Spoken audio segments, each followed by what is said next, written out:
This film is purely fictional. Please do not imitate it. Your like and subscribe are the motivation for me to update. Chapter 241. Mingbai's interest in Seghart is partly due to Tyrannosaurus King Bakar. She learned from other adventurers that this Tyrannosaurus King is an extremely powerful dragon. Not only did he create beings like the Lord of the City of Light, he is also one of the most powerful and supreme beings known in the Arad universe. He single-handedly ruled the celestial realm for hundreds of years. He also caused numerous disasters on the Arad continent below that affected the course of history. He sounds like an evil tyrant, but how his power compares to that of the Eternal Night Dragon King is unknown. It is said that adventurers in the border area have encountered dragons, and in this way, and Tang chapters of the Ten Kingdoms Secret Realm and the Ashina chapter, a large number of dragons appear, many of which are not found in the Chaos world. It is clear that Miracle City is more than just dragon materials. The quantity and quality are astonishing. This was a surprising discovery for Mingbai. Higher dragons in the Chaos world are highly interested in dungeons containing dragons. This is because these dungeons often yield extremely valuable dragon materials, and they are not only adept at exploiting the value of these materials, but some particularly rare materials and spirits can even be directly absorbed by the dragons. High-quality dragon spirits can directly increase cultivation, or gain knowledge and abilities, or even strengthen bloodlines and talents. Dungeons containing high-quality dragon units are extremely rare and hard to come by. Whether it's the already appearing Sakura Dragon, the Shinjo Land Dragons, the Borderland Dragons, or the Arad Dragons, each has its own unique characteristics. Their spirits, talents, bloodlines, powers, and even knowledge possessed hold considerable allure for the native dragons. Bakar might be the strongest among them. Although it seems unlikely that adventurers will encounter him anytime soon, this time, through the Light City Lord Seghart, whom he created, perhaps we can gain some understanding of him. At this moment, Arad Continent. The adventurer team, having fought their way through numerous obstacles, is now advancing towards the hall where the Light City Lord resides. They are not only well coordinated but also quite skilled. This is definitely not their first time to challenge this dungeon. In fact, the City Lord's Palace dungeon appeared in Miracle City 4 days ago. The next day, a team successfully completed it for the first time. To date, over 120 Miracle City adventurers have completed the City Lord's Palace on normal mode. However, it's clear that simply completing it isn't enough. Only by completing the related story quests can one fully clear Sky City and unlock the next dungeon area. Before that, all the main quests in each preceding area must be completed. The Dragon Tower, the Puppet Gate, the Stone Giant Tower, the Dark Corridor. Each dungeon area has its own story quest, either a specific number of times or a specific time frame, or requiring king difficulty, and a collection of special quest items. In short, completing normal mode is easy. Completing the main quest is challenging. The world of Arad, created by Chi Ji, is slightly more challenging. There are numerous main, side, and hidden storylines. Adventurers can choose to go it alone or in a group, team up with Celia, seek help from Sharon and GSD, or join the Delos Empire investigation team led by Barn, one of the 4 sword masters. This includes various DNF versions of the castle in the Sky storyline. Although there are many routes, the outcome is the same, discovering the truth through the City Lord's Palace. Ultimately, the adventurers will discover that even if they completely conquer the Sky City, they still cannot enter the Celestial Realm from here. Doing so would destabilize the Great Magic Circle and plunge the continent of Arad into disaster. At this time, the Sky Shroud Behemoth will appear. The next dungeon area has appeared. The adventurers are in the Sky City dungeon area. There is a way to summon various Secret Realm characters for assistance. If you want to enlist a sufficiently powerful character to lead you to victory without any effort, such as GSD or Barn, one of the 4 great sword masters, you will need to complete several complex prequests and simultaneously gain a high enough level of favorability with the characters. At this point, Bezaros, Nancilia, Blackstone Hammer King, and Grumpy Chicken decided not to bother. They decided to charge straight through on their own. Mao Mingming said, "We discovered that Seghart is immortal. Each time we defeat him, we can only defeat him briefly. If we don't quickly resolve and exit the dungeon, he quickly return, and we end up in an endless cycle of exhaustion. Mingbai, so difficult. How can we defeat him then?" Mao Mingming, "Don't worry. The bosses have conducted a series of investigations, and have now found a way to break Seghart's immortality." Mingbai was intrigued. "Really? What is it?" Seghart's steadfastness in the Sky City is purely out of duty and loyalty. Tyrannosaurus King Bakar once ordered him to defend the Sky City. As long as this order is not revoked, he will continue to fight forever. Mao Mingming said, he doesn't know that Bakar died 500 years ago. If we can make him realize that his mission is over, the Lord of the City of Light will theoretically not choose to resurrect. To defeat Sieghart, the adventurers had put in considerable effort. They had obtained Bakar's relic from Kakin, the dark elf who lived on the west coast. With this relic, they could reveal Bakar's death to Sieghart and, by creating an illusion of Bakar, issue a termination order. Only in this way could they truly defeat the Lord of Light. Now everything was ready. The main quest had reached its final stage. The adventurer's specific task was to defeat Sieghart once, then display Bakar's relic and message during his resurrection, thereby discouraging him from continuing the fight. This quest seemed simple enough. However, the difficulty lay in the requirement to choose King difficulty or return to true mode. So far, the King difficulty level had been reached nearly 100 times in the space of 2 or 3 days, yet no one had been able to defeat the powerful Lord of Light. King difficulty was simply too difficult. Return to true mode? Don't even think about it. The Miracle City Monster Manual displayed. Sieghart is a Tier 3 5-star, rare unit. In other words, this immortal, supremely powerful magical being's value is comparable to that of a Sakura dragon, possessing a certain degree of divinity. Meanwhile, Arad's strongest Miracle City adventurers are only Tier 2, 4, or 5 stars. What's more, the City Lord's palace is Sieghart's home turf. He's surrounded by a host of powerful warriors. Many of these individuals are Tier 3 and return to true mode. How can we defeat them? There's no way. We can only continue to persevere on King difficulty. Although this difficulty level offers a plethora of elite monsters and Sieghart's incredibly thick health bar and quick reflexes, it's ultimately only a level 25 boss, and under the level balancing mechanism, it's still a viable battle. At this moment, outside the secret crystal, at least 1,800 people were watching the challenge. It was clear that the Arad continent was still quite popular in Miracle City. After the 4 of them had cleared out all the monsters in the area surrounding the City Lord's palace, they first restored themselves to full health before stepping into a magnificent hall, shimmering with golden splendor and brimming with magical energy. This was the center of the City Lord's palace. 24 stone statues of armored knights were neatly arranged. In the center of these stone statues sat a magnificent throne, upon which sat a majestic figure in golden armor. However, the armor itself seemed empty. Before the adventurers could take a closer look, the 24 stone knights suddenly trembled, their stones peeling away, revealing the armor within as pristine as new. 2 red rays of light shone from the helmets, and a powerful murderous aura erupted from the armor. Sword Destroyer, level 23. Axe Destroyer, level 23. These knights are magically created battle puppets, devoid of any intelligence, but as cold and ruthless as machines. Upon sensing an intruder, they launch a frenzied, hysterical attack. Of course, they are merely minor characters. As the battle puppets are activated, countless rays of light and lightning from all directions poured into the golden armor of the throne in the center of the hall. Then, the armor soared into the air, revealing a powerful, pure energy humanoid. Leader, Lord of Light Sieghart, level 25. The big boss has appeared. Sieghart possesses no flesh or substance, his entire skin resembling that of Dr. Manhattan. He possesses waist-length energy-generated hair, and a dazzling aura of lightning lingers around him. He stands in midair, his arms folded, gazing down at the intruder with an air of immense dominance and disdain. Awesome. So cool. It's still stunning no matter how many times I see it. This is definitely the coolest humanoid monster Miracle City has ever seen. Its design and appearance alone are worth collecting, not to mention its incredible strength. I hope some powerful individual will be lucky enough to unleash Sieghart's spirit. Mengmai was also stunned upon seeing Sieghart, the Lord of the City of Light. This magical creature is truly stunning. That fellow named Bakar is truly remarkable. If he appeared in the Chaos Continent, he would surely become a powerful dragon. The next moment, the battle began. Sieghart's appearance wasn't just incredibly cool and handsome. His combat style was also eye-opening and spectacular. His main attacks included, but were not limited to, summoning lightning bolts at high frequencies over a large area, unleashing violent laser cannons from his fingertips, creating a wide-area lightning energy field with a halo, and condensing a lightsaber or sweeping strikes with his hair. Throughout the battle, Sieghart remained suspended in midair. Most of the time, he folded his arms across his chest, looking indifferent and disdainful, yet his relaxed demeanor betrayed a sense of dominance and oppression.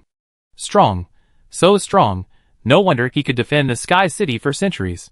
He had brought countless masters of Arad to their doom.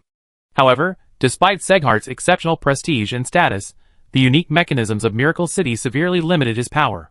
For example, the machine gun that could destroy a mountain with a flick of the finger. This kind of attack would surely be withstood by even a level 4 physique, let alone a modern adventurer. A direct hit would be at least fatal, but Vesilos only lost half a tank of health. Although his body was extensively shattered, thanks to the Secret Realm's health bar mechanism, no matter how severe the injury, it wouldn't be fatal as long as his vitality wasn't depleted, so he quickly recovered. Conversely, Seghart's immense speed and elemental body meant that the adventurer's current attacks and methods were incapable of harming him. However, due to the level balancing mechanism, his health bar could be depleted. Vesilos deliberately reached level 28 before challenging the king difficulty. Because he was 3 levels higher, his damage received a significant level bonus, resulting in a significant output effect. This turned a battle that had originally been characterized by a huge disparity in status and strength into a head-on confrontation. Soul-devouring hand. Vesilos' left hand turned bright red, and a suction force enveloped the last few axe destroyers, yanking their souls and life energy from their bodies and crushing them in midair. With a bang, the last few destroyers collapsed, their bodies shattered. Well done. Now we can focus on dealing with Seghart. As Nancilia spoke, a magnificent weapon materialized in her hands. Powerful electrical energy gathered within it, instantly transforming into a laser beam that blasted Seghart. This was the gunner's level 25 charged laser cannon. The Lord of Light was struck by a laser, interrupting his large-scale lightning strike. Blackstone Hammer King and Cranky Chicken immediately launched a close-range attack. Seghart's current state limited his repertoire, consisting of laser beams and lightning strikes. Although powerful, the adventurer had mastered the pattern through repeated challenges. The 4 of them were well prepared, equipped with a variety of potions and items, and they even devised a specifically tailored strategy. After a bitter battle, they finally whittled down the last of Seghart's health. The powerful elementalized body of the Lord of the City of Light exploded and disintegrated. This was the first time an adventurer had defeated Seghart at king difficulty. The Sorrows and Nancilia were overjoyed, for this was undoubtedly another historic moment worthy of celebration, one worthy of being recorded in the history of the secret realms of the Arad continent. It was so satisfying. The feeling of working together to defeat a formidable foe and ultimately achieving victory was exhilarating. This scene naturally sparked cheers and excitement from countless adventurers. Finally won. No one can stop the Miracle City adventurers. Ha ha ha, as expected, not even the Lord of Light can stop our progress. Master Vesilos, Master Shaunen is awesome. Masters, use your items quickly, or this guy will be resurrected. Seghart is immortal, and his defeat is only temporary. Just give him a few minutes, and all his energy will regroup, and he returned to full health and full health. Of course. As long as the Lord of Light is temporarily defeated. The adventurer will receive a victory notification, and can proceed to settle the score. However, if the adventurer delays settling the score and doesn't quickly return to town, they will face a rematch, and with the 4 of them in their current wounded state, it's clearly impossible to fight again. Enough, Seghart. Look at this. Vesilos took out the Bakar relic and related items he had prepared and used them. Seghart sensed a familiar presence, his body instantly repairing itself, condensing into form once more, and teleporting in a flash. This time, he didn't attack, but instead knelt respectfully on one knee. Master. A figure appeared on the scene. It was the Tyrannosaurus King Bakar, transformed into a humanoid form. Bakar glanced at Seghart and said, Seghart, I acknowledge your loyalty, but I have been dead for many years. There is no point in defending the Sky City. Your mission is complete. Yes. After receiving Bakar's final words, Seghart's body trembled noticeably. He stood up and looked at the adventurers. Since it is the Master's order, I will not hinder you any longer. Thank you. This powerful and loyal warrior, after expressing his gratitude, felt a clear sense of relief. The next moment, the Lord of the City of Light ceased his resurrection. His body quickly dissipated into thin air. This time, he was completely freed from the mission he had persisted for centuries. Although Seghart is a formidable enemy, he's an admirable man. Indeed, he defended Sky City for 500 years out of loyalty and duty, only ending his own life after confirming Bakar's death. Such loyalty and responsibility are truly remarkable. Even Bakar is even more remarkable. He could actually create such magical creatures. It's truly terrifying. The magical creatures he created are so powerful, I wonder what their true strength is. This dungeon challenge was a complete success. After the 4 adventurers completed their tasks, they would complete their missions, and then continue their investigation of Sky City to confirm the details of the Great Magic Circle. However, as they began the final stage of the quest, another adventurer appeared, advancing the storyline of the City of Light's Lord, Sieghart.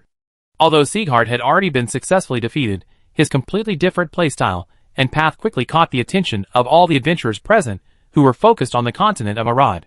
Everyone, come and see! The traveler has triggered another bonus. This time, GSD will take him directly through the City Lord's Palace and complete the main quest. What? Master G is taking him to the City Lord's Palace. Really? This is too good to be true. As he spoke, the crowd surged like a tide, all rushing towards the time traveler's secret crystal. Mingbai was completely bewildered. Who's that G something? Is he that powerful? Mingwei Xiaoxue, Mr. G isn't an adventurer from Miracle City, but a powerful figure from the continent of Arad. He's also our only designated Go Swordsman instructor on Arad, and a sure-style Go Swordsman who's every bit as skilled as the 4 sword masters of Arad. What? A character from the secret realm? Can this character lead adventurers through dungeons? Sister Xiaobai, Sister Mingwei, let's go check it out. This kind of scene isn't common. Mao Mingming explained to Mingbai, I had the privilege of witnessing Mr. G in action several times. Every time he strikes, he sweeps the enemy with complete victory. This battle against Sieghart is sure to be exciting. That's true. Let's go check it out. Mingbai was growing increasingly curious about the secret realm of Miracle City. The secret realm of this dungeon was so different from the others. She followed the others to the vicinity of the crystal. The challenge was just beginning. GSD's secret realm level was too high. If he took on the Lord of the City of Light, he would almost certainly crush him.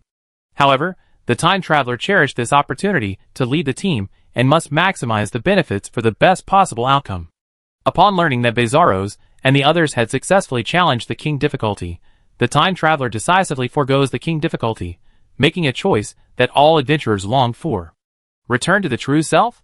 The traveler chose return to the true self mode. Fuck. In this mode, there are no health or mana bars, and no level balance. All dungeon monsters can unleash their true strength. Can Master G still sweep the battlefield? He's not going to fail. Impossible. That's Master G. Even without the level advantage, he's still the top Go Swordsman in Arad. How could he fail so easily? But Sieghart is also a top expert. He's guarded the Sky City for so many years. How many former Continental warriors have fallen to him? When both sides release restrictions and clash, even Master G might not have the upper hand. Awesome.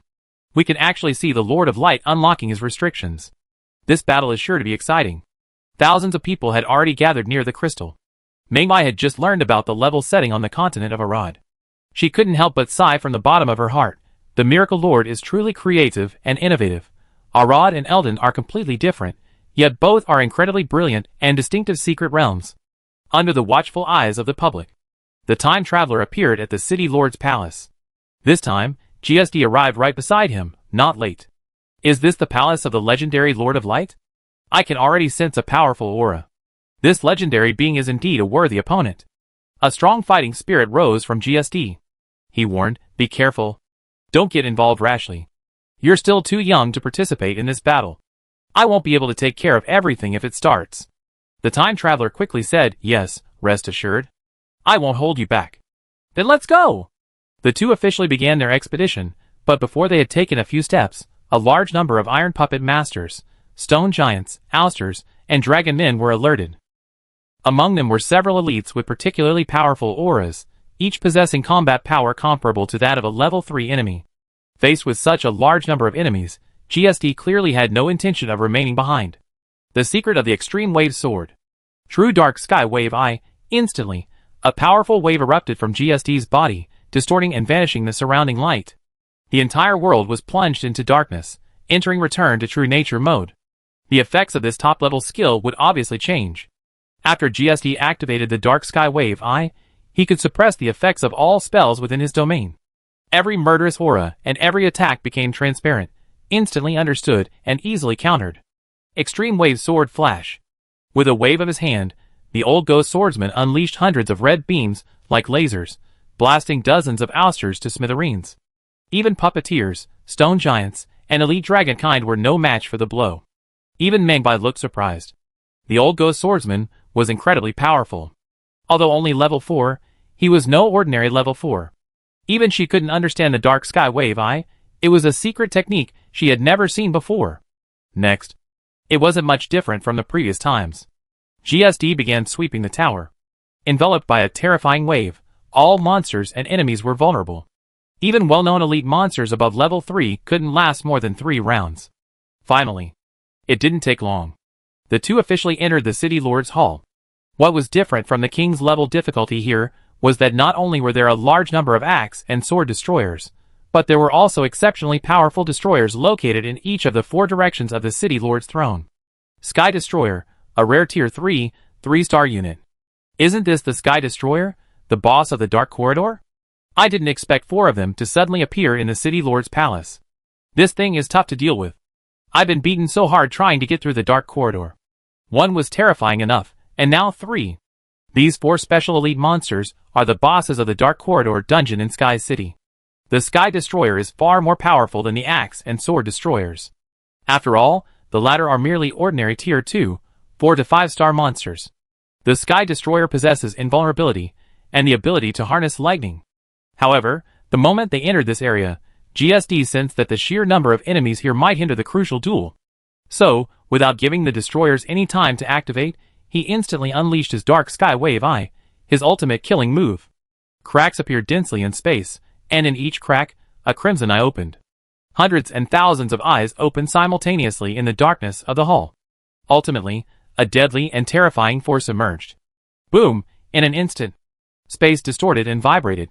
Every pillar in the City Lord's hall snapped, the floor shattered, and dozens of ordinary ousters, for sky ousters, and even the City Lord's lofty throne were shattered into fragments. Chapter 242. This wasn't the first time Jisama had used the Dark Sky Wave Eye in public. But the devastating effect was still astonishing. Unlike in the past, this time, GSD didn't rely on superior level suppression. Instead, it displayed pure brute force, resulting in greater value and a better demonstration of its strength. When dozens of ordinary exterminators were wiped out with a single blow, 4 powerful sky exterminators were completely annihilated. A horrified expression crossed everyone's faces. Not to mention the top-tier 4th-tier warriors. Even a 5th-tier warrior wouldn't be able to pull it off easily. What a powerful secret technique. Secret techniques of this effect are rare even among the 5th-tier spells I know. Mainbai was secretly shocked. This blind old human swordsman from the continent of Arad is even more powerful than I expected. He's truly a rare talent. Mainbai had originally had some doubts about the strength of the continent of Arad. After all, while this secret realm appeared rich in content, it was only a secondary realm in the miracle territory. Now, having witnessed the power and rarity of GSD and the City of Light's Lord, Sieghart, she had to believe it. Although it was only a secondary secret realm, the Lord of Miracle City had packed more treasures into it than most of the top-tier dungeons she had seen before combined. It was understood that Arad had only been open for a little over a month. Adventurers had only explored this world to a limited extent, and many treasures remained undiscovered.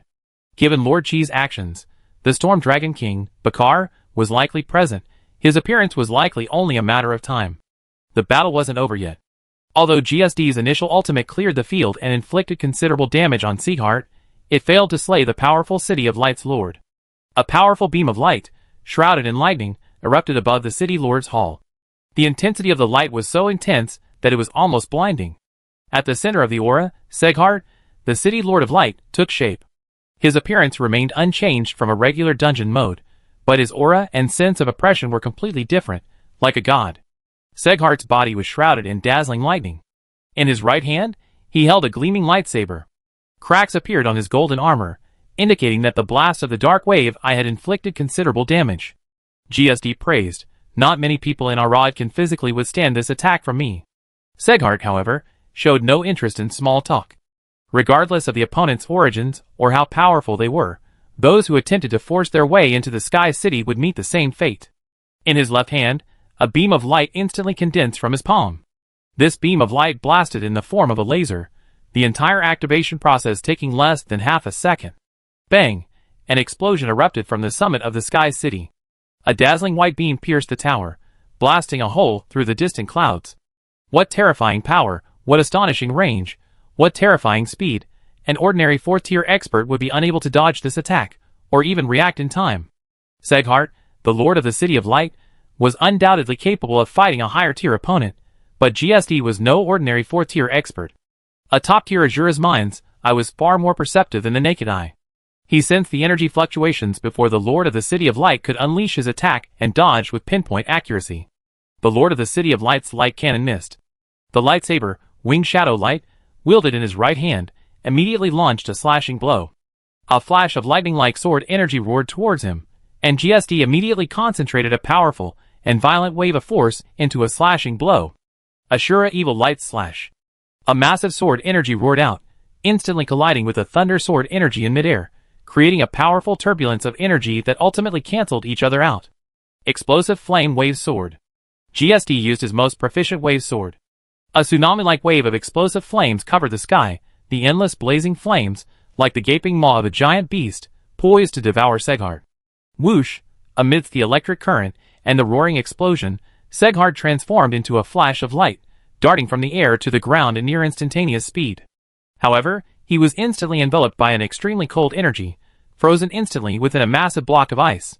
Icebergs of sharp blades emerged around him like a dense forest. This was just one of GSD's Ice Blade Wave Swords. He then unleashed the Earth-Splitting Wave Swords. Hundreds of ochre-colored energies, like earth dragons, crisscrossed the ground, creating shockwaves from all directions, almost simultaneously striking the City of Light's Lord, who was shadowed by the icy wind. Although the Lord of Light was frozen, as an elemental life form, he was not so easily suppressed. The void erupted with rumblings in all directions, and hundreds of thunderbolts were unleashed from nowhere, raining down upon the surroundings like a raging storm. The entire hall was devastated by the devastating bombardment. Neither the time travelers present nor the onlookers could see the details of the entire process. They only saw Seghart not only successfully break free from the ice, but also suddenly flash before Master G and strike him head-on with a sword. Dang! After the first clash, GSD's weapons and Seghart's lightsaber collided dozens of times in the blink of an eye. The entire hall was filled with the afterimages of the two men's clash, and the aftermath of the sword energies clashing. Various energy, sword energy, Azura's wave sword techniques, and formations emerged in an endless stream. Too fast. I can't see clearly. Such a powerful being is beyond our comprehension. The adventurers were not only amazed at Jikuin's immense strength, but also deeply shocked by Seghart's performance.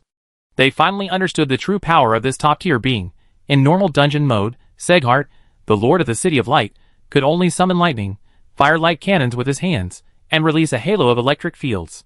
In this state, his combat was more like a program, acting only according to pre-programmed commands. But now, with his full power unleashed, completely freed from constraints, the adventurers finally realized his immense power. Seghart possessed not only a variety of unprecedented skills, but also his swordsmanship and combat experience were at an exceptional level. With his incredibly fast lightsaber and sharp attacks, coupled with his constant teleportation, he quickly became evenly matched with GSD, forcing Jikuin to employ several previously unused skills, including the Evil Light Wave formation and the Akala Myo formation. Although Master G couldn't achieve a quick victory, he was relatively dominant from the outset, and his advantage grew increasingly apparent over the course of dozens and hundreds of rounds. Seghart, the Lord of the City of Light, was indeed powerful, but he ultimately suffered from a lack of cultivation. Let me show you the true power of the Wave Sword. Ultimate Heavenly Thunder Wave Sword. GSD unleashed another powerful wave of power. This time, the ultimate skill he employed was still a wave sword, but it surpassed any ordinary wave sword. In an instant, dozens of immensely powerful wave beats condensed. Each of these wave beats contained powerful energy.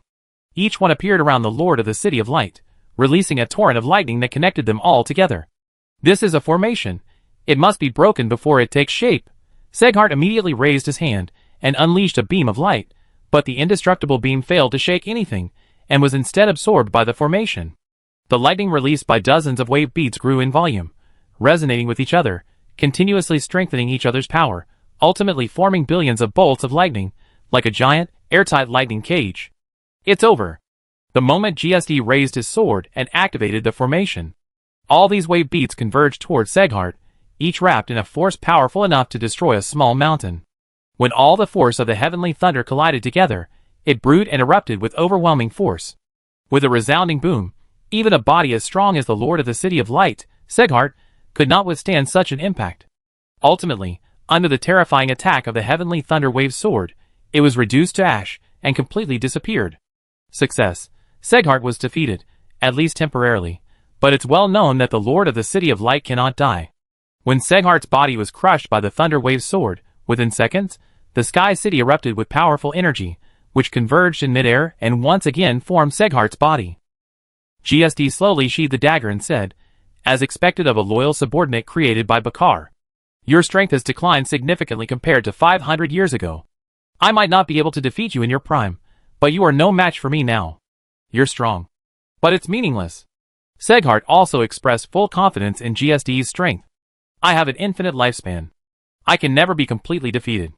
And whether it's 5 or 10 times, your strength will eventually run out. GSD, no, Seghart, the duel between you and me ends here. As he spoke, he called out the time traveler. The Miracle City adventurers were well prepared.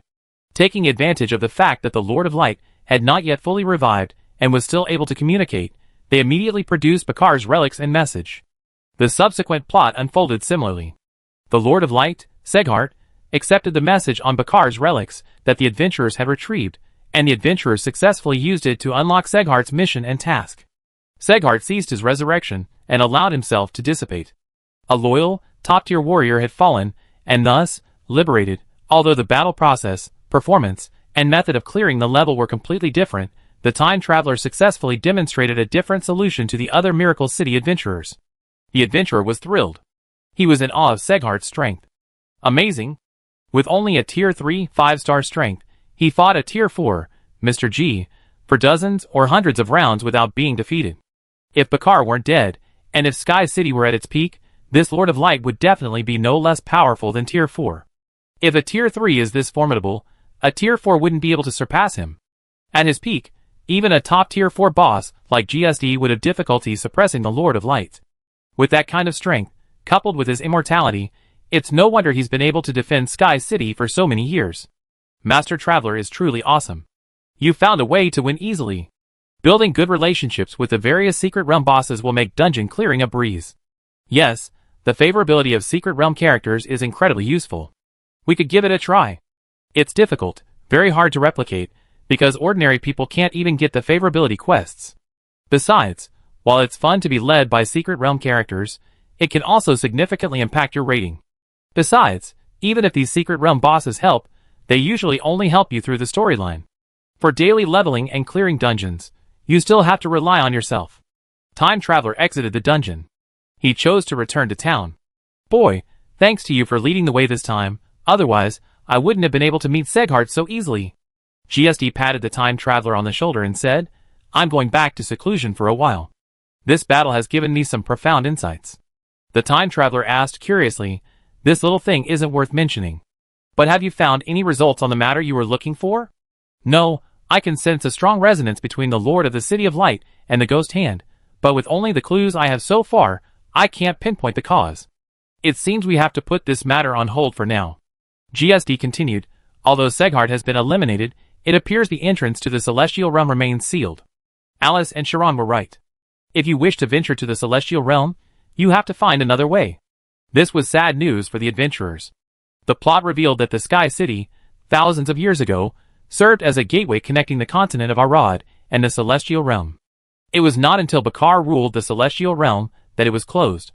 They had thought that defeating Seghart would unlock this ancient passage, allowing adventurers to explore the Celestial Realm above Arad, further expanding the already vast world. But Sharon, the president of the Magic Guild, and the Bard Alice revealed that Bakar had placed numerous restrictions on Sky City, now fused with the Great Magic Circle. Forcibly breaking these restrictions would cause the Great Magic Circle to collapse, bringing catastrophic consequences to Arad. Sky City, the route to the Celestial Realm, would not be operational anytime soon. While this was a cause of regret for the adventurers of Miracle City, they were not discouraged. The Celestial Realm did exist, and all the adventurers who played the sharpshooter had memories of it. Sky City was only one path to it, and there were always other ways, and the continent of Arad was so vast. There were still so many unexplored areas. The Time Traveler had just returned to town, and was about to embark on a new quest when something unexpected happened. Look! What's that? A whale? How could there be a whale in the sky? This whale is so huge. How did it even fly? Amidst the crowd's exclamations of disbelief, a whale of unimaginable size appeared before the eyes of the West Coast residents and adventurers. Just how big was it? Even from a distance of 1,000 or 2 kilometers, it still gave off a sense of overwhelming pressure, like a mountain. Its length was probably conservatively estimated to be nearly 10,000 meters. This scene, too imaginative and too sudden, Mingbai had never seen the giant whale from the Deep People in the Ten Kingdoms Chronicles.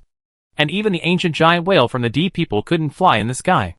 With her knowledge and experience, she couldn't comprehend such a thing, and was inevitably shocked. Lord Chi-Ji had deployed dungeon generals, like GSD, and the City of Light on the continent of Arad, but he had also placed such an exaggerated, visually striking giant within. Don't panic, everyone. Latest intelligence. This is a sky curtain beast. It won't attack cities. An adventurer ran over to introduce it to the others. Because the Arad adventure team of Azaros, Nancilia, Black Hammer King, and Cranky Chicken had made faster progress, they had completed the main storyline of Sky City before the Time Traveler, triggering the subsequent plot first. The giant whale is called the Sky Curtain Beast, an ancient creature that lives in the Sea of the Sky. Despite their enormous size, they are actually quite gentle, forming a symbiotic relationship with humans. However, this exceptionally large Sky Curtain Beast had somehow escaped from the Sky Sea. It had gone mad, emitting deafening wails and struggling in midair, seemingly in great pain. What was going on? What had happened? Before Mingbai and the others could comprehend the situation, a strange aircraft had detached from the Sky Curtain Beast. It had clearly escaped the Sky Curtain Beast with great difficulty, but due to the damage done to it, it was difficult to control and crashed into the roof of the Sky City, smoking. The Sky City on the west coast resembled a massive tower. Near the summit of this massive tower, several magical floating cities exist. A lost aircraft, having escaped the Sky Curtain Beast, landed squarely within one of these cities. The ruins of this floating city are clearly unexplored by the adventurers. Then, an investigation mission was triggered. Various factions expressed unease about the Sky Curtain Beast's sudden appearance near the west coast. As a result, the Magic Guild, the Principality of Mar, and the Imperial Investigation Team all issued commissions to adventurers. The Sky Curtain Beast was currently too high for the various factions to approach. Therefore, the aircraft that crashed into the Sky Curtain Beast became a crucial clue in uncovering what had happened atop it. This gave the Time Traveler a new mission. This mission was not only a special mission for the Sky Curtain Beast area, but also served as a guide to the Sky Curtain Beast area. The mission involved exploring the unknown ruins of the floating city, recovering the crashed aircraft, or rescuing survivors to uncover the truth. This was readily apparent from the plot's connection. Chi-Ji made some minor changes while developing the Arad continent main questline. He more closely connected the two dungeon areas, Sky City and Sky Shroud Behemoth. DNF Sky City features a hidden map called Hanging City. This map is higher level than the City Lord's Palace, and originally wasn't part of the main storyline, nor did it have anything to do with Sky Shroud Behemoth. Chi-Ji has now connected the hidden map Hanging City with Sky Shroud Behemoth. Adventurers will automatically trigger the Sky Shroud Behemoth storyline after completing the City Lord's Palace main questline. The Sky Shroud Behemoth map leads the NPC Ophelia Behemoth to the Hanging City, automatically unlocking the map and allowing them to explore it. Only by successfully completing the level and rescuing Ophelia will the third dungeon area, Sky Shroud Behemoth, be unlocked. The Hanging City is just as difficult as the City Lord's Palace, and the monsters are even higher level. This area isn't very large, but because of the higher level monsters and their dense distribution, it will become a great place for leveling up monsters, farming for gold, leading others, and obtaining various high-quality equipment. The Time Traveler didn't rush into the Hanging City. He first learned about its history from Sharon, the president of the Magic Guild. The Hanging City was originally a floating magical city built during the reign of the Tyrannosaurus King Bakar. It was an independent area floating near the Sky City. It once housed the elite of Bakar's legion, strengthening surveillance of the passage between the Celestial Realm and Arad. The Time Traveler summarized the intelligence he had gathered. After Bakar's death, the remaining magic within the city continued to keep it suspended for thousands of years, but it was corrupted by some sinister force and transformed into an out-of-control ancient ruin. Mingwei Xiaoxue wondered, as the ruler of the Celestial Realm, why did Bakar insist on closing off communication between the Celestial Realm and the continent of Arad? It felt like he was doing this to the detriment of the Celestial Realm. There's no benefit, is there? Feng Shengyan, is it possible that there's a top-tier individual or force on the continent of Arad that could pose a threat? Wanshan Guheng commented, I don't think that's likely. Meng the City Lord of Light is already at the peak of Tier 3, so Bakar must be at least Tier 4, or even Tier 5. By Hajusher, I think Bakar is likely no weaker than Tier 5. After all, the City Lord of Light was at Tier 4 at his peak. Bakar is an apostle, and apostles are synonymous with the strongest in the world of Arad, so I imagine most apostles are at least Tier 5. Bakar is so powerful. He rules the entire celestial realm and possesses a powerful army. Adventurers wonder how any force could possibly pose a threat to him. Many believe there must be a reason for Bakar's iron-blooded rule over the celestial realm and his closure of the Arad continent. So powerful. If Bakar exists, he's definitely one of the most powerful warriors the old thief Chi has ever employed. He is more than one apostle. I wonder what the other apostles look like. Will we have a chance to confront the apostles? Perhaps, but don't think about it anytime soon. How could such a being be released so easily? Even for the old thief Chi, Tier 5 materials are invaluable. Master Traveler, have you decided whether to farm the Hanging City or not? Not yet. Time Traveler hesitated. He decided to give up on the Hanging City. While he longed to know who risked their lives to escape the Sky Curtain Beast, and even more so, what lay atop it, and what happened, the Hanging City map was a higher level than the City Lord's palace, making it a challenging task. This time, there was no Jisama to help him. He couldn't find a suitable teammate for a while. Of course, the most important thing was that the Time Traveler's adventure had come to an end. He had just achieved the feat of first kill against the City of Light Lord, Sieghart. The Time Traveler had made careful preparations for this. He didn't want his death to affect his adventure rating. The adventure was over. This adventure rating, B-. The Time Traveler wasn't surprised by the adventure rating. He had completed 3 dungeons this round. The first 2 were done in the City Lord's Palace on normal mode with a team, and the last one was done with Jisama's help, defeating Sieghart in real mode. Although I was the one who finally understood Sieghart, I barely took any action during the entire battle, so a high rating wouldn't be possible under those circumstances. The fact that I achieved a B below rating is purely due to my 2 initial clears. With that rating alone, even with the first kill bonus, it's unlikely I ever spawn a top-tier spirit. The Time Traveler had anticipated this. Thus, he had spent a full half-day preparing 3 marks of plenty beforehand. Though these marks of plenty were of average quality, the impact of quantity on quality was significant enough to produce a significant effect. You activated the mark of plenty. Your adventure rating has increased. This adventure rating, A mid. You obtained the spirit of Sage Heart, Lord of Light. When the Time Traveler saw this result, he was ecstatic, having never imagined his gamble would pay off. Under normal circumstances, it's nearly impossible to obtain a rare spirit with a single A-rank rating, let alone a named rare spirit. This quality requires at least double or even triple A-rank ratings. But the Time Traveler achieved a true first kill. Thus, the conditions for obtaining spirits have been lowered, while the probability has increased. Under these circumstances, thanks to the blessing of the Mark of Plenty and a burst of luck, he successfully obtained one of the most elite and promising third-tier spirits in Miracle City. The value of Say Heart, Lord of Light spirit is comparable to that of the Sakura Dragon. Rare spirits are also subdivided. Essels of the same rank can also vary greatly. The Sakura Dragon is a divine beast-like spirit, and therefore extremely rare. However, the Sage Heart is a named spirit, and while its practical value and special effects are comparable, its overall value may even be superior due to its uniqueness. Just as Time Traveler is about to break through the 3rd level, the appearance of this supremely superior spirit is undoubtedly timely. The other adventurers were all envious. While the Traveler was certainly a renowned figure, he was by no means a formidable figure in Miracle City. Time Traveler's fame among adventurers stemmed primarily from his skill in plot research and exploration. After this battle, his strength is strong enough to rank among the top tier of Miracle City. This is Miracle City. It can not only make one rich overnight, it can also change one's destiny in an instant. Here are limitless treasures and endless possibilities. Chapter 243. Chi-Ji immediately sensed the adventurer's enormous gains. After all, extracting such top-tier items from the secret realm would consume a significant amount of mental energy. At the same time, within the Lord's Castle, the newly constructed Hall of Rare Treasures, one of the 10 altar-like platforms vibrated, and a spirit projection appeared on the altar. It was the spirit of the Lord of Light, and this was the significance of Chi-Ji's creation of the Hall of Rare Treasures. While this facility remained operational, whenever a rare item was created in the territory, a replica of any type would be created within it. The Hall of Rare Treasures could only store a limited number of projections. If the number of rare items that appeared exceeded the limit and were not converted, subsequent projections would be replaced in the order in which they appeared. This facility was completely useless for ordinary territories. After all, ordinary territories simply did not possess rare treasures, and even if they did, they would not produce many throughout the year. Miracle City was different. In just one day, 3 rare treasures were produced. This spirit is the most valuable of the 3 rare treasures. The Hall of Rare Treasures is truly useful.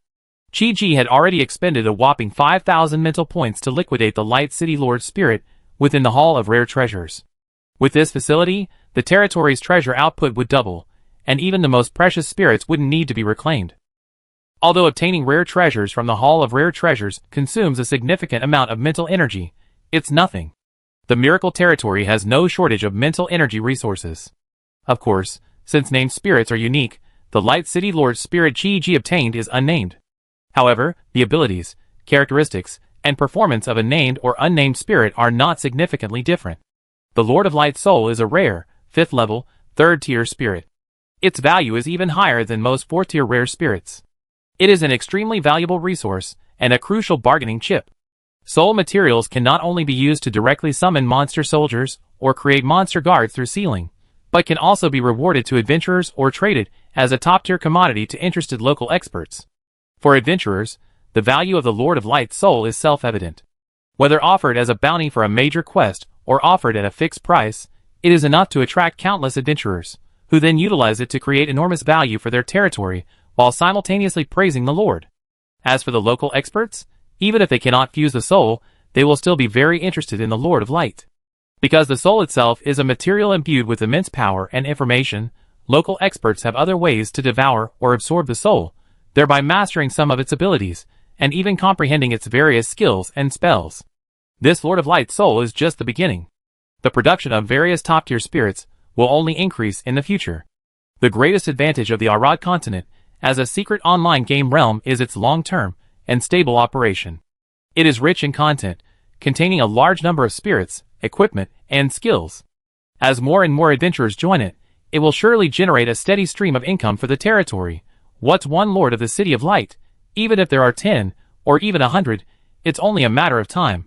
Chi-Ji noticed that although the time traveler had paused his exploration, the team consisting of Vesilos, Nansilia, Black Hammer King, and Cranky Chicken had already begun challenging the Sky City's hidden map, the Floating City. Although this map is small, it's packed with hundreds, even thousands, of monsters. If you don't clear the level quickly, you'll be surrounded by monsters from all sides, and your ultimate fate will be certain. The monsters in the Hanging City primarily consist of various types of expellents and sword knights. There are also several well-known elite monsters, some of which are truly tier 3. This dungeon also features a dual boss mechanic. The 2 bosses are the left eye of Sin, and the right eye of Sin. These 2 eyes were originally magical beings created by the Tyrannosaurus King Bakar to monitor the Sky City. While not as impressive as the Lord of Light, Seghart, they nonetheless possess powerful magical power. However, Bakar died 500 years ago. These 2 powerful magical beings, long out of control, had their magic tainted and distorted by the evil aura within them, ultimately transforming into the 2 bosses of the Hanging City dungeon, offering adventurers a unique combat experience and mechanics. Of course, despite the dungeon's considerable difficulty, but the team of Azaros, Nansilia, and the others proved formidable. After 3 attempts of trial and error, they finally defeated the 2 major bosses and cleared the stage, simultaneously rescuing Ophelia, a key NPC who had fallen into the Floating City. Just as the time traveler had just emerged from the secret realm, upon learning that Bezaro's team had actually conquered the higher-level Floating City, he immediately rushed to the secret realm crystal to investigate. What a haul this time! The Blackstone Hammer King exclaimed upon returning to town. The 4-person team had already completed all of the storylines in the Sky City. While they hadn't achieved the same dramatic gains as the time traveler, they had each unearthed 1 or 2 pieces of valuable loot. For example, when Blackstone Hammer King cleared the City Lord's palace on King difficulty, he found the Aurora sword from a treasure chest. This level 25 purple weapon was not only perfectly usable, but also incredibly powerful. This weapon doubled the power of the Sword Soul Styles Rago's sword technique. It significantly aided in successfully conquering the Hanging City. Brother Hammer, quickly find Ophelia and ask her what's going on, the adventurers outside urged. While completing the Hanging City quest, the adventurers found Ophelia, who had fallen into the city. However, she was already unconscious, and a team led by Imperial apprentice Knight Rennie was fending off monsters. The situation was critical, so the adventurers had Imperial Knight Rennie retreat with Ophelia while they continued to fight the monsters in the city. Now the battle was over. The mission was complete. Naturally, they had to find her and ask for clarification. King Blackstone Hammer quickly learned that Ophelia was receiving treatment at an inn on the west coast. When he arrived, the area around the inn was already surrounded by Imperial soldiers and knights. A knight immediately saluted King Blackstone Hammer upon seeing him. "So you are the renowned adventurer, Lord Blackstone. Our leader has specifically instructed you to come and go as you please." "Thank you." King Blackstone Hammer was very pleased. The exploration of the Sky City involved many factions. Primarily, the Principality of Bel and the Delos Empire. The individuals involved from the Principality of Bel included Queen Scotty, the Principality's foremost knight, the Ghost Swordswoman Lobok, and the Wandering Swordsman, the Greatsword Aganzo, one of the 4 sword masters. In addition, there's the Folk Ghost Swordsman Mentor GSD, the Magic Guild's president, Sharon, as well as Alice, Celia, and others. The Imperial side of the story isn't just any ordinary figure either, featuring Barn, one of Arad's 4 sword masters and leader of the Iron Wolf Knights, and his deputy, Hyde. As adventurers venture along the west coast and explore the Sky City, they inevitably encounter these mysterious characters. During this time, many random favorability quests or side story missions will spawn. Adventurers can improve each character's favorability based on luck and their own actions, unlocking more hidden gameplay and perks. For example, the Time Traveler, by focusing on cultivating his relationship with Master G, received a bonus with a bonus, and he actively planned to seize this once-in-a-lifetime opportunity. Diligent planning. And a burst of luck. Finally, he obtained the Spirit of Seghart. It's a meteoric rise, making other adventurers envious, of course. While G-Sama is a very popular figure on Arad, and many adventurers in Miracle City want to build a better relationship with him, the Arad characters nowadays are full of hidden talents, and there are many more powerful ones than just GSD. Currently, many adventurers are diligently working to improve the favorability of Queen Scotty and the Ghost Swordsman Lobok. Some believe the mysterious magician Sharon has a better chance of gaining their favor, and inevitably, some adventurers are very optimistic about the Imperial Swordmaster Barn. And the facts prove it. As long as you cultivate good relations with the Imperial forces, there are many dungeons where you can team up with Imperial experts. Of course, even if you don't deliberately cultivate relationships, simply completing the Sky City storyline is enough to significantly increase your reputation, becoming a well-known adventurer and participating in the next stage of adventures. A few minutes later, King Blackstone Hammer met Ophelia. She was a beautiful young woman with long red hair tied in twin ponytails. Despite her youthful, lovely appearance, she possessed the air of a scholar. Let me be frank. There are so many handsome men and beautiful women on the continent of Arad. Celia, Lorien, President Sharon, Queen Scotty, Knight Lobok. And this Ophelia, all of them are top-notch beauties, each with their own unique charm and characteristics. Hee, I like them. I'm going to blow their favorability up. When King Blackstone Hammer visited Ophelia, he noticed a burly, unshaven man standing at the door, dressed simply and wearing a hood. This man was clearly not an Imperial soldier. His most striking feature was the massive sword slung behind his back. Sir Aganzo. King Blackstone Hammer hesitated, for he knew this man's identity. Although Aganzo belonged to no faction, merely a wandering swordsman, he was renowned as one of the 4 sword masters. He was currently employed by Queen Scotty to investigate the Sky City on behalf of the duchy. Ophelia's appearance naturally caught his attention. Is it you? Where's Celia? King Blackstone Hammer immediately said, Celia, under the protection of Guildmaster Sharon, is heading to the Great Magic Circle atop Sky City. They have crucial repair work to complete. Aganzo nodded. Yes, managing the Great Magic Circle is a crucial task. She's playing her part, and as an adventurer, you have adventures to complete. This is... Ophelia noticed the Blackstone Hammer King. Aganzo introduced him. This is Blackstone, a rising adventurer. It was he who saved you in the Sky City. Ophelia's face lit up with gratitude. So it's you. Thank you so much. Although I was unconscious at the time, I still vaguely remember some things. You're not hurt, are you? I'm not hurt. The Blackstone Hammer King laughed and asked, by the way, why did you fall into the Sky City? Ophelia, my name is Ophelia Balins. I come from the temple of the Sky Shroud Behemoth, and am a follower of the GBL cult. I can. Escaping such a horrific disaster and surviving the forced landing, now I think it's all a blessing from the god of fate. Blackstone Hammer King, GBL cult? What kind of cult is that? Ophelia, you haven't heard of the GBL cult? It's a sect founded by the great scholar Leslie Balins, also known as the Blue Truth cult in Arad. Our goal is to travel the world, gathering all knowledge and conducting research, ultimately attaining ultimate knowledge. How could such a force exist? The adventurers in Miracle City stared in amazement. Arad is home to quite a few bizarre forces. Blackstone Hammer King, that sky-shroud beast in the sky. Ophelia, on its back are the ruins of a very ancient temple, now serving as our sect's headquarters. We lived there for many years, but... At this point, she seemed to remember something. A look of horror crossed her face. Please help us. That monster suddenly appeared in our temple. Ophelia struggled to describe it. All I remember is that the clear sky suddenly erupted in a gale so fierce that even the massive sky-curtained beast couldn't withstand the force of that force. Everyone was amazed.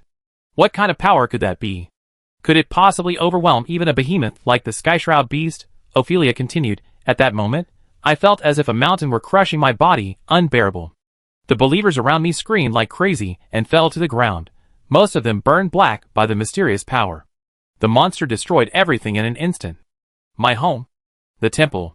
He even used mental attacks to instantly brainwash most of the surviving believers, controlling and brainwashing them into his own minions. The believers, once as close as family, began to slaughter each other. I escaped with the help of Sister Isagila, and it was then that I heard the monster's name. Apostle Rhodus. What? Apostle Rhodus. Greatsword Aganzo, like the greatsword behind him, always had a deep and steady demeanor, but at this moment, a hint of fear lingered. It wasn't just Aganzo. The spectators of the adventurers in the secret realm hall. Now, each of them looked surprised. Ran Tianyun, Apostle Rhodus? Could he be the same apostle as Tyrannosaurus King Makar? Lucky grass, that's impossible. Apostle-level beings are the ceiling for the strongest in our rod. How could such a powerful being appear so easily? Feng Zhongmian, it's entirely possible. Don't forget, the Arad dungeon has a special level balancing mechanism. The Lord has set up this special mechanism, which theoretically allows top-tier experts to make unexpected moves and appear early. Mingbai couldn't help but say, from what this girl has said, this guy named Rhodus, with his powerful mental power, controlled the sky curtain beast in a matter of seconds and destroyed tens of thousands of GBL believers. This level of mental power is extremely rare even among tier 5 warriors. No way. Could he really be an apostle? I think it's a close call. That old thief Chi is playing by the rules. I thought it would take at least a year or two of exploration before encountering an apostle from Arad, but I didn't expect one to appear so soon. Amidst the excited chatter of the adventurers, Aganzuo had calmed down from his shock. He said gravely, will another apostle descend after Helllock? Ever since the Sky City, I sensed something unusual about the atmosphere on Arad. Perhaps the sudden appearance of the Sky City is also the result of some kind of anomalous change. The Blackstone Hammer King hadn't anticipated the magnitude of the incident. He asked, Uncle Aganzo, you once defeated the Apostle Helllock. What do you think of this? Aganzo said gravely, the battle in the Wailing Caverns is something I still cannot recall. This matter is extremely important, and must be reported to Queen Scotty immediately. At this moment, a very youthful and slightly frivolous voice rang out. Wow, an apostle, really?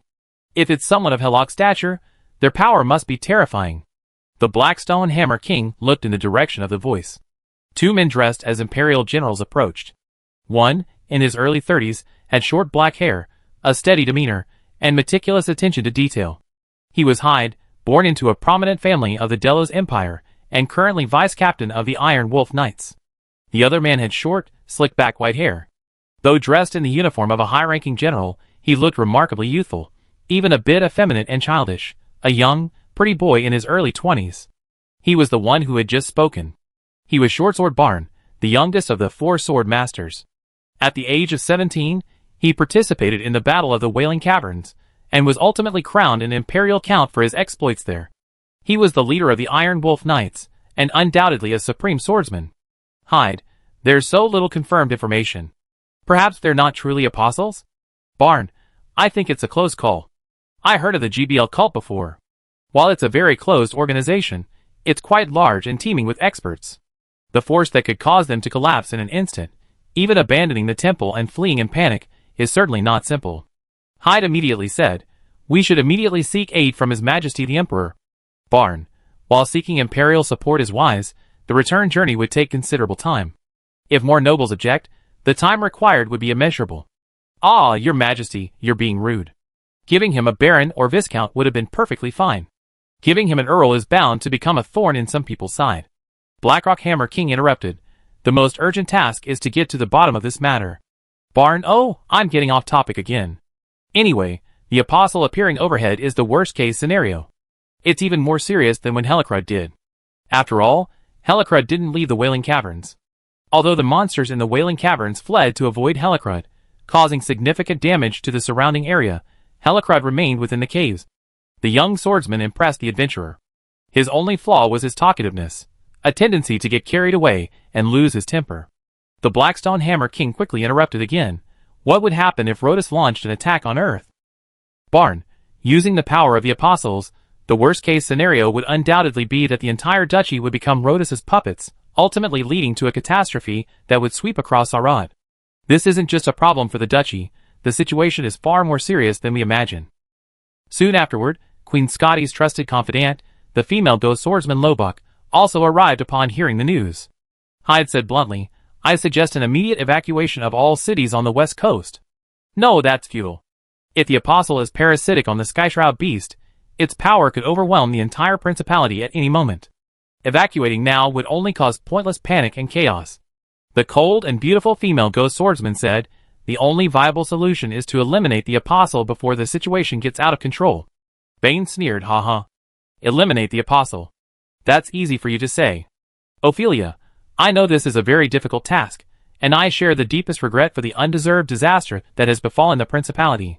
I'm sorry, but I have no choice now. I must avenge my cultists. So I beg for your help. Roback said, the GBL's tragedy could become a tragedy for everyone, so we must do everything in our power to prevent it. I just sent a request to the Queen. A batch of Magida will soon arrive on the west coast. With this flying vehicle, we can investigate the Skyshroud behemoth. Ben thought for a moment and nodded. Sir Baloch, the Imperial Army will continue to assist you. This matter concerns the survival of all of Arad. We cannot stand idly by. Hyde, we can't handle this alone. We need to mobilize the vast majority of adventurers. The Blackstone Hammer King immediately stepped forward. Captain Barn, Lord Baloch, and Miss Ophelia, rest assured. We will do our best to fulfill your mission. Thus, the main storyline of Sky City has concluded. The main storyline of Skyshroud Behemoth has officially begun. The adventure in this secret realm will enter a new phase in the coming period. Multiple new dungeons, a brand new adventure, and a new storyline will unfold one after another over a long period of time, enough for adventurers to explore for at least 10 days to half a month. The adventurers of Miracle City were all excited. Great! One thing after another. We haven't even fully investigated the changes in Sky City, and yet here comes another Skyshroud beast, Apostle Rhodas. Arad is truly a paradise for adventurers. Go, go, go! Kill Rhodas. I want to see what the apostles are capable of. Maybai had never been to Arad before, but she had only been watching it for a little over an hour, and she was completely astounded by everything it had to offer. Because the content and elements presented by Arad were far richer than she had imagined, she had thought that 1 GSD and 1 Seghart were enough to demonstrate the quality of this secret realm, but she hadn't expected powerful figures like Barn, Aganzo, and Lobok to appear. These individuals must be masters of the same caliber as GSD, and there were clearly more such masters on Arad. For example, Sharon, the president of the Magic Guild, and the other 2 of the 4 sword masters were both top-tier masters. If that were all, it would be fine. Now, another apostle, Rhodas, has appeared. Judging from Rhodas's ability to instantly destroy and disintegrate the entire GBL cult, this power has reached at least the 5th level. Most importantly, it doesn't exist in the background, but is truly present before the adventurers, becoming the target of their next challenge. The depth of Miracle City's history is incredible, beyond imagination. Although Maybai longed to know what exactly happened above the Sky Curtain Beast, the adventurers wouldn't be able to find a valid conclusion anytime soon. And there were only 2 hours left before the dungeon closed. Maybai suppressed her curiosity and stopped reading. While the continent of Arad was truly fascinating, she could sense that the borderland was no less impressive. This mysterious land also contained super high-level powers, even rare law-level powers. The most urgent task was to use up her remaining energy. As for the continent of Arad, this secret realm can be played in Qianhu City very conveniently. You can create a character when you have time. It is normal for an adventurer to explore 2 or 3 secret realms at the same time. Chapter 244. The Skyshroud Behemoth is a more challenging dungeon zone. The main storyline dungeons include Temple Outer Area, Dryad Jungle, Inferno, Midnight Sun, First Spine, GBL Goddess Temple, and Second Spine. In addition, there are several hidden dungeons, including Skyshroud Forbidden Land and Dryad Breeding Ground. If necessary, 1 or 2 event dungeons or original dungeons will be added. After unlocking the Skyshroud Behemoth dungeon zone, adventurers can begin exploring from the Temple Outer Area and progress deeper, ultimately challenging the weakened Apostle Rhotus in the Skyshroud Behemoth's Second Spine area. Rhotus will become the first Apostle boss defeated by adventurers. This boss is only level 38 in the dungeon. Adventurers who reach around level 40 are capable of challenging it.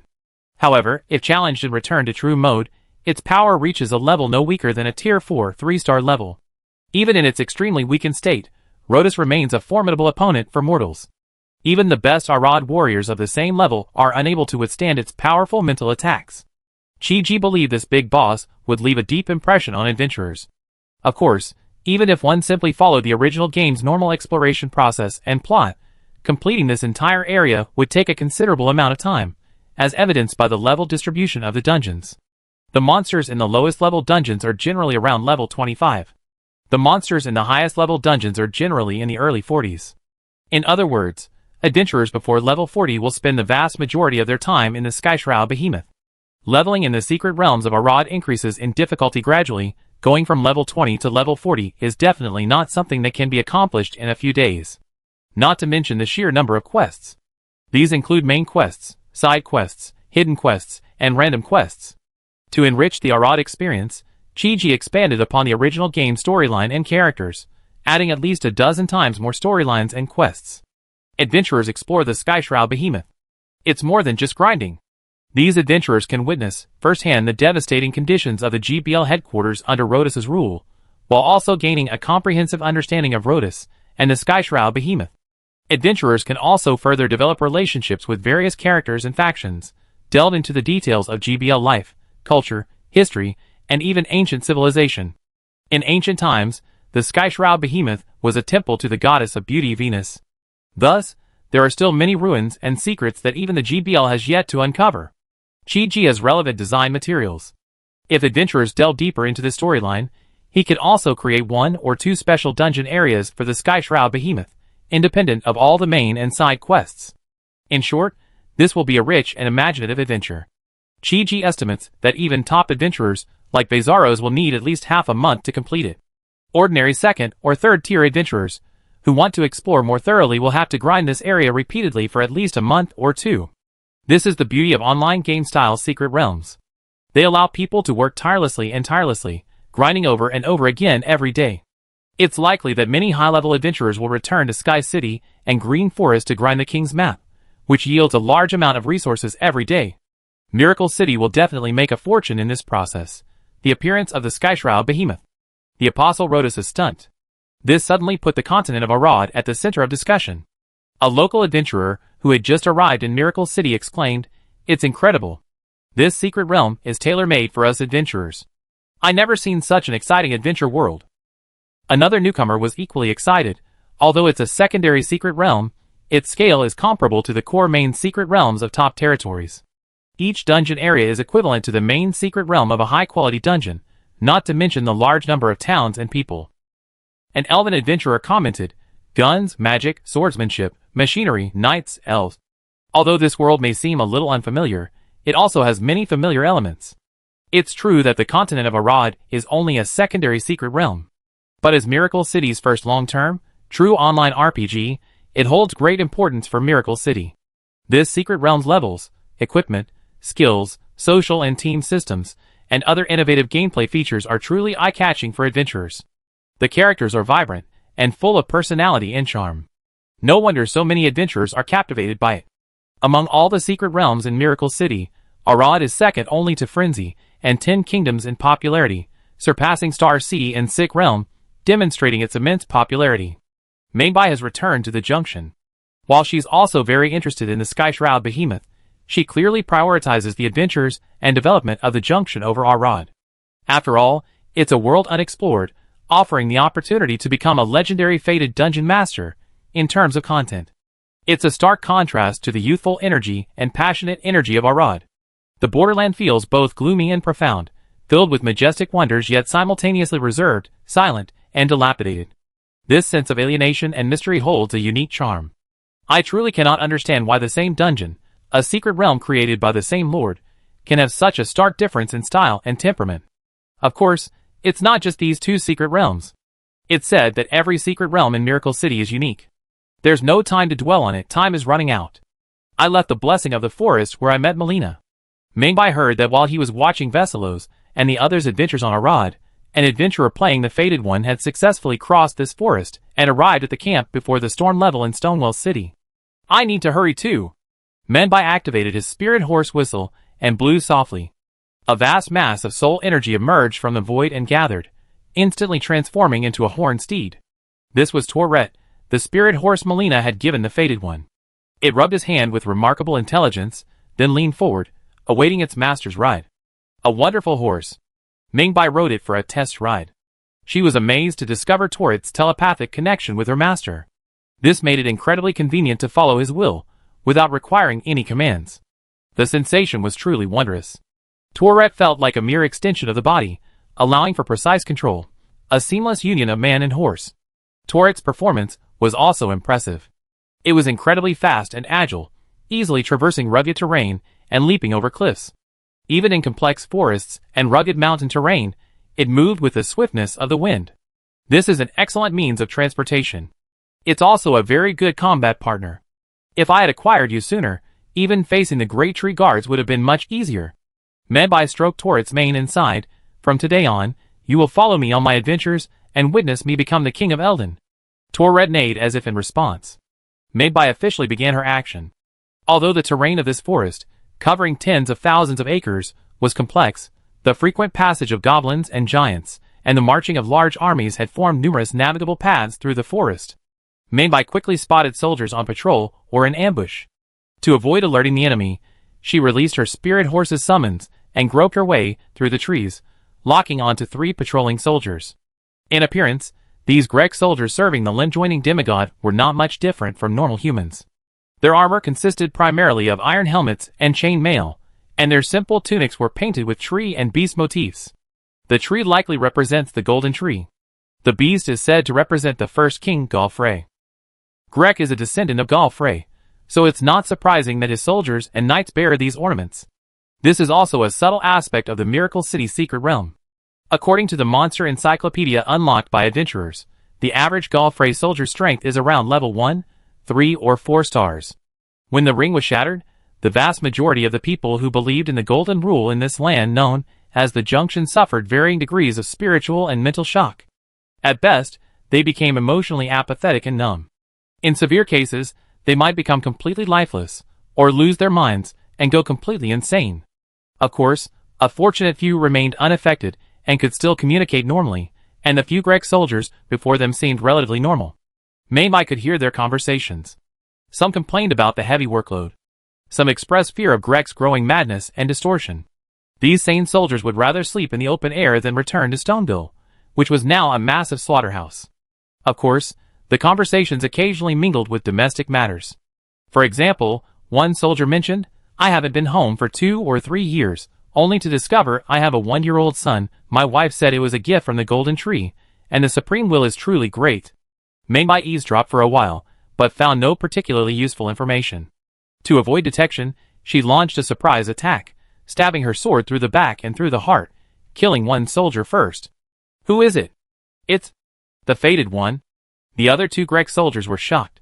They all drew their weapons, one wielding a 2-handed greatsword, the other a long sword and shield.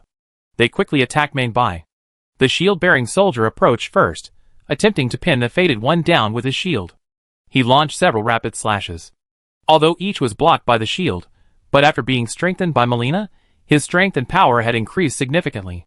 How could a shield-bearing soldier possibly withstand the blows? He barely blocked 4 or 5 strikes before his body faltered. Menbai seized the opportunity, swerving to the side and stabbing him in the neck. Blood gushed out, and another soldier fell. The last soldier, though startled, raised his 2-handed greatsword and attacked Menbai. Clang! The great sword struck the shield twice. Although sparks flew, Mingbai remained motionless. After receiving 2 blows, the Grek soldier's strength was weakening. Mingbai swung his sword in return, sparks flying as the blades clashed, instantly severing the opponent's neglected king's great sword in half. A flash of cold light swept across. The blade touched the Grek soldier's throat. Mingbai, his face filled with murderous intent, shouted, "Do you want to live or die?" The soldier's face was filled with terror. He had clearly not expected this fated one to be so powerful. Mingbai tried to keep this person alive to communicate, hoping to extract detailed information about Stonewall City's defenses. However, despite his fear, the soldier refused to reveal anything and instead shouted and screamed. There was no other choice. He could only stab him to death with a single blow. 3 soldiers dropped a small amount of runes. In addition, there were several relatively intact pieces of equipment. Mingbai had no time to gather all her spoils when a crossbow bolt suddenly blasted out from the woods. Caught off guard, she was struck in the chest. She quickly pulled the arrow out, distanced herself, and took a sip from the red dewdrop chalice. In a split second, her wound healed. Mingbai rolled to avoid the incoming arrows, sword and shield in hand, quickly heading towards the attackers. She spotted 5 Grek soldiers emerging from the bushes. So many, perhaps drawn by the shouting, Mingbai leaped and charged. But the leading Grek soldier easily blocked her attack with a large shield. "Mingbai, be careful! This isn't an ordinary Grek soldier. He's a Grek knight, possessing the strength of a 2nd level, 1-star rank." Mingbai only then realized that this Grek soldier was different. He was taller than the average soldier, and his armor was noticeably more advanced. He wore a gray helmet tassel, and wielded a knight's great sword. Combat skill. Blood slash. The surface of Grek knight's great sword was stained with blood. The moment he swung the sword, blood formed a spurting blade. Although Mingbai quickly blocked it with her shield, she felt the blow was so powerful that some of the blood-red sword energy penetrated through the shield and landed on her. Oh no! Careless! As she stumbled back, soldiers on both sides rushed forward and attacked. Mingbai could only barely parry a few blows, and Grek Knight took advantage of the opportunity and stabbed her in the chest with a fierce sword. Death, adventure ends. Rating for this round, C+. Mingbai didn't make much progress this time. Not only had she wasted a bit of her energy, but she had also lost her newly acquired rune, which made her feel very unhappy. Rest for 2 minutes before fighting again. Both attempts failed to make it out of the woods. The number of Grek soldiers, and the threat of their traps proved more formidable than anticipated. With only a little over half an hour until the dungeon closed, it was highly likely that she wouldn't be able to reach Stonewall City today. However, just then, Mingbai received some very useful information from other adventurers in Miracle City. She abandoned her plan to cross the woods to the Storm Pass, and instead used a blessing to teleport back to the Church of Aerie. The camp at the Church of Aerie was relatively bustling. At least dozens of various types of fated ones would spawn daily. Mingbai could choose reliable allies here. With their help, navigating the woods teeming with Grek soldiers would be much easier. Of course, this wasn't her primary purpose for returning this time, because the remaining time wasn't enough for another round of battle. Mingbai returned to the Church of Aerie primarily because an adventurer had triggered a hidden plot there, which offered a very useful item.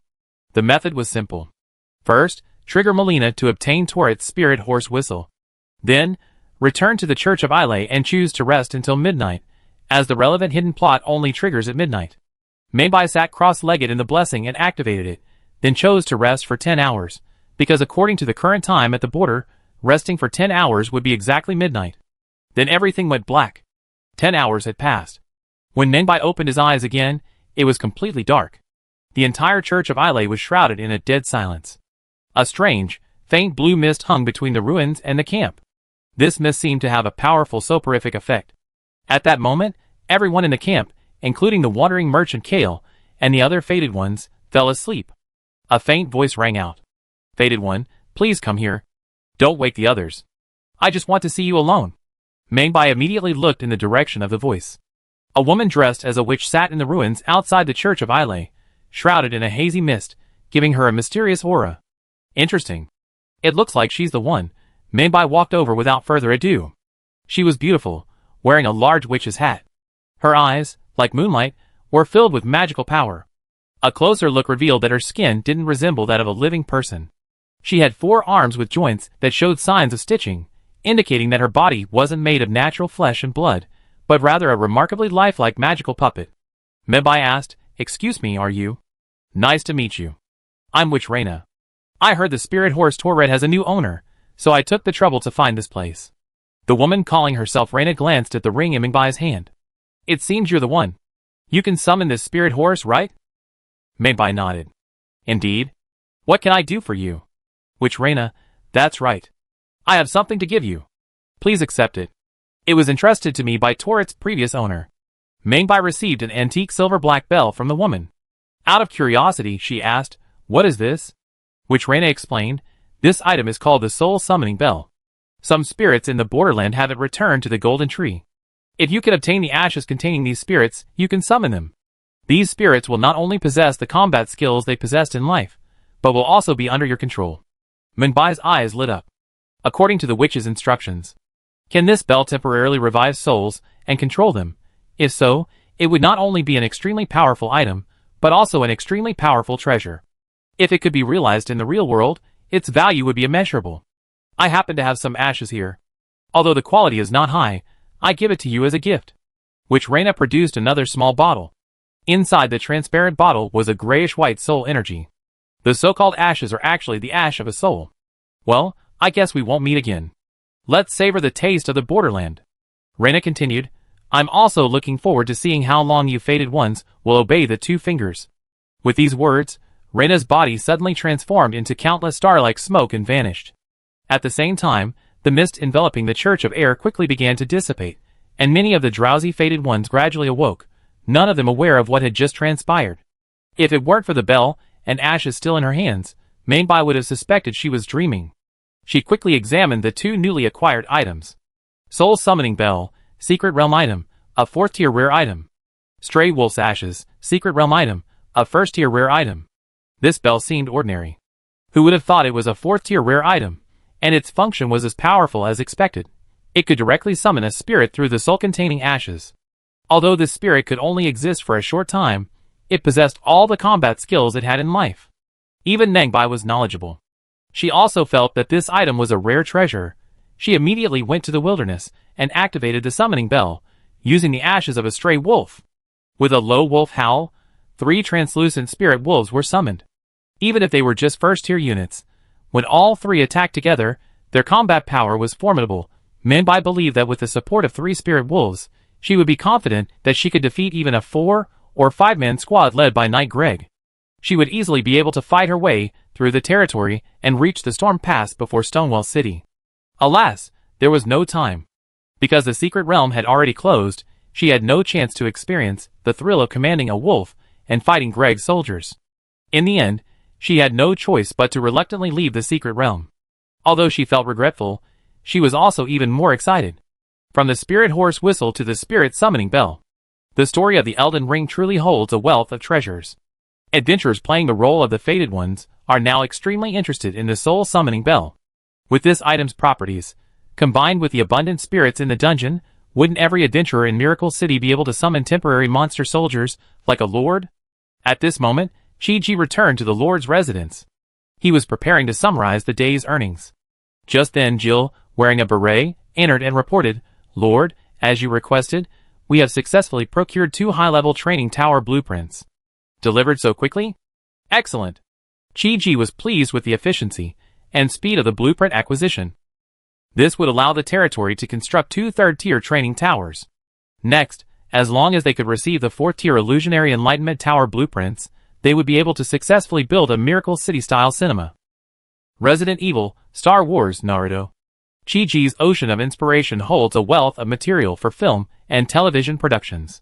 Once the Miracle City cinema chain is successfully established, it will possess even more powerful promotional capabilities. Miracle City's cultural invasion is poised for an unstoppable surge. Chapter 245. The adventure ends. Viseros exited the secret crystal. You truly deserve to be called Elder Viseros. You are undoubtedly the greatest adventurer in Arad. Indeed, you completely explored the outer perimeter of the temple in just 2 challenges.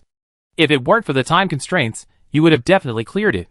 Over 100 high-level undead gathered near the crystal. They were Visero's men, dispatched from Thousand Lakes City to Miracle City. They were either undead knights, high-level ghosts, or high-level skeletons, all considered evil creatures by ordinary people. These high-level undead have undergone significant changes since joining the adventure in Miracle City. After all, many of them have become fascinated with the Free City secret realm, playing the role of ordinary people and experiencing various professions, so their humanity has quickly recovered. In the future, the undead of Miracle City will undoubtedly present a completely different style from those elsewhere. Undead Knight Akru said, Skyshroud Behemoth is indeed difficult. Vizeros ultimately soloed the first dungeon, Temple Outskirts, twice in Skyshroud Behemoth. The first time, he died in a siege by the cultists. The second time, he perished at the hands of the dungeon boss, Isadora. From these two challenges, it's clear that the temple ruins atop the Skyshroud Behemoth are as large as a city, and within them are at least several thousand surviving GBL cultists, all of whom have been brainwashed by Rhodas' psychic power. Each one has become Rhodas' slave and fanatical warrior, their minds consumed by loyalty and fervent worship, harboring a fierce hostility towards any entity that might threaten Rhodas. There's no possibility of communication. Only death can free them. It's easy to see that Rhodas' mental power can not only permanently brainwash someone, causing irreversible mental distortion, but can also affect their physical body through their mind. Many of the GBL cultists Vizeros encountered during his adventures had undergone physical mutations, taking on octopus-like characteristics. Some even sacrificed themselves to transform into giant octopus monsters. Even with Vizeros' experience, this was unheard of. Rhodas' methods were truly horrifying, but precisely because of this, he became even more interested in this apostle. Now, the Veil Behemoth is not only filled with crazed cultists and octopus monsters, but also with pervasive mental attacks. These mental attacks can cause hallucinations, dizziness, or direct damage to adventurers, undoubtedly greatly increasing the difficulty.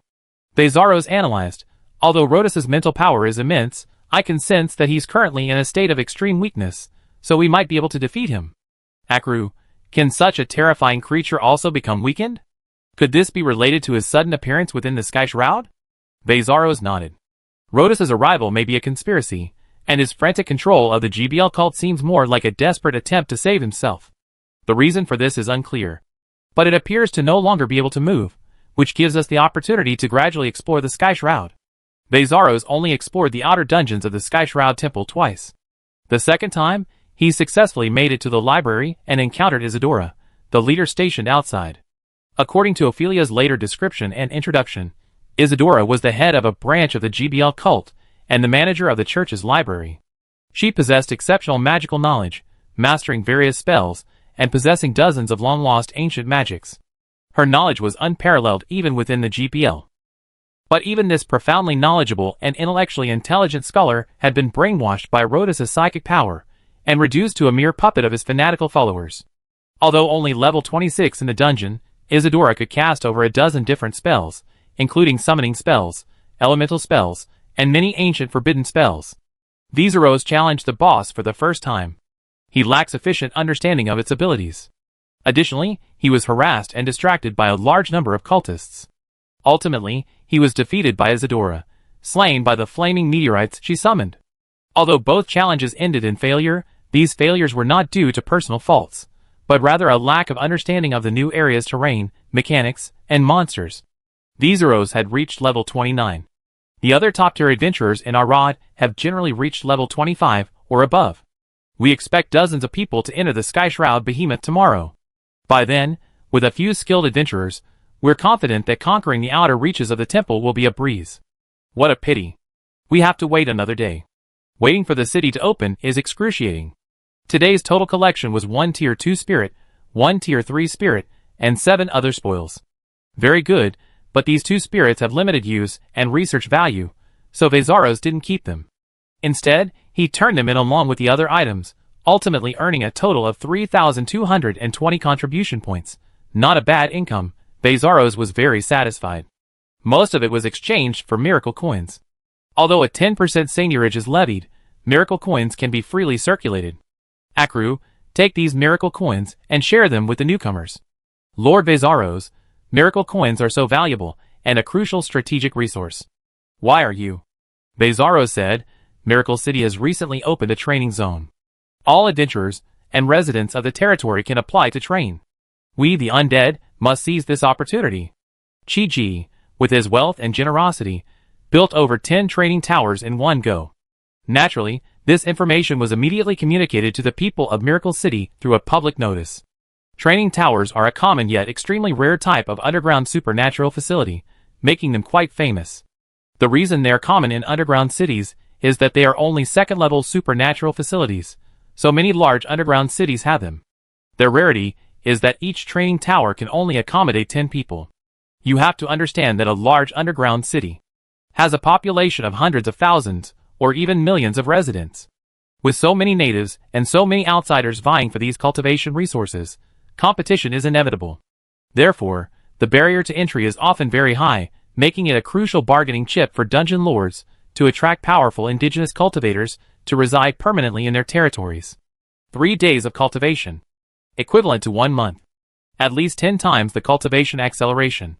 This is an offer many indigenous cultivators cannot refuse. As a second-tier territory, Miracle Territory imposes many restrictions on high-tier cultivators. For example, any cultivator above the second tier will experience very low cultivation efficiency in Miracle Territory, far inferior to higher-tier areas.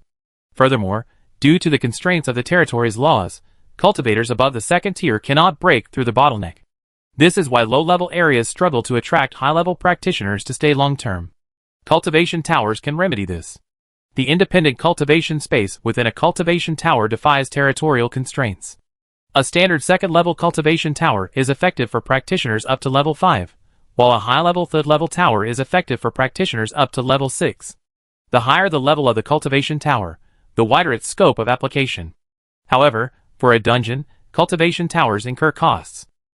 They consume a significant amount of soul crystals, and a small amount of mental energy daily as energy. This is why other dungeons are unable to build large numbers of cultivation towers and maintain their operation long-term. Although Miracle City has the financial resources to support the operation of a large-scale cultivation tower, Boss Chi is clearly not one for charity. He must charge fees, and these fees are divided into different time periods. During the Chaos Tide, the charge is 10 contribution points per hour. During this period, the dungeon can draw energy from the Chaos Energy Tide, significantly reducing the cost of operating the cultivation tower. Furthermore, because the secret realm is open, the high-ranking players flock to it, resulting in less demand for cultivation, and thus a lower fee. This time period is suitable for those on limited financial resources, or those who are simply practicing. As for when the tide recedes and the secret realm closes, the hourly fee starts at 20. This fee isn't cheap, considering that a full night of practice in the practice tower requires at least 200 contribution points. However, Miracle City is now home to many wealthy individuals, so there's definitely a market for them. After all, there are over a dozen practice towers. There are fewer than 200 spots available. You might even have to wait in line for reservations. In short, the training towers Chi-Ji built in the main city will not only improve the territory's services and competitiveness, but also boost economic development and increase the utility of contribution points. Chi-Ji also plans to open 1 or 2 training towers in Qianhu City. These 2 training towers will not accept contribution forms, but will only accept soul crystals. With so many high-level experts in Qianhu City, even selling 300 to 500 soul crystals a night will likely meet demand. With the paid services of the 2 training towers, plus the paid adventures in the adventure hall, wouldn't it net a profit of several thousand soul crystals a day? That's a considerable income. Add to that the various Miracle City products. The income will be considerable. The reason Bezaros arranged for his men to train in the training towers was primarily to cultivate more high-level undead, thereby increasing the status of the undead in Miracle City. After all, although Bezaros has become the guardian of Miracle City, the elves also have a guardian, Nancy Leah, who has already planned to retreat to the training tower to begin her journey towards the 5th level. Once Nancy Leah succeeds, she will become the second 5th level elf in Miracle City. Currently, Miracle City has over 1,000 high-level elves, the vast majority possessing top-tier cultivation talent. In the future, a large number of 4th-level elves will undoubtedly emerge, rapidly elevating the elf status. The undead must compete. Just as Bezaros had made the necessary arrangements, he suddenly sensed 2 familiar auras, both of 5th-level strength. One was the elven elder artist, and the other was. He immediately looked in that direction, and saw a human-like, delicate, and adorable girl with twin ponytails accompanying the frail artist. It's actually Lord Ashadran. I didn't expect you to come to Miracle City. Although Maidbai didn't reveal her identity publicly, she had no intention of hiding it from Artis and Bezaros. After all 3 of them were elders of Thousand Lake City. A few minutes later, Manbai, Artis, and Bezaros arrived at an adventurer's tavern in Miracle City. During the city's closure period, the Miracle City Tavern was bustling with adventurers gathering, mostly discussing the latest developments in the secret realm of Miracle City. Did you know? Qinshan City's top adventurer, Zhang Shanhai, has also arrived in Miracle City. Who is he? Is he famous? Of course not. He's a household name in Qinshan City, even more famous than Master Wanshan Guhong. Now, we have 2 4th-tier adventurers in Miracle City. Great. The more experts we have, the stronger Miracle City becomes. The better our development, the safer we be, and we be able to experience more fascinating secret realms in the future. 2 days after entering the Miracle Territory, Zhang Shanhai from Qinshan City abandoned his hidden identity and revealed his true identity. This has become a hot topic among the adventurer community. Manbai, Artis, and Vesselos were all concerned upon learning that another 4th-tier adventurer, and a very experienced one at that, had appeared in Miracle City. Zhang Shanhai was an Undercity. The main secret realm to be conquered was the 9 Realms tree. The 3 hadn't yet explored it, but they had some understanding of it. Manbai heard that the protagonist of 9 Realms tree is a bald hunk with a very interesting story. The plot of this story seems quite simple, simply finding the highest peak in the 9 Realms to hold a funeral for his wife. However, beneath this seemingly simple plot lies a thrilling adventure. For example, at this moment, in the Tavern Crystal, there is a famous adventure scene from the 9 Realms tree world. The most shocking scene is a bald, axe-wielding hunk, leading a child armed with a longbow, as they encounter and confront a behemoth of unimaginable size and magnitude beyond comprehension. It is none other than the infamous Midnight Serpent Jormungandr. Its size and imposing presence are several times more exaggerated than depicted in the game. Its head alone is the size of a small mountain, and its length is conservatively estimated at 5,000 meters, truly astonishing. The white snake god that once inhabited Ashina country had already left adventurers speechless with shock. But in this shared world, even the white snake god of Ashina's sacred mountain pales in comparison, like a humble loach. The adventurers were deeply aware of the saying, "There are always snakes beyond the mountains." What kind of monster is this? Manbai paused. Even as a dragon, she was stunned by the enormity of the creature. The other adventurers were also buzzing with discussion. Is this the most astonishing monster in the 9 Realms tree arc Jormungandr? What rank is this monster? Judging by its size alone, it must be at least rank 4. Zhang Shanhai and the other adventurers were steadily advancing the story of the 9 Realms tree arc. Not only did they encounter Jormungandr, they also traveled through several Nordic-style towns and explored the ruins of numerous temples reminiscent of Norse mythology. Finally, under the guidance of the witch Freya, they activated the legendary World Tower. This World Tower was originally submerged in the ocean. Krail lured out the dormant Jormungandr, causing the water level to drop, revealing the previously submerged ruins of the World Tower. Adventurers manipulated Krailer to explore the ruins, ultimately successfully finding the 9 Realms transit point. Although the 9 Realms tree arc is only one region in the 10 Kingdoms Chronicles, it encompasses 9 different regions simultaneously. According to Freya, the area we initially entered is called Midgard, the Middle World. Midgard is the world where humans live, but there are 8 other regions besides it, including Asgard, where the Aesir live, and Vanaheim, where the Vanir live. Master Zhang Shanhai and his companions are currently exploring Alfheim, one of the 9 regions. It is said that this is where the elves of the 9 Realms tree live. We adventurers need to enter this world and obtain the legendary elven light of Alfheim to dispel the corrosive black fog beneath Midgard's highest mountain before we can reach the summit. Several adventurers familiar with the 9 Realms tree were excitedly explaining the 9 Realms tree's worldview to the other adventurers. Through the Tavern Crystal, everyone could find a replay of the impact of Zhang Shanhai and the other adventurers entering Alfheim. Although replaying these videos requires contribution points, with some going to the adventurer and some to the territory, it can be considered a way for the tavern to generate revenue. However, since the cost is low, adventurers are happy to revisit their exciting adventures. Not only does it make for a great snack and a great topic of conversation, but they can also absorb the adventure experiences of the masters by observing them. Alfheim is a world completely different from Midgard, filled with blooming flowers, countless vines, and tree roots.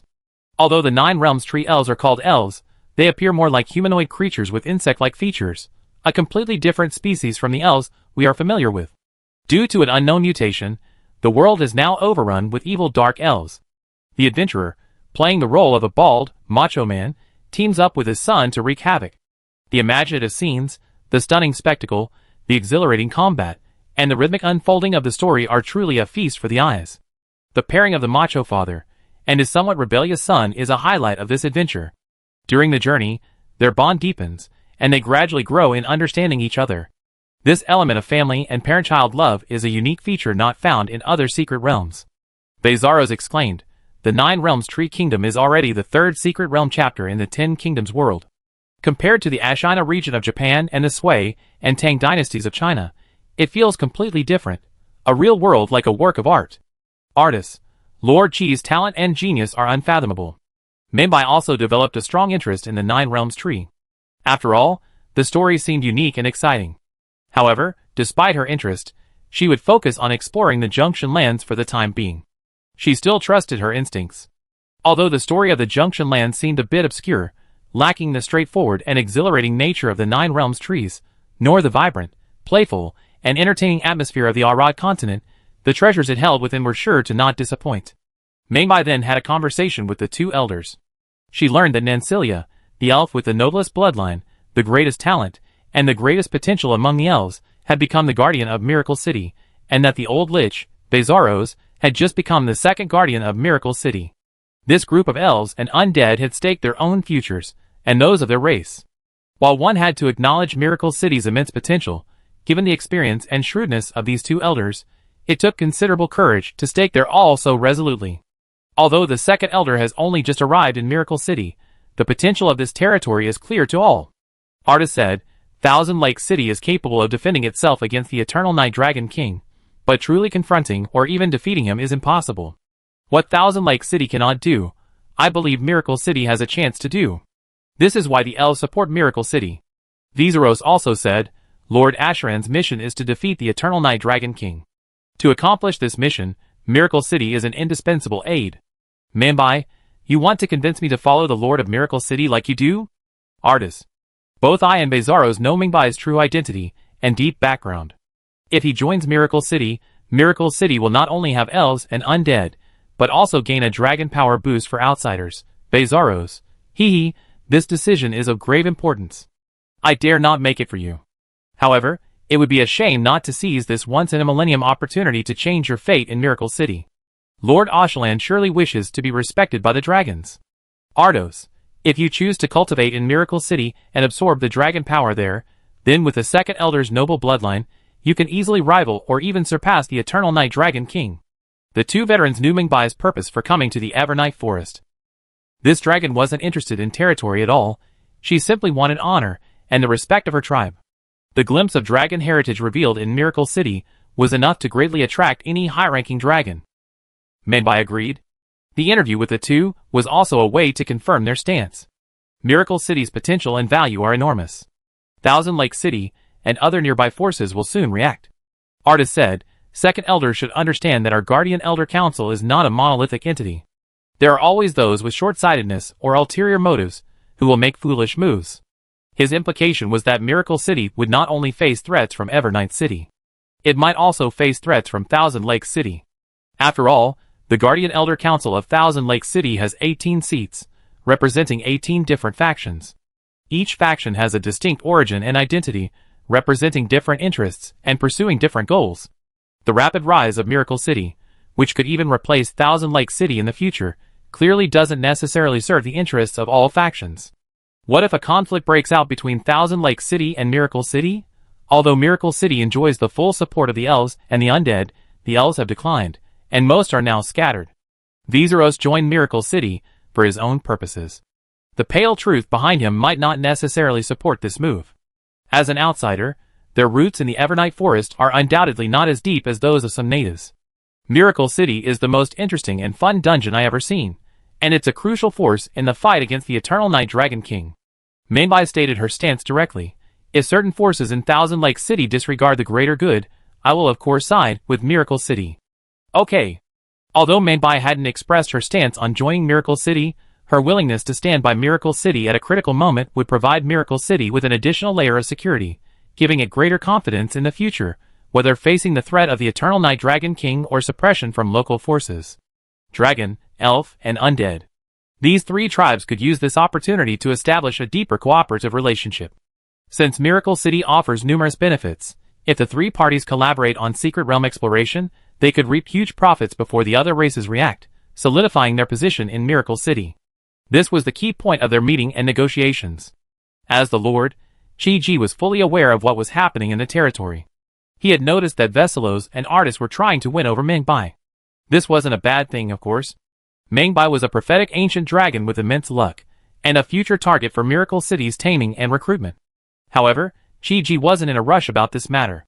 As for external threats, Chi-Ji knew the Evernight Forest, and even more so his own territory. He knew the Evernight Dragon King had undoubtedly begun to focus on Miracle territory, and he was also aware of the complex power structure within Thousand Lake City. But precisely because of this, he was confident. Since Miracle City had the audacity to make such a high-profile appearance at this time, it must have sufficient self-defense. Chi-Ji hadn't eavesdropped on the discussions between his men and Mengbai about their cooperation. He was currently in Xiamu City, conducting a round of conversion on the people he had recruited yesterday but hadn't yet converted. This wave of transformation consumed nearly 100,000 mental energies. However, it also completely assimilated the various tribes of the Evilwood Forest. Miracle territory will then swiftly wipe out the remaining resistance within the Evilwood territory, then take over two nearby third-tier territories, further expanding its territory and increasing its population. In this way, Chi-Ji's city holdings will multiply several times. He will also officially reach the third-tier territory at this point. Miracle City currently possesses 4 main secret realms and 3 secondary secret realms. The number of secondary secret realms that can be deployed in each dungeon cannot exceed the number of main secret realms. However, since the Arad continent was established by subjugating secondary lords, these secondary secret realms do not count towards deployments, so theoretically, 2 more secondary secret realms can be deployed. Among the territories conquered by Miracle City this time, many dungeons are suitable for deploying cores. As long as a core is acquired, 2 more secondary secret realms can be created. This is also one of the significances of territorial expansion. However, Chi-Ji is not in a rush to decide how to deploy these 2 secondary secret realms, nor what kind of secret realms to deploy. Currently, there is already enough secret realm content. The Starsea secret realm will also receive a chapter update. As a result, the number of adventurers and their exploration capabilities are a bit behind. It is not too late to upgrade the territory first, expand the territory, and introduce more adventurers, and then add other secret realms. Chi-Ji will be more cautious in choosing new secondary secret realms.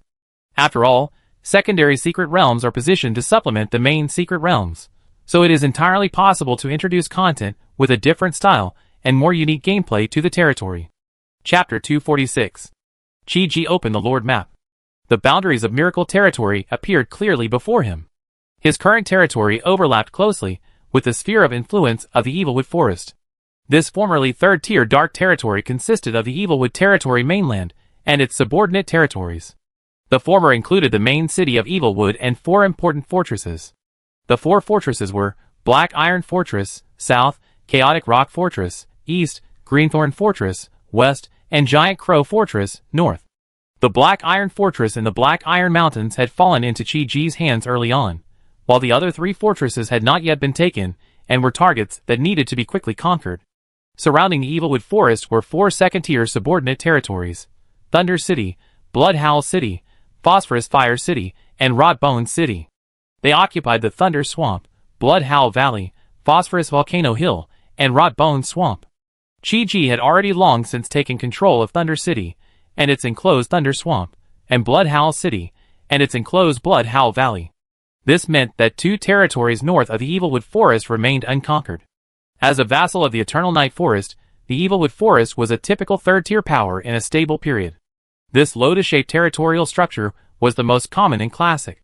After all, the territory a lord could directly control was limited, determined by a combination of factors such as their own abilities, territory resources, and population and military forces. Seeking territory beyond their capabilities would only weaken their control. Therefore, confining the directly controlled territory to a manageable range. The most prudent approach was to build a ring of secondary territories around the territory to form a barrier. These subordinate lords must be subordinate to the core lord. This not only provides a steady supply of resources, but also forms an effective defense and buffer, playing a crucial role in resisting foreign invasions. Take the Evilwood Forest, for example. It is surrounded by a circle of second-tier territories. And the second-tier territories are surrounded by first-tier territories. If a powerful foreign enemy wishes to invade the Evilwood Forest, they will likely have to start from a first-tier territory. The lower the territory level, the more difficult it is to fight away from home, and the greater the disadvantage for the invading force. Evilwood City can immediately mobilize nearby first and second-tier territories to dispatch a large number of first-tier troops, dragging the enemy into battle in the first-tier territory. Even if the first-tier territory falls, the battle can continue in the second-tier territory. This asymmetric consumption of combat power greatly increases the cost of invasion for the enemy. The threat faced is thus greatly reduced. This lotus-shaped power structure is not only common in the Dark Territory. In fact, many human dungeons also deliberately create this territorial structure. After all, this type of territorial structure not only facilitates defense, but also prevents merging with external territories, thus forming distinct territorial divisions and firewalls. Of course, Miracle City is still in a period of rapid expansion, never considering territorial boundaries. Naturally, there's no need to build barriers within its territory. Territories, like Jinsei City, were directly annexed. As a nominally second-tier territory, it can mobilize a vast array of fourth and fifth-tier combat forces. Miracle City's combat power is highly overflowing. If external territories were to merge with Miracle Territory, it would face an overwhelming and terrifying force. Speaking of which, since the annexation of Shiemu City yesterday, Shiemu Forest has become part of Miracle Territory. The originally third-tier territory has been forcibly downgraded to second-tier. This process will undoubtedly affect the three dark fortresses. After all, they were originally part of Shiemu Forest's territory. Furthermore, Phosphorus Fire Territory and Rotten Bone Territory, which border Shiemu Territory but were previously separate, have now merged with Miracle Territory as a single entity, forming a single, massive second-tier region, thanks to Shiemu Forest's similar upgrade. This means that high-level adventurers in Miracle Territory are fighting on home turf, whether in the three dark fortresses or the two affiliated territories. Within this area, they can freely utilize third-tier or even fourth-tier combat power. This will make combat significantly easier. A few minutes later, Chi-Ji returned to the main city. Today's spirit ceremony had concluded. Yongjin had already upgraded a group of adventurers on behalf of the Lord's contract. Chi-Ji then randomly summoned Han Teng to inquire about the progress of the Calamity Army's preparations. Your Excellency, the Scourge Legion headquarters was officially established just a few minutes ago. Excellent. In order to consolidate the adventurer forces, Chi-Ji specifically established the Scourge Legion in his territory. The adventurers also greatly appreciated this impressive designation. In addition, to facilitate management and improve efficiency, he dedicated a luxurious building to serve as the Scourge Legion's administrative headquarters. This headquarters has now officially opened. In other words, this force is on the right track. Also, although the Scourge Legion is composed of adventurers, the Legion's commander is a representative sent by the Lord. For example, the current person holding this position is Han Teng, the named individual. However, as a highly autonomous and unpaid military unit, the Lord and his representative generally do not personally command it. Adventurers' membership is entirely voluntary, and Boss Chi will not force adventurers who come to the territory to risk their lives for the territory. Of course, after the establishment of the Scourge Army. From now on, large-scale missions will be issued as campaign missions. Adventurers who wish to participate in campaign missions and share in the rewards must first apply to become a Scourge Army member. Applications to become a Scourge Army member obligate them to abide by the Scourge Army's management and regulations. The Legion commander is often a nominal position, their only power being the ability to reorganize the Scourge Army Representative Committee at any time. Their primary function is to serve as a liaison between the Lord's office and the Legion, while also overseeing the Legion on behalf of the Lord. This organization is the true coordinating and commanding body.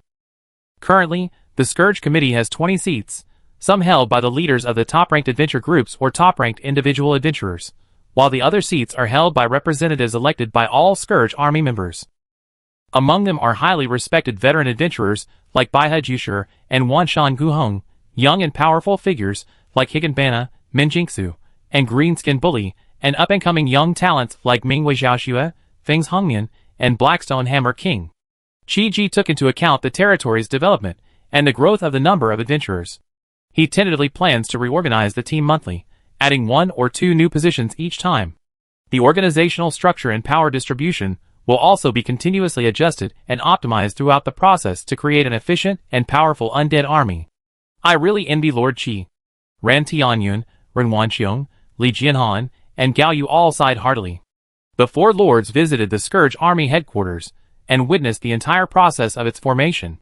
As lords, they couldn't help but feel a deep sense of envy.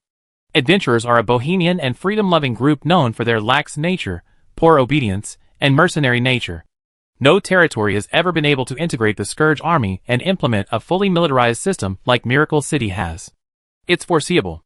Once this army is on the right track, Miracle City's military strength will reach new heights.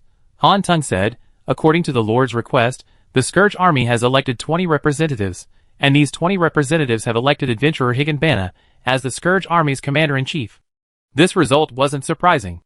Higanbana had recently relocated most of the Huangquan Adventure Group to Miracle City. Not only did she continue to lead the group, she was also one of Miracle City's most prestigious adventurers, having commanded several successful battles to spite the disorganized adventurers. Han Tung continued his report. In addition, the Scourge Legion has completed the reorganization of its troop structure. The current force of approximately 5,000 men has been divided into 5 battalions, each battalion into 10 squadrons, and each squadron further divided into 10 combat teams. Simply put, the current Scourge Army consists of battalions of 1,000 men, squads of 100 men, and teams of 10 men.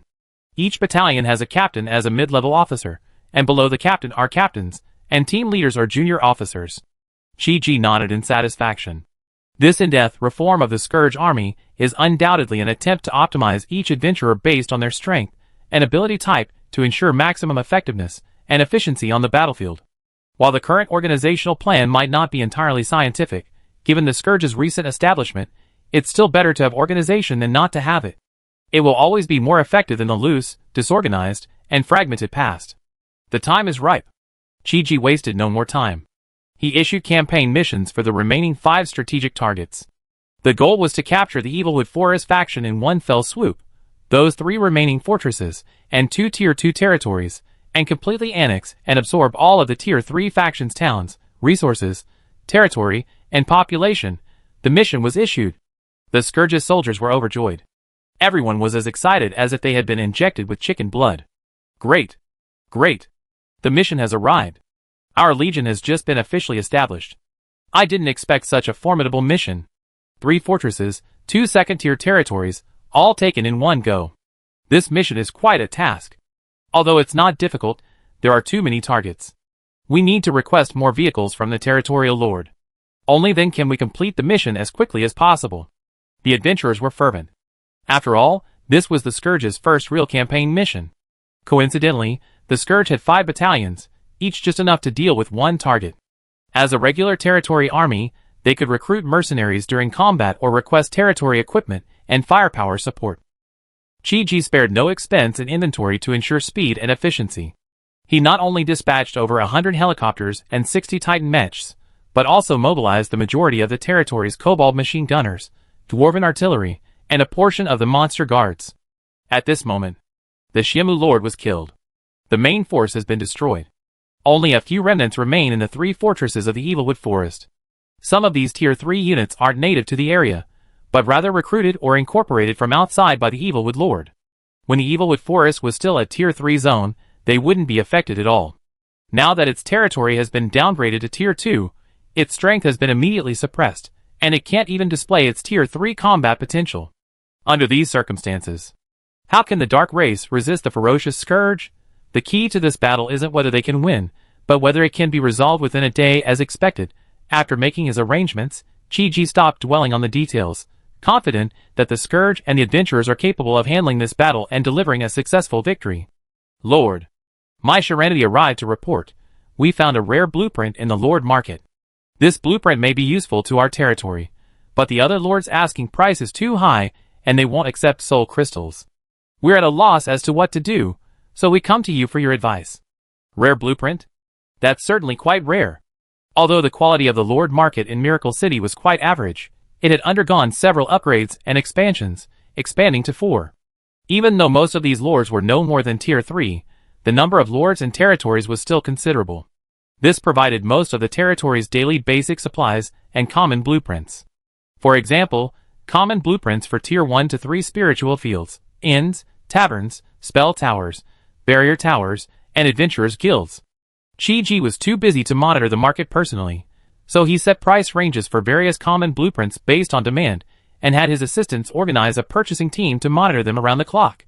As long as the required blueprints appear on the market, just quote or negotiate within a preset price range. No reporting required, purchase directly in the trading hall. This has saved Chi-Ji a lot of energy, and greatly increased his procurement success rate and efficiency. As a result, he's been receiving several blueprints every day lately, and these blueprints have been used in the construction of several major cities and key towns. If it weren't for Chi-Ji's generous spending, if it weren't for acquiring blueprints from various channels, how could it have grown to its current scale in just a few months? However, it's precisely because the online market's quality is not high that the sudden appearance of such a rare treasure is so surprising. Chi-Ji personally opened the Lord's Market.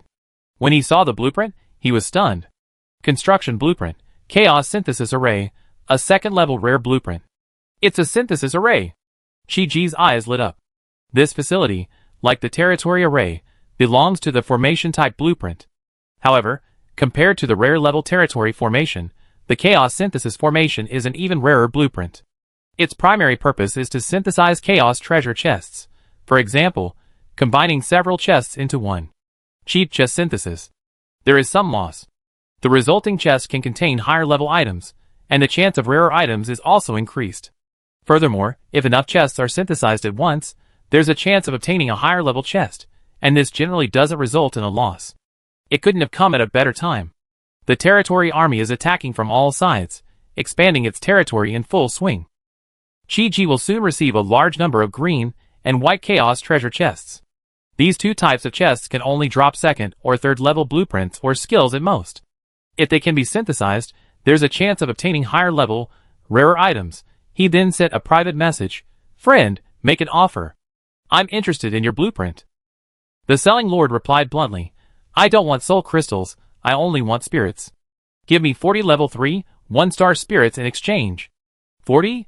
And level 3 spirits. Chi-Ji was stunned when he saw the offer. No wonder the blueprint had been unsold for a while on the market.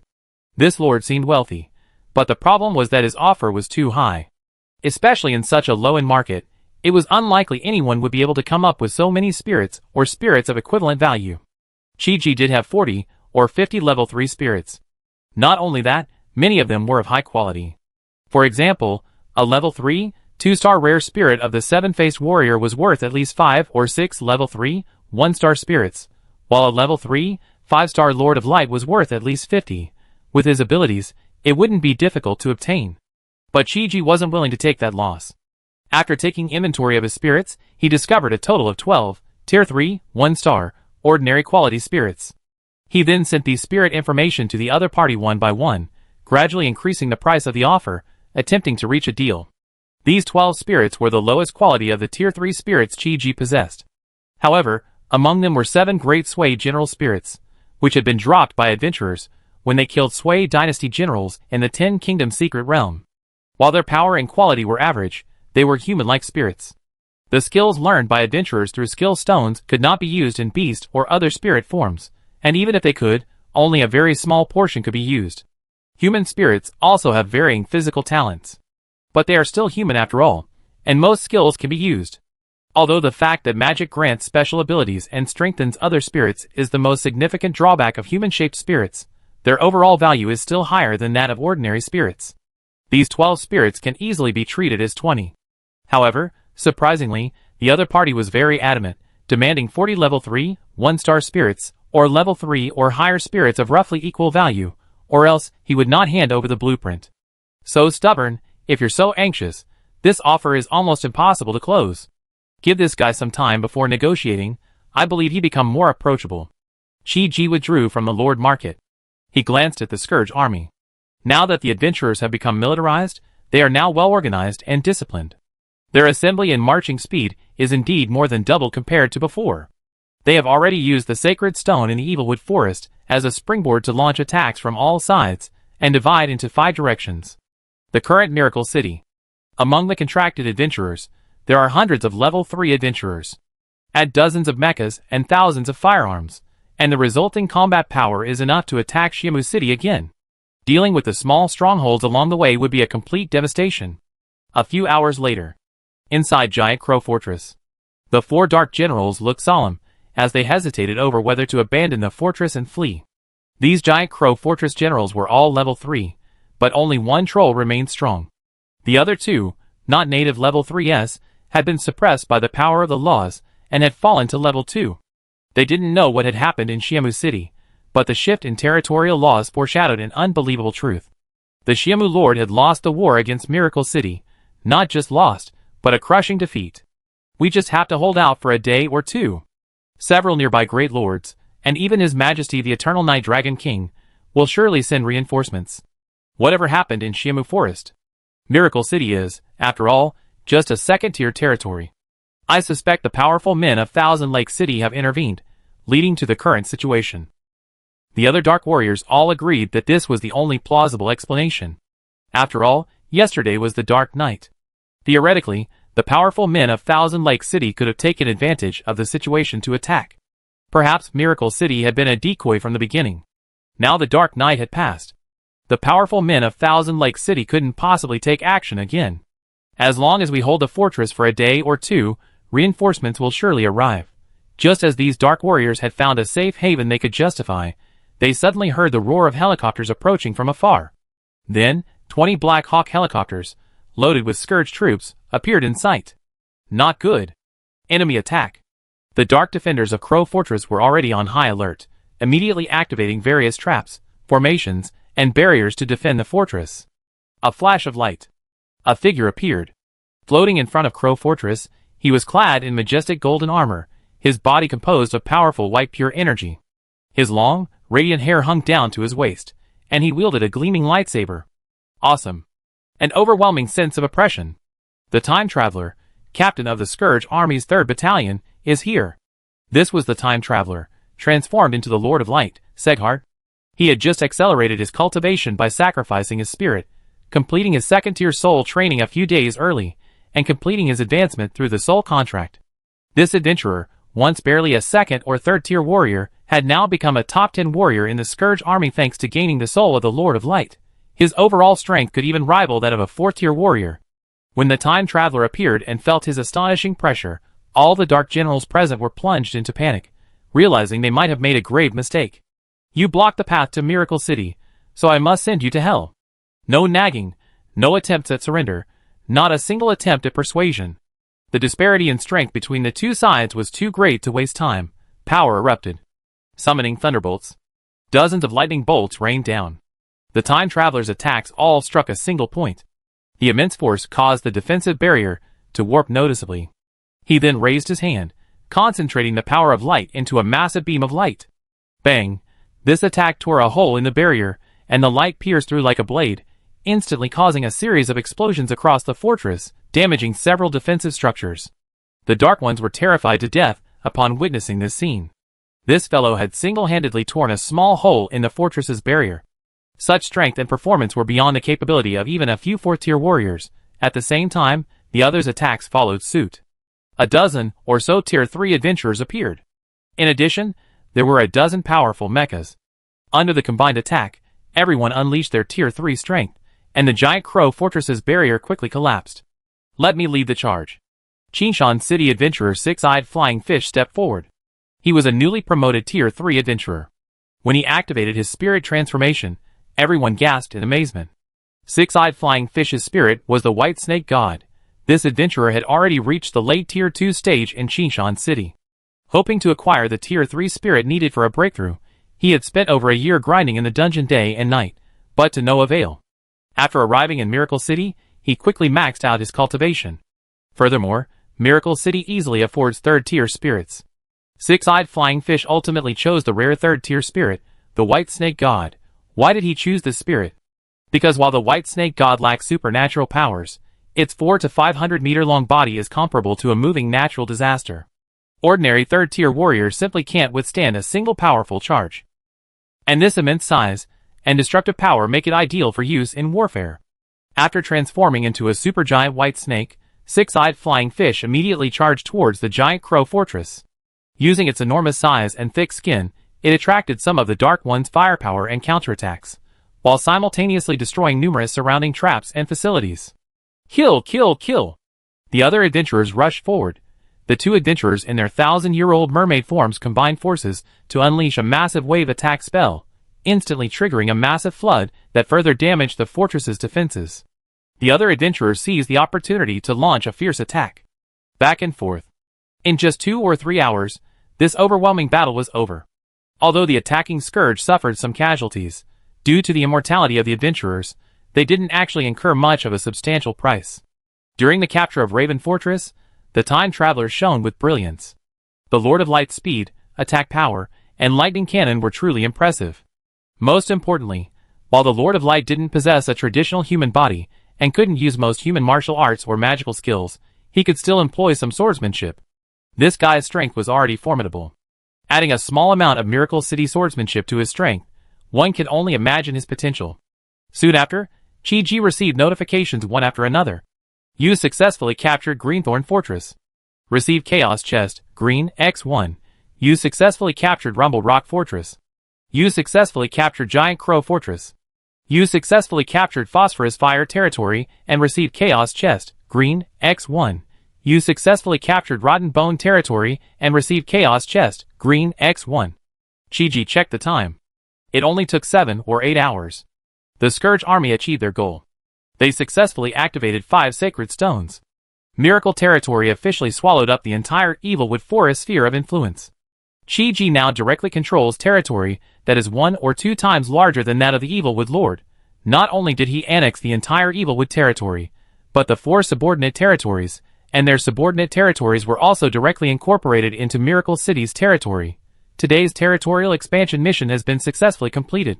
Chi-Ji's resources and population have increased once again, and his overall strength and foundation have been further enhanced. At the same time, the Overlord who was selling the formation blueprints finally couldn't resist and contacted Chi-Ji. After further bargaining, Chi-Ji finally agreed to add a 3rd level, 1-star headless spirit, ultimately trading 13 spirits for the much-needed synthetic formation. Not only had the strategic objective been successfully achieved today, but there seemed to be an additional reward. Chapter 247. The Chaos Synthesis Formation is a very rare formation. However, its rank is not high, so the construction cost is not too expensive. After Chi-Ji completed the formation deployment in the Lord's Mansion, he immediately took out all 5 green quality and 15 white quality Chaos treasure chests. These treasure chests were the harvest from this round of territorial expansion.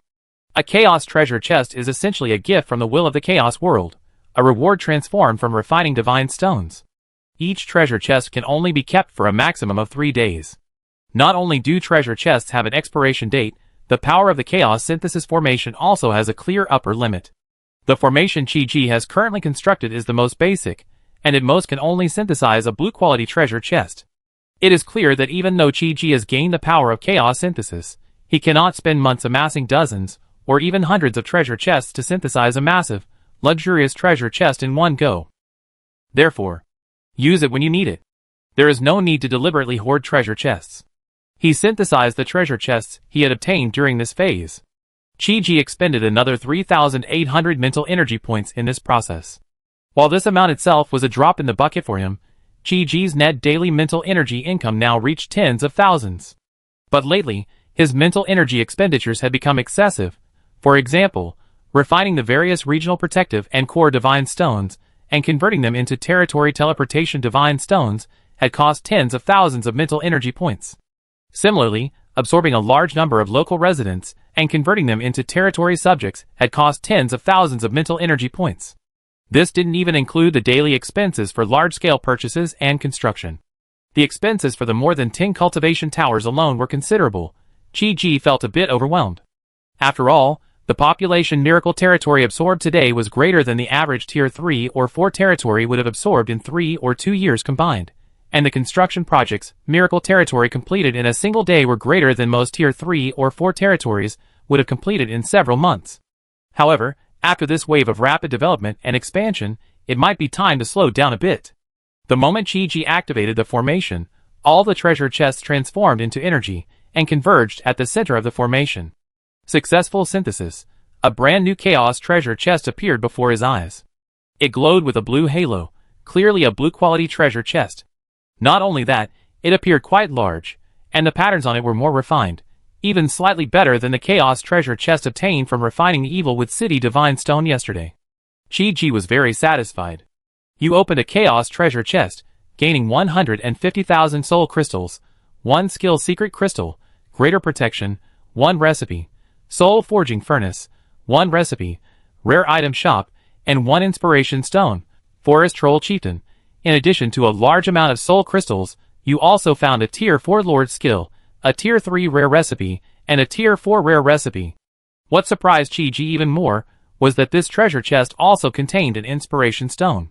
What is an inspiration stone? It's a type of talent material, and talent materials have the lowest drop rate of all materials.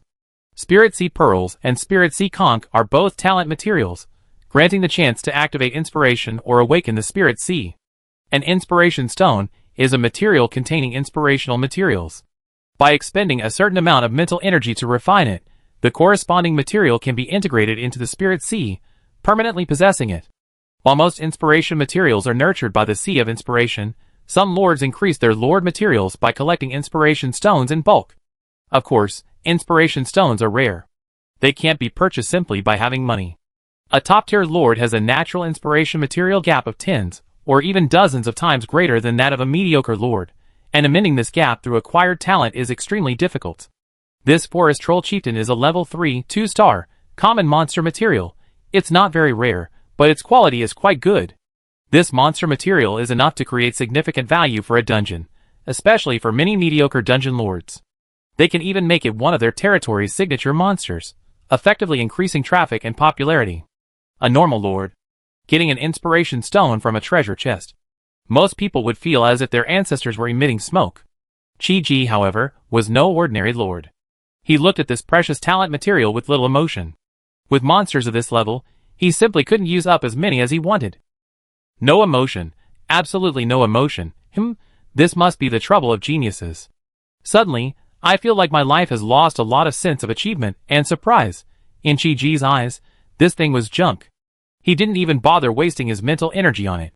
However, as a third-level inspiration material, if it were auctioned at a suitable inspiration market, it would be worth at least 300,000 or 400,000 soul crystals. That's no small sum. But Chi-Ji wasn't short of soul crystals, and had no intention of selling it for cash. After all, there were plenty of ways to earn soul crystals, but this kind of talent material was hard to come by. So, instead of selling it for soul crystals, it was better to keep it as an important bargaining chip for future transactions. The other 3 items. The Lord Skill Great Protection is a very rare 4th-tier Lord skill. This skill allows immunity to any form of damage by consuming spirit and mental energy. It can be used not only on oneself but also on any unit or citizen in the territory. Theoretically, as long as Chi-Ji possesses sufficient spirit and mental energy, even a 6th-tier warrior would hardly pose a threat to him. This skill can also be activated remotely, protecting the personal safety of important figures in the territory. Chi-Ji was very pleased with the secret crystal for this skill. As the true heart and soul of a territory, the Lord's safety is paramount, and anything that enhances self-protection is a good thing. But then again, the most underrated figure in the entire Miracle territory might be this Lord himself. Boss Chi rarely uses his skills, simply out of laziness, or perhaps because it's unnecessary. This doesn't necessarily mean he's weak. Over the past few months, he has mastered over a dozen Lord skills and, as a Lord, has immediately learned over 100 skill stones that have appeared in the territory. Miracle City's powerful spiritual energy output gave Chi-Ji a nearly infinite mana bar. He could summon various territory units in a matter of seconds and unimpededly harness the power of every spirit. Having already reached the 5th level, and now possessing this great protection spell, he had already become the undisputed strongest person in Miracle City. Even if the old Lich Phasaros fought him, even setting aside their subordinate relationship, the latter would hardly pose a significant threat. Chi-Ji's strength would continue to grow over time, which was one of the reasons he dared to expand so boldly, and no longer fear the Eternal Night Dragon King. Despite his immense power, Boss Chi wouldn't act rashly. He simply wanted to grow stronger in secret, so that one day, when the need arose, he could strike, astonishing everyone. Then, everyone inside and outside Miracle City would surely realize the true strength and depth of this territory's hidden superpower. This unboxing revealed 2 images. The 3rd-tier rare facility, the Soul Forging Furnace, is a companion facility to the spirit altar. It has several auxiliary functions, the most important of which is to raise the level of spirits. It's level, not rank. For example, you can upgrade a level 1, 1-star spirit, a level 2, 1-star spirit, or a level 3, 1-star spirit to 5-star, respectively. However, you can't upgrade a level 1 to 2 or a level 2 to 3. This feature is actually quite useful because it allows you to maximize the potential of certain spirits. For example, ordinary zombies in Miracle City are level 1, 1-star monsters. Tank zombies, and witch zombies are level 1, 5-star monsters. If you sacrifice and smelt 100 ordinary zombie spirits, you end up with a 5-star zombie. The power gap between first-tier, 5-star monsters is similar. If an ordinary zombie reaches first-tier 5-star, it's definitely not ordinary.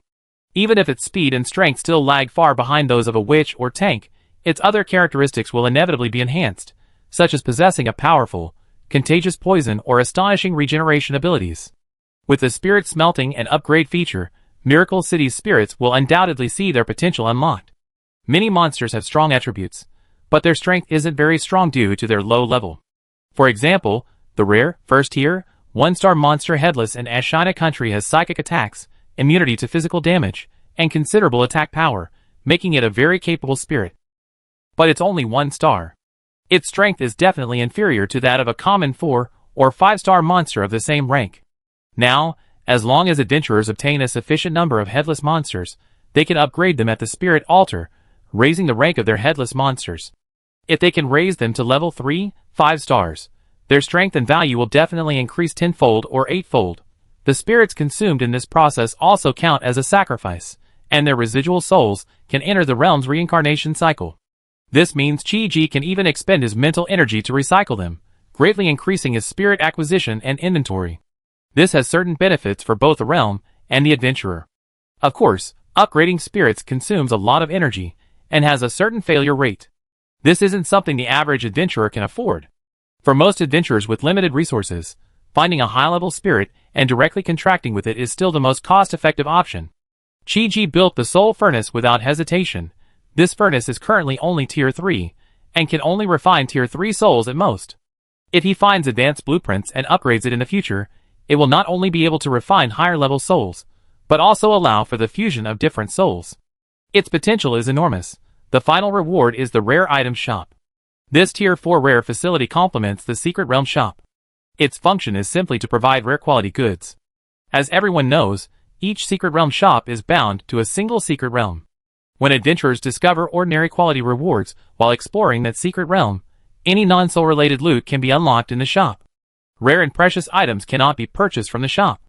This rare item shop can be bound to a secret realm shop of at least Tier 3, and once bound, it cannot be changed.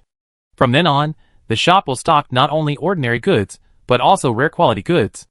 Of course, the latter is extremely expensive and limited in quantity each time it's refreshed. Although it's only tied to one store, meaning one secret realm, unlocking the ability to redeem rare items is indeed very useful. If Chi-Ji equips every secret realm with a rare store, then Secret Realm Store plus Rare Store plus Hall of Treasures would essentially allow him to own a complete supply chain, greatly enriching the territory's resource output. After much consideration and deliberation, Chi-Ji decided to build a rare store in a Secret Realm store on the Arad continent. He chose not to choose the larger Frenzy, or 10 Kingdoms, because Frenzy's core products are various firearms and vehicles, while 10 Kingdoms offers a wide variety of high-quality spirits. The former offers mostly ordinary goods. The latter, on the other hand, doesn't have a store. Arad continent is currently second only to the two main secret realms in popularity. Furthermore, due to the level balancing mechanism, this secret realm has a low drop rate for spirits, but instead produces more material loot. There are a large number of special firearms, various equipment materials, and skills of rare quality. The supply of rare shops is closely linked to the output of secret realms. The more secret realms you produce, the greater the supply. The current popularity of the Arad continent, coupled with its repeated grinding, makes it a paradise for producing equipment, skills, potions, materials, and other supplies. Top tier 4 tier Lord skills. Extremely rare inspiration stones. Plus 2 very useful blueprints. This wave of harvest is truly impressive, worthy of the large treasure chest created by Synthesis. After receiving the treasure chest rewards, Chi-Ji will continue to count his other gains. He has acquired a large amount of land and territory at once, and various materials and resources are also a must-have. In the coming days, the liberated dark slaves from various indigenous tribes will gradually join Miracle City, leading to a new round of population growth in the territory. Chi-Ji needs to absorb and digest resources and population. He also needs to complete the construction of new territories and new towns. This will be a major undertaking. As for the Scourge, after completing their missions and receiving generous rewards, they already returned to the main city to celebrate or rest. In 3 hours, the secret realm will be open. Adventurers are full of energy, but they can't completely avoid rest. These past 2 days of dungeon crawling and territory exploration have exhausted the adventurers. Even if the bar offers restorative and even mentally rejuvenating liquor, it can't completely replace sleep. Forest of Eternal Darkness. In the heart of the Great Forest. This is also the core of the 6th level area, the Great Forest of Eternal Night. This was once the realm of elves and treants. In its heyday, it was home to millions of elves and hundreds of thousands of ancient and wise treants. It has now become a land shrouded in black fog, withered and decayed. In the heart of the Forest of Eternal Darkness stands a colossal tree, several thousand meters tall. This tree's size rivals the sea-level Jinmu trees from the world of the 10 Kingdoms in Miracle City, its vast canopy covering an area of tens of square kilometers. It was once an incredibly ancient tree of life, nurtured by the elves for tens of thousands of years. The leaves, once lush and full of vitality, are now mostly withered. Most of the tree bears traces of fire, and a closer look reveals scattered embers, the entire tree ablaze with smoke and fire. And within the vast, nearly withered canopy, there actually is an ancient city. This city, built among the great trees, was once the sacred tree city of the elves. Now, it has become a holy place for the dark race, the headquarters of the Eternal Night Dragon King, Eternal Night City. At this moment, within Eternal Night City, hundreds of thousands of high-level dark races are gathering. Among them are many powerful dark races from all over the Great Forest.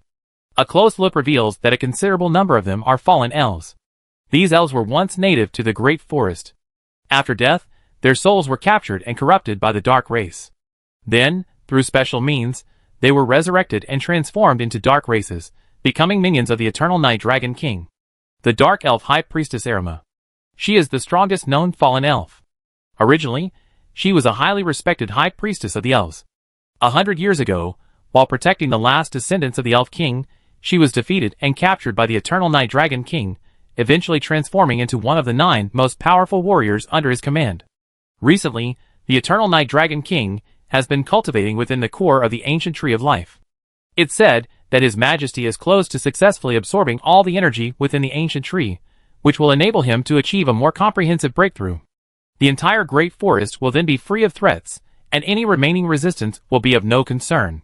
However, precisely because the Eternal Night Dragon King's breakthrough is at a critical juncture, recently, all matters of Eternal Night City, big or small, have been handled by the 9 Dark Commanders, including Erema. The Evilwood Forest has been destroyed.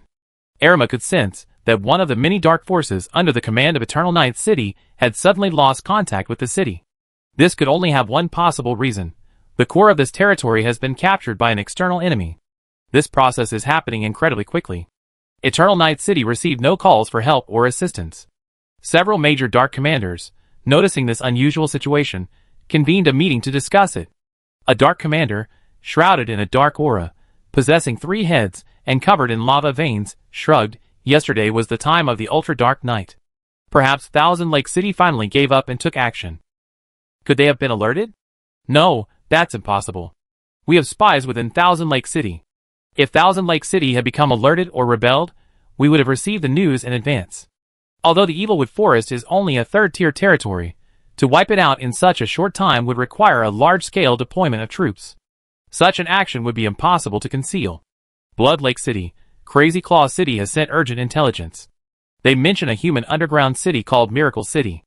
This city is likely supported by Thousand Lake City, and the main force in destroying the Evilwood Forest. A human underground city? Them again. The loss of a mere 3rd-tier territory is fine, but if a human force rises, we cannot afford to be complacent. I believe we must respond immediately. Your Majesty will be out at any moment. I do not wish to face his wrath. In that case, let's end this before Your Majesty completes his plan. The 9 Dark Commanders noticed Miracle City. However, at this moment, They clearly did not believe that a newly rising human city had defeated the Evilwood Forest. Because Miracle City was so close to Thousand Lake City, they almost subconsciously suspected that Thousand Lake City was behind the victory. Regardless, a territory was inexplicably lost. This matter will definitely not be let go. Eternal Night City is about to take action against the Evilwood Forest or Miracle Territory. Another 2 hours. Chi-Ji was busy with territory construction. He also coordinated with his subordinates to settle the newly added people. He also used the remaining time to make some minor repairs and improvements to the secret realm. With less than half an hour left until the city opened, it was time to prepare for a new day of receiving guests. But, just then, Lord Qishan City's Zhong Shanhai requests an audience. The codename sounded quite familiar. Isn't he Qishan City's top adventurer? He only been in Miracle City for 2 days, adventuring in Undercity, and now he was in the main city? But Chi-Ji was very busy. He wouldn't meet even a top adventurer casually unless there was something important. After all, a lord still had to maintain his dignity.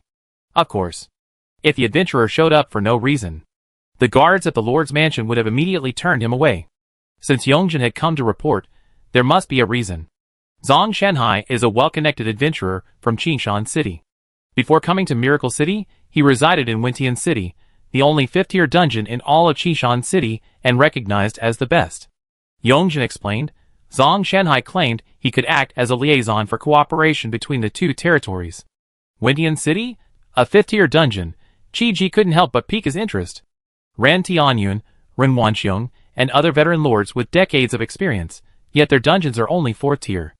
And a 4th-tier territory is a completely different concept from a 5th-tier territory.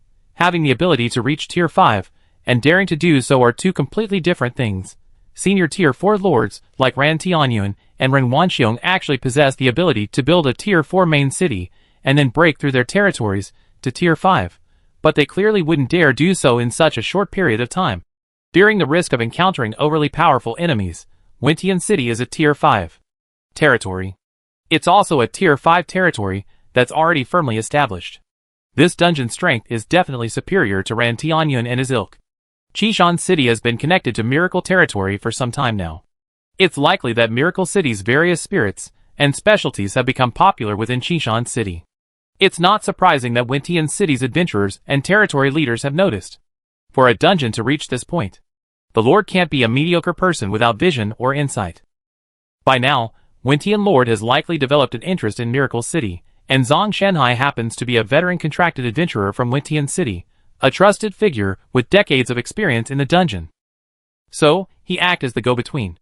It wasn't surprising to have the 2 lords meet. Chi-Ji thought about it, and saw no reason to refuse. If appropriate, he could build another Lord's Gate in Qishan City, further expanding Miracle Territory's diplomatic reach. Friends and allies. Of course, the more the better. He then summoned Zhong Shanhai to learn more about Wintian City. Chi-Ji and the Lord of Wintian City were both busy, and needed to arrange their travel schedules. They would communicate through an intermediary, and the earliest they could meet would likely be after the city closed today. No rush. The chaos tide had arrived. Miracle City was once again open to the public. Chapter 248. Mengbai was agonizing. Time had never felt so long before. She had already experienced the full force of Miracle City withdrawal syndrome, especially in the minutes before the secret realm opened. She felt like ants were gnawing all over her body, a truly unbearable discomfort. Mengbai had lucked into good times. Miracle City's facilities were improving, and its commerce and services were flourishing. There were many ways to kill time, such as the training tower or the tavern. Training? That was impossible. She wasn't a diligent and self-disciplined dragon. So she spent the entire night in the tavern, on a spending spree. She had spent all the hundreds of contribution points she earned from unlocking the Golden Tree Great Shield. Not only did she try the tavern's many specialty drinks, but she also used the Tavern Crystal's on-demand function to watch many classic Miracle City adventure videos all at once. Chi-Ji's Miracle City cinema hadn't been built yet. The video crystals playing adventure clips also provided quite a bit of entertainment. Mengbai watched several classic clips from Ashina, Sway and Tang, Black Light, and Titan. Slices can't fully convey the story, and the image crystals aren't even 1/10 as effective as the Secret Realm crystals. However, there's still enough to open one's eyes and leave one in awe, allowing one to fully appreciate the richness and intrigue of the world created by the Lord of Miracles. The closed city period is a great time to gather intelligence and prepare for the next day's adventure. Although the Elden Ring, the opening chapter of the fourth secret realm, the Disease Realm, has only been open for a day, a wealth of information and images of the border areas have already been found. Mengbai has spent considerable time gathering intelligence and discussing plot strategies with other adventurers, so his mind is now filled with plans and ideas. It's no wonder he's so anxious and tormented at this moment. Finally, the city opened. Miracle City was still filling up in a second.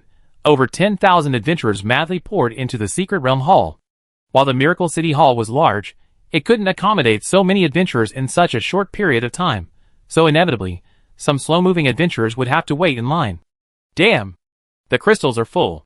Miracle City has so many crystals, but I didn't expect there wouldn't be enough. Yeah, how can there be so many adventurers? Time to ask the Overlord for more Secret Realm crystals. No problem. Let's watch the other big guys' adventures first. Adventurers lined up to look for their favorite Secret Realm crystals. Different adventurers have different interests. The Elden Ring, as a newly opened Secret Realm, was quite popular, so a group of adventurers quickly gathered around the cute white crystal. Isn't that Big Boss Mengbai? What? Big Boss Mengbai? She's the one who, without any power-ups, managed to slay a giant tree guard yesterday. So strong? I'd love to see her. Come on, Big Boss Mengbai. Make it through the storm and enter Stonevale. Mengbai could sense a crowd gathering near the secret crystal. The onlookers, cheers, and even jokes and laughter during the adventure were part of the fun of the dungeon. Miracle City was full of action and content. The emotional value generated was multiplied several times over in other dungeons. Mengbai, hey, don't worry, everyone. We're definitely going to Stonevale, but before that, I need to get some goodies. Good stuff? What good stuff? The other adventurers were bewildered. Mengbai first used the blessing to return to the blessing camp in front of the faded drifting cemetery. Then, after a quick ride of 10 or 20 minutes, he arrived at another blessing and activated it. This one was called the Seaside Ancient Ruins. Why was it called that? Because it was located on the coast west of Ninjafu. A vast ancient ruins complex was built on the seaside cliffs. The sheer drop created a striking visual impact. One after another, ancient, dilapidated, stone pillars, hundreds of meters high, slanted into the sea, and broken arches pierced the mist like the ribs of a giant beast. How can there be so many ruins in this place? The adventurers were all captivated by the ancient and mysterious ruins. These ruins, despite their dilapidated appearance, still held awe-inspiring grandeur, evoked a glimpse of the glory of the past. The cliffs were too high. If they wanted to descend, they would have to take a long detour. Just as the adventurers were thinking this, Mengbai showed off her skills again. Riding her spirit horse, Tourette, she leaped between stone pillars and spotted a massive column of wind. Right here. Mengbai commanded her spirit horse to leap, precisely plunging from hundreds of meters into the column, then, cushioned by the current, landed directly on the cliff face. Elegant.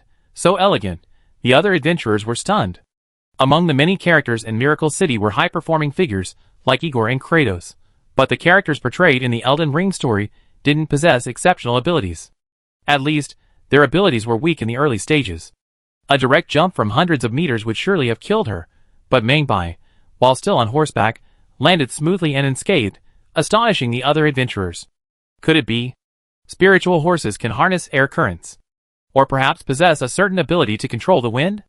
This is a very important discovery, perhaps one that will be of frequent use in future adventures. After landing, Mengbai immediately explored the ancient ruins near the sea.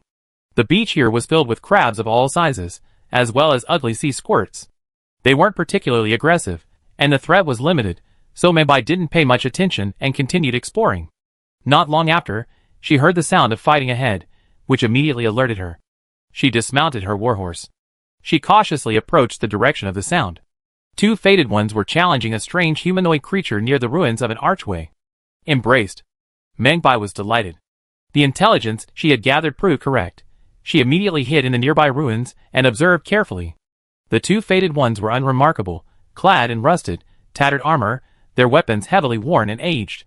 With only a first-level, 3 or 4-star stat, they were common passers-by in the borderland, mere cannon fodder. Perhaps they had gained intelligence or were on a mission, exploring the depths of the ruins and ultimately discovering the humanoid monster before them. Mengbai fixed his gaze on the monster. It was a pale, lanky figure, about 2 meters tall. Though its frame resembled a slender human, Its skin had the texture of pale stone. Clutching an ancient longsword, he engaged the two fated ones in combat. You unlocked the monster manual. Resurrected White King Swordsman, Mebai said. Found it. I'm lucky. This White King Swordsman is exactly what I'm looking for. The adventurer Daidoi asked, White King? Is he also a king? He doesn't look like one. Mebai explained, this is just a first-level, 5-star unit. Although its rank isn't high, it's supposed to be very rare. If its spirit could be extracted, I'm sure it would be of considerable value. A first-level rare monster? That's quite rare. The adventurer's eyes lit up. Mebai continued also, according to the description provided in the monster manual, White King isn't a title, but a name. This race is called White King, and they aren't creatures of the borderland. Not creatures of the borderland? Could they be outsiders who have intruded into the borderland? No, not only are they not from the borderland, nor are they from any other part of this land. They are a mysterious race that arrived in ancient times on the back of a meteorite. Everyone was even more astonished. I hadn't expected to encounter such a monster in this desolate wilderness. Coming with a meteorite? Then doesn't that mean it came from outer space? I feel like this secret realm's worldview is even greater than I imagined. The White King Swordsman, half-conscious and unable to communicate, lashed out frantically at the two fated ones. His powerful and relentless strikes were so ferocious that the latter struggled to parry with considerable difficulty. After several rounds, the White King Swordsman suddenly raised his sword. A purple light emanated from the blade. The moment the White King Swordsman struck, the purple light condensed into a purple-black energy ball. The instant the energy ball was released, the surrounding debris immediately cracked and collapsed under the force field. The two fated ones, once quite agile, suddenly became sluggish. They felt their armor and weapons suddenly become several times heavier. This is gravity. Mingbai could sense the nature of this force. The purple-black energy ball contained gravitational energy, significantly increasing the weight of objects it touched or affected. The two fated beings reacted too slowly. By the time they realized they were in trouble, it was already difficult for them to break free. Their strength was already at a disadvantage, and now, under the added pressure of gravity, the final outcome was predictable. One was crushed to death by the gravity ball. The other was torn in two by the gravity-infused sword. After dispatching the two minor fated beings, the White King Swordsman condensed and released another gravity ball, this time targeting none other than the broken wall where Mingbai was hiding. This spell is interesting, but it's too slow. Mingbai wouldn't repeat his mistakes. Even at a distance, the gravity ball, while powerful and suppressive, moved too slowly, making it easy to dodge. Clang! Clang! Iron sword clashed with stone sword. Having exchanged two blows with the White King Swordsman, the latter's blade suddenly emanated purple energy, imbued with a powerful gravity. Mingbai deftly dodged the gravity sword and struck the White King twice in quick succession, instantly tearing through the tough, pale stone skin. Black, filthy blood immediately spurted out. It turned out that this monster could bleed. The White King Swordsman, severely wounded, remained silent. His mind had long since vanished, only a husk of his body still surviving its fighting instincts. Without fear or hesitation, he swung his sword again at the adventurer. Clang! This time, Mingbai parried. With one swift, accurate, and fierce thrust, the sword pierced the White King Swordsman's body. After all, the White King wasn't a leader, just an elite monster at best. Its movements were too stiff and slow, and its abilities were limited, so the adventurers quickly defeated it. The White King Swordsman fell to the ground, dead. His body quickly crumbled to ash. Only a small, shimmering clump remained. Mingbai quickly picked up the ash, and she also quickly received the relevant information. War Ash, Gravity, Secret Realm Skill, a rare first-tier skill. Description: a combat skill derived from the stone-skinned White King. Slamming the weapon into the ground generates gravity waves, damaging enemies and simultaneously pulling them closer. Mingbai successfully acquired the first skill acquired at the junction. The Elden Ring didn't have a clear definition or description of War Ash, but this was automatically added and refined when the Miracle City Secret Realm was formed. The Miracle City Secret Realm explained War Ash as part of Soul Ash. Most creatures at the junction turn to ash upon death. After death, a very small number of beings retain their soul ashes intact, eventually forming urns that adventurers can use to summon spirits. A very small number of beings also retain a portion of their soul ashes, eventually forming the essence of a particular skill they mastered in life, known as War Ash. War Ash can exist on its own or attached to a weapon used in life. After obtaining War Ash at a borderland, adventurers can find a blessed spot and use the power of the blessing to attach the war ash to a suitable weapon, allowing them to successfully perform that skill. The Old Man Ring game features 308 weapons and 92 collectible battle ash. The combined weapon-specific and battle ash skills total at least 1 or 200. And that's just the gameplay. If you install special game mods and utilize the skills of elite monsters and bosses, the potential number of skills is conservatively estimated to be around 300. These are the skills. This doesn't include magic or prayers. This is just the tip of the iceberg for Miracle City. Because GG's resource pack not only contains the base skill materials, but also includes many from various derivatives and hidden characters, the total number of skills would likely be at least doubled. And the number of magic and prayers is even greater. This is the potential value, and one of the many treasures of the Elden Ring. Adventurers who diligently explore and develop this world will not only have the opportunity to obtain rare and divine equipment, like the Divine Body Transformation Sword, but also acquire a variety of rare and precious skills and spirits. The Old Man Ring has countless combat skills, magic, and prayers. This war ash, gravity, is undoubtedly one of the most insignificant war ashes. But even this seemingly weak skill, Mebai believes, holds extraordinary value. While the skills contained in this war ash are nominally combat skills, they are actually magical skills, closer to magic in reality, and very similar to those used by the White King swordsman. One could even say that gravity contains the most fundamental core abilities of gravity magic. As a knowledgeable ancient prophet, Mingbai is naturally endowed with powerful wisdom and comprehension. She knows that magic of this nature has never appeared in the Chaos Continent. If she could analyze the principles of gravity within gravity magic, she might have the opportunity to create a completely new spell system. Mingbai finally obtained her first skill in the Secret Realm adventure. She also explored a cave near the Banghai ancient ruins, and found the Holy Dragon Emblem amulet on an undecomposed corpse. A common second-level item. It reduces the damage of holy attacks. After donning it, Mingbai activated a blessed teleportation and arrived at the blessed point in the woods before the storm level. She then began to advance towards the level. Not long after, she encountered another group of Grek patrolmen. This time, it was a Grek knight and 4 minions. Mingbai had been defeated by this same group yesterday.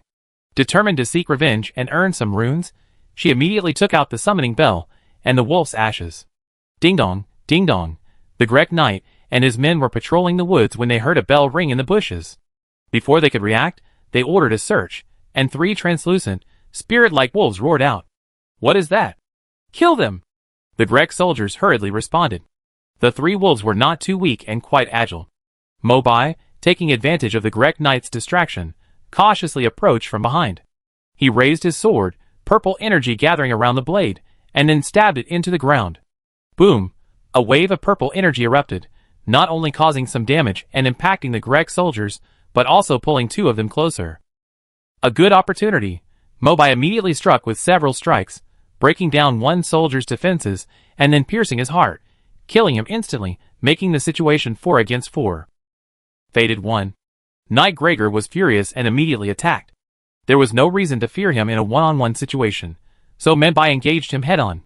Although it was a one-on-one situation, one had to admit that he was indeed quite capable to be selected as a knight. Mingbai had to endure a fierce and difficult battle to barely secure victory. When the knight was defeated, the soldiers were nothing to worry about. A few strikes, 1 each. Blood splattered. Ha ha, revenge successful. Now you know how powerful this fated one is.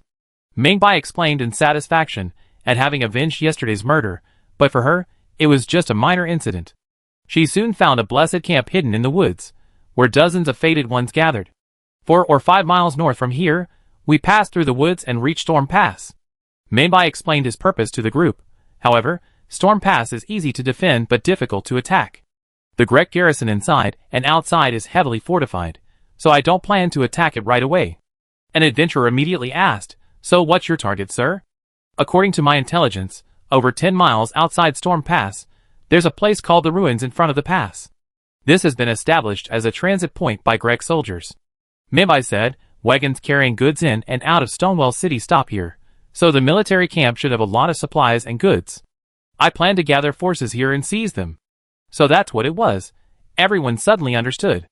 Mingbai was gathering forces not only to attack the military camp and plunder supplies, but also to use this opportunity to select some reliable fated ones, who would be crucial in the subsequent attacks on Storm Pass and Stonewall City. Thinking of this, he no longer hesitated. He immediately stepped forward and issued a request to the other fated ones in the camp. Upon learning that Mingbai planned to attack the military camp in front of Greg Pass and plunder the supplies, equipment, and treasure stored there, most of the fated ones present were tempted, and many chose to join the team. 3-5-10. The smoothness of the assembling process was somewhat beyond expectations, and within a short time, 13 fated ones had agreed to join. These fated ones shared two characteristics. First, their strength was average, generally being at the level of a first tier, 4th, or 5th star. Second, they were all poor, lacking the funds to maintain their armor and weapons. Though these fated ones weren't particularly strong, Mingbai simply wanted to use them.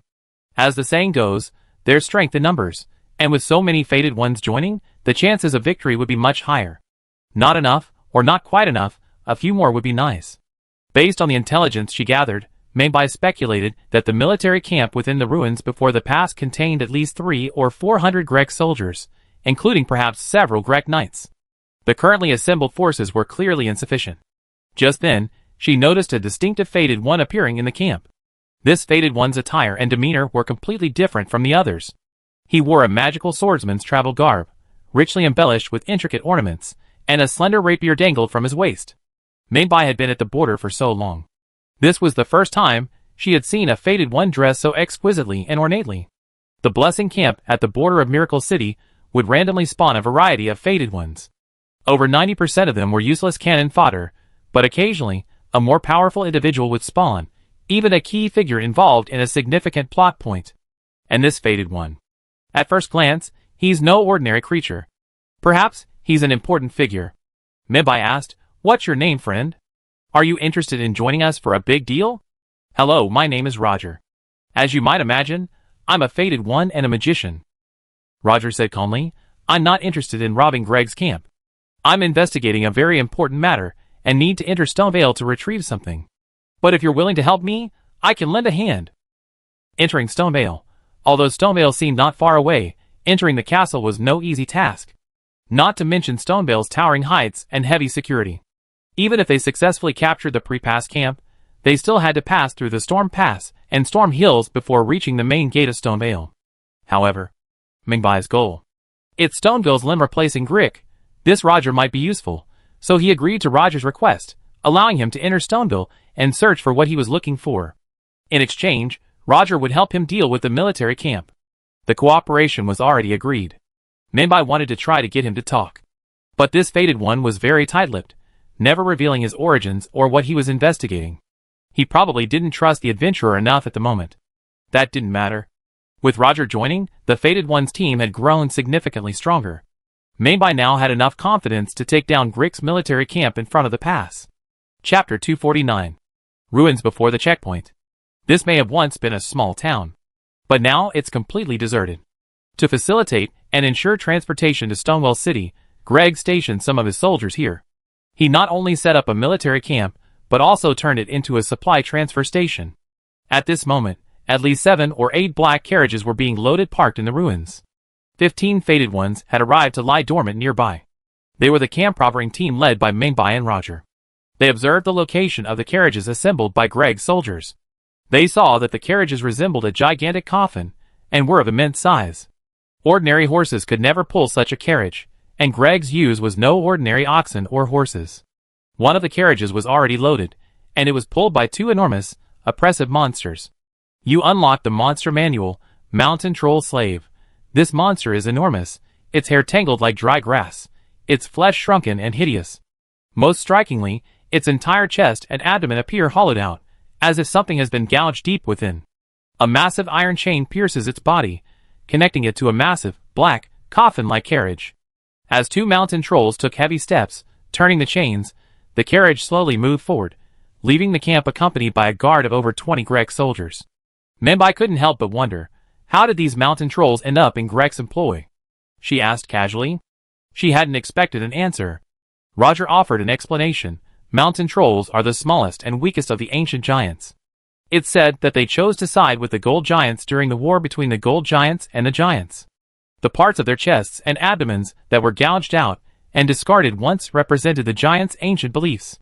The mountain goblin looked over 2 feet tall, its strength at least at the 2nd level. Its appearance was so intimidating, Yet it was only the weakest of the giants. The adventurers were all surprised. The giants in this world were truly extraordinary. Menbai sensed a wealth of information from Roger's words. Are there any other giant survivors?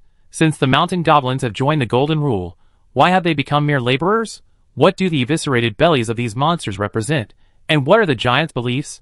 Menbai felt that the storytelling style of the Borderland was unique. Each adventurer's role wasn't a predetermined destiny.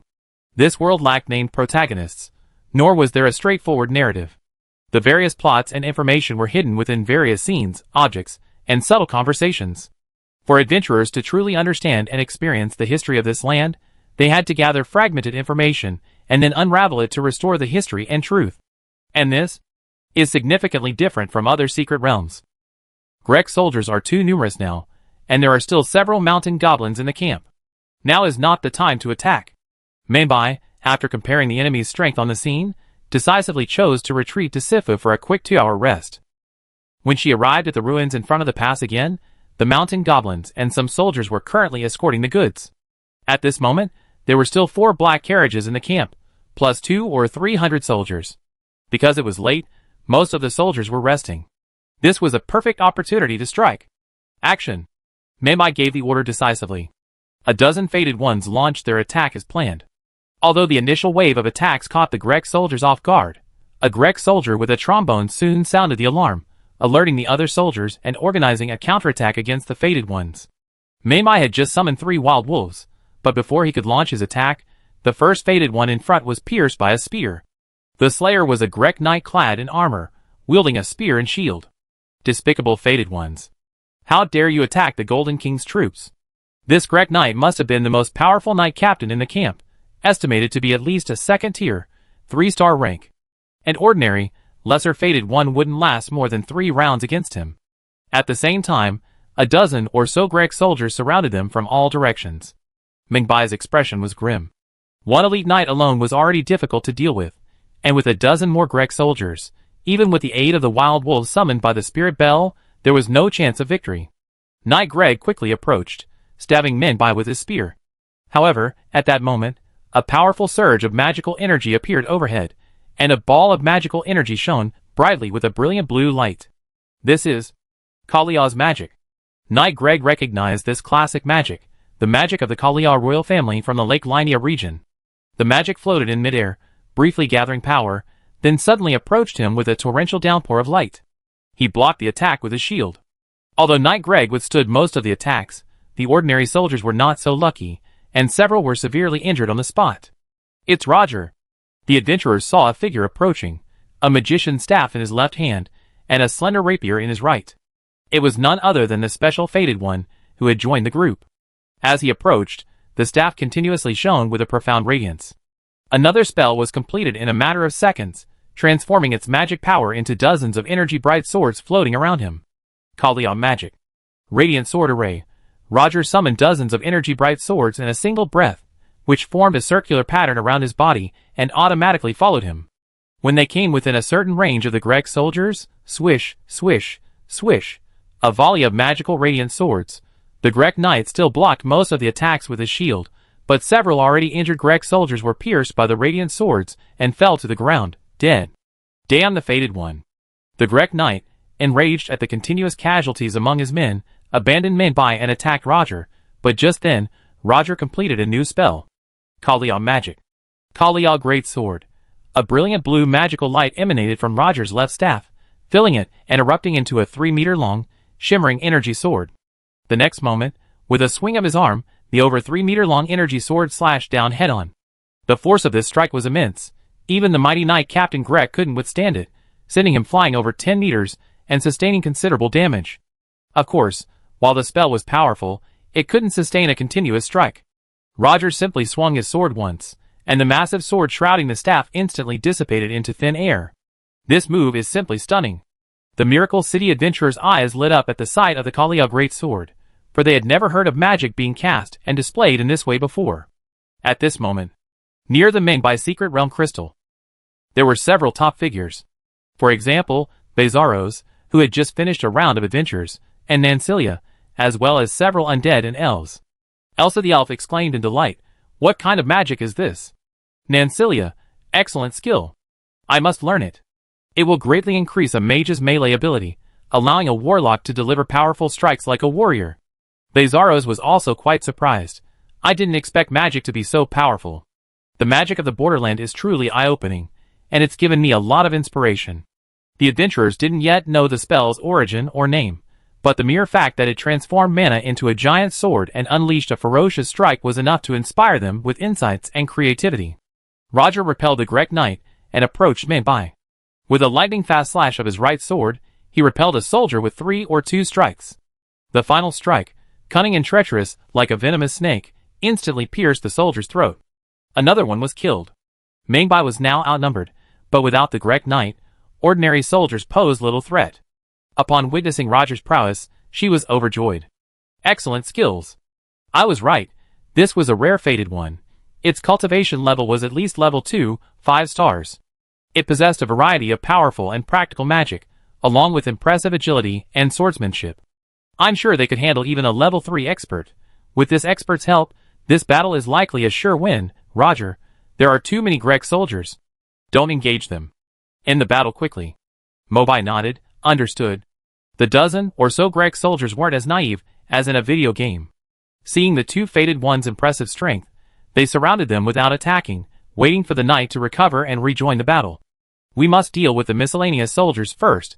Mobai raised his sword, and purple energy emanated from the blade. He then plunged the weapon into the ground, and a wave of purple energy immediately spread out in all directions. Combat technique. Gravity. The Grek soldiers were enveloped by the gravity wave, feeling their bodies weighed down and their internal organs pounding.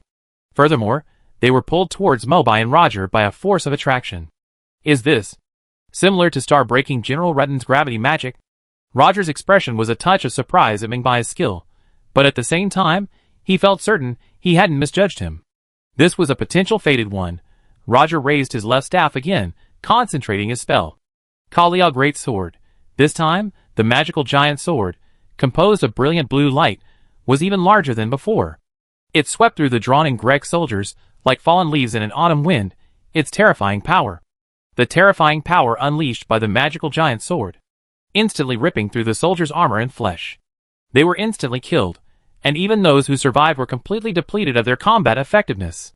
Mingbai then joined forces with Roger to attack the Grek Knights simultaneously. Even the Grek Knights, despite their well-trained and exceptional strength, could not withstand the combined attacks. Bang! Shield parry! Sparks flew. Mingbai seized the opportunity and struck the Grek Knight several times, instantly ripping through his armor and sending blood spurting forth. Seriously wounded, the Grek Knight attempted to retreat, but was once again pinned down by Roger's radiant sword formation. A good opportunity. Mingbai lunged forward again. A single thrust pierced the opponent's heart. A half-blade pierced through his back. The powerful Grek Knight growled in frustration, but as the sword was pulled from his heart, his strength rapidly drained away. He collapsed to the ground, releasing a large amount of runes from his body. Not bad, not bad. This battle lacked any fancy magic or spectacular spectacle, but it was deeply satisfying for Mingbai. She had already accumulated a considerable amount of runes, and with the runes gained in this battle, she could probably upgrade her strength once more. When the leader of the ruined barracks was slain, the other fated ones were also greatly encouraged, and they immediately launched a more fierce attack. Despite their superior numbers, the Grek soldiers were thrown into disarray, suffering numerous casualties. Mingbai and the fated one seized the opportunity to loot several carriages. From a treasure chest within one carriage, Mingbai obtained several pieces of equipment, including a war axe called Stormfoot. According to the skill description, this was a relatively basic storm combat technique, a tradition in Stonewall City. It created a surrounding storm by powerfully stomping the ground. While its damage was relatively weak, if used flexibly in actual combat, it could be quite effective. At this point, 2 more Grek Knights, accompanied by dozens of soldiers, approached. Mingbai chose to retreat without further ado. The group quickly fled the ruined barracks and took refuge in the nearby woods. The results of this battle were quite significant. 8 of the 15 fated ones were killed. However, nearly 40 Grek soldiers were killed. Each surviving fated one managed to loot some supplies, including standard equipment for the Imperial Army, such as Imperial Great Swords and Imperial Armor, as well as supplies and runes. The operation was a resounding success. Rogel played a crucial role in the successful raid. His magic and swordsmanship were impressive. He's a rare and powerful fated one, who might be of use in the future. Rodel, if it weren't for your help this time, I probably wouldn't have made it back alive. Your magic is incredibly powerful and unique. I wonder where you learned it from. Rogel replied, I'm from the kingdom of Kalia, located in Linia of the Lakes. Most of the magic I specialize in comes from the Kalia royal family. If you like to learn, I can teach you. What? Seriously? Minbai had only casually asked.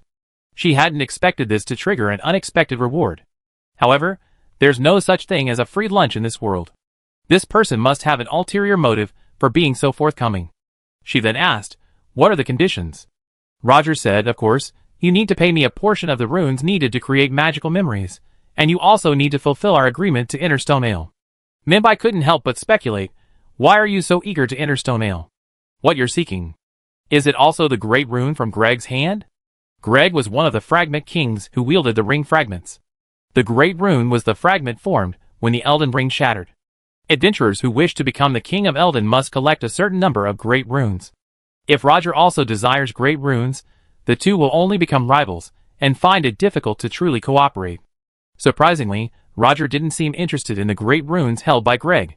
He said, when Greg left the royal city of Rodel, he took not only a fragment of the ring, but also a valuable item. It's the latter I'm looking for. Mobai was skeptical. What exactly is that? Roger seemed hesitant, but after a few seconds of thought, he decided to tell the truth. He asked, do you know about the Deathborn? Mobai was puzzled. What are the Deathborn?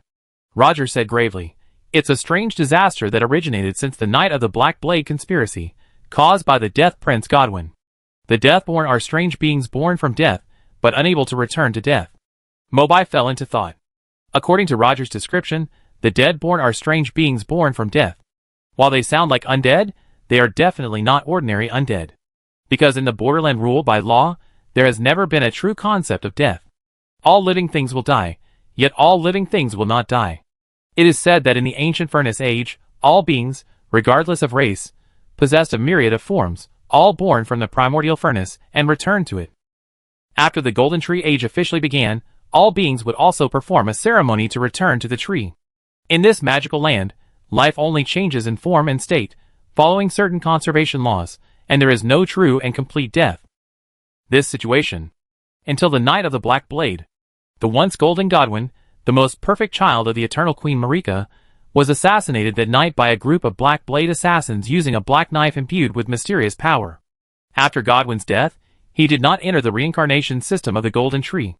Thus, he was truly the first to die, hence the name Prince of Death Godwin. The shattering of the Golden Law and the Circle began precisely on the night of the Black Blade conspiracy. What a strange law. Godwin sounds like the eldest son of Eternal Queen Marika and first king of Elden Godfrey. He's also the most perfect and powerful of all their children, and was originally the ideal heir to the Golden Tree dynasty. It was his death that led to the collapse of the once growing Golden Dynasty. So who killed him? This is definitely a conspiracy. The creatures of the borderland wouldn't be completely wiped out before this. Why did Godwin not only become the most completely dead, but also trigger the dead-born phenomenon? Mei Mai and the adventurers in Miracle City all developed a series of hypotheses based on the information they had. However, since the information they had at this stage was very limited, it wasn't necessarily accurate, and thus their hypotheses weren't guaranteed to be correct. But they enjoyed the feeling of unraveling the truth from fragmented information. Roger was indeed a fated one. But he had no interest in becoming the king of Elden. His goal was simply to investigate the truth behind the Black Blade conspiracy, and the Deadborn curse that resulted from it. On the surface, the Deathborn are indeed what adventurers understand as the undead. Ever since the appearance of Prince Godwin of Death, strange creatures, unable to return to the legal system after death, have begun to appear in the borderland. Some believe the Deathborn phenomenon is a punishment from the Supreme Will. Others believe it is a curse from Prince Godwin of Death. They are like a plague, impossible to completely eradicate. They not only torment all living beings in the borderland, but also have the potential to spread rapidly across the world. If all beings cannot die properly, the world will lose its ability to regenerate, ultimately becoming a lifeless, stagnant pool. Roger's current goal is to uncover the cause of the Deathborn. Knowing that the Deathborn's appearance is inevitably connected to Prince Godwin, the Death Prince, he must find Godwin to investigate the Night of the Black Knife and the Deathborn. The dead Prince Godwin is buried deep within the deep roots, a place my abilities cannot reach. But according to my research, When Greg fled the royal city of Rodel, he not only took a fragment of the ring with him, but also a portion of the dead prince's body. After listening to Roger's explanation, Mingbai had a rough idea of the whole story. Although many of the concepts and clues were rather obscure, Roger's reaction didn't suggest he was lying. He probably had no interest in becoming the Elden Ring. He simply wanted to find the dead prince's remains or some clues to the cause, both to find a solution to the dead-born phenomenon and to uncover the truth behind the Knight of the Black Blade conspiracy. Interesting, Mingbai was deeply intrigued. Although the Elden Circle didn't clearly prompt a quest, she realized that both solving the Deathborn problem and investigating the Knight of the Black Knife conspiracy were crucial side quests. This quest helps one better understand the laws governing the borderland and the world of the Elden Circle. The latter is the starting point for the entire story. Only by uncovering the truth about the Knight of the Black Knife conspiracy can one understand the main storyline at the borderland. I promise to enter Stonevale City and find the remains of the dead prince for you. Mingbai was now filled with thoughts. The adventurer's goal was to obtain the great rune in Greg's possession, which could repair the circle. He was also interested in the Deathborn and the Knight of the Black Knife. Perhaps he could continue to be used. For example, he could offer full assistance in the investigation of the dead prince as a bargaining chip or exchange. He could have Roger contribute to the subsequent Stonevale expedition, making it easier for him to capture the great rune. The next step was to capture the storm stage. Only then could he open the passage into Stonevale. This battle in Miracle City was no easy task. Not only was the storm pass, thanks to its mountainous terrain, easily defended and difficult to attack, it was also garrisoned with 100 or 200 Grek soldiers, including several formidable Grek knights. Of course, this wasn't a problem for the adventurers. With Roger's help, Mingbai only needed to gather a small group of men to quickly capture it. While Mingbai was attacking the storm pass, other adventurers in Miracle City were also making discoveries and gains. For example, Higanbana accidentally stumbled upon a place called Galad. Chapter 250.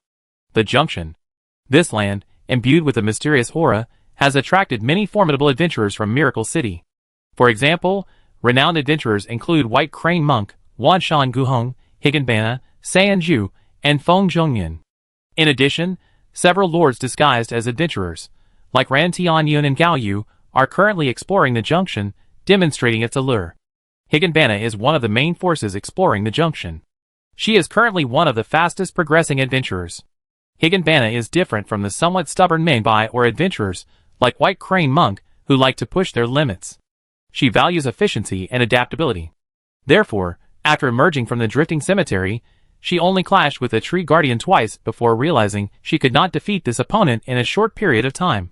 She decisively abandoned the challenge and opted to explore other areas. Finally, through her own exploration and intelligence, she triggered Melina and then the witch Reyna, obtaining a spirit horse, a spirit calling bell, and wolf ashes, and then reached the storm level. The level was heavily guarded. She didn't act rashly. She then infiltrated the ruined military camp before the level to conduct reconnaissance, figuring out the departure time of the Grek transport convoy. She then went to the Blessing camp to recruit men and play the game of robbery. She specifically led the Fated Ones to ambush Grek's escort convoys. She killed the Grek soldiers guarding them and looted the vital supplies they were transporting. Each time she succeeded, she quickly retreated to Blessing to rest, using the Blessing to quickly skip time and enter the next round. This repeated several times, killing nearly 100 Grek soldiers in total. Not only did she obtain a large amount of supplies and equipment, but most importantly, she accumulated enough runes to complete a breakthrough in strength. Her strength in the border area had now reached level 2, 1 star.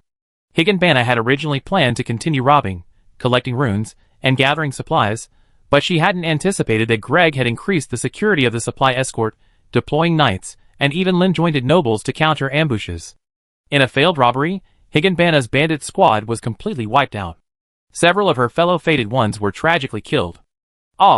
It's not that easy after all. Looks like I can't keep going anytime soon. Higanbana had lost several valuable allies and realized that her banditry wasn't a long-term plan. Attacking Stonevale City was now too difficult. Higanbana had never been a single-minded fool. She immediately decided to change direction. Unlike Mingbai, who had just arrived in Miracle City, Higanbana had deep roots there. Not only did she hold a large number of contribution points, she also had subordinates from the Yellow Springs Corps. She even hired a group of dwarf and kobold intelligence agents. The daily tasks of these hired territory dwellers are simple: simply gather intelligence from the various secret crystals. According to the current intelligence, adventurers in the border region can explore not only the area surrounding Stonewall City, but also areas around Yacker Lake and the Weeping Peninsula. Near Yacker Lake lies a place called the Dragon's Breath Ruins. There are a large number of zombie-like inhabitants there. Easy to kill. Although the runes earned from each zombie are small, the zombies are numerous and weak, making them a great place for adventurers to collect runes. Since Stonewall City is currently difficult to conquer, why not try a different route? Let's go there. Higanbana immediately used the blessing to return to the drifting cemetery, then rode her spirit horse, Tourette, to the Dragon's Breath Ruins. Her actions were remarkably decisive and full of execution. To impress the Lord, I must not only become the King of Eldin, but the first King of Eldin. So thought Higanbana. She considered herself Lord Chi-Ji's biggest fan. For this reason, she worked even harder, striving to earn her idol's praise and attention. With Miracle City now growing in size, the adventurer community is filled with talented individuals. There are veteran and top-tier adventurers like Zhang Shanhai, Wanshan Guhong, and Baihe Jushi. There are also local adventurers with mysterious origins like Artis, Vesselos, and Meng Bai. There are also the four lords and the top experts around them. They are all formidable competitors. But Higanbana remained confident. Her advantage is still evident. Having completed the Ashina and Sui and Tang arcs, she had unlocked dozens of spirits, unlocked dozens of equipment and skills, and participated in, and even led most of the important territory missions. Solid accumulation, fine financial resources.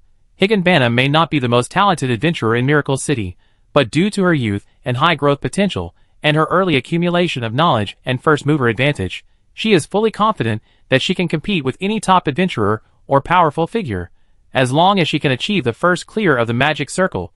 Her personal foundation and status in Miracle City will surely reach new heights. Soon after, Higanbana arrived at the Blessing Camp near the Dragon's Breath Ruins. She activated her blessing here, rested briefly, and was about to head to the Dragon's Breath Ruins. But just then, Higanbana encountered a unique Fated One. Although there were more than a dozen Fated Ones at the Blessing Camp, this one stood alone beneath a large rock near the camp. Wearing an iron hat and a large sword at his waist, his aura was completely different from the other Fated Ones.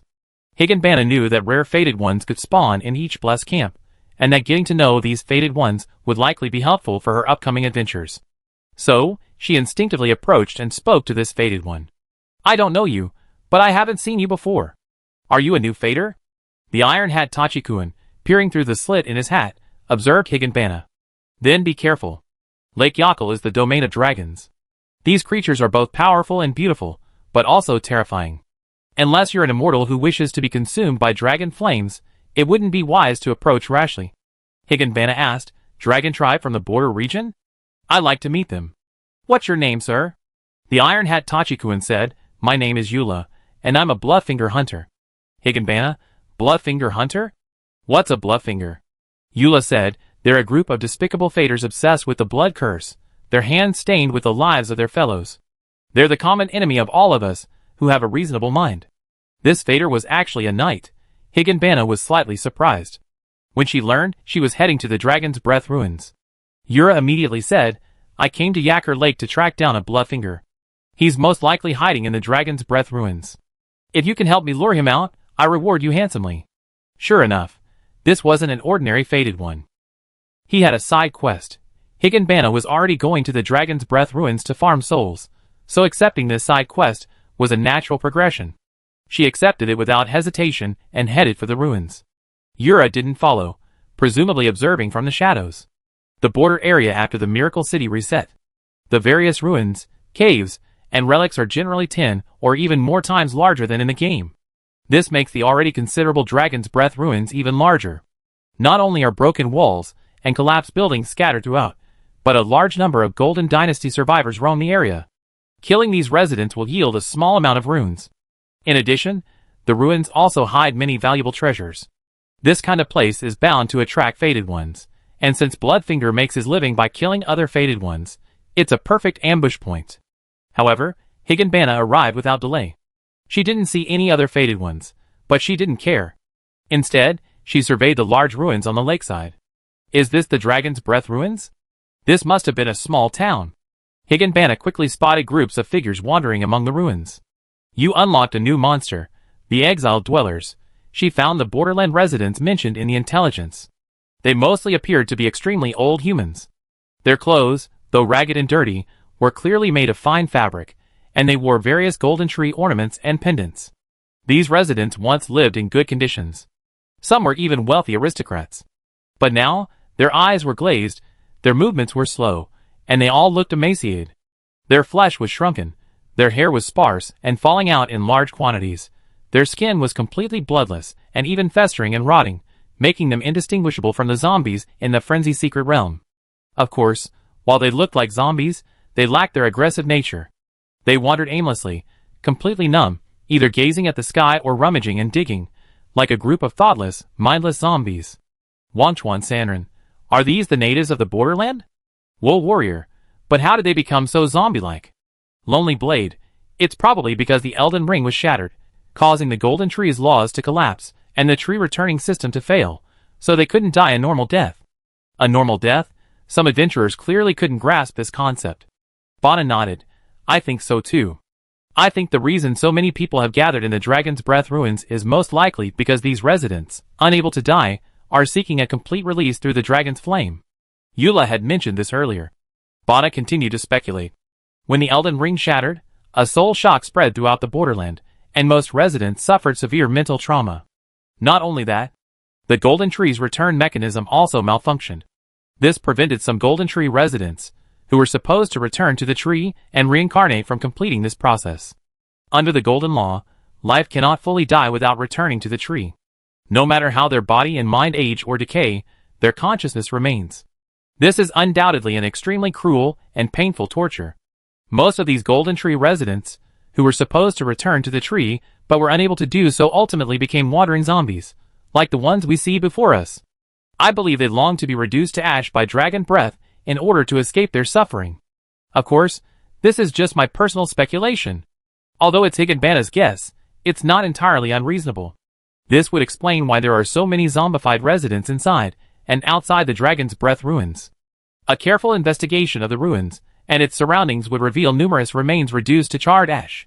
This suggests a dragon frequents the area, and these zombified residents are like cockroaches, annoying the powerful creature, which is why it uses its dragon breath to exterminate them. The junction is truly a strange place. This strange law and order is unheard of. There's nothing much to say. Old Chi is truly amazing, always creating worlds beyond our imagination. I'm really looking forward to it. The story of the ring has only been going on for a day, and we only just scratched the surface.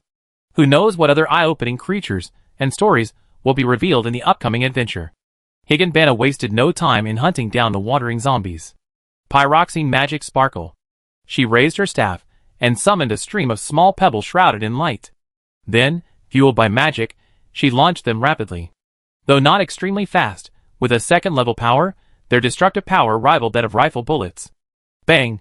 2 shots fired in rapid succession, the first hitting the chest, the second a direct blow to the head, sending a zombie resident sprawling to the ground and releasing a small amount of runes. Easy to kill, but the runes are too few. We need to be more efficient. Higanbana's initial role was Stargazer.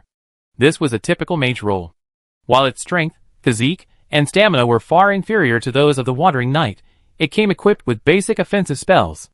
Although the Borderland has a variety of identities and professions, there are no restrictions on combat methods, regardless of initial identity. The Wandering Knight can wield a staff to cast magic, and the Stargazer can also draw weapons to fight.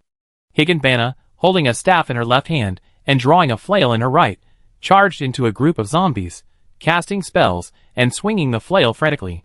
The zombie-like residents were extremely sluggish. They had almost no desire to attack.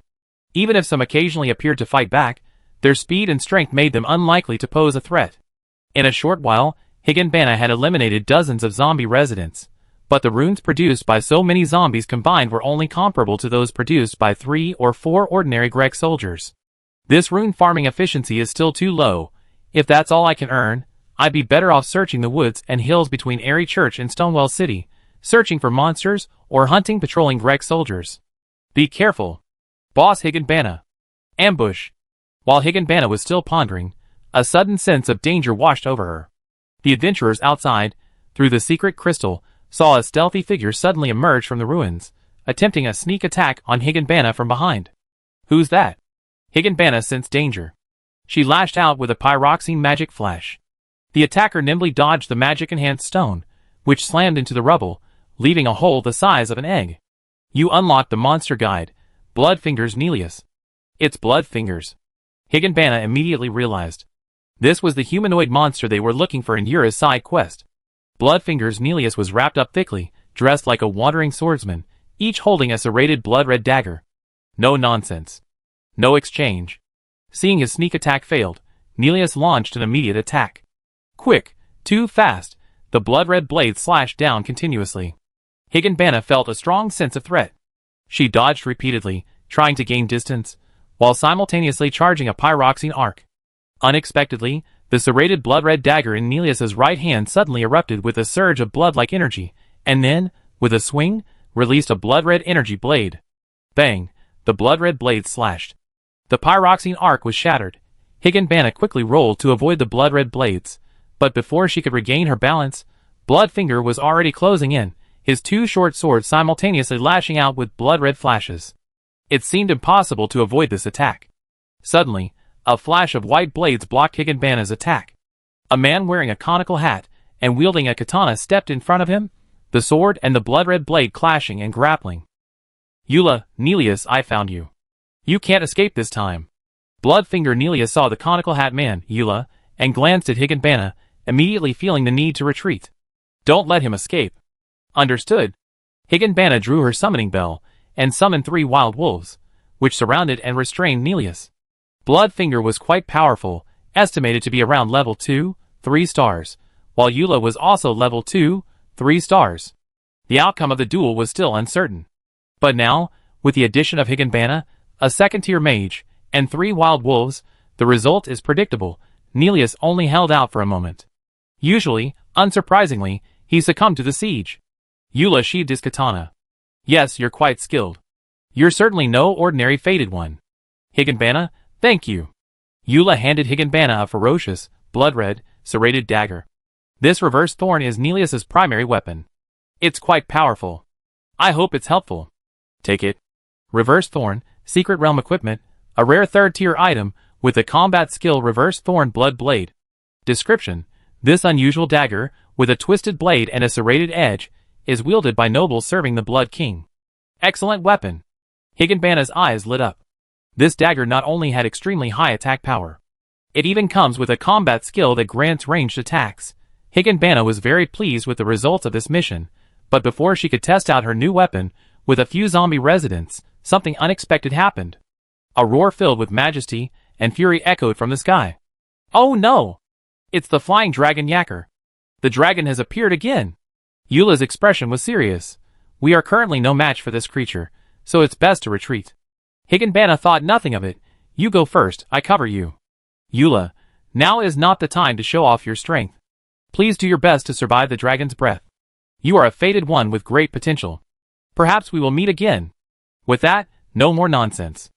Eula began to evacuate the ruins. Higanbana wasn't in a rush to flee. She felt she still had a chance to collaborate with Yura in the future, and that's why she had to ensure the fated one's survival. Besides, as an adventurer, how could Higanbana fear death? She hadn't even seen the dragons of this world. That's why she wanted to get a good look at what this flying dragon looked like. Rather than heading outside the Dragon's Breath ruins, Higanbana headed towards the center. She saw a massive brazier in the open space ahead, surrounded by dozens, perhaps hundreds, of zombies. The roar of a dragon was heard from the sky. The zombies, instead of fleeing, gathered closer to the fire, each looking up at the sky with a look of anticipation. At that moment, a massive, oppressive black shadow descended from the sky. Dragon! It really is a dragon. Holy crap! Is this the dragon from the borderland? It's truly majestic. This flying dragon was over 15 meters long. Though it lacked scales, it was covered in a layer of tough fur and had a single horn on its head. As it swooped down, it unleashed a massive burst of dragon breath. Endless flames poured down, like a flood or a waterfall. Everyone could clearly see dozens, hundreds of zombies instantly engulfed in the sea of blazing flames. As the flames washed over their bodies, a flicker of relief flickered in their numb eyes. In an instant, the empty space was transformed into a sea of fire. The zombie residents completed their collective cremation. You unlocked the monster guide, Borderland Flying Dragon Yacker. Higanbana glanced at the monster guide and saw that the flying dragon yakker was a rare, level 3, 2-star monster. Its power was significantly greater than that of the Great Tree Guardian. With their current abilities, they had no chance of defeating him. The flying dragon yakker had clearly sensed Higanbana's scent. Not good. Higanbana wasn't afraid of death, but she also didn't like it. She immediately ordered the wolves to charge forward, then turned and fled in the opposite direction. The flying dragon yakker unleashed another torrent of flames. The 3 wolves were engulfed in flames before they could even get close, their spirit bodies instantly annihilated and reduced to nothingness. Couldn't even hold them off for a single round. The gap was truly enormous. Yakker clearly had no intention of letting the fated one, who had intruded into its territory, go unpunished. It flapped its wings, soared into the air, and then, using its powerful body, swooped down, crashing into the ruins in an instant, shaking the earth. Crash, flap, spitting fire, Higanbana scrambled back and forth to avoid the attack. But she looked increasingly utterly dejected. This isn't a solution. Should I just fight this dragon? Even if I die, it'd be a more dignified death, right? After all, I'm an adventurer from Miracle City. Better to die in battle than to be burned to death in a shameful way. But just as she had this thought, the dragon's impact shattered a hidden cellar entrance. Higanbana's eyes lit up. She immediately rolled into the cellar. This wasn't an ordinary cellar. It was deeper than expected, and there were a multitude of giant rats lurking. However, they were frightened by the dragon's might, and were running around, not attacking the adventurers. Reaching the end, Higanbana spotted a door. Inside was an even more secret chamber. Without a second thought, she entered the chamber and closed the door, so that even the dragon's breath wouldn't reach her. With a sigh of relief, she discovered an ancient treasure chest within. Holy crap! Master Higanbana. You must be blessed to have survived such a disaster. Could this be the treasure of the dragon's breath ruins? Master, open it quickly and take a look. Maybe there's top-tier equipment or even war ash. Higanbana was also overjoyed. She hadn't expected to find a treasure chest. She immediately stepped forward and opened it. Before anyone could get a clear look at the chest's contents, a strange cloud of smoke suddenly erupted from it, catching everyone completely off guard and preparing for a countermeasure. What was going on? Could this treasure chest be a hidden trap? Higanbana's vision went dark, and she briefly lost consciousness. When she regained consciousness, she was surprised to find her surroundings had changed dramatically, finding herself in an old, dimly lit wooden house. A few seconds later, the strange mist dissipated completely. New information emerged in her mind. This place is called the Celia Crystal Tunnel. Higanbana, what's going on? Where did we get to? Is this still the border area? The other adventurers were also surprised.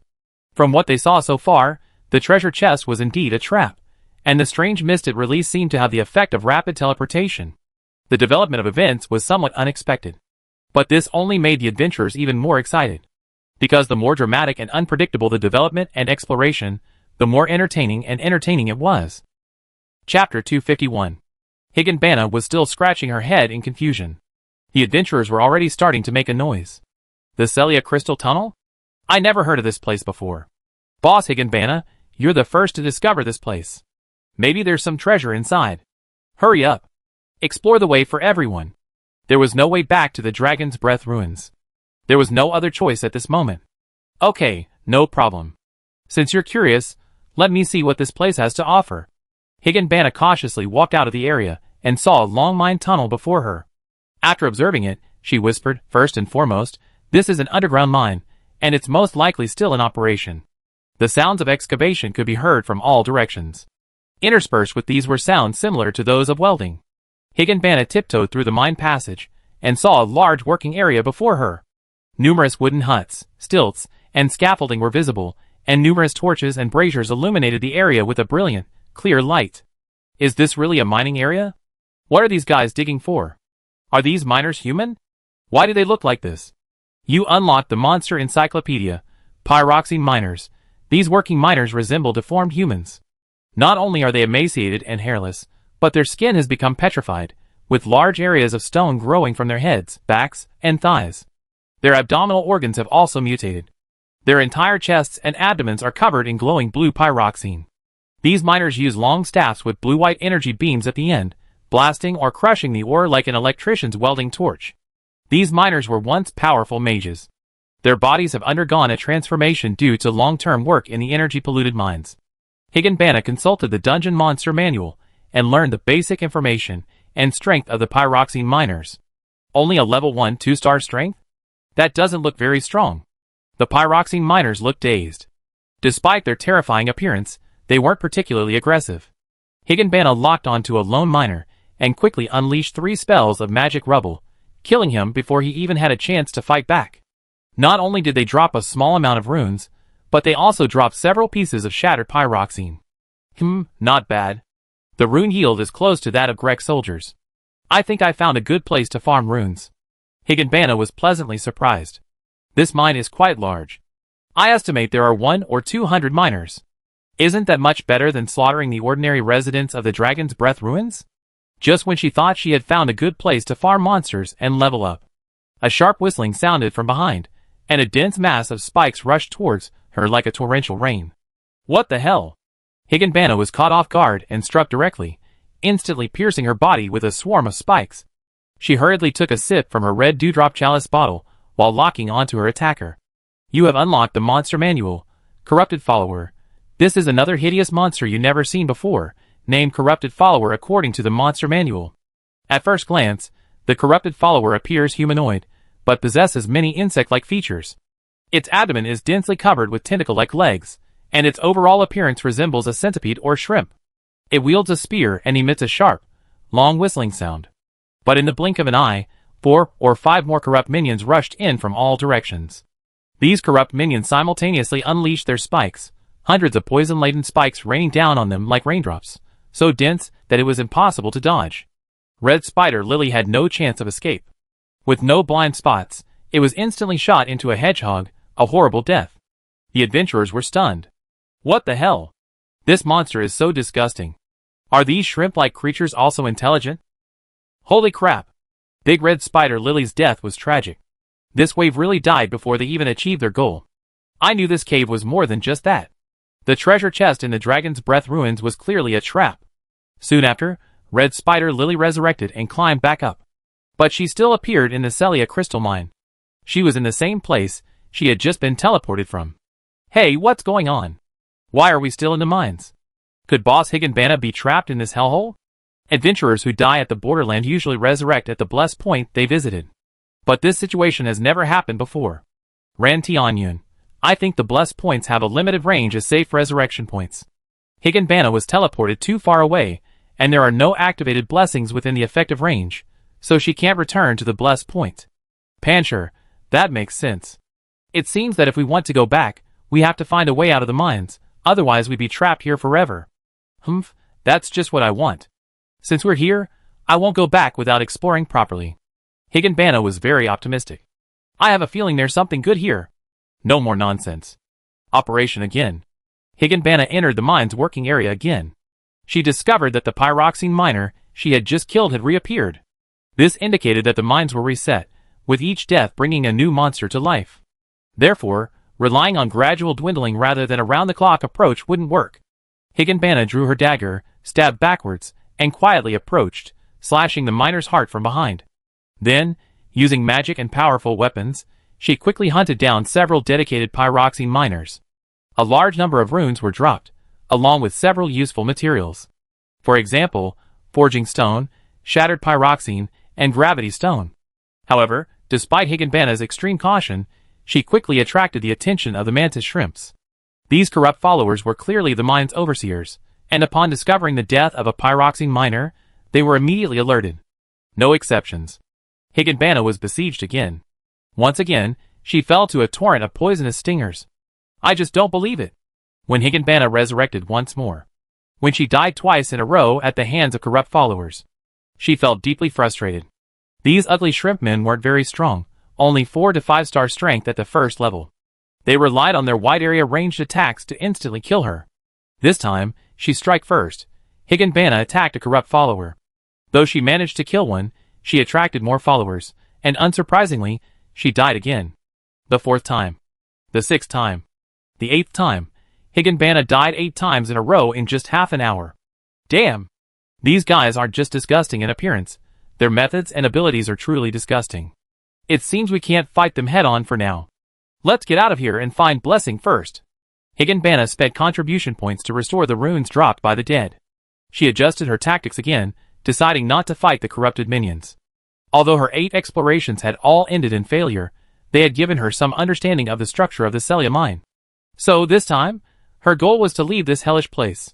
As long as she could find and activate the blessing, she would not only have supplies and upgrade points, but also could use the blessing to leave at any time.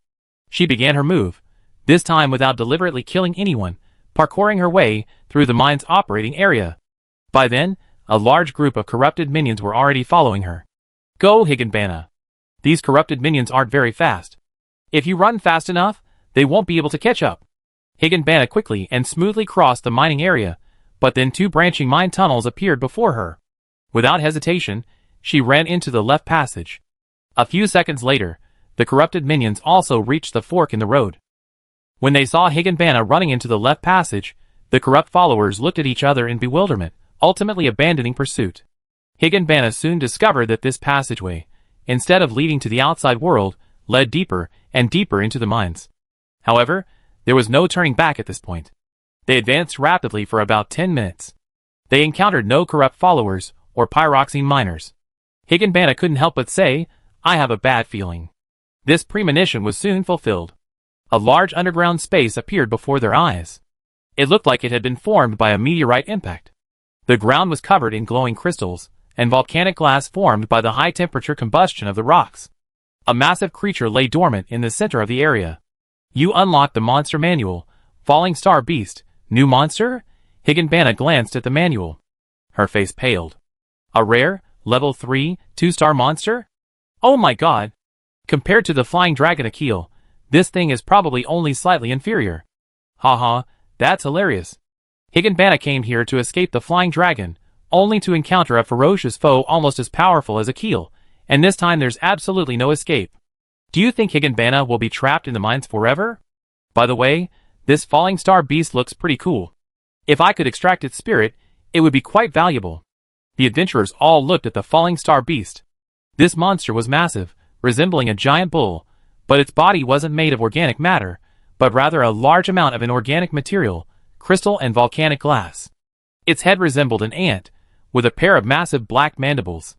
Its face lacked facial features, only a vast hole, like a cracked egg, from which a fierce and powerful energy aura continuously emanated. Although I had seen many bizarre monsters in Miracle City, the appearance and form of this falling star beast still left me intrigued. The falling star beast was extremely perceptive and aggressive. The moment it sensed Higanbana's presence in its territory, a burst of purple energy erupted from its body, instantly spreading to a radius of tens or hundreds of meters, sending countless sharp rocks soaring from the ground. Higanbana quickly distanced herself, rapidly ringing her bell. 3 wild wolves were immediately summoned and charged at the falling star beast. Its massive mandibles turned purple, releasing a massive amount of energy, condensing into a massive purple-black energy ball. This looks like gravity magic. The White King swordsman that Boss Mangbai defeated not long ago in the Banghai ancient ruins also used a similar spell. Could this falling star beast be related to the White King clan? Although the spells were similar, their power was drastically different. The falling star beast was dozens of times stronger than the White King swordsman. The 3 wild wolves were sucked into the energy sphere and shattered in the explosion. The falling star beast sprinted and charged, launching a ferocious attack at Higanbana. Higanbana quickly swung her staff and unleashed a pyroxene magic pebbles, but the result was like hitting a steel plate with a pebble, completely ineffective. No, the difference in power is too great. This creature is incredibly strong. With my current magic, I can't even break through its defense. As the falling star beast charged at her with speed and agility disproportionate to its size, Higanbana seized the opportunity to dodge sideways, simultaneously drawing her dagger and stabbing back, instantly drawing a trail of sparks from the falling star beast's body. It still didn't work. Its body was too tough. Though unharmed, the falling star beast was enraged. Shrouded in purple gravity energy, it leaped 10 or 20 meters high, catapulting towards the ground like a cannonball. This time, Higanbana couldn't dodge. It was instantly crushed to dust by the violent force. A few minutes later, it revived again at the mine's starting point. Some adventurers outside couldn't help but worry. Mao Mingming, Master Higanbana, this falling star beast has incredibly high defenses. Our attacks won't penetrate them. Li Huiyulua, this is trouble. Are we really trapped in the mine? Impossible. The Lord would never make a hopeless plan. This mine must have a proper exit, and the falling star beast must have weaknesses. Of course. With my current strength, forcing a challenge isn't cost-effective.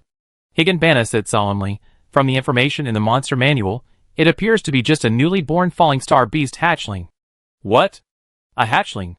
The adventurers were momentarily incredulous. The falling star beast, both in size and combat power, was undeniably formidable.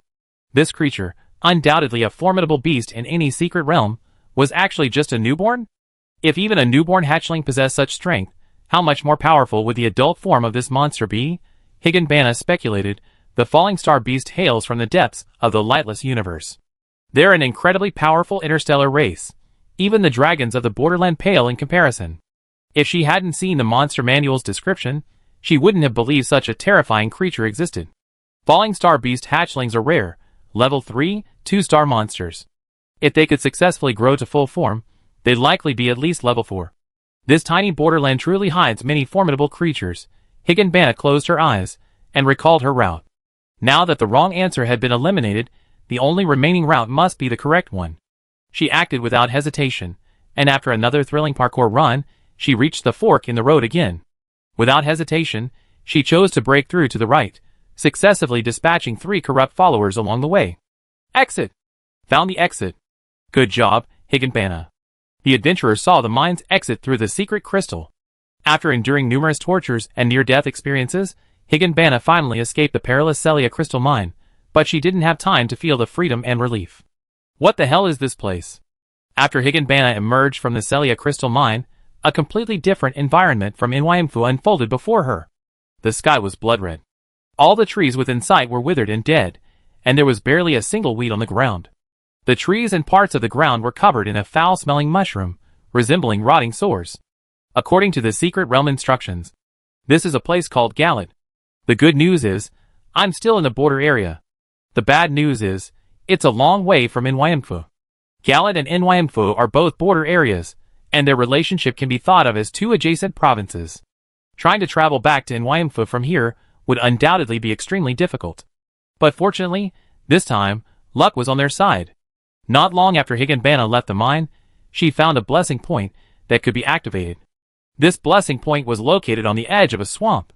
Perhaps due to the harsh environment, there wasn't a blessed camp, and no other fated beings were available to form a team.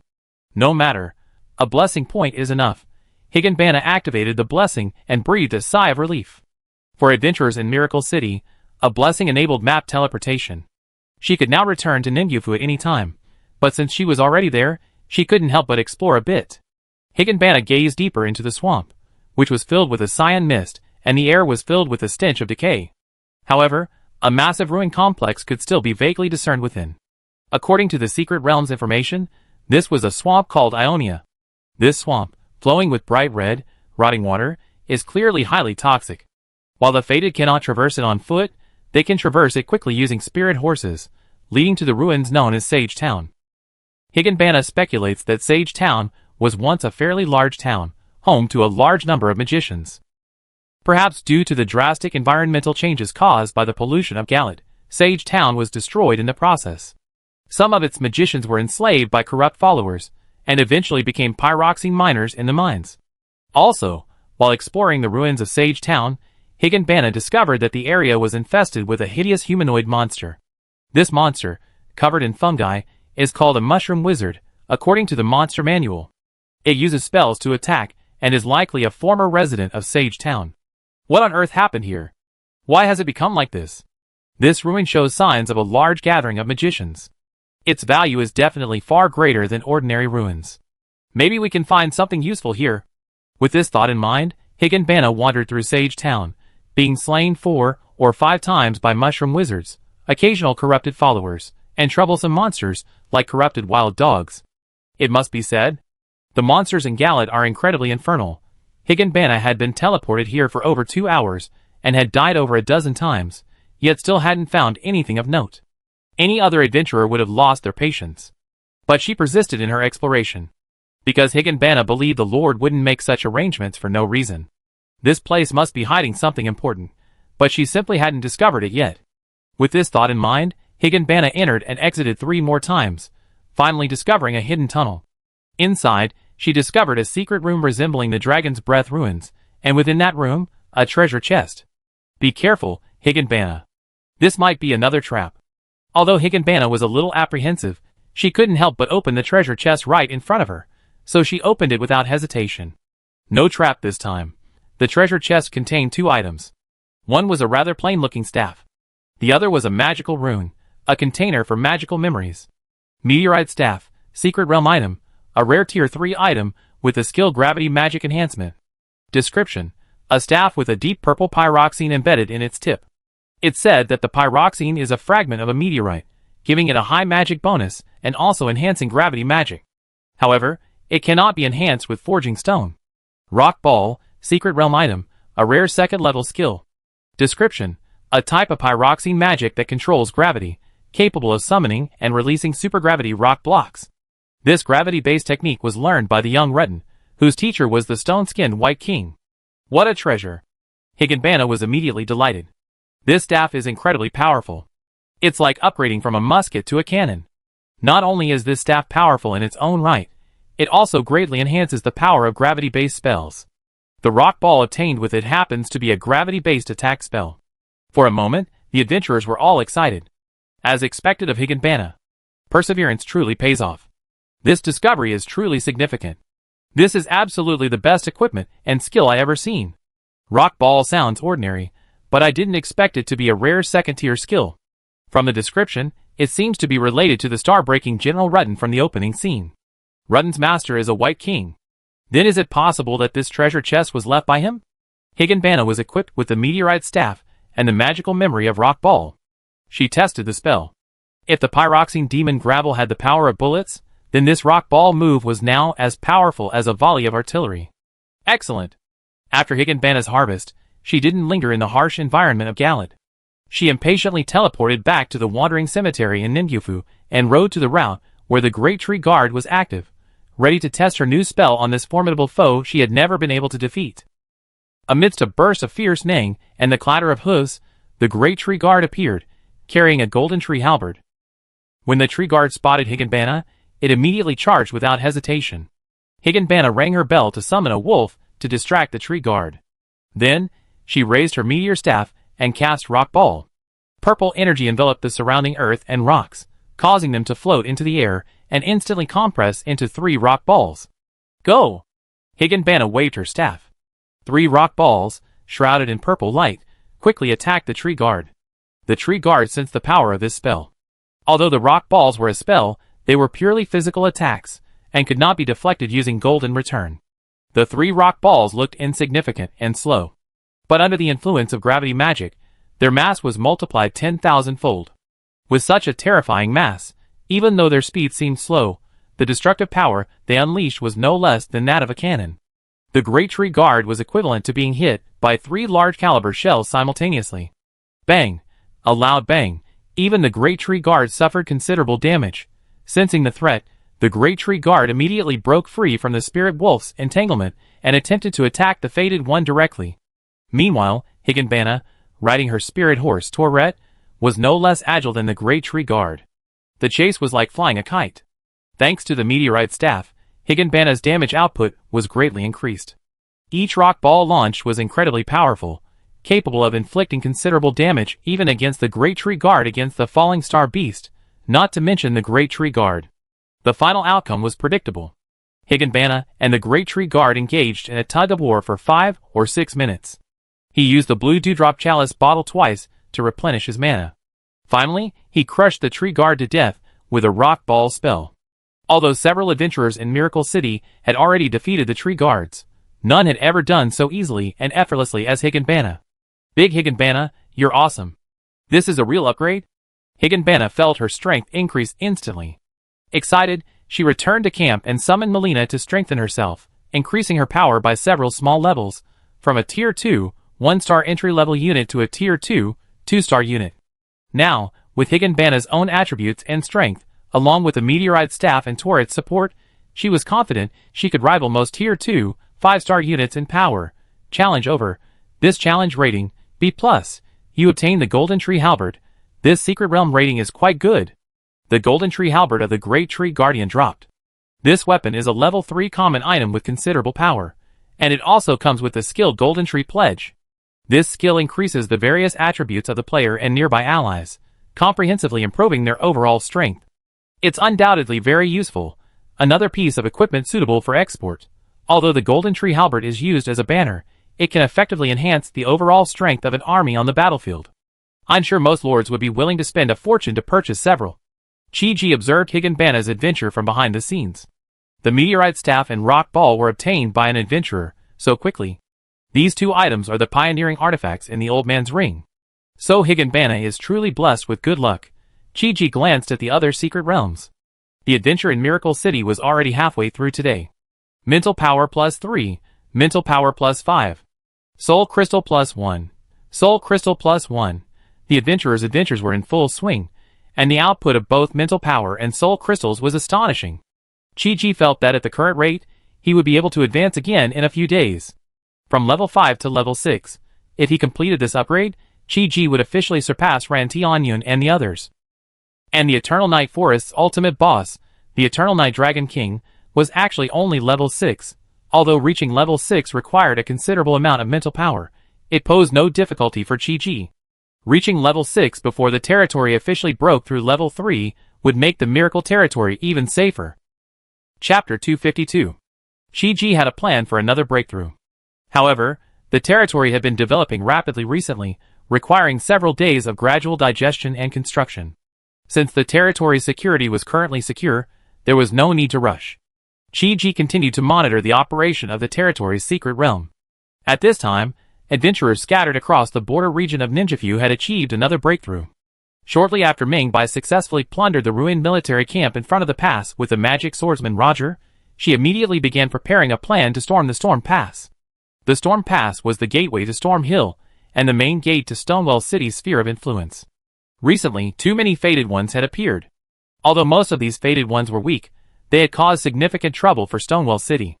Grek, not tired of the situation, ordered the closure of the Storm Pass and stationed several knights and soldiers. Currently, only supplies from Stonewall City were allowed in, all other personnel were prohibited from entering or leaving. While there were multiple ways to enter Stonewall City, the main entrance and exit were blocked. The Fated Ones had to either force their way through the checkpoints or traverse the mountains, passing through areas plagued by Khadan mercenaries, bandits, and mountain goblins. Either option was extremely difficult, but it effectively reduced the number of Fated Ones entering Storm Hill. Ming Bai and Roger possessed considerable strength, and they had assembled over 20 Fated Ones. This force wasn't enough to eliminate the soldiers stationed at the Storm Hill checkpoint, but with good timing, they could easily break through. Ming Bai didn't act immediately. Utilizing his ability to resurrect, he conducted several solo tests. Although their initial attempts were swift and daunting, they managed to understand the defensive structures within and outside the checkpoint, as well as its short duration. They immediately led Roger and the Fated Ones they had recruited, launching a fierce assault on the Storm checkpoint. The battle was fierce, killing at least 2 knights and over 60 Grek soldiers. The Fated Ones also suffered heavy losses, with at least half their men lost, but they ultimately managed to break through the checkpoint. Split up. After successfully breaking through the checkpoint, the Fated Ones immediately split up and fled to avoid being pursued. After agreeing to meet Roger at a small church outside Stoneville, Ming Bai, riding her spirit horse Tourette, galloped toward Storm Hill. Storm Hill's weather was often gloomy, with hurricanes raging, creating an extremely harsh environment. Coupled with the rugged terrain and the roaming monsters and goblins, they quickly outran all pursuers. After crossing 2 hills, finally, they discovered a dilapidated village. Stonewall Castle was a large castle, primarily populated by military guards and high-ranking nobles. But a city couldn't be sustained solely by the military and the nobility. Near Stonewall were numerous small villages populated by commoners, and this was likely one of them. Mobai could see a golden, blessed glow hovering above the village. Blessing. If the blessing could be activated, even if one died, they could be resurrected at this location. The distance from here to Stonewall Castle was less than 10 miles, making it very convenient.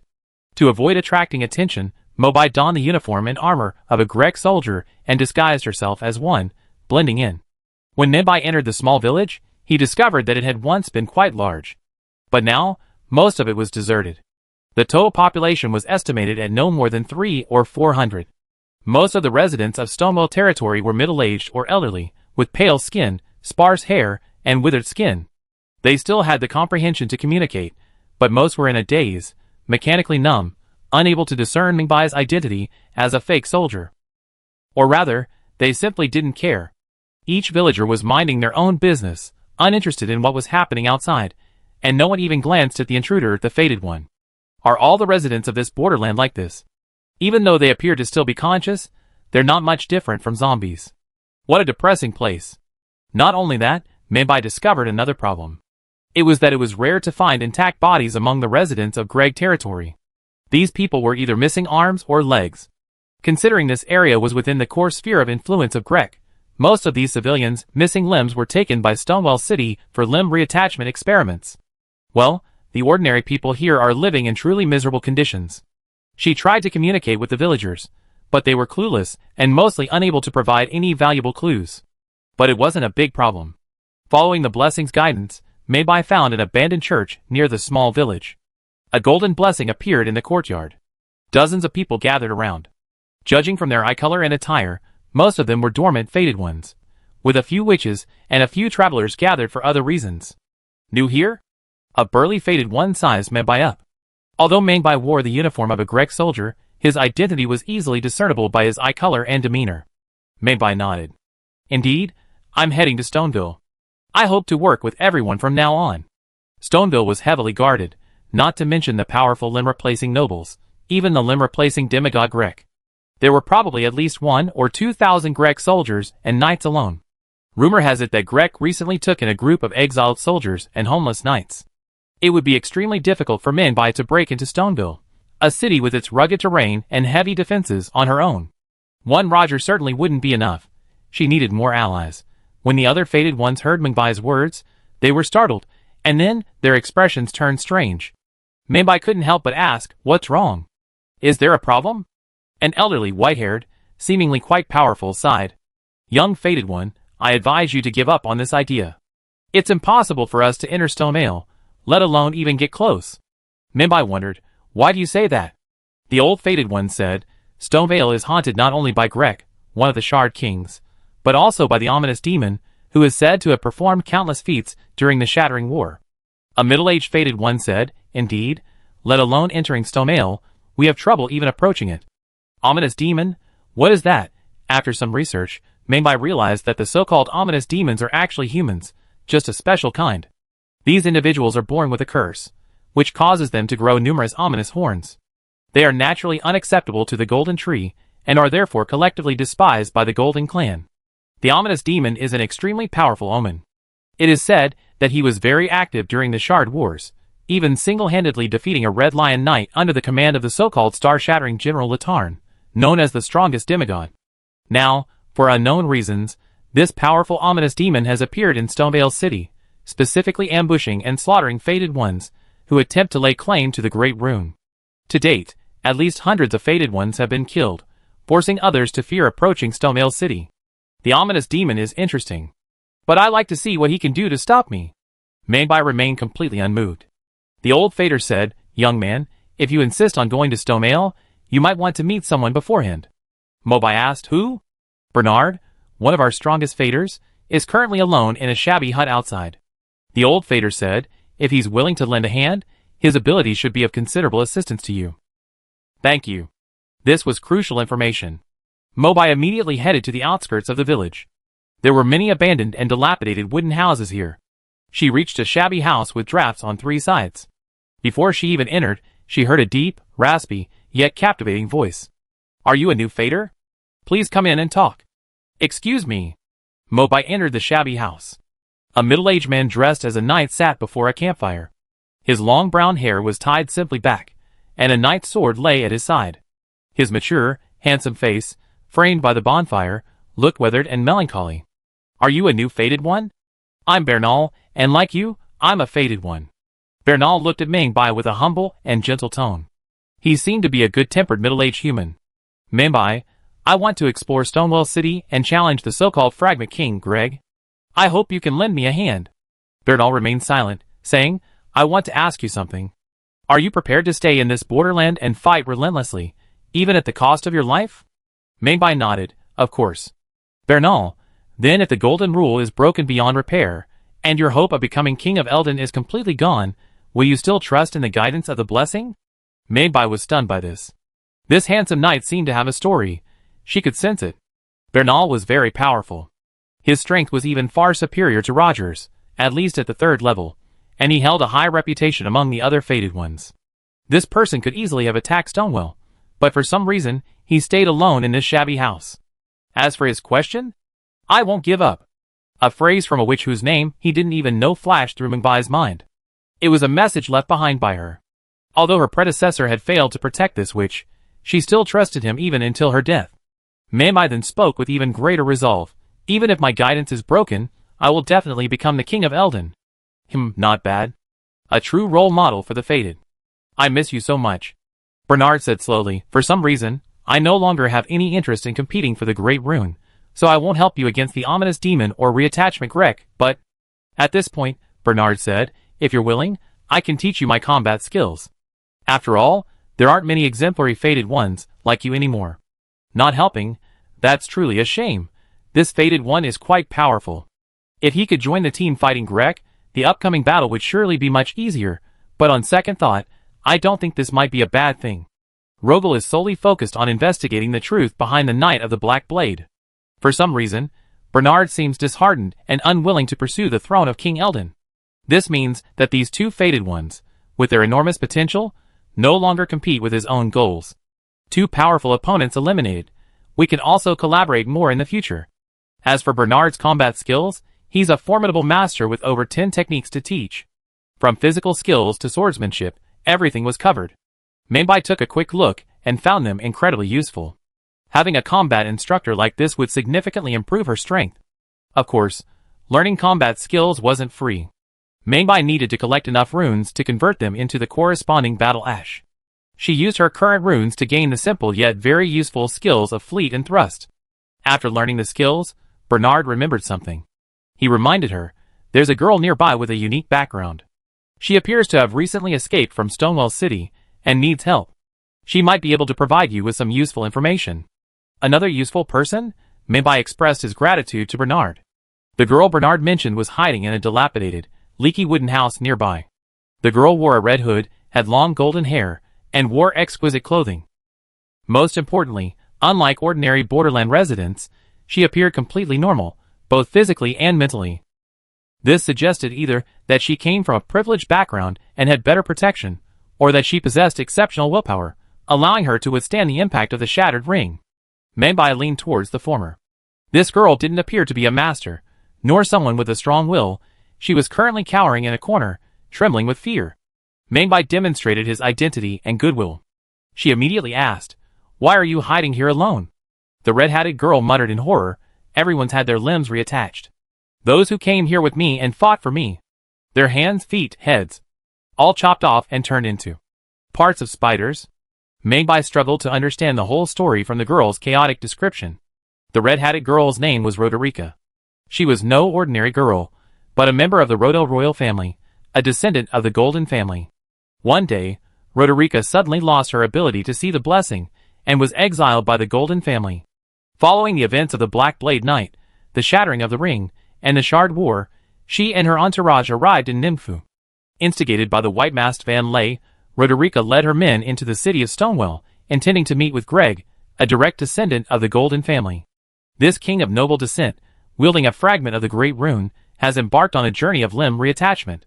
Greg, deeply traumatized by his defeat at the hands of the Valkyrie Marilena, felt his loss stem from a lack of purity in his bloodline. Thus, Greg sought not only to reattach the limbs of powerful individuals, but also those of descendants of the Golden clan.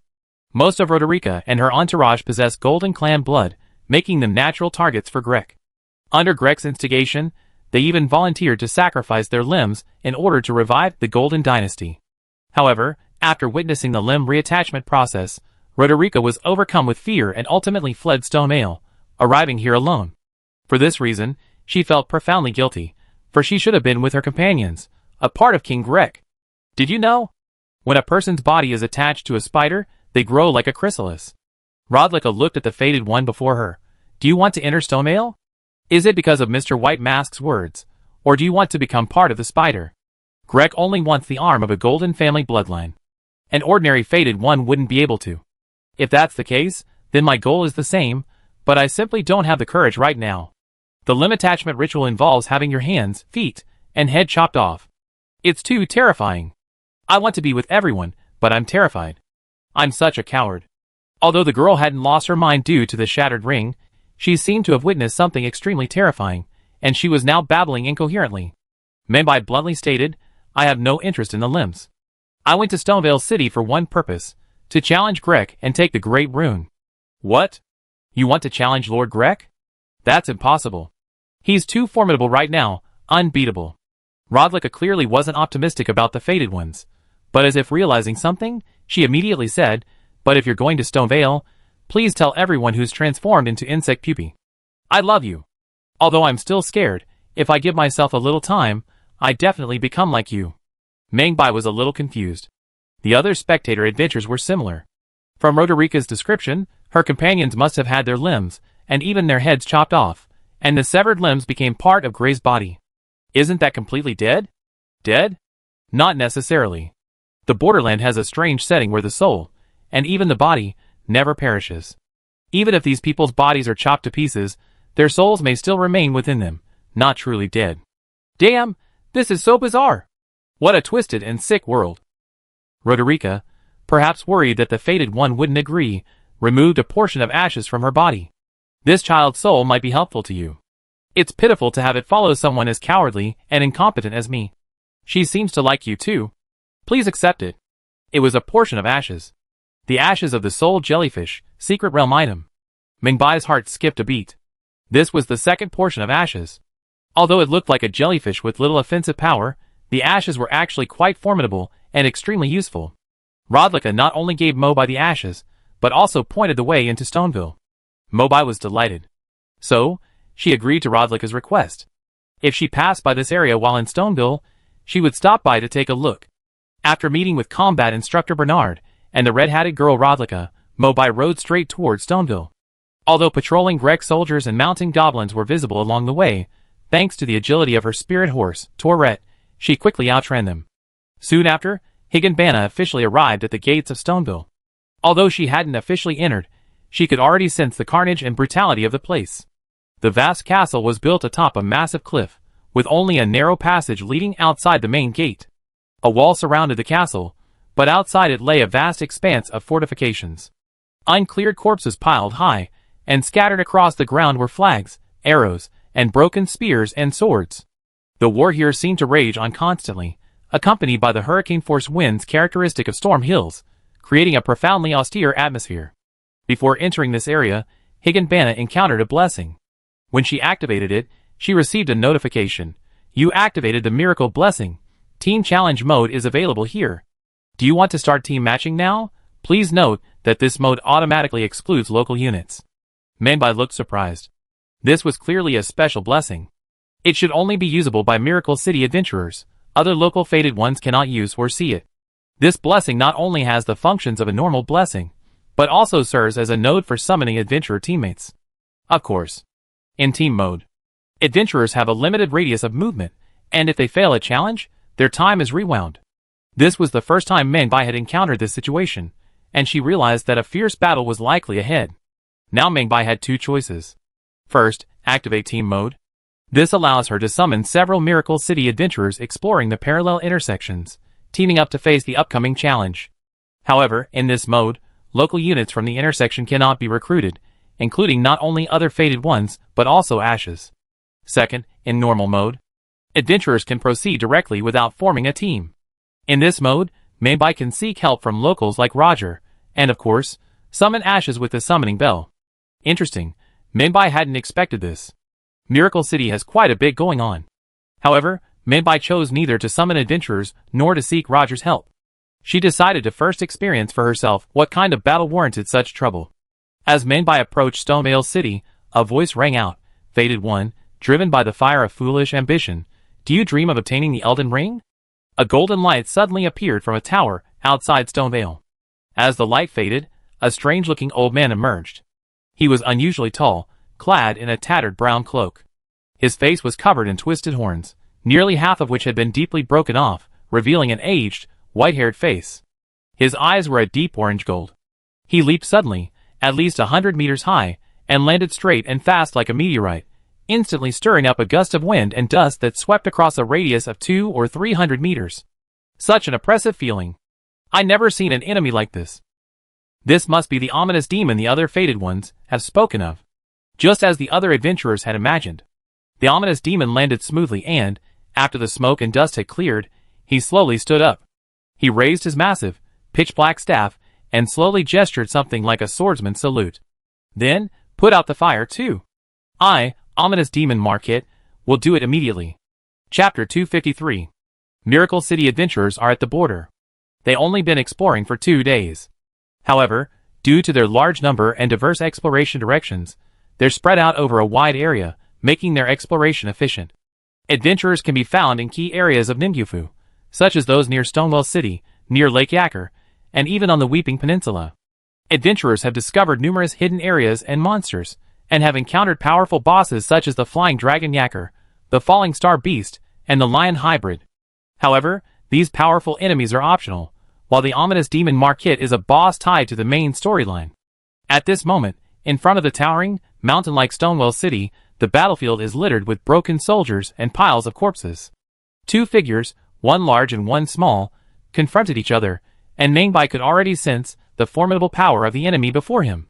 According to the illustrated guide, the ominous demon is a rare, Tier 3, 5-star unit, undoubtedly the strongest encountered in the Borderlands.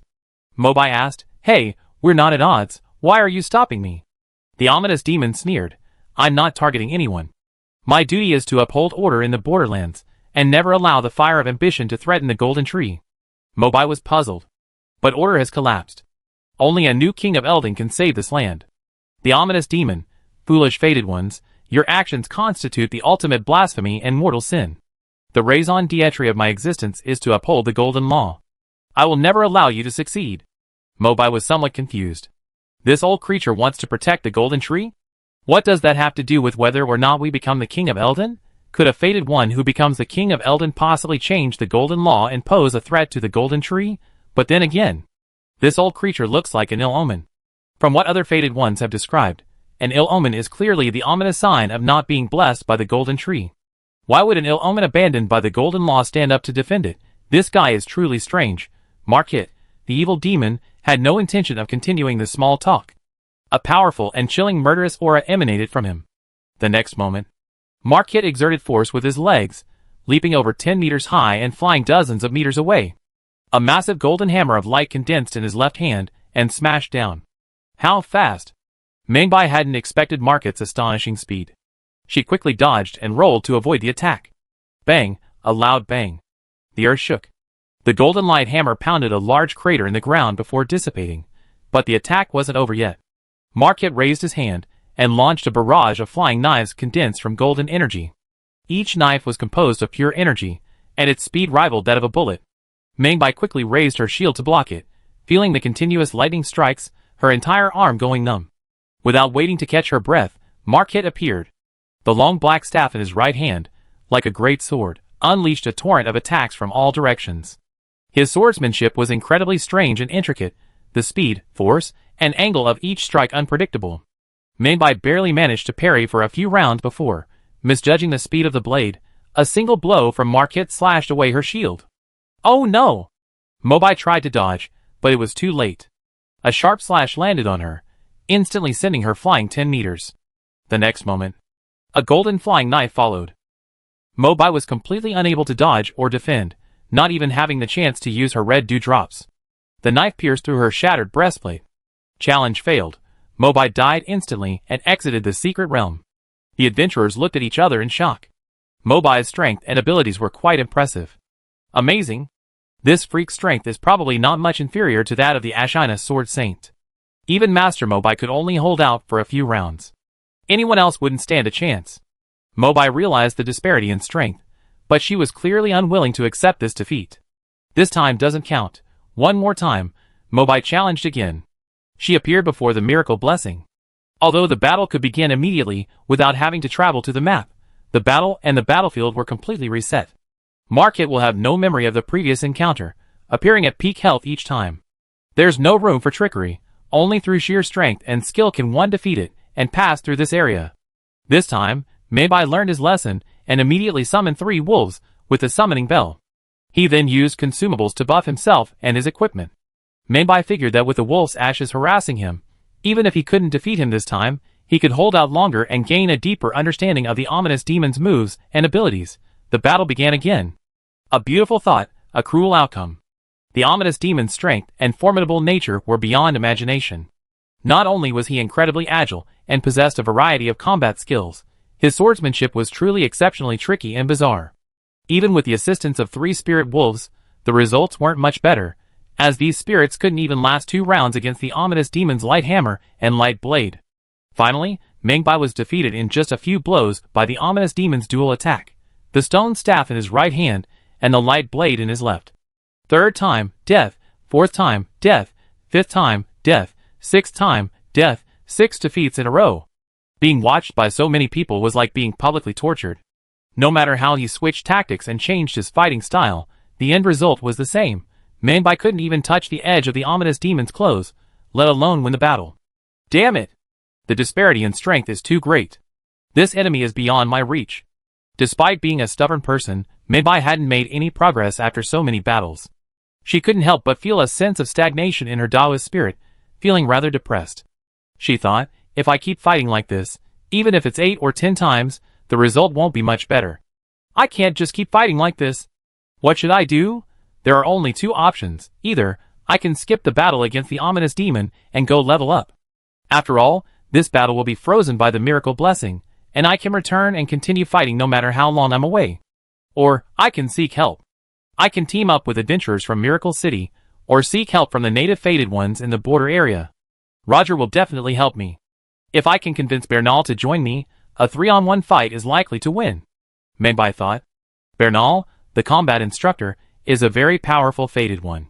He possesses a powerful combat power above level 3, and he himself appears to be a battle-hardened knight. If it were him, he should be able to withstand the ominous demon's frontal attack. But the problem is that Bernal has become extremely depressed for some reason, and would rather stay in the shabby house and teach other fated ones combat techniques than take action. As for Roger, Meibai is confident that Roger will definitely help him.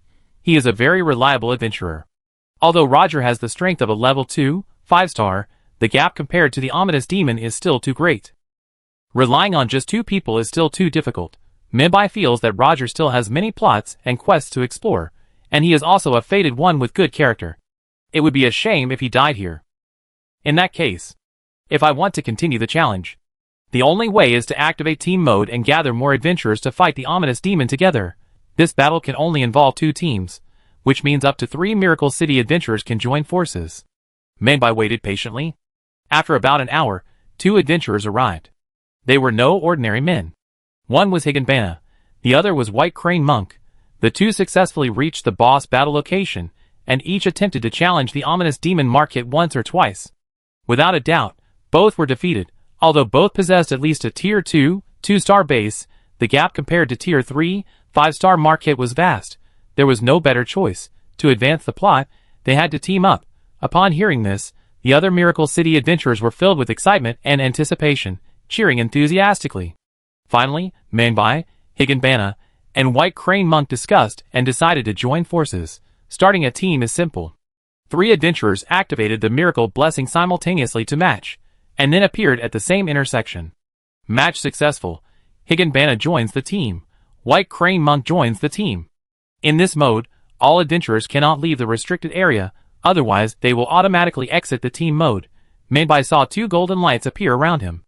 As the light gradually condensed, 2 fated figures appeared. Higanbana played the role of an astronomer, holding a meteorite staff.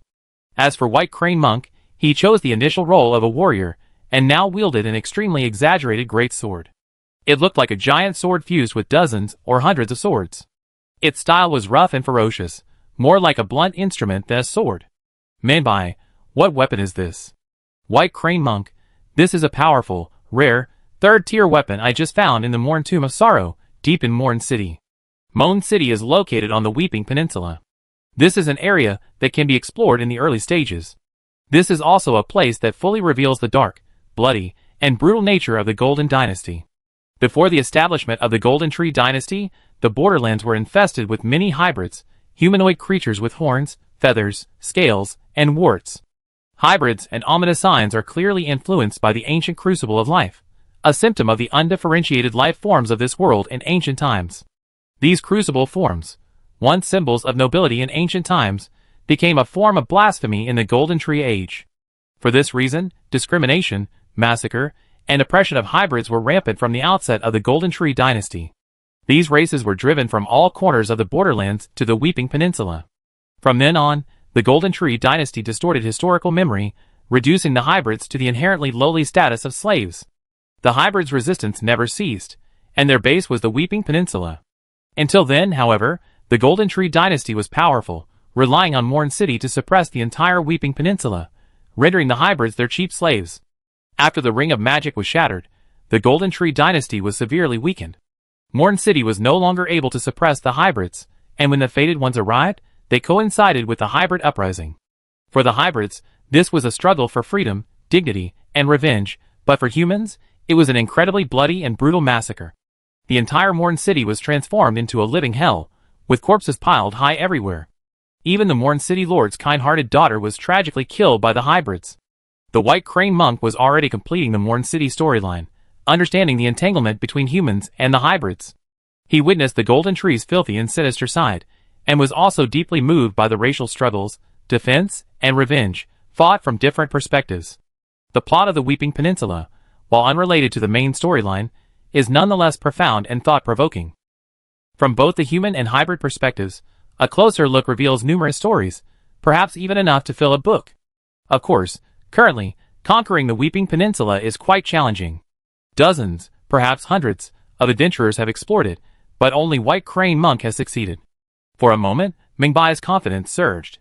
She realized that both White Crane Monk, wielding the Sword Skeleton Great Sword, and Higanbana, wielding the Meteorite Staff, were clearly far superior in strength to her own. Sure enough, I'm still inexperienced, and I'm already falling behind. But it doesn't matter. The current gap isn't too far. Mingbai decided to focus on the evil omen demon ghost first. It wouldn't be too late to catch up after defeating it. The three of them immediately discussed their strategy. Mingbai said, "I fought the evil omen demon ghost many times. His most formidable skill, aside from a few powerful abilities, is undoubtedly his bizarre swordplay, which is difficult to distinguish between fast and slow." Baihajusher nodded. "Indeed, I suggest we two hold him back head-on, allowing Higanbana to focus on her damage. Her rock balls are incredibly powerful." Mingbai agreed. "Okay, let's try it." The three of them entered the battlefield. In this team mode, local units cannot be used, including not only the local Fated Ones, but also the summoning bells. No problem. With the three of them working together, their overall strength increased significantly. This undoubtedly excited the other adventurers, and the area around their crystals was already crowded with onlookers. Great. 3 heroes versus Evil Omen. This is so cool. I didn't expect even Captain Higanbana and Dean Baiha would team up. With so many big guys like you, I think this one's a sure win. Keep going, big guys. The 3 adventurers entered the battlefield and immediately formed up. Mingbai led the way, holding a sword and shield, while Baihajusher followed closely behind, wielding a sword-shaped great sword. Higanbana, holding a meteorite staff in one hand and a short knife in the other, stood farthest away, keeping a distance from the other two. As expected, the evil omen demon Marquette appeared. He first appeared in a flash of light on a tower outside Stonewell, then leaped down in front of the 3 adventurers. The battle officially began. The ominous demon swung several golden flying knives, then charged forward at a speed completely disproportionate to its size, faster than a supercar. With its right hand, it swung its stone staff down, striking down head-on. Bang! Mingbai blocked the blow with his shield, but while it blocked the blow, it failed to absorb the force, and was instantly thrown back several meters. Marquette grasped the air with his left hand, unexpectedly conjuring a 4-foot-long golden blade of light, which he launched with immense speed. However, at that moment, an ugly, ferocious greatsword blocked Mingbai's path, colliding with the golden blade, the 2 powerful forces instantly canceling each other out. It was Master Baiha. He activated the Sword Skeleton Greatsword skill, Vow of Vengeance. This skill was several times more powerful than the Golden Tree's Vow, and if used alone, it would be at least a Tier 3 rare skill. This skill doesn't affect all allies like the Golden Tree's Oath, but only affects one's own. However, the amplification effect is truly astonishing. White Crane Monk, whose overall physical fitness was only at the second level 2 stars, has now been elevated to the peak of the second level 5 stars, even approaching the third level. Although this state can only last for a short time, it's enough to give him the ability to fight the ominous demon ghost. White Crane Monk, one on each side. Ming Bai, alright. The two of them, one on the left and one on the right, form a pincer attack on the ominous demon ghost. Even a powerful being like the ominous demon ghost couldn't immediately defeat the two fated ones. Their purpose was simple, to contain the ominous demon ghost. At this moment, 3 rock spheres the size of human heads, swirling with powerful purple gravity magic energy, attacked. The ominous demon's sword swiftly shattered 2 at once, but the powerful force unleashed caused him to lose his grip on his staff. The third rock ball struck the body. The ominous demon was blasted back several meters, the first effective damage in the adventurer's many rounds. This one works. The other adventurers were excited. But despite the damage taken, Marquette was far from defeated. Don't underestimate me. You fated ones are worthy descendants of warriors, but you alone are not enough to defeat me. The ominous demon's attack became even more frenzied. He rushed towards the adventurers, brandishing the black stone staff in his right hand and the golden dagger in his left. He first launched a series of fierce attacks at Ming Bai and Bai Hajusher. Ming Bai and Bai Hajusher dared not afford to be careless. They could only concentrate on the ominous demon's strange swordsmanship. Unexpectedly midway through the fight, the ominous demon suddenly hurled its dagger, but its target wasn't anyone in sight. With a sizzling sound, Higanbana stared at her chest in astonishment. A 3-foot-long golden energy dagger pierced her heart squarely. Oh my god! Higanbana hadn't expected such a surprise attack. With her reflexes and agility in the secret realm, she couldn't dodge it. When Higanbana was struck in the vitals, the adventurer's most valuable asset was gone. Ming Bai and Bai Hajusher could only grit their teeth and continue fighting, hoping to find a weakness in the ensuing battle. It was obvious. The chances of victory were slim. The ominous demon swung its staff, with a series of 10 consecutive slashes, each strike so fast and slow that it was hard to tell. Without precise defense, the adventurers would find it difficult to withstand it with their current strength. Ming Bai reacted instinctively, blocking the first 7 or 8 attacks. However, the next one broke his defense, and the next 2 hit him. Though not dead, he was severely injured. Seeing this, Bai Hajusher immediately swung his greatsword to block it, but at that moment, he felt the power drain from his body. The greatsword, which had been wielding freely, suddenly felt heavy. Oh no! The amplification effect is gone. Bai Hajusher's buff disappeared at that very moment, significantly reducing his strength and speed. The evil omen demon swung a light hammer, easily forcing Bai Hajusher back, then suddenly leaped into the air to pursue the injured Ming Bai. The latter took out the Holy Grail bottle. But before he could drink, the evil omen demon flew through the air, piercing Ming Bai's body with its staff, unleashing a wide-ranging shockwave. Ming Bai, dead. Of the 3 adventurers, only one remained. The outcome was a foregone conclusion. Even Master Baiha was defeated by the evil omen demon's fierce and mysterious attack. Although the battle still ended in defeat, it was a thrilling spectacle for the other adventurers in Miracle City. As expected of the evil omen demon, I didn't expect all 3 of them to lose. Too difficult. We can't challenge them lightly. We need to level up and become stronger first. We need to be at least a level 2, 4, or 5 star before we dare to challenge. The evil omen demon is truly formidable. This level 3 spirit is also extremely valuable. Ming Bai, Higanbana, and Master Baiha were simultaneously blessing resurrection, all 3 with solemn expressions. Ming Bai couldn't help but complain, damn, the Lord is going too far. How could he allow such a powerful enemy to remain here? The ominous demon ghost is already this strong. How can we defeat the limb-jointed Grek behind? Higanbana immediately spoke up for Boss Chi. The exploration of the borderland is open-ended. Perhaps we arrived too early. Lord Chi's arrangements are always reasonable. White Crane Monk also said, we actually have a chance of winning this battle, but our coordination isn't yet proficient. I think a few more attempts should be enough.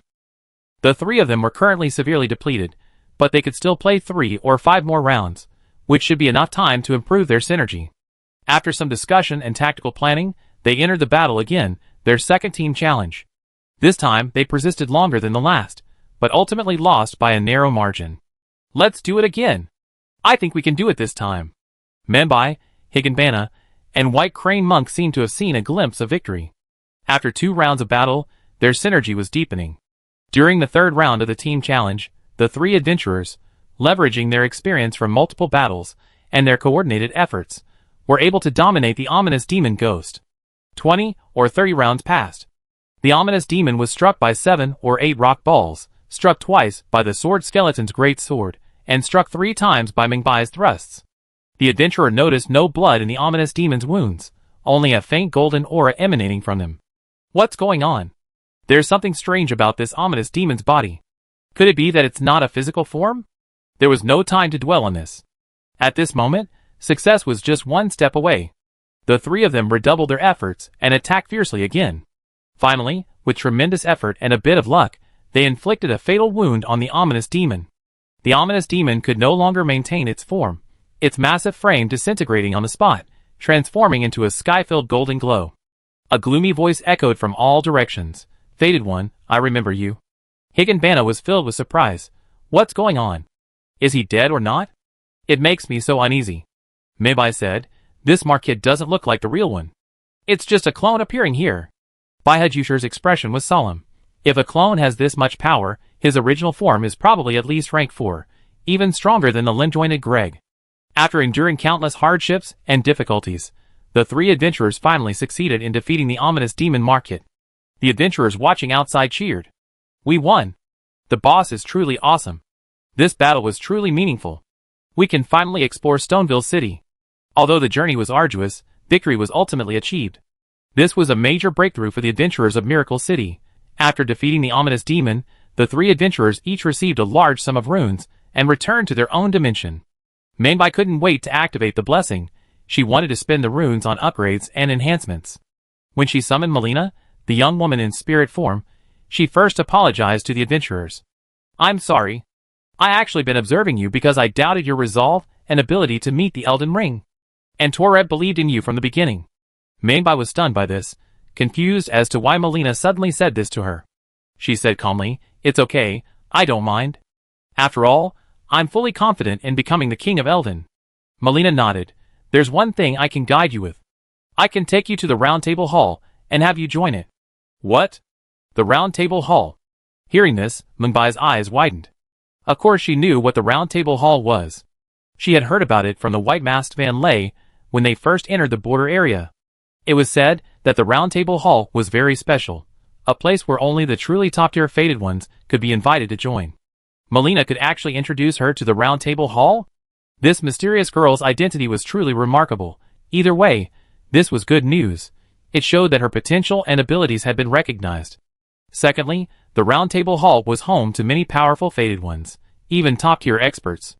Furthermore, as an ancient organization that had existed since the time of the first king, Godfrey, there must be a wealth of information and intelligence to be gained. At this moment, in the Lord's mansion, Chiji observed the adventure's progress. He saw Mumbai, Higanbana, and White Crane Monk each enter the Round Table Hall under Melina's introduction. These adventurers' adventures in the borderland were already on track, and their progress was faster than expected. The 9 Realms tree, along with the secret realms of Arad, was also developing rapidly. For example, not long ago, Chiji received a special spirit. Adventurer artist handed in the spirit of GBL librarian, Isadura, a named spirit. Chiji had unknowingly accumulated several more named spirits. Isadura was one of the most knowledgeable scholars of the GBL Church on Arad. If she could descend upon Miracle City as a named person, she would make a valuable assistant. Recently, several more heroic spirit stones were received. It seemed time to recruit another group of named persons. After all, as the size of the territory and the number of extraordinary facilities increase, more trusted personnel are needed to manage it. Chapter 254. Baiham Monk defeated the ominous demon. Melina guided him to the Round Table Hall.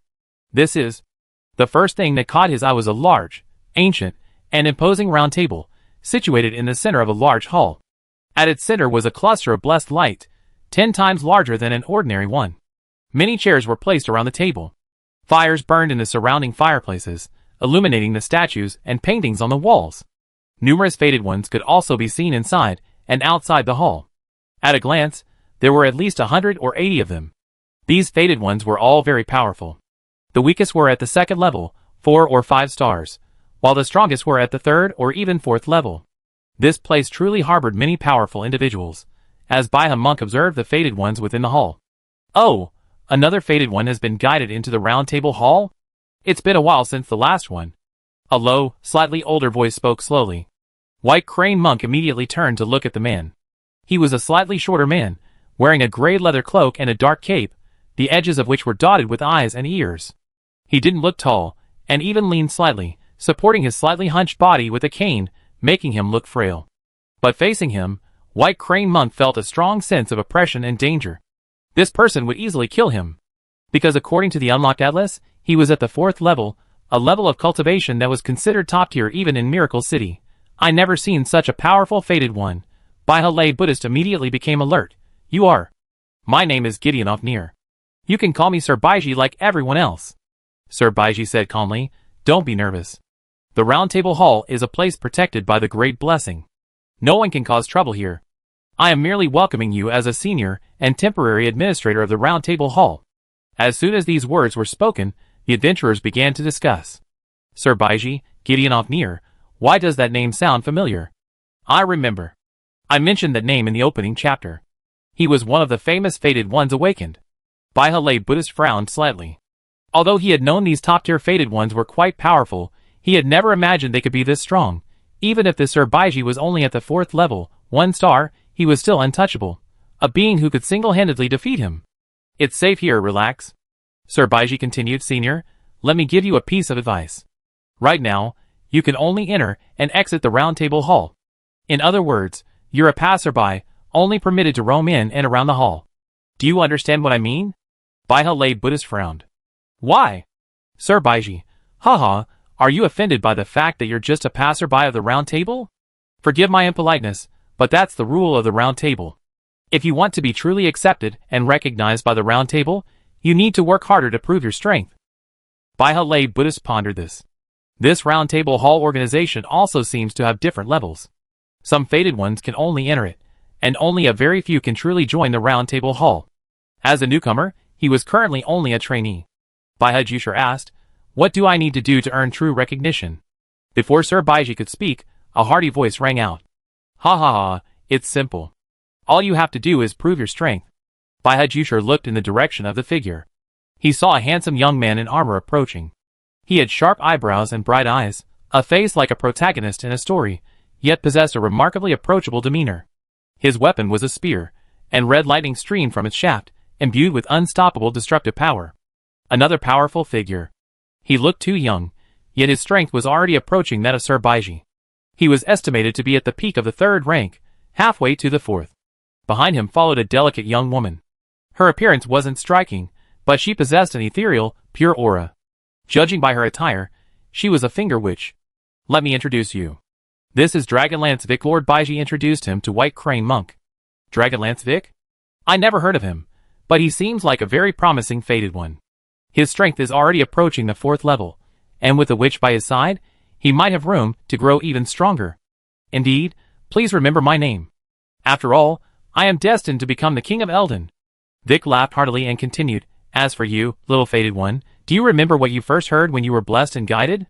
White Crane Monk pondered for a moment. That voice told me to return to the borderland, meet the circle, and become the King of Eldon. Dragonlance Vic, with all due respect, although this may sound like a fantasy to you, to meet the circle of Eldon and become king, you must prove your worth. While there are many ways to prove your kingly qualities, the best way for you is to defeat the Fragment King and become the bearer of the Great Rune. When you possess the qualities to become a king, the innermost chamber of the Round Table Hall will open to you. You will be worthy of an audience with 2 fingers and receive their counsel. The fated one named Vic seemed quite talkative, speaking rapidly. He paused before continuing, of course, with me here, I urge you to give up your ambitions for kingship. Currently, Sir Baiji has no interest in becoming king. The only one I consider a worthy rival is someone like Bernard. Bernard? Combat instructor Bernard? The middle-aged knight Bernard I met at Storm Hill. Surprisingly, he's also a fated one with the qualities to become a king. So Bernard is also a member of the Round Table Hall, and has passed his apprenticeship, qualifying to meet with 2 Fingers Corps members. The White Crane Hermit said calmly, although my current strength is insignificant, I still want to give it a try before the outcome is clear. Ha ha ha, interesting. Then strive onward. I hope you can catch up with me. I, Dragon Spear Vic, fear no challenge, and I need to recruit a group of powerful fated ones to serve as my subordinates and restore order in the borderland. With that, he left without stopping. The White Crane Hermit and the adventurer both wore solemn expressions. Despite his arrogance, this young man was certainly not to be underestimated. He exuded the youthful energy and confidence of a biographical protagonist. Sir Baiji said, Vic is a knight chosen by the ancient Dragonlance Saints. His red dragon thunder is indestructible, making him a formidable figure even within the hall of the Round Table. He paused and continued, although Vic is somewhat arrogant, he's not a bad person. Everyone likes him. There's no harm in building a friendship with Vic. He's even willing to teach other fated ones, even opponents, various skills, including Dragon Thunder, because he's never afraid of a challenge from anyone. It's because of Vic's charisma and demeanor that many powerful fated ones have given up competing for the Elden Ring. Red Dragon Thunder? What power? What is an ancient dragon? This trip has been quite an experience. Dragonlance Vic is definitely a strong contender on the path to becoming king. Not only is he incredibly powerful and has great potential, he also possesses a powerful charisma. The adventurer couldn't help but be curious about Bernal's abilities. After all, Bernal is a rival that Vic could recognize. Strangely, however, Bernal has been secluded in Stormwind Hills. It's unknown what's happened to him, and he currently seems to have no intention of traveling to the royal city of Rodel to compete for the title of King of Eldin. White Crane Hermit continued to stroll through the Round Table Hall. During this process, he encountered many powerful fated ones. While the fated ones qualified to enter the Hall of the Round Table were all highly qualified, most of them had no ambition to compete for the Elden Circle. Instead, they each had their own agenda. For example, fated ones, D were a pair of conjoined twin brothers, whose goal was to slay all the dead-born. Or, for example, FIA's goal was even stranger, to find the dead Prince Godwin and bear him a child. And then, there was Colin, a clergyman of the Golden Rule. He and his teacher, the Golden Mask, were both devout believers in the rule, their goal being to restore and perfect the rule itself, not to become kings. These are just a few examples. The Round Table Hall is home to numerous fated ones, many of whom possess unique skills, as well as those who can provide assistance and services to adventurers. For example, from Colin, you can learn the art of prayer. And from the hybrid blacksmith, Shiogu, you can forge or enhance equipment. Blackstone Hammer King, amazing. Now I see that this Round Table Hall is a fated one headquarters, integrating social interaction, intelligence gathering, and logistical services. Mingwei Xiaoxue, it's a shame that the old man hasn't yet become a core member and can't meet the legendary Two Fingers, the messenger of the Supreme Will. Mao Mingming, what exactly are Two Fingers? They feel so abstract and mysterious.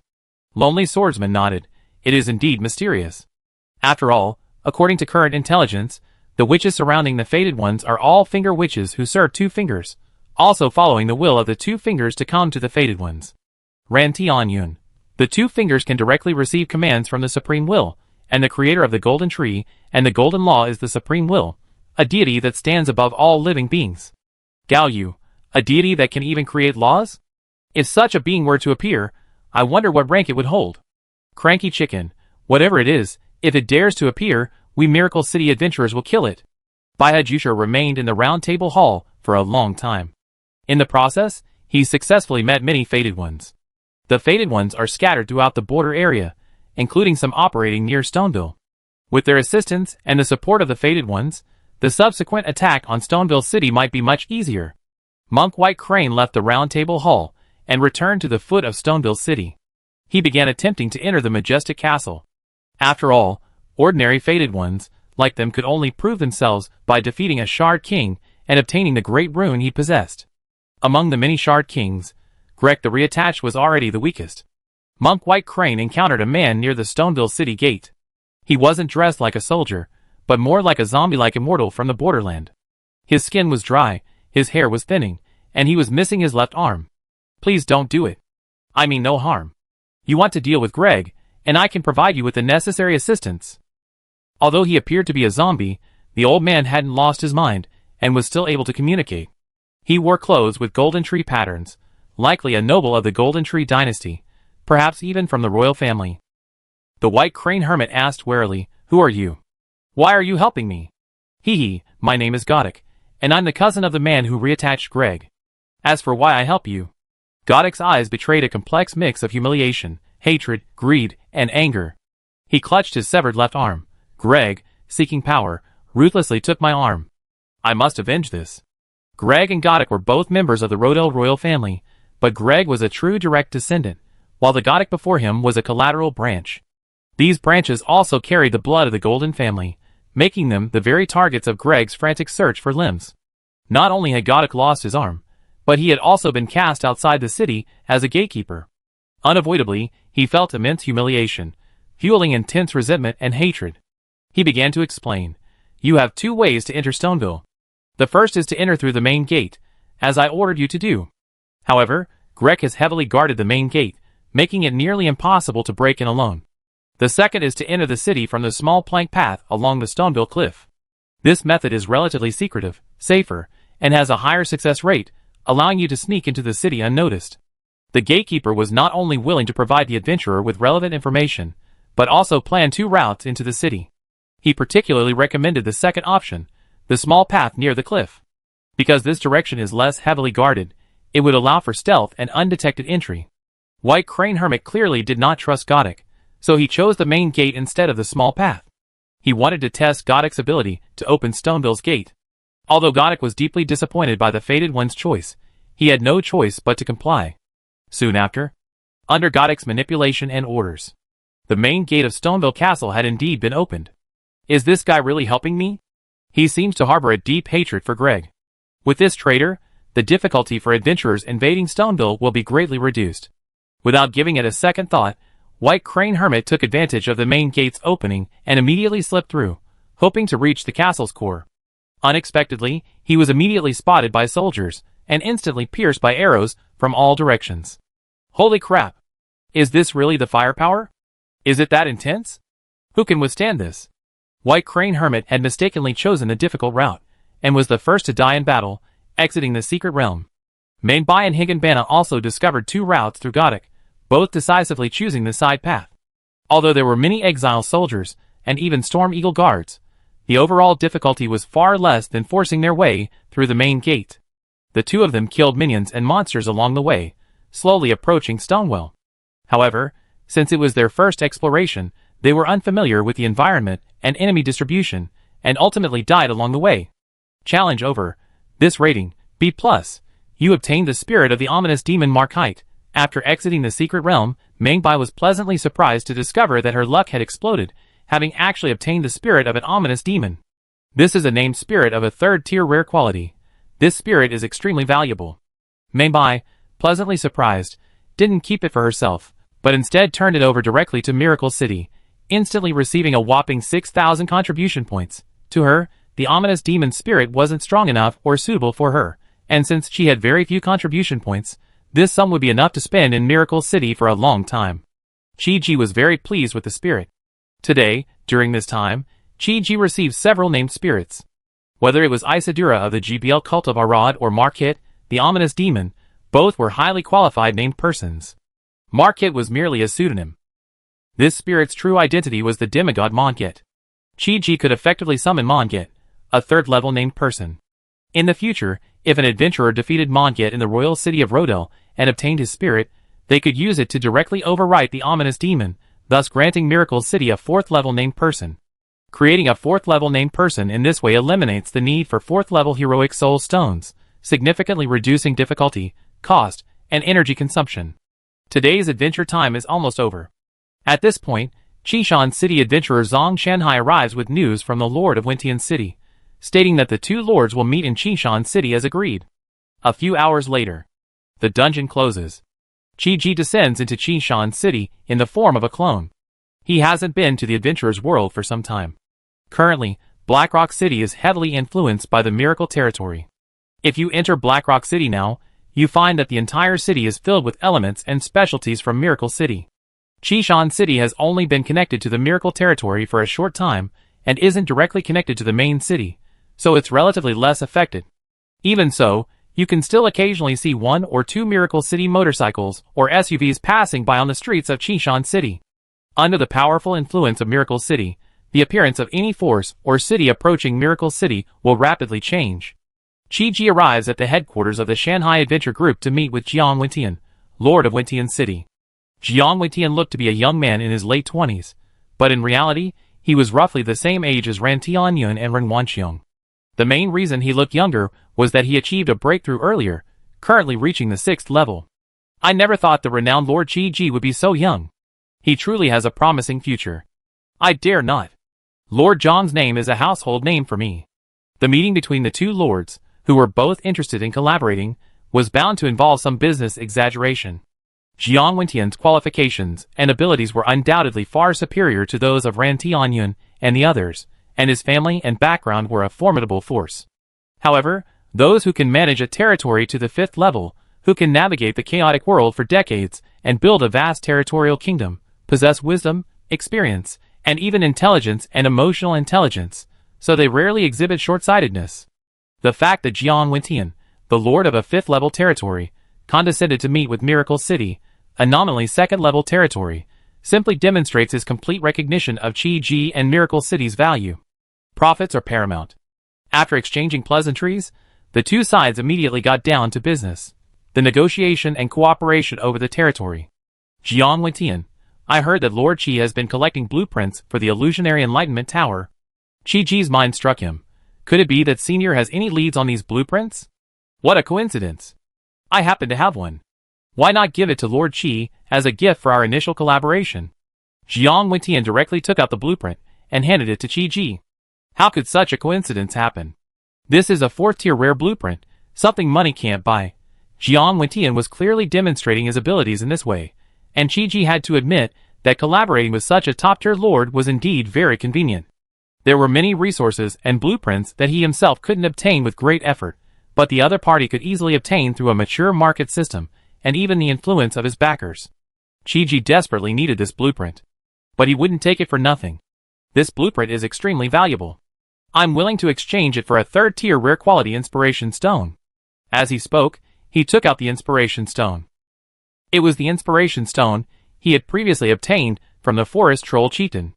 Although this inspiration stone was only a 3rd-tier rare material, its innate material value was extremely high, and it was more than enough to exchange for this 4th-tier rare blueprint. This time, it was Jiang Wentian's turn to look surprised. How important is the inspiration stone to a lord?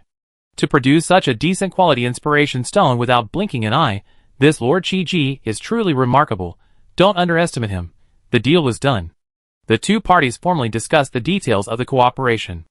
Qi planned to export a batch of Miracle City specialties to Jiang Wentian's Wentian City. This included various basic supplies, firearms and vehicles, and some high-quality spirits. This first trade transaction was merely a tentative cooperation. Jiang Wentian would decide whether to deepen the cooperation, such as constructing a territory gate, based on the quality of the purchased goods. The meeting did not last long. When Qi returned to the main city, he immediately expended vast resources to upgrade a 3rd-level cultivation tower in the territory to a 4th-level illusionary enlightenment tower. Done. The first Miracle City cinema was finally built. This facility will effectively cultivate the territory's inhabitants and greatly enhance Miracle City's cultural invasion capabilities in the future. A training tower-like facility. It can be used during the closure. This means that even during the closure, some adventurers and citizens in the territory can still find some fun. Of course. Now that we have the facilities, we still need materials. We actually have quite a bit of material on hand. For example, the film and television adaptations of the Resident Evil series. All of this can be used in the Fantasy Enlightenment Tower. However, considering that we will be adding chapters to the Star Sea Secret Realm soon, Qi still has 2 unused inspiration activation opportunities, so he decided to activate another inspiration crystal. This time, the inspiration crystal he activated was Star Wars. Chapter 255. Star Wars. This is a superb sci-fi IP, created over half a century in a previous life. Its vast setting and rich content are rare. There are over a dozen original films alone, and countless spin-off series, anime, games, and novels are a treasure trove. There are dozens of games alone. They cover a wide range of genres, including action, shooting, and real-time strategy. For example, Star Wars: Empire at War is a real-time strategy game similar to Red Alert and StarCraft. Players assume the role of interstellar fleet commander, expanding their territory by conquering over 20 planets. It supports both single-player story mode and multiplayer battles. This game includes battles in various locations, including ground and space, and allows the use of various Star Wars units, making it quite rich. For Miracle City, real-time strategy games remain a niche that needs to be filled. Of course, another important reason for activating Star Wars Crystal is the abundance of readily available film and television resources. Star Wars movies, TV series, anime, and more, drawing on material from them would be enough to create an excellent Secret Realm game. However, this isn't necessary, as Star Wars itself already has numerous game adaptations related to the main storyline. CG only needs to optimize and tweak these existing works. As for the movies and TV series, not only do they overlap significantly with the game material, but the storytelling and pacing differ significantly between the movies and games.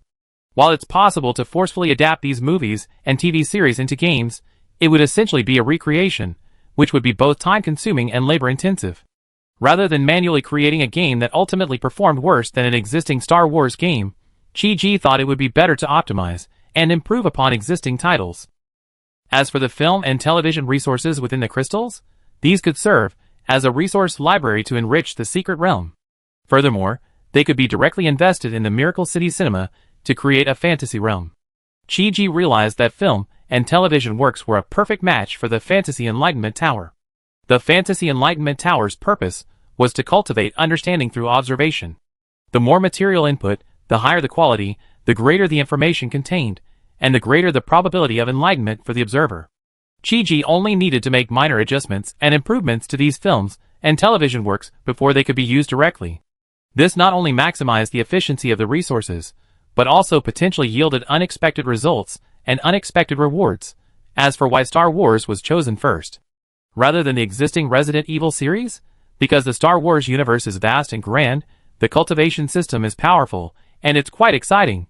GG attached great importance to the Miracle City Cinema project, so the first production had to achieve the best possible results. The Star Wars style and worldview would create a sense of freshness and impact for the people of this world, generating the greatest possible discussion and dissemination. The Force cultivation system in Star Wars. The upper limit of its cultivation is also extremely high. The most well-known use of the Force is telekinesis. In Star Wars v Yoda, while training Luke Skywalker, famously used the Force to pull a nearly 100-ton X-Wing fighter out of a swamp. But the Force's uses extend far beyond this. Force abilities include, but are not limited to, Force lightning, foresight, historical reading, telepathy, and telekinesis. The most advanced Force users can directly manipulate the essence of life, such as the wise Darth Plagueis, who created Anakin Skywalker by manipulating the reproduction of midichlorians. They can also teleport across galaxies, such as Luke Skywalker, who became a Force ghost and could project physical bodies across galaxies. Furthermore, the Force, when used to its fullest potential, possesses planetary-scale destructive power.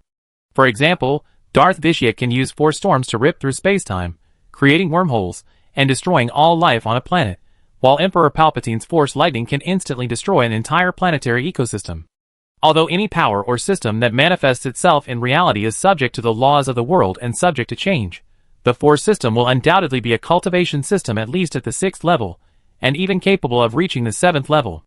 This Force cultivation system is unprecedented in this world, and will become a unique power system unique to Miracle City. Even if it's just to gain or understand the secrets of the Force, in the future, countless powerful individuals will flock to the theater, willing to pay exorbitant fees or even the highest price. After fully understanding the content of Star Wars, GG was very satisfied with this crystal.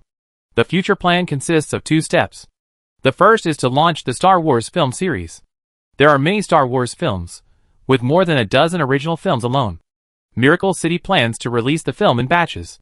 The first to be released is Star Wars Episode 1, The Phantom Menace, the starting point of the Star Wars story, and a truly classic. The movie lasts just over 2 hours. The Phantom Tower can accommodate a maximum of 50 people at a time. If we deduct the preparation time, we can assume 10 showings per day. Each activation consumes 1,000 points of mental energy, and 10 screenings can cost a whopping 10,000 points. Of course, during the city's opening period, the consumption will decrease. In reality, it's not that high. And mental energy isn't a big deal. GG won't be short of mental energy. The key is that even if the screenings are fully booked, They can only accommodate a maximum of 500 people per day, and the territory's population is currently approaching 100,000. It's estimated that the screening period for a movie will need to be extended to at least 10 days to meet the current viewing demand in the territory. If we calculate based on the minimum release frequency of one movie every 10 days, it would take 6 months just to finish showing the entire Star Wars movie series. In addition, we must consider that Miracle City's population is rapidly growing, and the influx of residents or outsiders who come here to admire the film may not have seen the previous films. Thus, some screenings need to be reserved for the previous films. For example, after unlocking Star Wars Episode 2, 8 screenings will be played, leaving 2 for the first film. As the population grows and more titles become available, even a year or two of continuous broadcasting might not be enough to satisfy demand. Miracle City Cinema can't just show Star Wars. That doesn't align with Chi-Ji's strategy of cultural diversity. Resident Evil, Spider-Man, Naruto, everything else can be shown.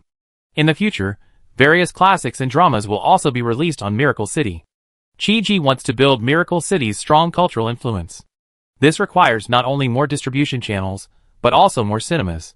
Therefore, he will continue to invest heavily in acquiring blueprints for the 3rd level Advanced Training Tower and the 4th level Illusionary Enlightenment Tower.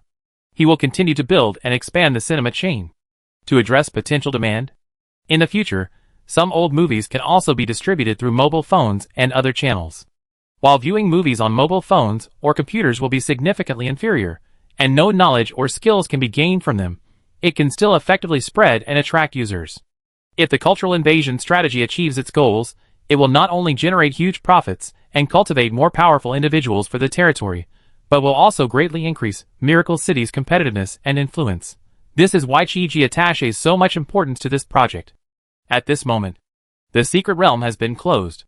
The adventurers of Miracle City were not idle. They immediately organized several Scourge armies to continue expanding their territory. The Miracle territory has already occupied the far Evilwood Forest, and the adventurers' target is the 2 nearby 3rd-tier territories. These 2 3rd-tier territories are comparable in size to the Evilwood Forest and cannot be captured in a short period of time. The Scourge Legion's goal today is simply to capture several peripheral 1st-tier subordinate territories. Although playing away from home under the protection of territorial laws is difficult, the adventurers still have a significant advantage with the support of equipment such as firearms and mechas.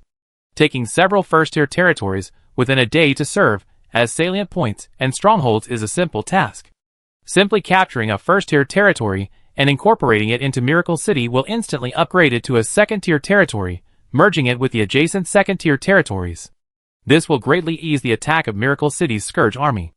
It's estimated that within 4 or 5 days at most, Miracle City will be able to annex these subordinate territories and ultimately engage in a decisive battle with the 2 3rd-tier Dark Lords. Most adventurers rush to participate in the campaign missions with great enthusiasm. Some adventurers, however, who hadn't secured any missions, were forced to wait and recuperate. Mangbai, Artis, Bezaros, Nancilia, and other elves and undead, along with other indigenous tribes, remained in the main city. At this moment, they received the announcement of the opening of the Miracle City Cinema. Nancilia, Illusionary Enlightenment Tower? What is that? Artis, it sounds like some kind of underground facility, but does it exist? Why haven't I heard of it? Ran Tianyun explained, of course you haven't heard of it, because it's a very high-level, rare building. Ren Wanxiong nodded. 4th-tier rare buildings are rare, even in our territory. Gao Yu, as expected of Lord Chi-Ji, you built a facility of this caliber so quickly. After some research, Nancilia and Bezaros realized that the Illusionary Enlightenment Tower was a type of cultivation tower. I see. This is a remarkable facility that allows one to cultivate and gain insights through visual observation. How rare. I've been to dozens of dungeons, but I never seen anything like this before. Interesting. I wonder how it feel. The citizens and adventurers of Miracle City quickly found the relevant details. After reading the detailed information, everyone realized that the scale and magnitude of this territory update were far greater than they had imagined. The Miracle City announcement details not only announced the opening of the first Illusionary Enlightenment Tower, but also revealed the 2nd chapter of the Star Sea Secret Realm, Star Wars. To summarize briefly, there are 2 key pieces of information. First, Miracle City will soon launch the 2nd chapter of the Star Sea Secret Realm. This chapter will be a massive, extended saga spanning a vast galaxy. Second, The content of the second chapter of the Star Sea Secret Realm will be linked to the first fantasy theater story in Miracle Fantasy Tower. Bezaro showed an interested expression. Lord, this time, not only have you created a new Secret Realm work, but you also incorporated some of the Secret Realm's content into the Fantasy Tower. Artists, judging from the announcement, that's roughly what it means. Mingbai's face was filled with surprise. This Fantasy Tower can be activated without the Secret Realm being open. Doesn't this mean we have another place to pass the time after the city is closed? Excellent. The Fantasy Tower in Miracle City should be a supplement to the Secret Realm. I must try it. The Fantasy Enlightenment Tower can directly comprehend the secrets and increase strength. Is it really that magical? At this moment, many high-level elves, even undead, were eager to try it. During the territory's closure, they couldn't take risks. They were also ineligible to participate in the Scourge's campaign missions, so they had to find somewhere to while away their time. Compared to the tavern, the Fantasy Tower seemed more interesting. However, upon seeing the price of the Fantasy Enlightenment Tower, everyone's excitement felt like a bucket of cold water had been poured on them. Tickets for the Fantasy Enlightenment Tower are purchased through bidding. Currently, the Fantasy Tower schedules 10 shows daily, 5 during the day and 5 at night, all dedicated to the film Star Wars: The Phantom Menace. The starting bid for the daytime shows is 400 contribution points, and the evening shows starts at 800 contribution points. This is ridiculously expensive. This is absolutely outrageous. Although Chi-Ji's contribution points are valued at a 1-to-1 ratio with soul crystals, in reality, they are far more valuable than soul crystals. There is a limit on the number of soul crystals that can be converted into miracle coins through official channels. On Miracle City's private market, 1 miracle coin can be exchanged for 2 or even 3 soul crystals. 800 contribution points per ticket? That's equivalent to the cost of a single show, enough for a low-level adventurer to live on for 10 or 20 years. This immediately deterred most first-level newbies and the lower-class citizens of the territory. Even the wealthy elite were a little confused by the price. Why is it so expensive? Why is it so expensive? Is it because of the duration? Miracle City's Illusionary Enlightenment Tower lasts 2 hours per session. I heard that other dungeons' Illusionary Enlightenment Towers only take a few minutes to complete. The longer the enlightenment time, the higher the chance of success, so the price is naturally higher. But it's still too expensive. As the citizens and adventurers of the territory debated, Miracle City released a synopsis and trailer for Star Wars. This content can be viewed directly on mobile phones or in the Adventurers Guild. Simply put, the Star Wars universe isn't complex. This epic space story unfolds across the entire Milky Way, with the central plot being the rebellion against the Galactic Empire. The story revolves around the corruption and collapse of the ruling Galactic Empire. Ran Tianyun and the others, devoted fans of the Star Ocean Titan arc, were stunned upon learning about the Star Wars universe. The Galactic Empire in Star Wars is a vast power that practically dominates the entire galaxy. According to our understanding of the Star Ocean universe, the Star Ocean is an ocean composed of billions of galaxies. Each galaxy varies in size, but contains at least tens to hundreds of billions of planets. Even if only 1 in 100,000 or 1 in a million of these planets nurtures life and develops civilization, that's still a vast number. The Titan's arc takes place on a seemingly insignificant planet on the edge of a galaxy. The greatest evil force in the entire Titan's arc is just a mining company on a planet bordering the castle. How vast and vast must the Galactic Empire be? The population and lives under its rule must exceed hundreds of billions. And the story of Star Wars is about overthrowing the Galactic Empire? I can't even imagine how such a story would unfold. As everyone discussed this, they watched the Star Wars trailers and promotional videos on their phones again. Shocking. No words needed. It pushes the limits of imagination. Nancy Leo was immediately intrigued. Judging from the trailer, the Miracle City Fantasy Tower Theater is more like a cut scene in a secret realm, only stretched out to tell a complete story. Elsa, wow, Lord Chi-Ji can create a storyline in a secret realm. That's already a remarkable innovation, but I didn't expect it to go even further. Minbai no longer hesitated. It's just 800 contribution points, right? I take it. She had just paid for a peak-level 3rd-level Evil Omen Demon Spirit, and now had over 6,000 contribution points. So, without hesitation, she locked in a ticket. Buy! I buy it too. Even though I don't know what the content is, I'm buying it just to support the Lord. Buy. Don't say it, I buy it. The first 50 tickets sold out quickly, and the average price was inflated to 950 contribution points. Because the first batch of people who try it out are not simple people, They are giants like Mangbai, Artis, and Vazaros, or the four lords including Ran Tianyun. There were also high-level elves like Elsa and Akru, high-level undead, and several wealthy Miracle City adventurers who hadn't snagged the Scourge campaign mission. A quarter of an hour later, the Fantasy Tower officially opened. The first group of Miracle Fantasy Tower participants entered and took their seats. The interior of the Fantasy Enlightenment Tower was more than 10 times larger than it appeared from the outside, resembling a 6D immersive cinema.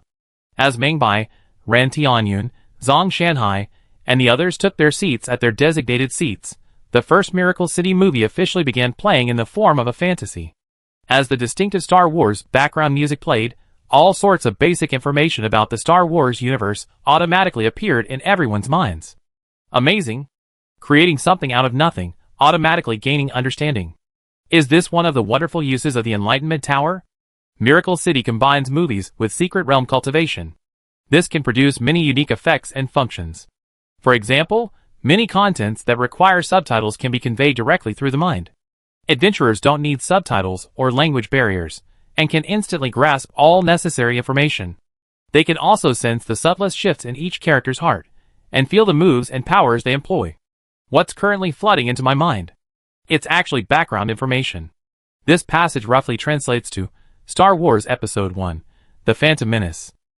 The Galactic Republic is in turmoil, and the taxation of trade routes to remote star systems has sparked controversy. The greedy Trade Federation attempts to resolve the issue through force. They dispatch powerful warships to blockade the weak planet of Naboo, halting all shipping to the planet. As the Galactic Senate debated this series of crises, the Supreme Chancellor secretly dispatched 2 Jedi Knights, dedicated to upholding galactic peace and justice, to quell the conflict. The scene appeared. Everyone was plunged into the pitch-black silence of deep space. In the distance, they could see billions of stars. A spaceship approached from the darkness, and the view shifted around it, revealing it en route to a blue planet. The planet's surface was densely packed with various large interstellar spacecraft, forming a spectacular matrix formation that surrounded it. The envoy ship contacted the fleet. The 2 Jedi Knights requested to land on the flagship for communication. The governor of the space fleet was a short, red-clad, goblin-like humanoid. In his communication, he emphasized the legitimacy of the blockade and welcomed the 2 envoys. After the communication ended, the governor was visibly panicked. He was terrified of the Jedi Knights and immediately ordered his men to detain the envoy. He then contacted a man named Sidious. This man, a dark-robed, gloomy figure, Sidious ordered the governor's fleet to land and eliminate the 2 Jedi Knights. The fleet governor asked with concern, "Sir, is this legal?" Sidious replied, "I will make it legal." The scene then shifted. The interior of a battleship. 2 Jedi envoys, clad in brown and gray cloaks, were led by droids into the reception room. They lowered their hoods to reveal their true forms. One old, one young. They were 2 human-looking individuals. The old man's name was Kagan, and the young man's name was Obi-Wan. They appeared to be master and apprentice. Obi-Wan, I have a foreboding feeling. Kagan, I don't feel anything. Obi-Wan, Master, I'm not talking about this mission, or this place. It's an elusive premonition. Obi-Wan, don't be too anxious. We should focus on the present. But Master Yoda said, I should pay attention to the future. But we can't ignore the present either. Please pay attention to the living force, my little apprentice. Obi-Wan, yes, Master. At this moment, a puff of smoke emanated from all directions. The 2 men sensed some deadly poison and immediately held their breath, using the force to protect themselves. A few minutes later, the door to the reception room opened. Dozens of fully armed droid soldiers appeared at the door, each holding a laser rifle. Without warning, they launched a frenzied barrage of red laser beams into the reception room, raining down their attacks. At this moment, 2 lightsabers shone from the smoke. The 2 Jedi Knights wielded their swords with impenetrable force, deflecting all the lasers and slicing their way through the encirclement at breakneck speed. Master Qui-Gon's lightsaber was green, while Padawan's was blue. Next, the film's first battle took place. The Miracle City version of Star Wars has clearly been significantly optimized compared to the original. After all, the original Star Wars is ultimately a movie, and as long as it's a movie, it can only be played by mortals. As a result, the battle effect resembles more of a romantic space drama, with the characters' movements being far too slow. At this moment, in Miracle City's version of Star Wars, the Jedi Knights fully demonstrated the power of their corresponding forceful deterrent. The droids' attacks were precise and efficient, and the laser's speed was almost intangible to the naked eye. But the Jedi Knights always foresaw the attacks, and accurately deflected each laser beam directed at them. Their movements were as swift as the wind, and their lightsabers slashed through metal like mud. Not only that, 2 Jedi Knights used telekinesis to directly crush the vital parts of several droids from midair. In just a few moments, dozens of droid soldiers were reduced to piles of scrap metal, while the 2 Jedi Knights remained motionless, seemingly unharmed. The 50 spectators at Miracle City were all amazed at the vast and realistic world of Star Wars, and even more shocked by the Jedi Knights' formidable combat prowess and mastery of the Force. These two are quite powerful. Looks like they reached level 3 or 4. The power they wield is truly unique, a force we never seen before. The Force? Is this the power of a Jedi Knight? Interesting. Although this illusionary enlightenment tower may function like a movie theater, it's actually completely different from the experience of watching a movie. Every viewer is immersed not only in the environment, but also in the emotions and inner thoughts of each character. Even without an introduction to the Force, everyone clearly grasps the profound power of this ability. They immediately realize this is a brand new cultivation system that could rock the continent. Instantly, everyone felt a sense of belonging. The illusionary enlightenment tower in Miracle City is bound to be a hit. Chapter 256. 2 hours later. The first movie ended. Information about the Miracle City fantasy movie. It immediately went viral on Miracle City and several adventurer forums. Star Wars Episode 1 is a classic film, set against the backdrop of the political undercurrents of the Galactic Republic. It tells the opening story of an epic saga concerning the fate and future of the planet, and is also an adventure filled with science fiction and fantasy. The plot goes like this. Under the manipulation of the mastermind Darth Sidious, Senator Palpatine, the Trade Federation blockades and invades Naboo under the pretext of a tax dispute. Jedi Master Qui-Gon and his apprentice Obi-Wan are ordered to the Trade Federation fleet to attempt to mediate. After breaking through the siege, they forcibly land on Naboo, rescue the besieged Queen Amidala and her entourage, and decide to lead the Queen to the Galactic Senate for assistance.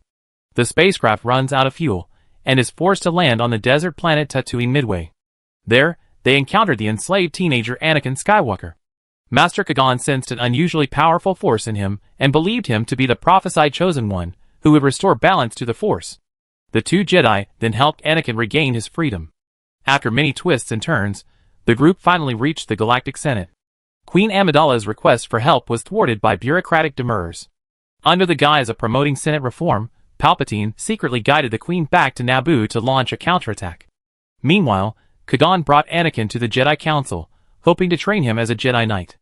Elder Yoda, sensing Anakin's fear and anger, objected, but Qui-Gon insisted on training him personally. Then comes the climax.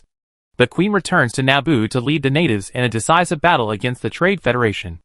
The battle unfolds on a grand scale, from ground to space, from the clash of massive armies and heavy weaponry to the showdown between Jedi Knights and Dark Sith. Qui-Gon and Obi-Wan are intercepted by the Sith Lord Darth Maul in Naboo's palace.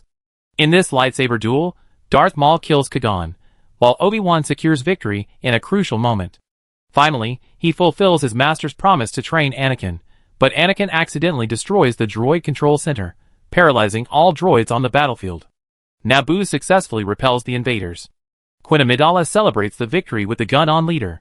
The outcome is a happy one. The crisis appears to be over, but Palpatine has exploited the chaos to increase his power in the Senate. The true evil of the Sith conspiracy has just begun. This film, a timeless classic, stands out for its creative imagination, rhythmic plot, political undertones, depth of content, and worldview. The original work itself was already of exceptional quality. It is a powerful visual and auditory feast. It has been reimagined and brought to life by Lehigh. The weapons, equipment, action, and combat are all incredibly polished, creating a truly epic story that transcends time and space. Had the audience at Miracle City ever seen such a storytelling approach before? They were all completely captivated by the fantastical tale woven by Miracle City. As they suspected, the illusions in Miracle City's fantasy tower were akin to the cut scenes in the Secret Realm, extracted and crafted into a new story that required no interactive participation, but only full immersion and experience. This immersive experience and the captivating storyline are inherently captivating. Every viewer was amazed and exclaimed, "Amazing!" That alone is worth the price of admission. Furthermore, the enhanced effects of the illusionary Enlightenment Tower allowed the territory's inhabitants and adventurers to continuously gain insights during the viewing process. Enlightenment is complete, you mastered elementary force. Enlightenment is complete, you mastered Jedi swordsmanship. Enlightenment is complete, you mastered force control. Enlightenment is complete, you mastered force perception. 50 viewers exited the secret realm. With the exception of the less insightful adventurers, the vast majority had mastered at least one ability, and some even achieved 2 or 3, although most of these abilities were first level, with only a few reaching second level. But remember, this was only everyone's first enlightenment. Contemplating the Enlightenment Tower isn't something that can be achieved overnight. Generally, only after sufficient time and repetition can the audience grasp its full true meaning and essence. It's normal for the first few attempts to achieve nothing. Now, even the weakest of these skills alone are worth no less than 500 soul crystals, so even from the perspective of the power gained, this is a huge gain. Instantly, the audience at Miracle City was overwhelmed. If some had previously thought the ticket price was too high, now they felt it was all worth it. Incredibly cost-effective. Zhong Shanhai explained, incredible, unbelievable. I never seen such a breathtaking enlightenment illusion.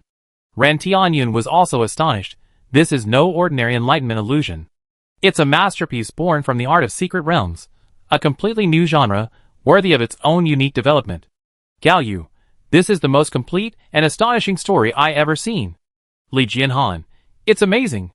This movie made me realize just how vast and expansive the world of Star C's secret realm truly is. It turns out each planet has its own distinct races and civilizations. Mangbai, the final battle between the two sides was truly eye-opening. This was a war between completely different civilizations and cultivation systems, completely unlike any war we ever understood. Nancy Leah, Master Kagan was ultimately murdered by a villain with a double-headed lightsaber. What a shame. He was such a wise and powerful elder. Viseros, I gained the rudiments of the Force. A new power independent of magic, martial arts, and the adventurer system. Ardos, I too have gained the Force. This was the most shocking discovery for the undead, the elves, and the ancient prophet Mangbai. The Force training system is completely different from traditional magic and martial arts training systems, or the adventurer soul training system. It's a fundamentally different power, and its emergence and value go beyond simply establishing a new school of thought.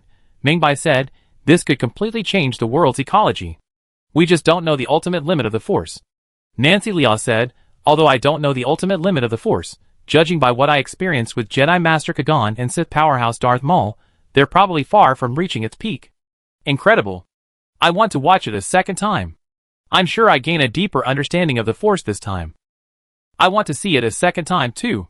I haven't yet mastered the Force, but I'm sure I succeed this time. I love this story. I never seen anything like it before. I have to see it again and again.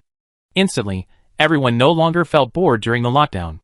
Mangbai, Viseros, Ran Tianyun, and the others bought tickets for the second show without hesitation. They were determined to see the film again. Both the story and the insights they gained were worth it. In a matter of moments, tickets for the second show were sold for a whopping 1,200 contribution points. Ultimately, only the truly wealthy could afford to enter Miracle City. Ordinary adventurers and other citizens who had heard the news could only retreat in fear when faced with such an outrageous height. Cobalt Brook said, how could this Star Wars fantasy world drive such a few important figures so crazy? It must have something to offer.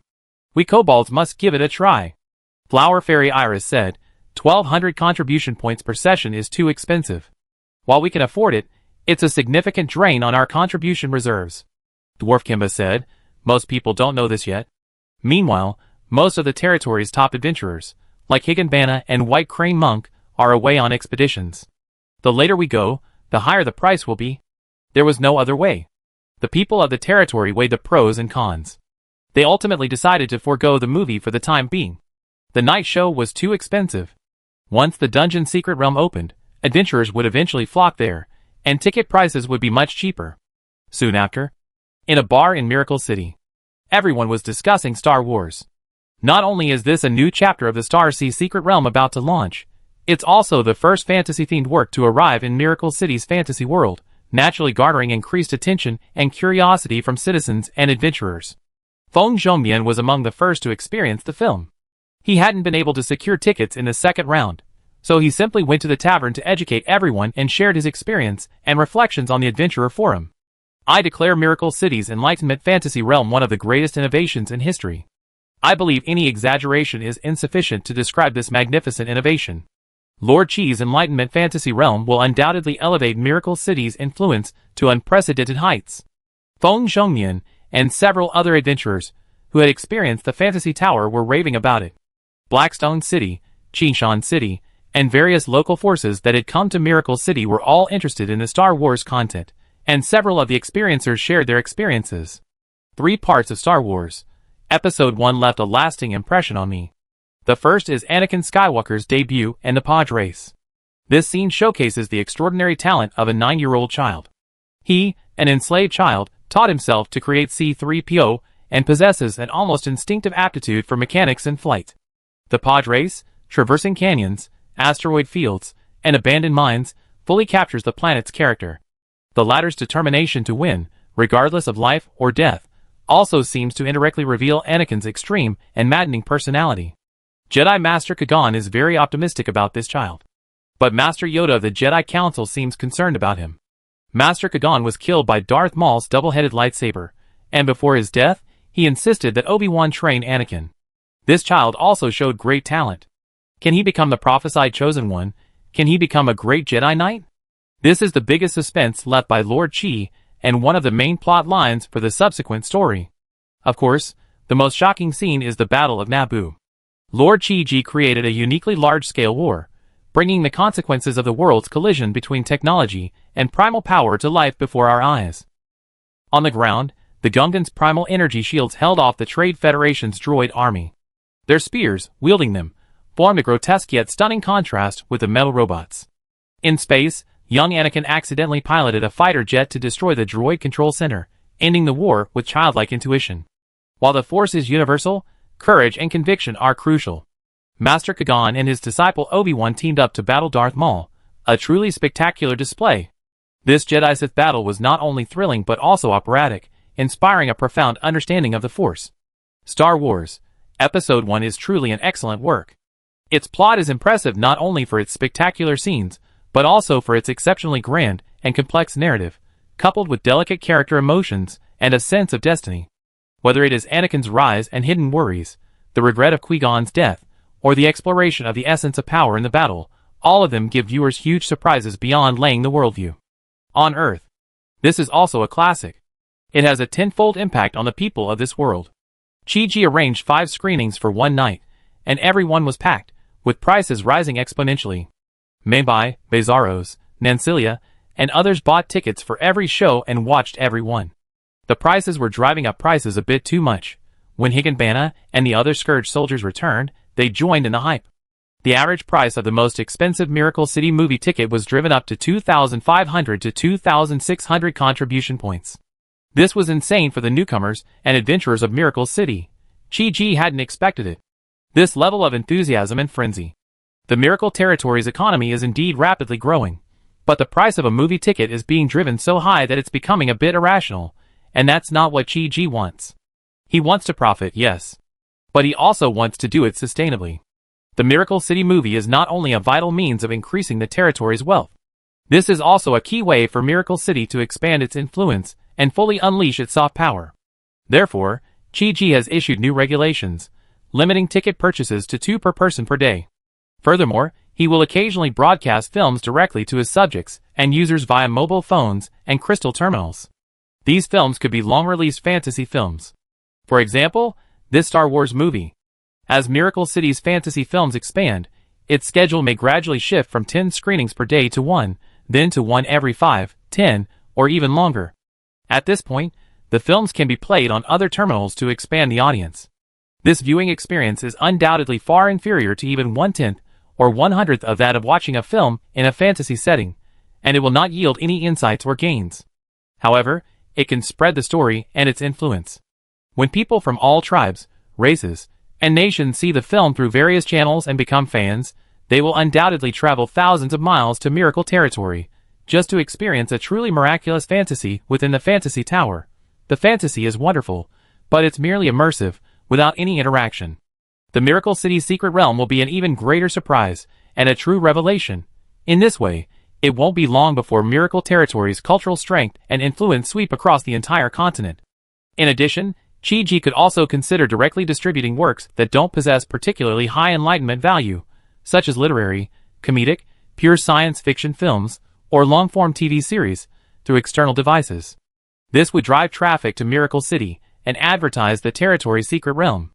Although Chi promptly issued an announcement to curb the overly enthusiastic demand, at this stage, there is only one fantasy enlightenment tower, and the supply and demand imbalance is too great, making it difficult to completely curb the price increase. Chi couldn't help but sigh. These leaks are really easy to exploit. Undoubtedly. The launch of Miracle Fantasy. This has greatly enriched life in Miracle Territory. From now on, adventurers in Miracle City have a more fulfilling life. During the day, they can explore the secret world, enjoy adventures, and earn money, while at night, they can grab tickets to enter the fantasy world to continue enjoying and gaining. Today's time flew by incredibly quickly. The Scourge Army achieved their expansion goals. They successfully captured Blood Lake Forest, and 1 or 2 first-tier territories on the outskirts of the Wild Claw Mountains. After being incorporated into Chi territory, this territory has been upgraded to second tier, thus dragging a second-tier territory on the outskirts of the 2 major dark forces into Miracle City's territory. With Miracle City's strength, if Chi had directly issued the corresponding campaign mission, the Scourge Army was not incapable of continuing its offensive to capture a Tier 2 territory.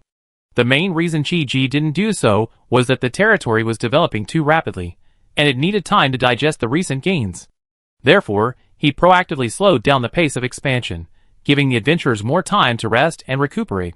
But even if they were slower, they could still capture a Tier 2 territory bordering Blood Lake territory and Mad Claw territory by the next day or the day after tomorrow. Once the outer barriers were completely breached, Miracle Territory would directly border the 2 Tier 3 territories of Blood Lake Forest and Mad Claw Mountain. Chi would then quickly upgrade the territory, turning Miracle Territory into a Tier 3 territory. The 3 Tier 3 territories would then merge into a single, massive Tier 3 territory. The Miracle Territory Army would enter Blood Lake Forest and Mad Claw Mountain without the restrictions of playing away from home. With Miracle City's current strength and rapid development, it would only take a few days to capture both territories. This was Chi's entire expansion plan for the near future. The Blood Lake Forest and the Wild Claw Mountains are about as powerful as the Evilwood Forest. These 2 Tier 3 dark forces are absolutely incapable of resisting Miracle City. The only suspense lies in the actions of Eternal Night City. By now, Eternal Night City has undoubtedly discovered Miracle City and taken measures. The extent of Eternal Night City's actions is currently unknown. Of course, Chi isn't worried about this. He can simply wait and see. At this time, Chi received 2 Tier 3 Heroic Soul Stones. He then went to the Temple of the Named Ones and summoned 2 new Named Ones, Isagila from the Sky Veil Behemoth and Mongit from the Borderland. Greetings, Lord. Isagila and Mongit knelt before Chi. Isagila was a beautiful, intellectual, and elegant lady. She wore a purple robe, her figure slender and voluptuous. In her left hand, she held a magic book and a staff in her right. Mongit, a nearly 2.5 meter tall figure with pale hair and ominous horns, was a figure with a scorpion-like tail. While his appearance was a bit unsightly, his abilities were undoubtedly impeccable. Including these 2, the number of registered individuals in Miracle City had reached over 10. Chi allowed Isagila to enter the Lord's mansion, becoming the Lord's assistant and one of the territory administrators.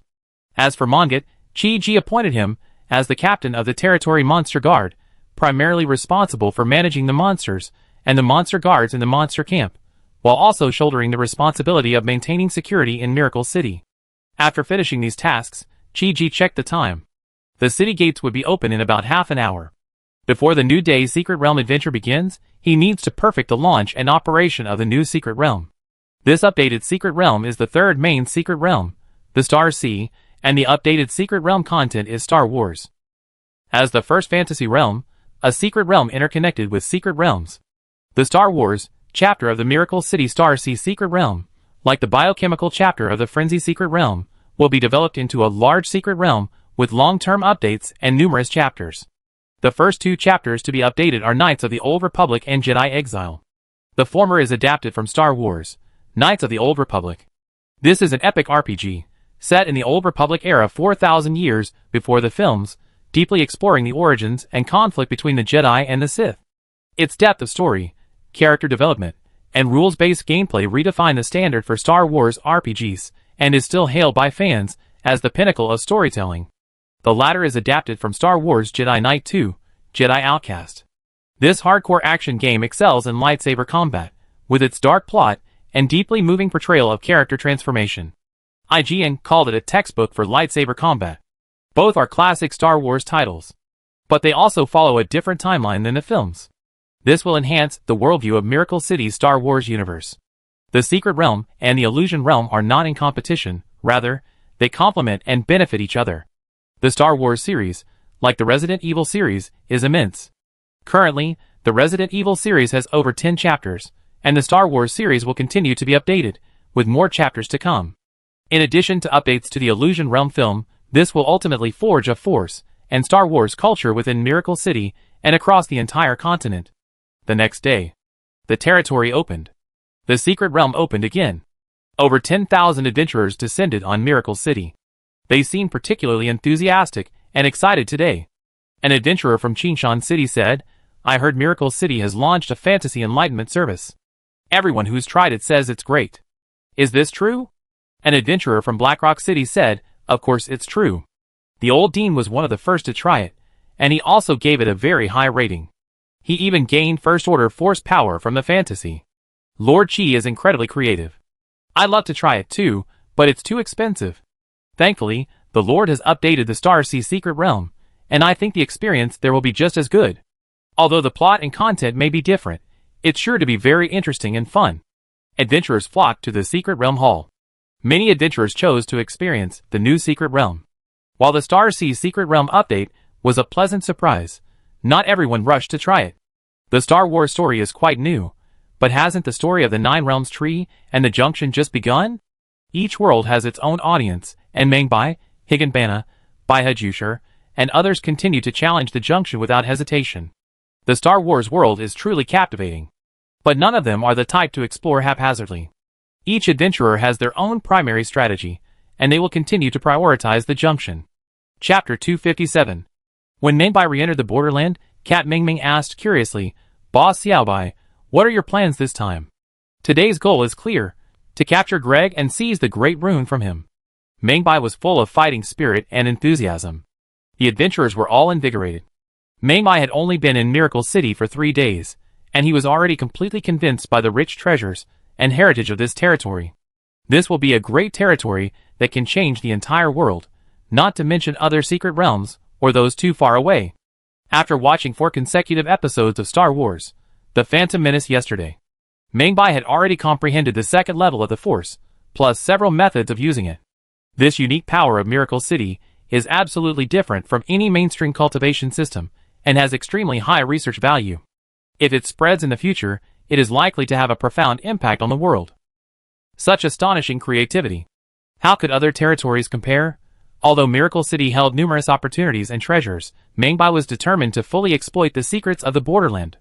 The Great Rune, a fragment of the Elden Ring, might very well contain profound principles. Under everyone's gaze, Mengbai's challenge began. She followed the path along the cliff plank road into Stonevale. This ancient castle was teeming with wandering exiles, storm eagles, and even a few knights. Even Mengbai suffered numerous setbacks, dying 7 times before officially entering the castle's interior. Stonevale City is truly a difficult place. Everyone couldn't help but sigh. Including yesterday's deaths, Mengbai had already died 10 times along this route. This ruthless individual, capable of defeating the tree guards without any enhancements, needed so much trial and error to even break through. Imagine how difficult exploration would be for the average adventurer. While Stoneville's exploration is challenging, the map and scene design are remarkably well organized and logically arranged. The entire Stoneville can be considered a vast, box-shaped structure similar to Ashina Castle, with its interconnected interior and realistically arranged layout. Miracle City's Stoneville is similar in structure to the game, but to enhance its authenticity, the building scale and floor space have been increased several times. There's not only a main castle gate battlefield, where a large number of exile soldiers are stationed, but also areas where Grek soldiers and knights are stationed. In addition, both inside and outside the castle are not only military personnel, but also residents engaged in service, production, and menial tasks. The total number of people encountered is nearly 10,000. Even if only a third of these are combat troops, Stoneville still numbers 3,000 elite soldiers, a figure far beyond the reach of a single fated person. Therefore, exploring Stoneville in the secret realm of Miracle City is quite different from the game.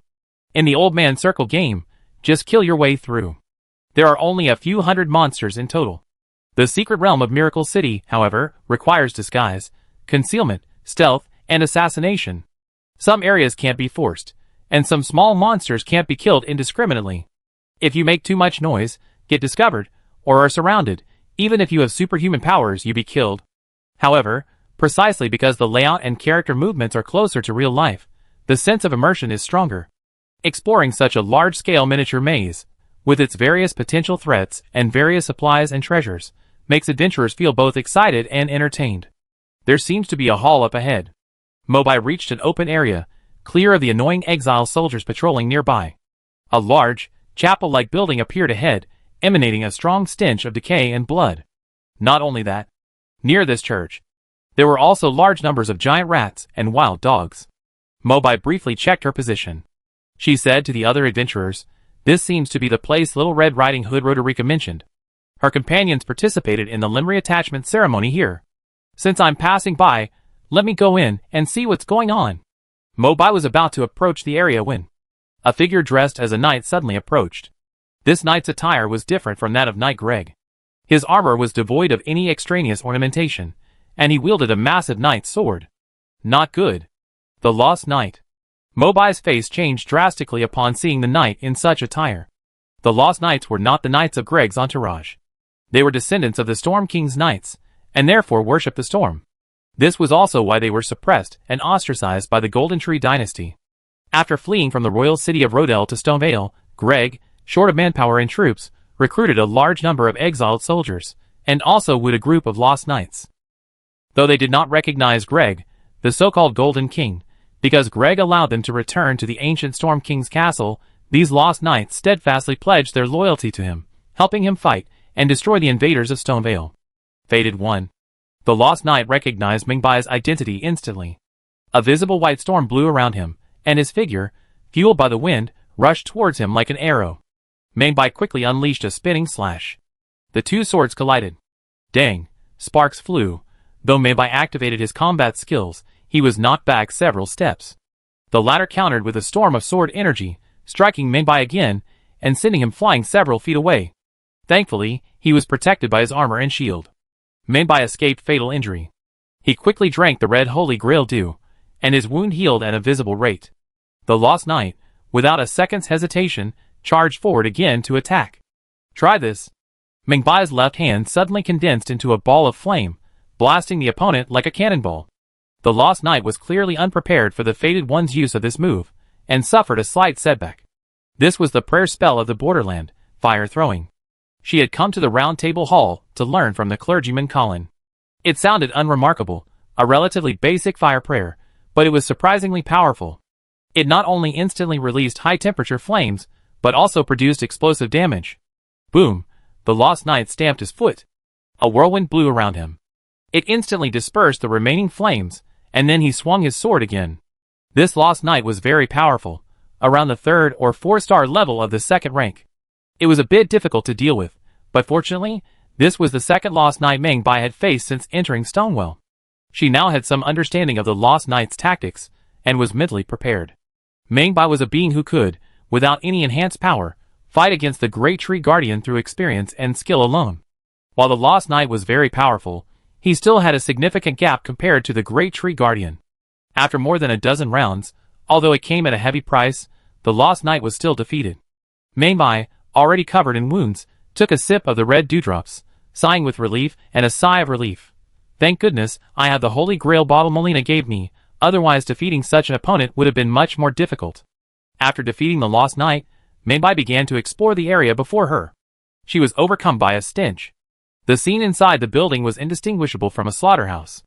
Blood still flowed in the drains, and the walls, floor, and even the ceiling were the color of repeatedly coagulated blood. Not only that, screams rang out. At least dozens of Borderland residents were tied to the execution platform. Several of the old, zombie-like Greg people, wielding rusty machetes, were hacking off the victims' hands and feet one by one. The blood flowed from these victims. Furthermore, several vast halls were filled with various human limbs, at least thousands, perhaps even more. Some still oozed blood, others already rotting and stinking. Is this where reattachment master Greg acquires and stores spare limbs? My god, how is this any different from a slaughterhouse? Soul limb reattachment is so simple and brutal. This place is a living hell. It's terrifying. There must be more than one human slaughterhouse like this. Who knows how many people have had their limbs chopped off by Greg? No wonder most of Stonewall's people are missing limbs. Can this method really make you stronger? I think Greg has gone mad. This reattachment chapel housed not only the butcher and the victims being slaughtered, but also Greg's men undergoing limb transplants. Those eligible for limb reattachment were all Greg's trusted subordinates, descendants of the Golden Clan. After having their limbs, feet, or even their heads severed, the victims would transform into something resembling a human chrysalis. They would be hastily wrapped in linen and dumped randomly near the slaughterhouse or piled in a personal chrysalis chamber. Mainbai seized the opportunity to enter a hall and quickly slaughtered the working Greg people. These people had essentially become zombies, mechanically carrying out orders. While they would attack the fated, they would not cry for help or flee, making them easy to deal with. This is a large painting hung on the wall of the hall. It depicted a tall, mighty, white-haired man, wielding a massive axe and clad in armor, a majestic presence.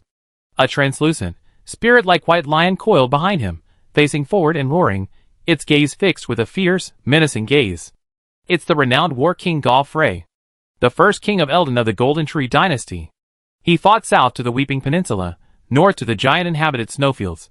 It's safe to say that Galfrey conquered over half of the entire Golden Tree dynasty.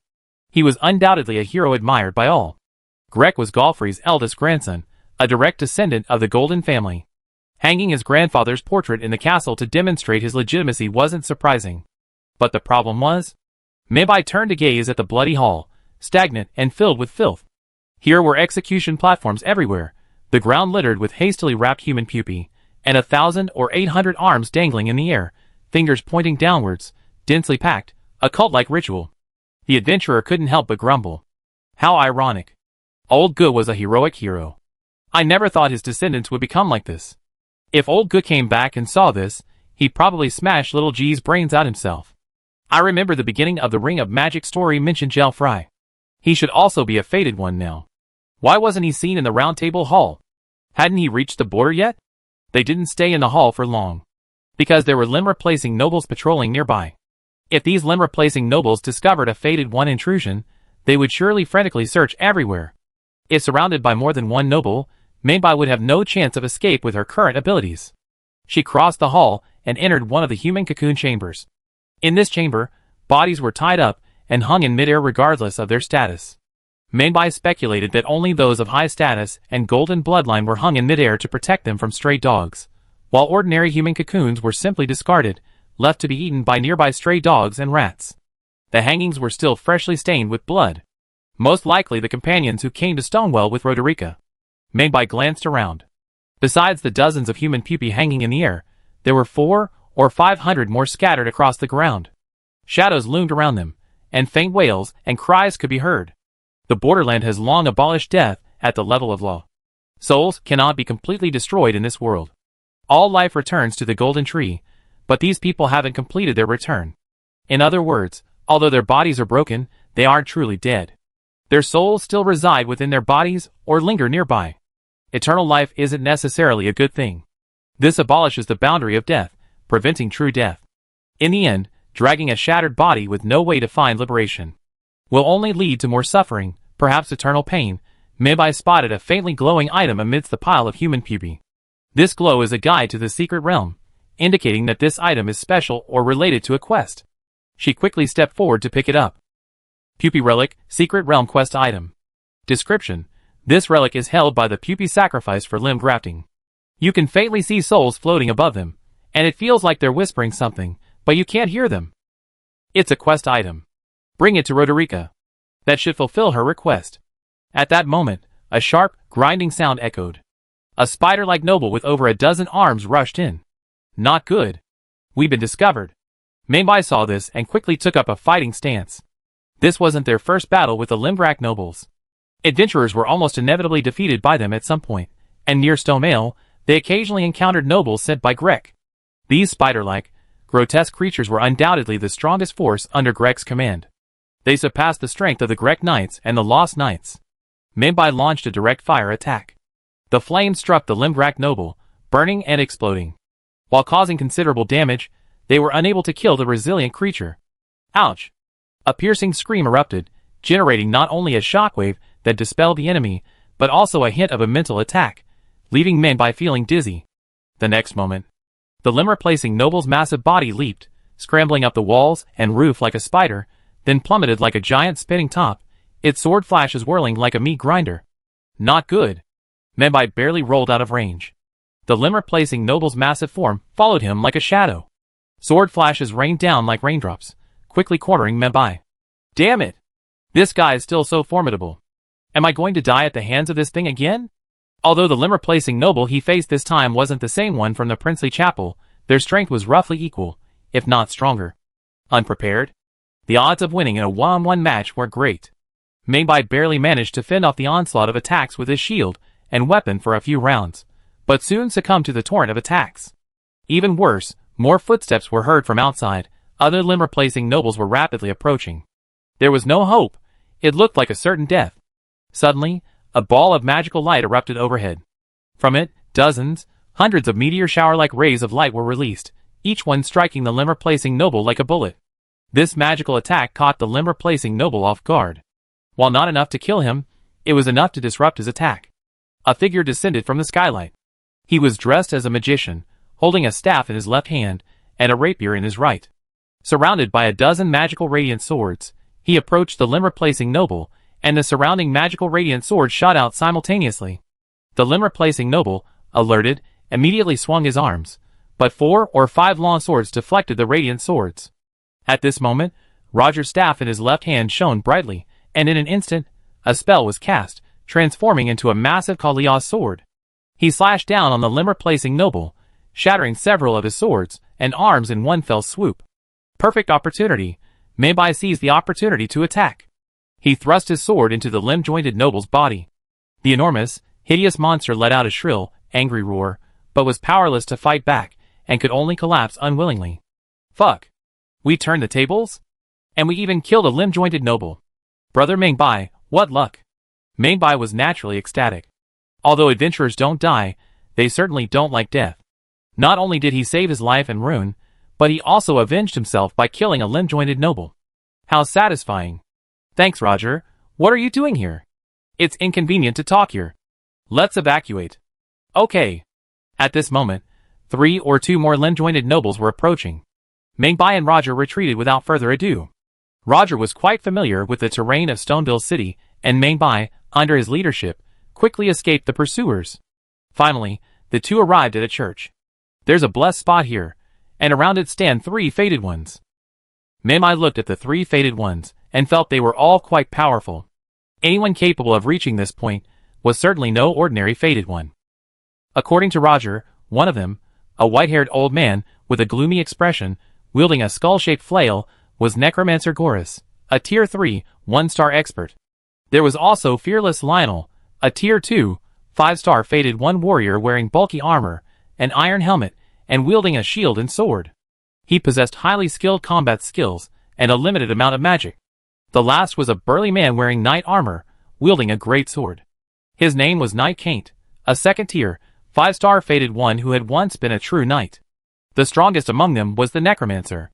The other 2 were about as strong as Roger. While not as strong as Roger, they were still stronger than Mingbai. Mingbai couldn't help but ask, "Are you planning to deal with Greg?"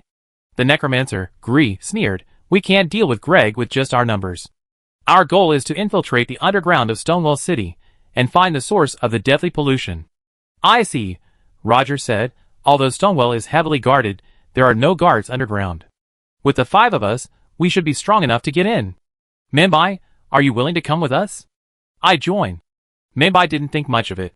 Although her target was Greg, she had promised Roger that she couldn't break her promise. Besides, Roger had just come to his rescue, leaving him in his debt. Of course, Mingbai was also deeply interested in the truth surrounding the dead prince, the Deadborn, and the Knight of the Black Blade, and naturally wouldn't miss the opportunity to participate in the investigation. Roger, Gree, and the others were also highly skilled Fated Ones. Winning them over would undoubtedly be a significant aid in their future path to becoming king. The 5 of them immediately set out. They found a secret passage leading from Stonewall City. It was guarded by a small number of exiled soldiers and a Forsaken Knight. The Forsaken Knight was a formidable fighter, but there was no way he could stop the 5 of them. So, without much suspense, they quickly passed through the secret passage. Mengbai even learned a new skill, the Kaliao Great Sword, from Roger in the process. A considerable amount of runes was consumed to condense the magical memory. But for Mengbai, it was absolutely worth it, as the skill was extremely practical, possessing powerful practical effects and value. Several Fated Ones were also shocked by Mengbai's ability to master the Kaliao Great Sword in one go. Most gifted practitioners in the borderland would need several, even dozens, attempts to condense a complete magical memory. Success in just one go? Such people do exist.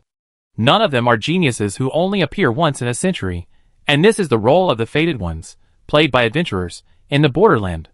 They started out as unknown and weak, but they possessed a strong learning ability and rapid growth, which would be one of the main reasons for their recognition by Molina and the others. The 5 of them passed through a deep tunnel, leaping all the way underground. It was a dark and gloomy place, shrouded in a dark and cold gray fog. Collapsed stone pillars, ruins, and statues were everywhere, and a large number of mutated giant rats were active. The rats here not only grew to the size of bears, but were also severely polluted and distorted, their bodies covered in tumors. As the 5 of them worked together to hunt the giant rats, they continued deeper into the ruins. They arrived at a relatively open area. This place, perhaps a stone hall used for ceremonies many years ago, was now littered with skeletons and bones, judging by its size, containing at least hundreds of people. Black tree roots could be seen on the walls and floors. These black roots, distributed like blood vessels, looked quite sinister. They also exuded a deeply ominous aura. Roger, I sense a strong curse here. Godwin's remains must be nearby. Before they could even begin to search, the ground suddenly shook. Greth's expression changed, and he immediately said, something is about to emerge. It's a powerful aura. The next moment, accompanied by a loud bang, a massive creature burst from the ground. A powerful aura of death and decay instantly filled the hall. You unlocked the monster manual, Rotting Tree Spirit. Adventurers' eyes widened when they saw this boss, for it looked quite unusual. At first glance, it bore a passing resemblance to the Ashina Kingdom's Sakura dragon. The Rotting Tree Spirit is clearly a monster transformed from the roots of a gigantic tree. Its appearance is a cross between a dragon and a lizard, its body covered in rotting tumors, and possessing several pairs of deformed arms of varying sizes. Although it looks grotesque and ugly, its power is no less impressive. Mengbai even feels that the Rotting Tree Spirit is no less powerful than the ominous demon. Its ferocious brutality, its aura imbued with the curse of death, and its enormous size, comparable to a flying dragon, make this monster even more intimidating than the ominous demon. Clearly, unlike the ominous demon and the limb-jointed Grek, this Rotting Tree Spirit is the hidden boss of Stonevale City. Chapter 258. The 5 Fated Ones weren't prepared yet. The Rotting Tree Spirit's ferocious attack had already arrived. This twisted, deformed monster, seemingly a massive tree stump, possessed a body as flexible and nimble as a snake. It possessed a terrifying, bloody maw and numerous massive arms. Its massive, venom-filled body was itself a weapon of immense destructive power. Rampaging, rolling and crushing, swishing and biting, the Rotting Tree Spirit's attacks were chaotic and dangerous. When its flurry of attacks failed to eliminate the Fated Ones, its body immediately erupted in golden flames, greatly increasing its attack power and threat. The holy golden flames contrasted sharply with its deformed, dark form, creating a stark contrast. The 5 Fated Ones hesitated to approach. They retreated repeatedly, looking quite embarrassed. Mengbai couldn't help but exclaim, "Damn it! What the hell is this?" "Rogel, this is a golden tree root, contaminated by the dead roots and ultimately deformed. It possesses not only the death power flowing from the dead prince, but also a portion of the golden tree's power. Necromancer Goris, there might be more than one. We must fight quickly." "Kill!" Lionel shouted, leading the counterattack. The others followed suit. The battle officially began. The sight of 5 Fated Ones besieging the deformed tree monster amazed the onlookers. This monster was likely a dryad, but far more twisted and sinister than the dryads seen in the 10 Kingdoms or Aradri. "Cranky chicken, I didn't expect such a formidable monster to inhabit this place. No wonder Greg didn't station troops there. Anyone approaching would surely die. White Fawn, this is clearly an evil monster, yet it can wield divine power. How twisted and bizarre. Interesting. This monster might have unique traits. If we contract its spirit, perhaps we could simultaneously learn spells of both Holy Light and Undead, both of which are distinctly different. The borderland truly has numerous and incredibly valuable monster spirits. Keep it up, Mr. Mingbai. The Fated Ones were briefly disoriented. An effective counterattack was forming. Mingbai was thankful to have 4 formidable companions. Mage Swordsman Roger's attack methods are self-explanatory. Fearless Lionel's primary focus is swordsmanship, but he also possesses several magical abilities. As for Knight Kane, he was once a Rodal Knight of the Royal City. Although he lacks magical abilities, he is proficient in lightning strikes, dealing significant damage and possessing a powerful offensive style. Of course, the strongest of all is Necromancer Goris. This person wields the family flail and specializes in summoning undead skeletons and wraiths. Undead skeletons are physical entities that can be used for melee combat, while wraiths are ferocious skulls composed of pale flames, constantly exploding on their targets like homing bombs. While their speed is slow, their damage is astonishing. Each of them is a formidable teammate. Mingbai isn't idle either, summoning 3 wild wolves to hold them back. Using fire prayers from a distance, he attacks. This long-range attack is not only safer, but a rotten tree spirit, no matter how distorted it is still a tree. Since trees are generally weak to fire, using fire prayers is much more effective against them than directly attacking them. Supposedly, a 5-to-1 Fated One has a significant advantage. But the rotten tree spirit was not only incredibly ferocious and violent, but also possessed a formidable regenerative ability, making it difficult to kill. Rogal's Kaliel Great Sword, Kane's lightning-infused slashes, inflicted massive wounds upon the rotten tree spirit, but these wounds quickly healed and disappeared. The rotten tree spirit was essentially a tree. Trees lacked vital organs, and therefore, could not sustain fatal injuries. The only recourse the Fated Ones could offer was attrition. Even the most formidable rotten tree spirit had its limits. Only by draining it beyond self-healing could it be completely defeated. Everyone could only pray that another wouldn't appear in the process. Thankfully, the worst-case scenario didn't materialize. Mingbai cast over 10 consecutive fire-throwing prayers. Balls of red flames continuously descended upon the rotten tree spirit. At first, the rotten tree spirit was able to suppress the golden flames, but as the battle continued, the suppression rapidly weakened, and it was no longer able to extinguish the flames. The red flames began to spread throughout its decaying body. This meant the rotten tree spirit's power and resistance were weakening. Everyone was overjoyed upon discovering this.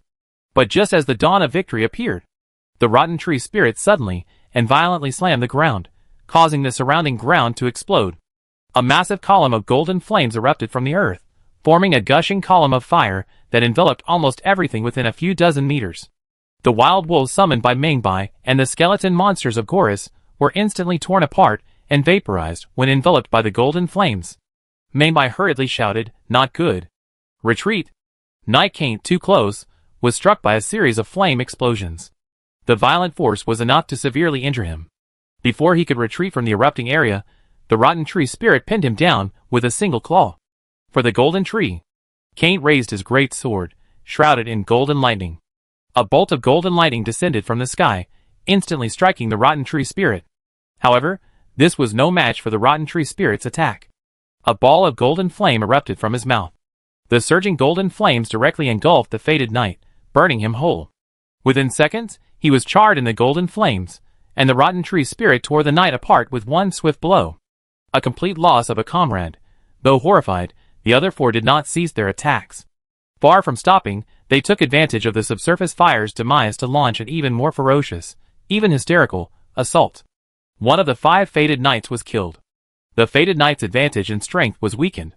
Mingbai noticed that the rotten tree spirit's aura was even weaker after the outburst. She cried out, "Now is our only chance to defeat it." The rotten tree spirit's resiliency is immense.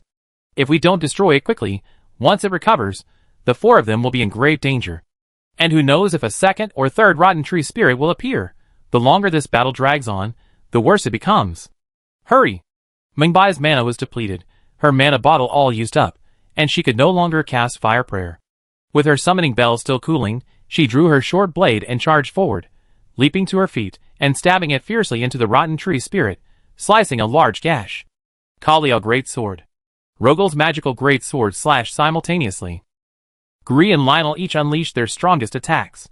Under the all-out assault of the 4 fated ones, The already weak and rotten tree spirit was no longer able to withstand the onslaught. It finally collapsed to the ground with a roar, its body rapidly shriveling and withering, transforming into a rotting, dead tree. We won. Menbai breathed a sigh of relief. It was a shame to lose a powerful fated one companion. But defeating such a terrifying monster was still a satisfying outcome.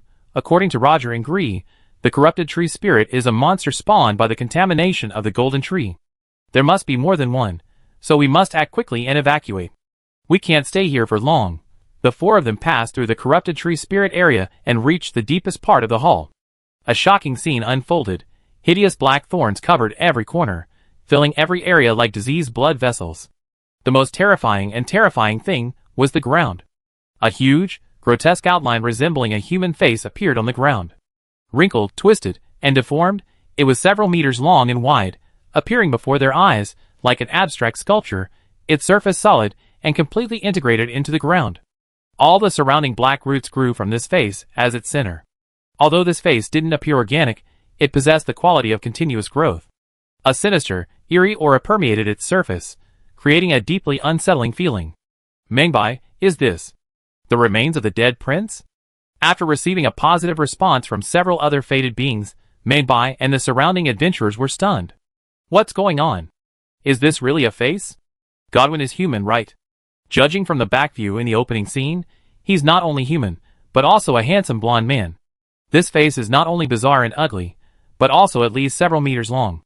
Even a giant tens of meters tall couldn't possibly have a face this large. The remains of Godwin that Greg took with him when he escaped from the royal city of Rodell turned out to be a face? What kind of behavior is this? It's so bizarre. Why would he leave this face in the deepest part of Stonevale? The adventurers were all filled with wonder. They were even more curious about the transformation of the deceased Prince Godwin's body. They were also confused and suspicious about the appearance of this face here. However, around the same time, Baihajushar discovered some clues within Stonevale. In a secret room, he found amulets and notes left by a group called the Divine Skin Nobles. Based on the available information, the Divine Skin Nobles are a very ancient group of beings who hunt gods and enjoy collecting faces and sewing them onto their bodies. Could it be that Greg's taking of Godwin's face skin is related to the Divine Skin Nobles? What kind of people are the Divine Skin Nobles? Why are they collecting other people's faces? Is this some weird performance art? This world is crazy. But I like it. For fated ones explored the hall of the dead prince's face skins. Menbai found a consumable item called the Dead Prince's Abscess in a corner. The Dead Prince's Abscess, a secret realm item, is a smelly, festering human-faced abscess. It increases death resistance. Description: it's said to be the face of the dead prince. In the past, he was called Godwin, the first demigod to die, and was later buried deep beneath the royal city, at the roots of the golden tree. When Menbai learned what this smelly, blackened object was, she nearly vomited. However, based on the information from the secret realm items, useful information was obtained. Golden Godwin's burial place is likely beneath the royal city. The only way to find him in the future is to go to the royal city. Faced with the enormous, deformed face before him, Menbai couldn't help but ask, how did Godwin's body become like this? What happened to him? Roger was examining Godwin's face. So, although Godwin was assassinated on the night of the Black Blade conspiracy, he wasn't truly dead. Godwin's soul no longer exists, but his body remains alive and has undergone a transformation. According to his explanation, Menbai finally understood why Godwin had become like this. In short, Godwin's death was wrong, and the manner of his death was incomplete. The golden law of the borderland had long since abolished death. No living being could die, let alone a demigod. Now, it was unknown what power the Black Blade assassin had used to kill Godwin. And this was the answer the necromancer Goris sought. Necromancer Goris was a magician who believed in and worshipped death. After death was completely banned by the laws of the borderland, people like him became heretics in the borderland, and so they dreamed of the return of death to all things. The main reason why Prince Godwin of Death became such a deed was that the Black Blade assassin only killed his soul, not his body. This meant that Godwin's death was not complete and undying. The physical body of creatures in the borderland cannot exist independently. The soul is eternal and indestructible, while the body relies on the soul. No soul in the borderland can be destroyed by known means or magic. While the physical body, as a material entity, can be temporarily destroyed, it can be reconstructed as long as the soul remains, so in a sense, it cannot be completely destroyed either. The current situation is rather unique. Godwin's soul has been slain.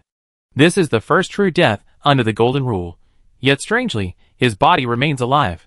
Without a soul, this demigod's immense vitality has transformed his body into a distorted, unrelenting tumor, a state of distortion and growth.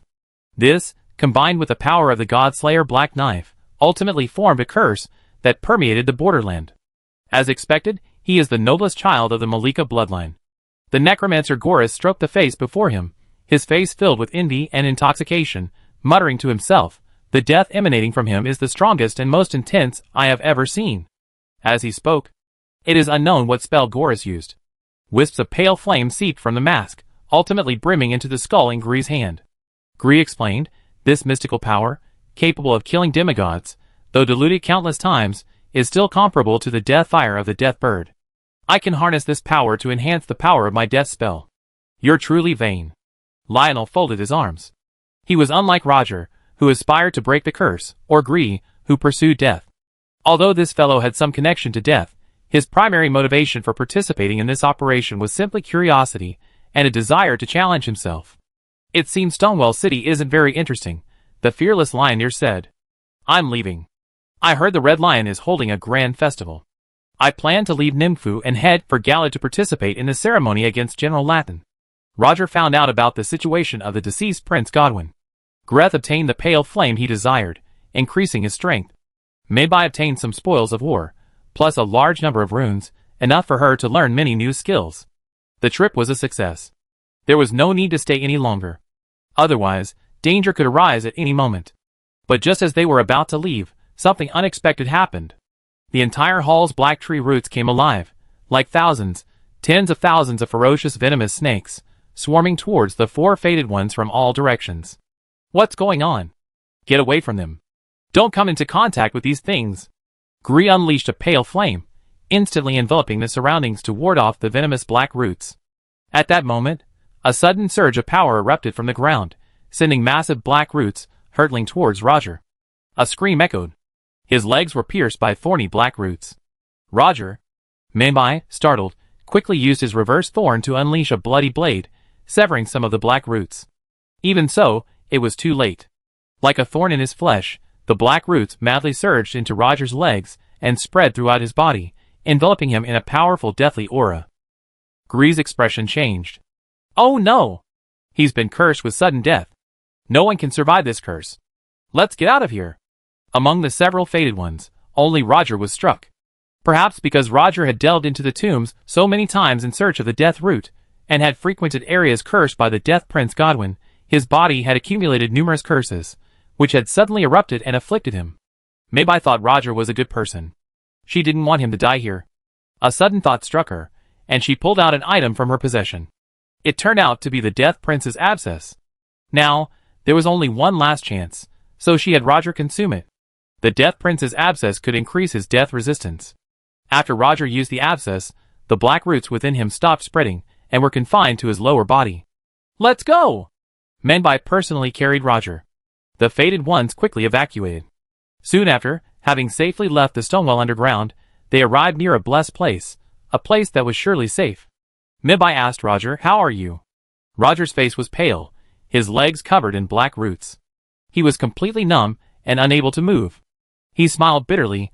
"I can feel death eating away at me. My legs are completely broken. He would surely laugh at me if he saw me like this." D? Maybai was stunned. The faded D was a member of the Round Table. Roger was indeed a member of the Round Table.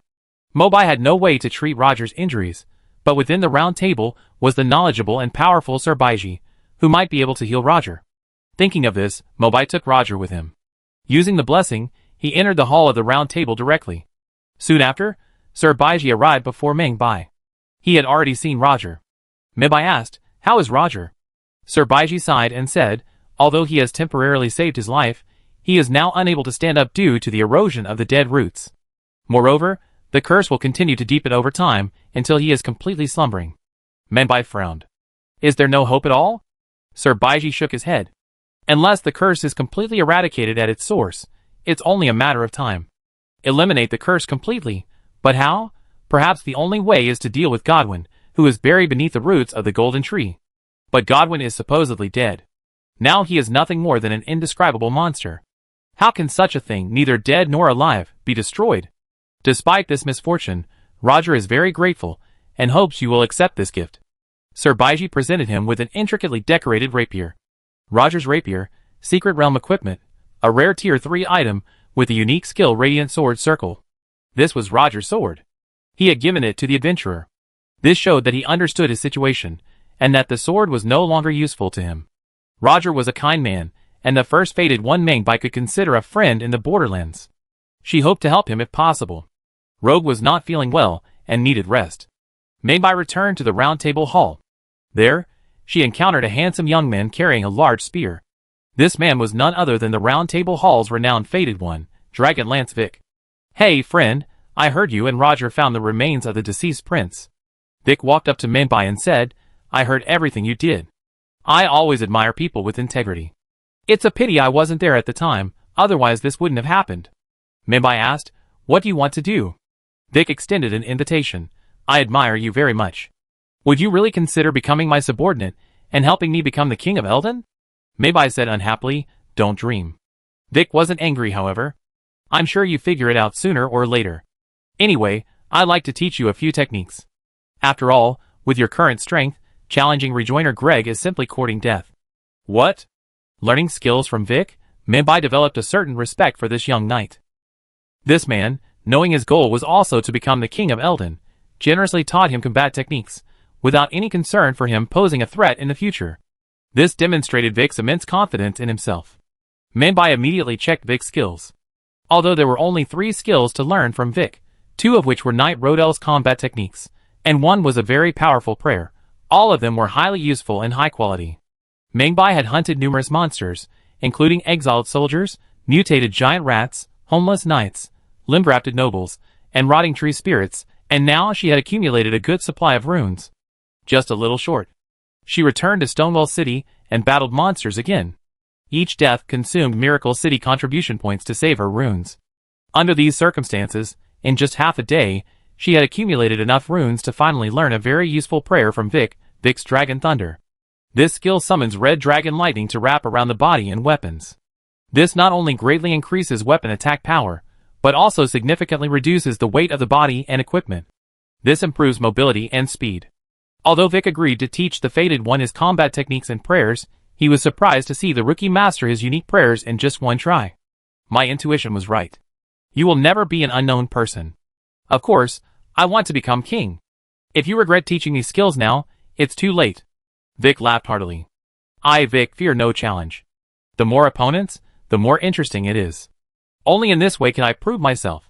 But I won't wait for you long. We will soon depart for the royal city. I hope you can reach Rodel in time to meet us. Mengbai took a liking to the young knight. He truly possessed a strong will, and an extraordinary heart and spirit. This kind of person could achieve great things in any era, perhaps even become a hero. As for Vic's impending arrival in the royal city of Rodel, Mengbai couldn't help but feel a flicker of worry. Could this kid have snatched up the Elden Ring beforehand, and become the new king of Eldon? I hadn't even unlocked Ninjufu yet. Under these circumstances, I wasn't even qualified to meet with the 2 fingers, so there was no way I could go to the royal city and compete for the title of king of Eldon. But Mengbai thought again, and put this worry aside, even feeling a bit overly anxious. The borderland felt so real, it was almost trance-like, like a truly alien world. But in reality, it was all a secret world created by Lord Chi-Ji, with the characters and plot orchestrated by him. How could the king of Eldon appear in such a short time? How could the adventurer possibly catch up? I have a feeling your journey won't be smooth. Be careful. Ha ha ha, don't worry. No matter how formidable the enemy or the challenge, I will never retreat or fail. Vic remained confident. He's clearly a genius with immense growth potential. Although he didn't kill the demigod, he collected enough fragments to reforge the Elden Ring. He would bring his witches into the royal city to be crowned king. Mengbai said, time is running out today. I must quickly eliminate Limb Reaper Grek, and seize the first great rune. At this point, Wang Chuan Sanren said, Boss Xiaobai, our Higanbana leader, the old dean, and the others have already found Grek. This battle, like the one with the ominous demon, only a united front can guarantee victory. Chapter 259. Grek the Limb Gathered. The first demigod of the borderland to be challenged. He is located in an open-air plaza deep within the castle. Adventurers will enter the boss battle area through a secret passage. This passage contains a secret room where a miracle blessing can be activated, allowing adventurers to rest and prepare for the boss battle. Similar to dealing with the ominous demon, adventurers have two options for challenging Greg the Limb Gathered. First, they can directly enter and challenge Greg in a one-on-one duel, or they can find helpers at the borderland. Second, they can team up with other adventurers to form a challenge team. Of course, no matter which option the adventurer chooses, they will face considerable difficulty, as this boss battle in Miracle City has a dynamic balancing mechanism. Adventurers enter the boss battle area. The difficulty of the encounter is proportional to the number of players.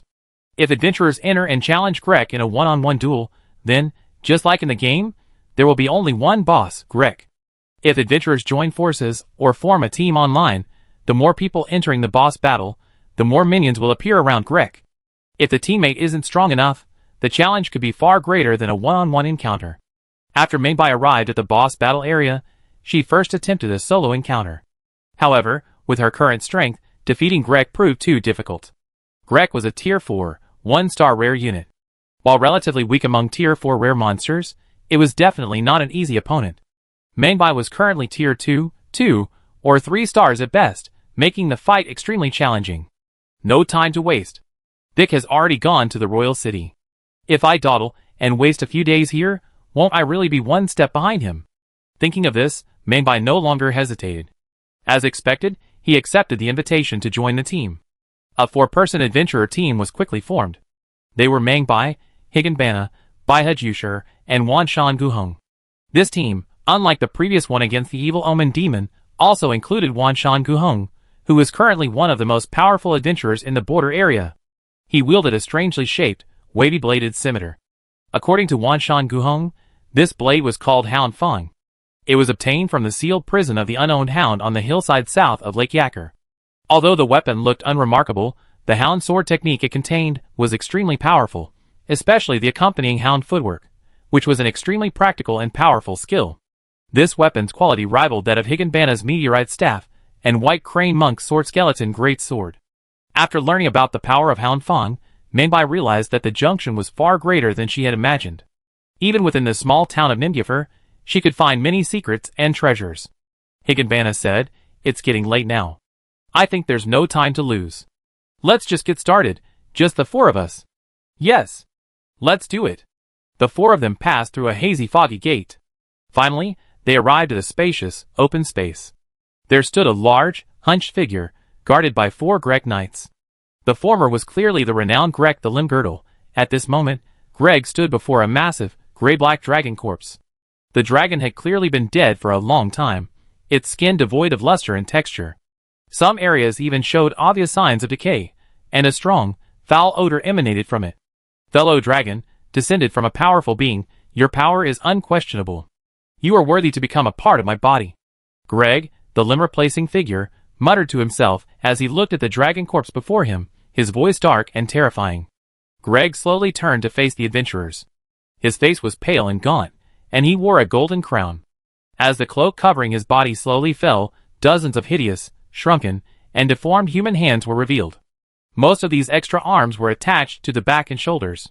Each hand was fully movable, presenting a grotesque appearance. Greg said slowly, "As for you mere fated ones, while you may be arrogant and ambitious, your bloodlines are too lowly to qualify as part of me." Is this the famous Greg with limbs? Although Greg had dozens of arms grafted onto his body, most of these arms were of unknown significance, looking more like strange decorations. White Crane Monk couldn't help but comment, although the ability to graft limbs is bizarre, it does have great potential. But instead of grafting the limbs of top-tier creatures and powerful individuals, this guy blindly pursues bloodlines. I wonder what he's thinking. Higanbana couldn't help but say, "Yes, this skill is truly wasted. What's the point of grafting so many arms? He'd be better off using the bodies and limbs of giants and flying dragons." Blackstone Hammer King, I can see that Greg is a paranoid fool. Black Kite, he deliberately sought Golden Clan members as material for his Golden family bloodline, as if the more Golden Clan limbs he grafted, the more noble and powerful his bloodline would become. South Mountain Guest, he must have been stimulated by something, doubting the strength of his own bloodline. Time Traveler, I think it's probably the trauma from the battle with the Valkyrie. Cranky Chicken, what a waste. What a waste. I don't know if I can even acquire this ability to graft limbs. Otherwise, I'd definitely be replacing them with body parts from titans, behemoths, or dragons. Facts prove this. Greg had grafted so many limbs. His strength hadn't increased. Although he had reached tier 4, it was still a very weak tier 4, not even comparable to some top tier 3 5-star rare units, or tier 3 3-star or higher rare units. No wonder he was considered the weakest demigod by the fated ones of the borderland. When he felt the mockery and disdain of the adventurers. Kneel! Greg immediately lifted a heavy golden battle axe with both hands and slammed it down on the ground, instantly shattering the floorboards within a radius of 10 meters. I am the Golden King! Despite his impressive presence, the adventurers ignored him. After all, these adventurers were no ordinary men. They had seen every kind of storm and wave. Higanbana raised her staff, condensing purple gravity energy and instantly summoning 3 rock balls. Like 3 powerful cannonballs, they hurled themselves at Greg. You're looking for death. Greg roared in anger. He quickly dodged the rock balls and charged at the adventurers. I hold him back. Meibai drew a slender weapon. This weapon was none other than Roger's rapier. She swept her left hand across the elegant, slender blade, and streaks of red lightning swirled around it. As the lightning blazed, it quickly wrapped around her body, causing her armor to shimmer with red lightning. It's Vic's Dragon Thunder. The other onlookers recognized the origin of this move. It was none other than the prayer that Meibai had just learned, one of Dragon Spear Vic's signature skills. Meibai felt as if the heavy armor had suddenly become weightless after infusing it with Vic's Dragon Thunder. Furthermore, even the air resistance was greatly reduced. She pushed off the ground with her legs. She shot out like an arrow. The speed and agility astonished the other adventurers. Greg was equally swift, dragging his golden axe along the ground, carving a crack as he ran. He then swung the axe with such force that it could split mountains and seas, striking the fated one. Meibai, unequipped with even a shield, naturally couldn't engage him head-on. Furthermore, Greg's attacks were incredibly powerful, and even a shield wouldn't likely be able to stop them. Therefore, he could only evade. The moment he dodged. Activate the Radiant Sword Circle, 8 magical swords converged. Simultaneously thrust at Greg. Though the strike successfully struck, it didn't cause much damage. Instead, it infuriated him even more furiously. He let out a long, piercing roar, sending a violent whirlwind swirling around him, swinging left and right. Each axe strike was incredibly powerful. Each strike unleashed a storm of sword energy. Under normal circumstances, Meibai would have found it difficult to dodge such attacks, but with the Dragon Thunder's weight reduced and his speed increased, he easily dodged both attacks. Simultaneously, he activated the fire prayer with his left hand and launched his attack. Greg's been held back. Deal with the other soldiers first. We must move quickly, Meibai won't be able to hold on for long. The adventurers had a clear division of labor. Meibai, utilizing his deft rapier and the power of the Vic Dragon Thunder, engaged Greg, not aiming to inflict significant damage, but simply to contain him. The other 3 adventurers seized the opportunity to quickly dispatch the several Greg Knights present. Greg Knights were far more powerful than ordinary Greg soldiers, though their numbers were naturally much smaller. At this point, the weakest were at level 2 or 3, so the presence of 4 of these strengths was certainly not to be underestimated. If they were just ordinary knights, it wouldn't have been a problem. The most troublesome thing was the one holding a large horn. Seeing the adventurers engage in combat with Greg, the Greg Knight immediately drew his horn, ready to blow. Blowing the horn would undoubtedly summon massive reinforcements. No! If that happens, we're doomed to fail. Higanbana, White Crane Hermit, and Wanshan Guhong had no time to reach their opponents before they were immediately blocked by the other 3 Greg Knights. A Greg Knight drew his long sword and delivered a bloody slash. The attack was blocked by White Crane Hermit's great sword. Higanbana's rock balls, swirling with gravity energy, landed on the 3 knights, successfully repelling them but failing to inflict fatal damage. Oh no! Too late. The audience's hearts leaped to their throats. Wanshan Guhong, wielding Hound's Fang, leapt into action. His form transformed into a ghostly afterimage, passing between the 3 knights and, in the blink of an eye, arriving before the knight holding the horn. The moment the knight was about to blow the horn, Wanshan Guhong swung the Fang with both hands. The flash of the sword, like a flash of lightning, instantly pierced the chest of the knight, who was completely unprepared and had not expected the fated one to possess such uncanny agility and speed. Puff! The blade pierced through the armor, leaving a massive wound. This strike not only severely wounded the knight, but also silenced the horn. He then continued his pursuit with a series of ferocious strikes, instantly slaying the formidable knight of Greg. Wow, so cool! Is this the hound movement? Such incredible speed, such uncanny movement. This is definitely a sneak attack. After using his hound sword skill to dispatch the most threatening Greg knight, Wan Shan Guhong, along with Higanbana and White Crane Monk, continued to deal with the remaining 3 Greg knights. The knights were all formidable, but they were no match for the 3 adventurers. After all, these 3 adventurers were no ordinary people. Each one was a renowned, top-tier expert in Miracle City. In just a few minutes, the 3 of them ended the battle. By then, Mingbai had reached his limit.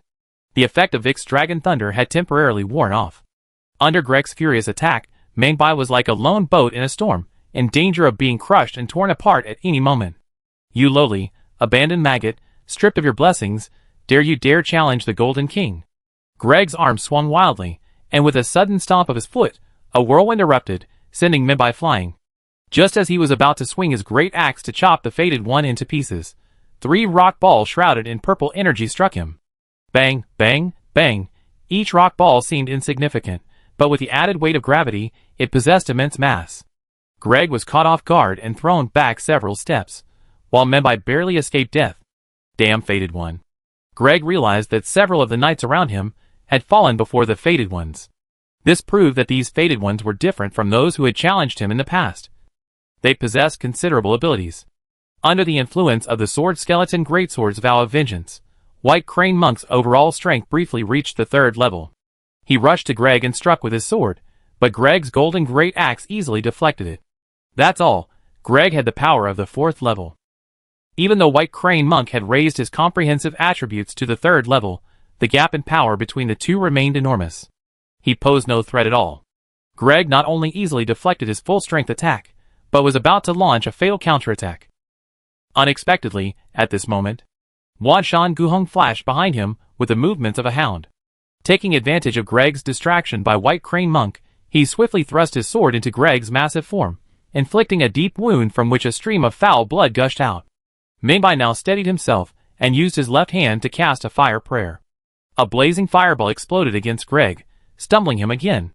And Higanbana's second wave of rock balls had also condensed. Another bombardment dealt considerable damage. All 4 were top-tier experts. Although their physical prowess was far inferior to Greg's, their tacit coordination and combined strength enabled them to effectively suppress Greg in a short period of time.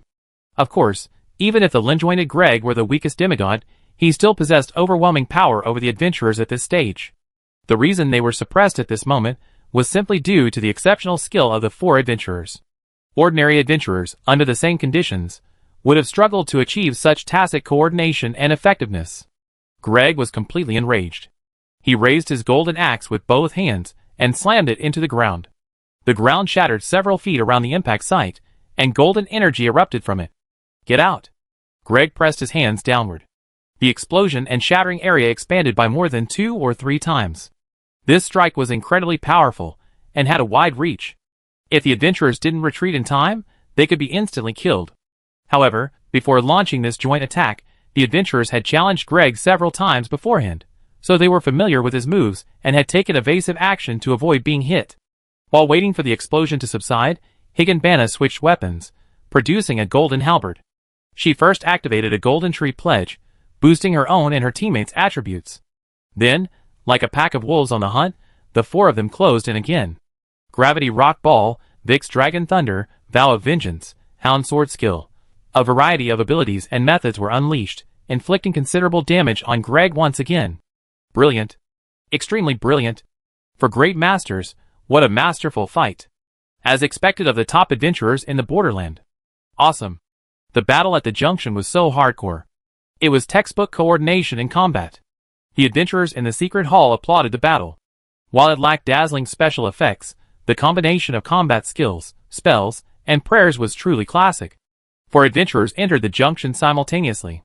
But now, it seemed each had their own strengths, each capable of unleashing several combat skills, spells, and prayers. Their combat awareness and intelligence were top-notch, always making the right choices at the right time. They were able to overpower the immensely powerful Greg with their weaker strength. But just as the adventurers were gradually gaining the upper hand, something happened. 2 hideous figures descended from the sky. When the other adventurers saw the two monsters clearly, their faces were filled with horror. They were none other than two spider-like nobles wielding multiple swords and shields. These creatures must have been drawn in by the noise of the battle. The adventurers could sense shouts and howls in the distance, as well as the sounds of movement nearby. They feared that more and more soldiers and knights were heading this way. Trouble. Kill them! Greg roared. The limb-removing nobles immediately attacked the adventurers. The four adventurers' faces were solemn. They knew the limb-removing nobles were no match for them, but 4 against 2 wasn't a big deal. The biggest challenge lay in Greg and the reinforcements that might arrive at any moment. No more delay. The battle must be over within 4 or 5 minutes. Greg was already seriously injured, his combat effectiveness greatly reduced. The most urgent task was to quickly eliminate the 2 limb-removing nobles who were in their way.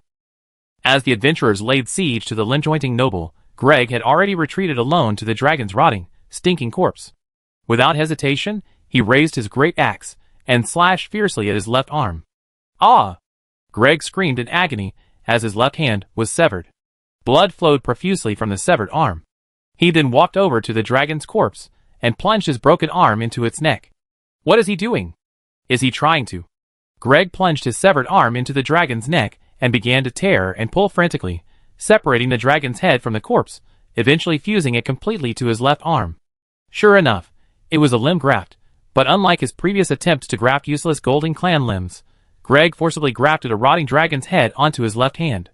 His already weakened aura was now significantly strengthened. At the same time, the eyes of the rotten, stinking dragon's head suddenly lit up with an eerie light. A roar erupted from his throat, and a fiery burst of dragon fire erupted. I succeeded. Greg's eyes were filled with fervor at this. The battle axe in his right hand represented the honor of the first king, Godfrey. Godfrey was a powerful warrior who once slashed across the borderlands with his battle axe, and this great golden axe was forged for Godfrey. The dragon head in his left hand represented the honor of Golden Godwin.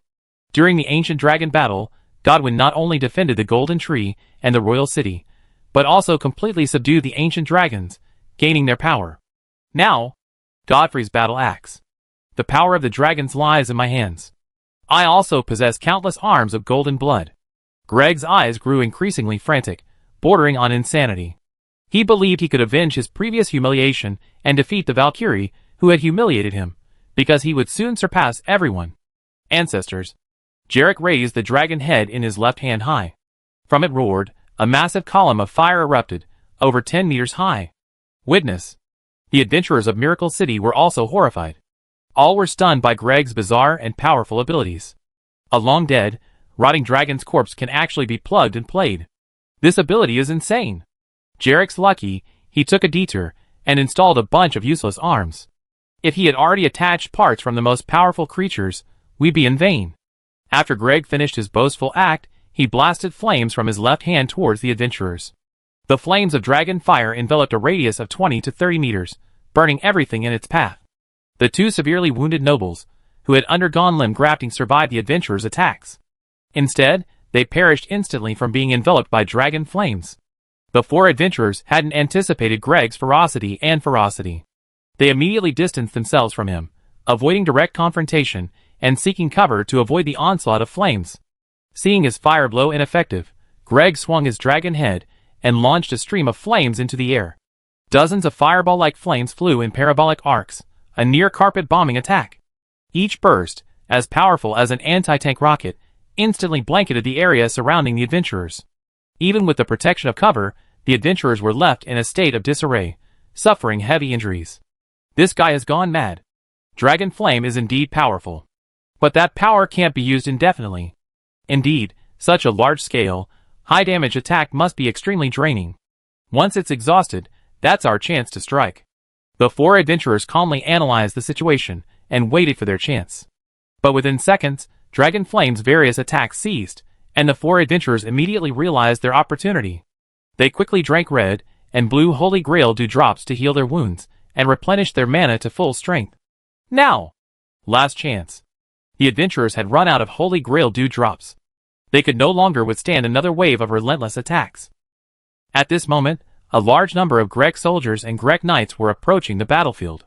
If they couldn't kill Grek in this wave, the challenge would be a 100% failure. After releasing his furious energy, Grek fell into a brief period of weakness. Gravity Rock Ball, Radiant Sword Circle, Throw Fire. Greg was beaten back again, and immediately lashed out with his golden battle axe, slashing back with whirlwind after whirlwind, but he failed to hit the cunning adventurer once. Shan Guhong seized the opportunity, and used his hound skill to arrive in an instant, striking Greg's right hand, which held the great axe. Although he couldn't sever the arm, which was harder than steel, he did manage to knock the axe away. Greg could only attempt to counterattack with his left dragon head. White Crane Monk swung his sword skeleton greatsword, striking the dragon head with a powerful blow. The massive blade pinned it down, giving the others another precious opportunity to deal damage. Go to hell! Bai and Higanbana simultaneously activated their Kaliao great swords. The two magical giant swords, one on the left and one on the right, pierced Greg's massive body almost simultaneously from different directions. Blood splattered. This time, the damage was fatal. Greg stumbled backward, the madness gradually fading from his eyes, leaving only confusion and bewilderment. He knelt helplessly and slowly collapsed. I am the Golden Monarch. One day, we will return home. Together. To our home at the foot of the Golden Tree. You defeated the demigod. You obtained the memories of reattachment. You obtained the Greg's Great Rune. The intense battle finally concluded. The four combined to defeat Greg in a single blow. Such a feat and performance undoubtedly exceeded everyone's expectations, filling the Miracle City adventurers with ecstasy. Chapter 260. Is this the Great Rune? A fragment of the Elden Circle? A floating object appeared in Mingbai's palm. This floating object, somewhere between matter and energy, resembled a rune composed of countless dark golden arcs. Greg's Great Rune, Secret Realm Item, a 4th-tier rare item. Introduction. The Great Rune of Fragment King Greg, known as the Center of Gravity Circle, lies at the center of the Elden Circle. King of Elden Gufule and his descendants. The Golden Clan were the first demigods to appear. Huh? This Great Rune seems unusual. Minbai knew that Great Runes were composed of fragments of the Elden Circle. Logically, Greg was considered the weakest demigod, and the Great Rune he possessed should also be the weakest. However, judging by the Great Rune's description, this fragment was the very center of the circle, and also the first Great Rune of the Golden Clan demigods to appear. In other words, it wasn't the weakest at all. It could very well be the strongest, or even the most important Great Rune. When the other adventurers saw the effects of the Great Rune, they were also bewildered, feeling that Lord Qi had once again acted unpredictably. Blackstone Hammer King, strange, truly strange. How could the weakest demigod possess the most powerful rune? Feng Zhongmian offered his own opinion. I think it makes perfect sense.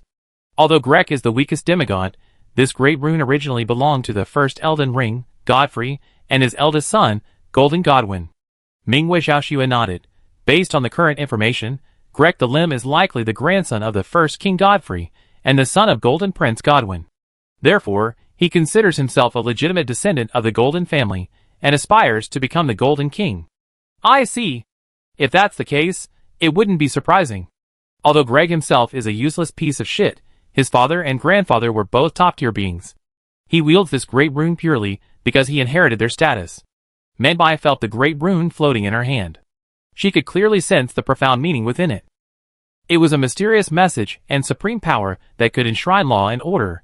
The Elden Ring was the embodiment of law, itself the embodiment and symbol of the Golden Rule. Therefore, whenever Queen Marika shattered it, the laws of this world immediately collapsed and became chaotic.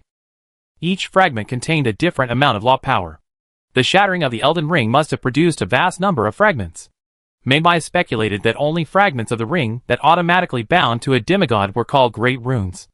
Other fragments, while not directly imbued with law power, were scattered across the borderlands or held by specific individuals. For example, Dragonlance Vic, Lord Baiji, and others. Therefore, these individuals don't necessarily need to seize the Great Rune. They can obtain ring fragments through other experiences or training, gaining the Supreme Will's approval or tacit approval, thus directly acquiring the ability and qualifications to repair the ring and become the King of Elden. As for the nameless fated ones, such as those portrayed by the adventurers, because they need to prove their qualifications to become kings and possess the basic materials to reforge the ring, they are required to defeat the demigod and obtain at least 2 Great Runes. Of course, this is just Mingbai's speculation. Whether this is indeed the case is difficult to confirm. Minbai, Higanbana, White Crane Hermit, and Shan Guhong. After successfully defeating Greg, The four adventurers split up and launched their respective operations. Mingbai first used a blessing to teleport to the dilapidated house in Storm Hill. She gave the human cocoon relic she had found in Stonevale City to Little Red Riding Hood Roderica. Upon learning that Greg had been defeated and her companions had been tortured, the Golden Noble burst into tears. Finally, after a series of guidance, Roderica, just as in the game's plot, decided to become Mingbai's spirit trainer, from then on fully assisting the adventurer in becoming an Elden Circle. Mingbai then visited his combat instructor, Bernard. This handsome, melancholic knight was also deeply surprised and astonished when he learned that Mingbai had defeated Greg. "You're the most gifted fated I ever met. Even Vic can't match you in this regard. But I never imagined you could achieve such success in such a short time, defeating a demigod." Mingbai said, "You contributed to this." Bernard said, "Now that the demigod of Stonewell City has been defeated, I'm ready to leave Storm Peaks." Mingbai asked in surprise, "Where are you going?" This combat instructor still has many skills to learn, and what he's demonstrated so far is likely not his full range of abilities, but only some basic combat techniques and magic. Bernard is a fated comparable to Vic. He certainly has more abilities and skills than these. Bernard no longer has any desire to compete for the title of King of Elden. If he could teach him all his skills, Mingbai believes his future would be much easier, and he'd be more confident facing other demigods. "I'm going to do what I need to do, but I can't tell you yet. If you're curious, come find me at the Volcano Residence." Volcano Residence? Volcano Residence is the domain of Larcade, a close friend of mine. Mingbai's expression changed slightly upon hearing this. Having been adventuring in the Borderlands for so long, the adventurer had naturally long since learned all about the relationships between people there, especially those within the Golden Clan. Larcade was one of the sons of the Eternal Queen Marika. In other words, he was a demigod. Larcade had once served as a judge in the Golden Dynasty, renowned for his absolute impartiality and his commitment to punishing evil and promoting good. He was a beloved and respected figure among the people of the Borderlands, and he was now a holder of the Great Rune. Such a person was Bernard's close friend? A combat instructor, indeed, was truly extraordinary. Bernard continued, "Of course, I return to the Round Table Hall regularly. If you like to learn combat techniques, you can find me there during these times, and I do my best to teach you." I almost forgot. Bernard can enter the Hall of the Round Table. Mingbai was completely relieved upon hearing this. After bidding farewell to her combat instructor, she immediately used the blessing to teleport back to the Hall of the Round Table. Upon learning that she had defeated Greg and obtained the Great Rune, the adventurers in the Hall of the Round Table were shocked. Greg was defeated. Although Greg is the weakest demigod, Stonewell City is heavily guarded and meticulously planned. How did he do it? Who exactly is this fated one named Mingbai? The fated ones were all shocked. Mingbai's reputation among the fated ones soared. Recruiting teams would be much easier in the future. This filled Mingbai with a sense of pride. After all, before this, Mingbai was just a nobody in the Round Table Hall, but from now on, everyone would truly regard him as a strong contender for the title of King of Elden. As for why the fated ones were so surprised and shocked, of course, it was understandable. Even with the help of the gatekeeper Godok, Mingbai died dozens of times in his quest to infiltrate Stonevale City. This goes to show how heavily the city's security was. Unlike adventurers, who had unlimited margin for error, other fated ones only had one life and no margin for error. Thus, even those 10 times stronger than Mingbai wouldn't dare approach Stonevale City. Furthermore, the boss battles adventurers encountered were specially designed by Miracle City. There were rules for how to deal with the number of minions, and when reinforcements would appear. Other fated ones would be caught off guard if they were to rashly approach Godok. Being besieged simultaneously by 10 or 8 Grek knights, 3 or 5 Limgard nobles, and 100 or 80 soldiers was perfectly normal. It was difficult for them to find the space and opportunity for a one-on-one duel. For this very reason, even Vic or Sir Baiji would have struggled to defeat Grek without sufficient help. This was also the main reason why Grek and the other demigods were able to maintain their own separate territories after the Shattering War. After all, regardless of whether a demigod established a power, they always had followers or knights who spontaneously gathered around them. Now, such a feat was accomplished by an unknown, lesser-known fated one. No wonder the other fated ones were so shocked. Not long after, Mingbai received an invitation from Sir Baiji. She entered Sir Baiji's private room, which was a vast study filled with a vast collection of tomes. Sir Baiji stood before a desk. "Congratulations. From now on, you are an official member of the Round Table," Sir Baiji said. "As one of the few fated ones with the potential to become a king, I hope we can have a long-term partnership." Maybai asked partnership. Sir Baiji, you must be eager to obtain more great runes. To welcome you to our ranks, I can share some information free of charge. Including Greg, whom you defeated, the round table has information on the whereabouts and related information of 5 great rune holders. Minbai's eyes lit up. This was indeed a very valuable clue. Sir Baiji introduced them directly. The first is Lemmer Placing Grek, Lord of Stonewell City. The second is General Starshatter Rudden, who once fought a Valkyrie to a draw in Galad. The third is Justice Larkad, Lord of the Volcano Palace in Gmir. The fourth is the missing Blessing King Mongit, Lord of the Royal City of Rodel. Finally, there's Rainal, Queen of the Full Moon, of the Magic Academy Ria Lucalia. He then provided a detailed account of the 4 great rune holders besides Grek.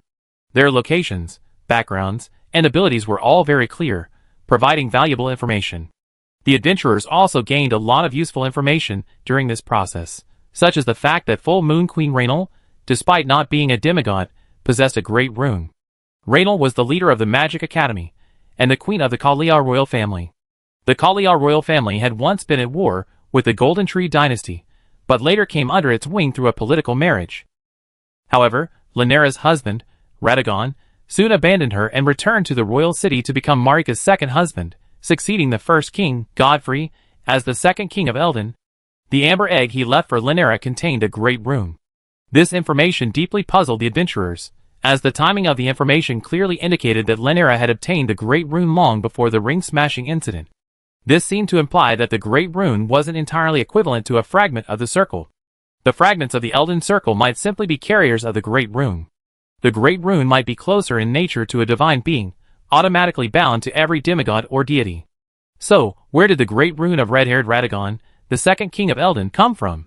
It's truly puzzling. There were a few more puzzles. The Full Moon Queen Lanera sounded familiar.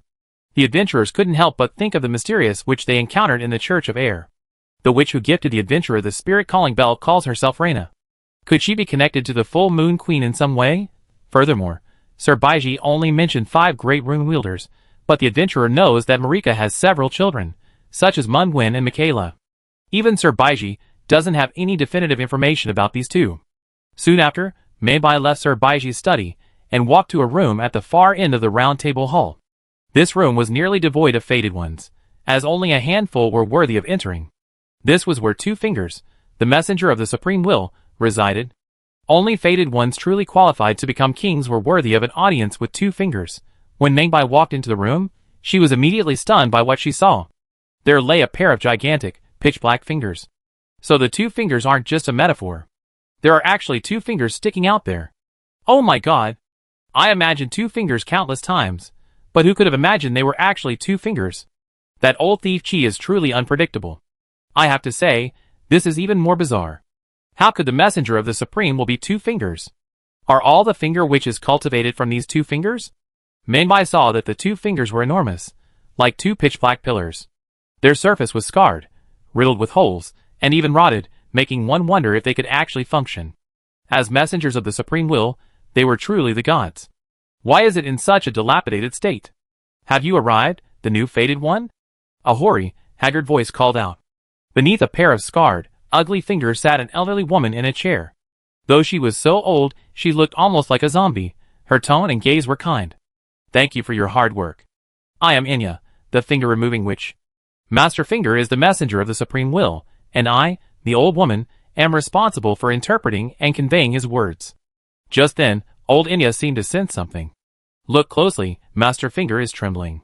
This means he welcomes you, the bearer of the great rune. Maybai stared at the 2 fingers with suspicion. They seemed like statues, showing no sign of movement.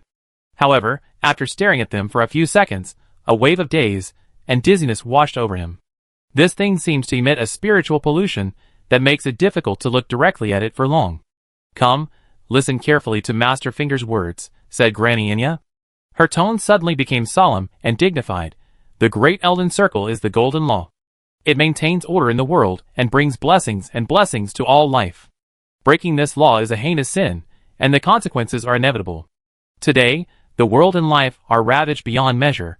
Curses and misfortune spread everywhere.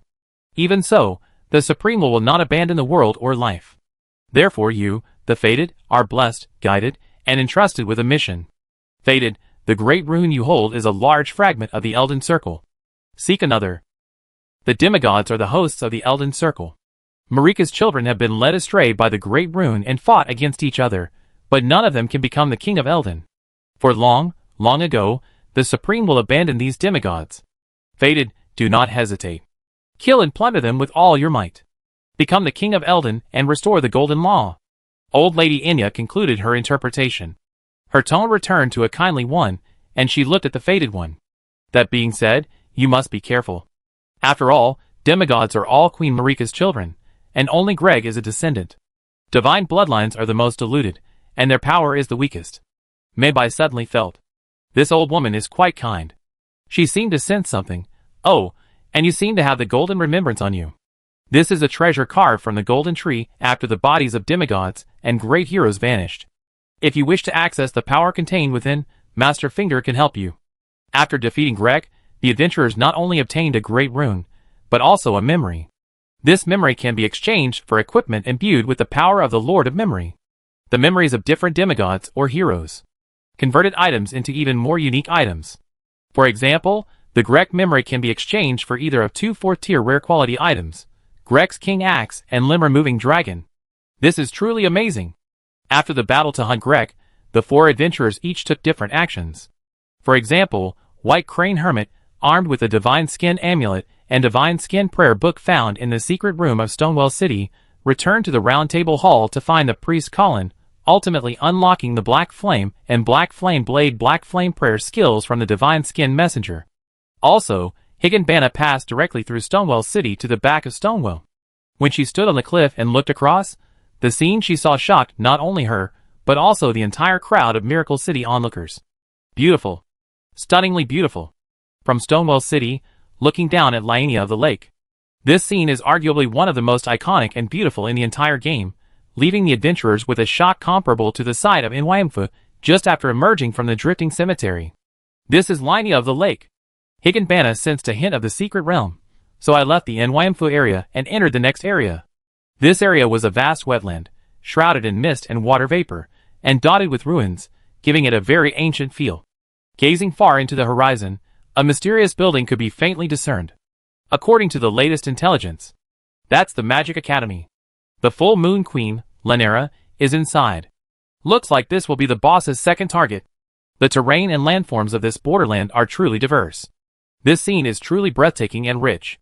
I feel like there's still a lot of unexplored areas in Ninjafu. Furthermore, the area towards Galad is also worthy of careful study and exploration. The borderland is truly a treasure trove. Not long after, several adventurers left the secret realm one after another. Adventure ends. Rating for this adventure, A-list, you obtain Skill Stone, Vix Dragon Thunder. When Mengbai exited the secret realm, this adventure had achieved an A-list score. The loot she obtained was none other than the powerful skill she had recently learned, Vix Dragon Thunder. It's actually a rare 3rd-tier skill. Even in Miracle City, there aren't many of these skills.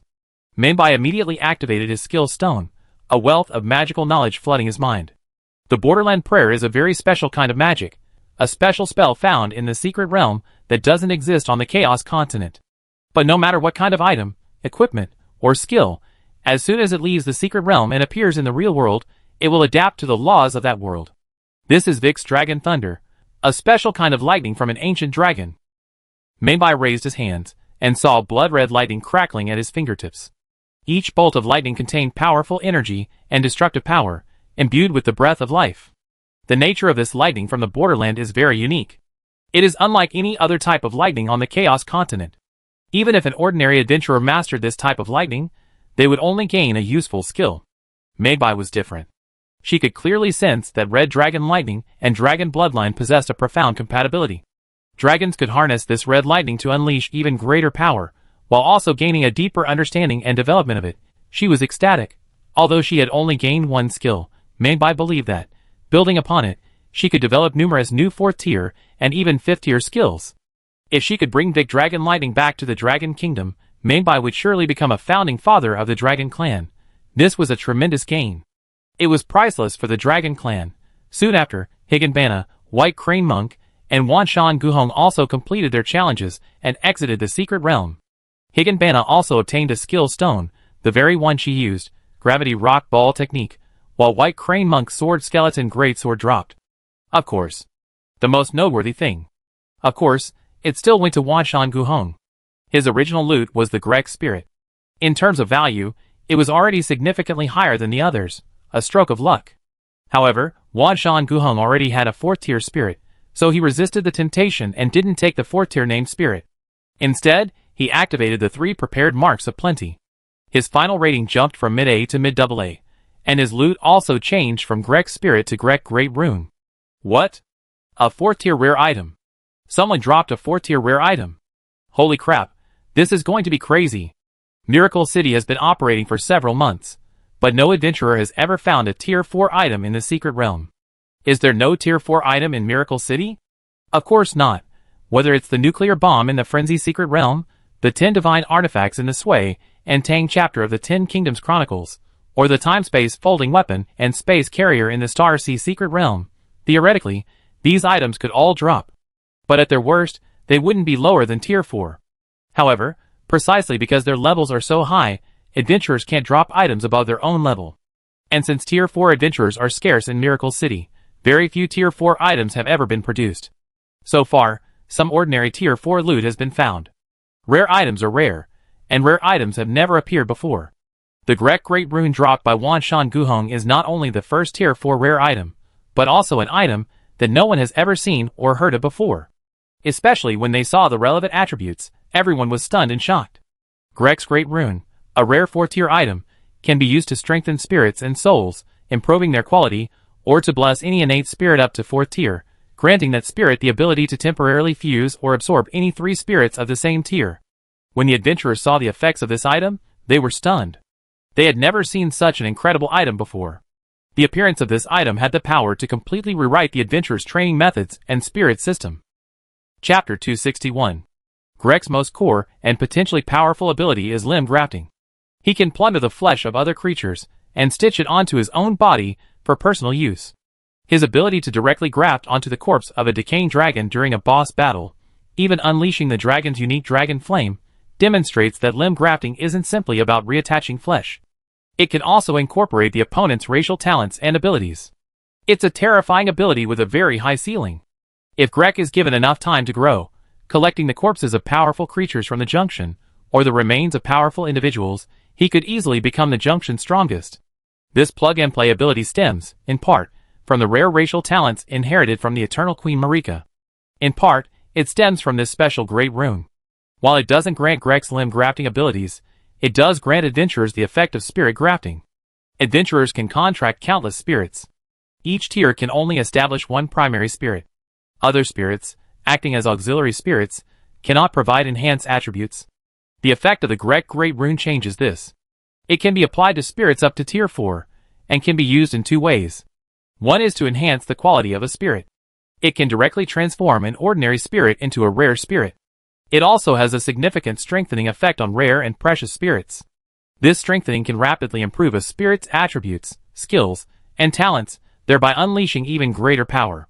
This is a truly remarkable ability, as there are many ways to increase a spirit's level, but the methods for improving its quality are extremely rare, and each one comes with a very high cost. The second is soul grafting.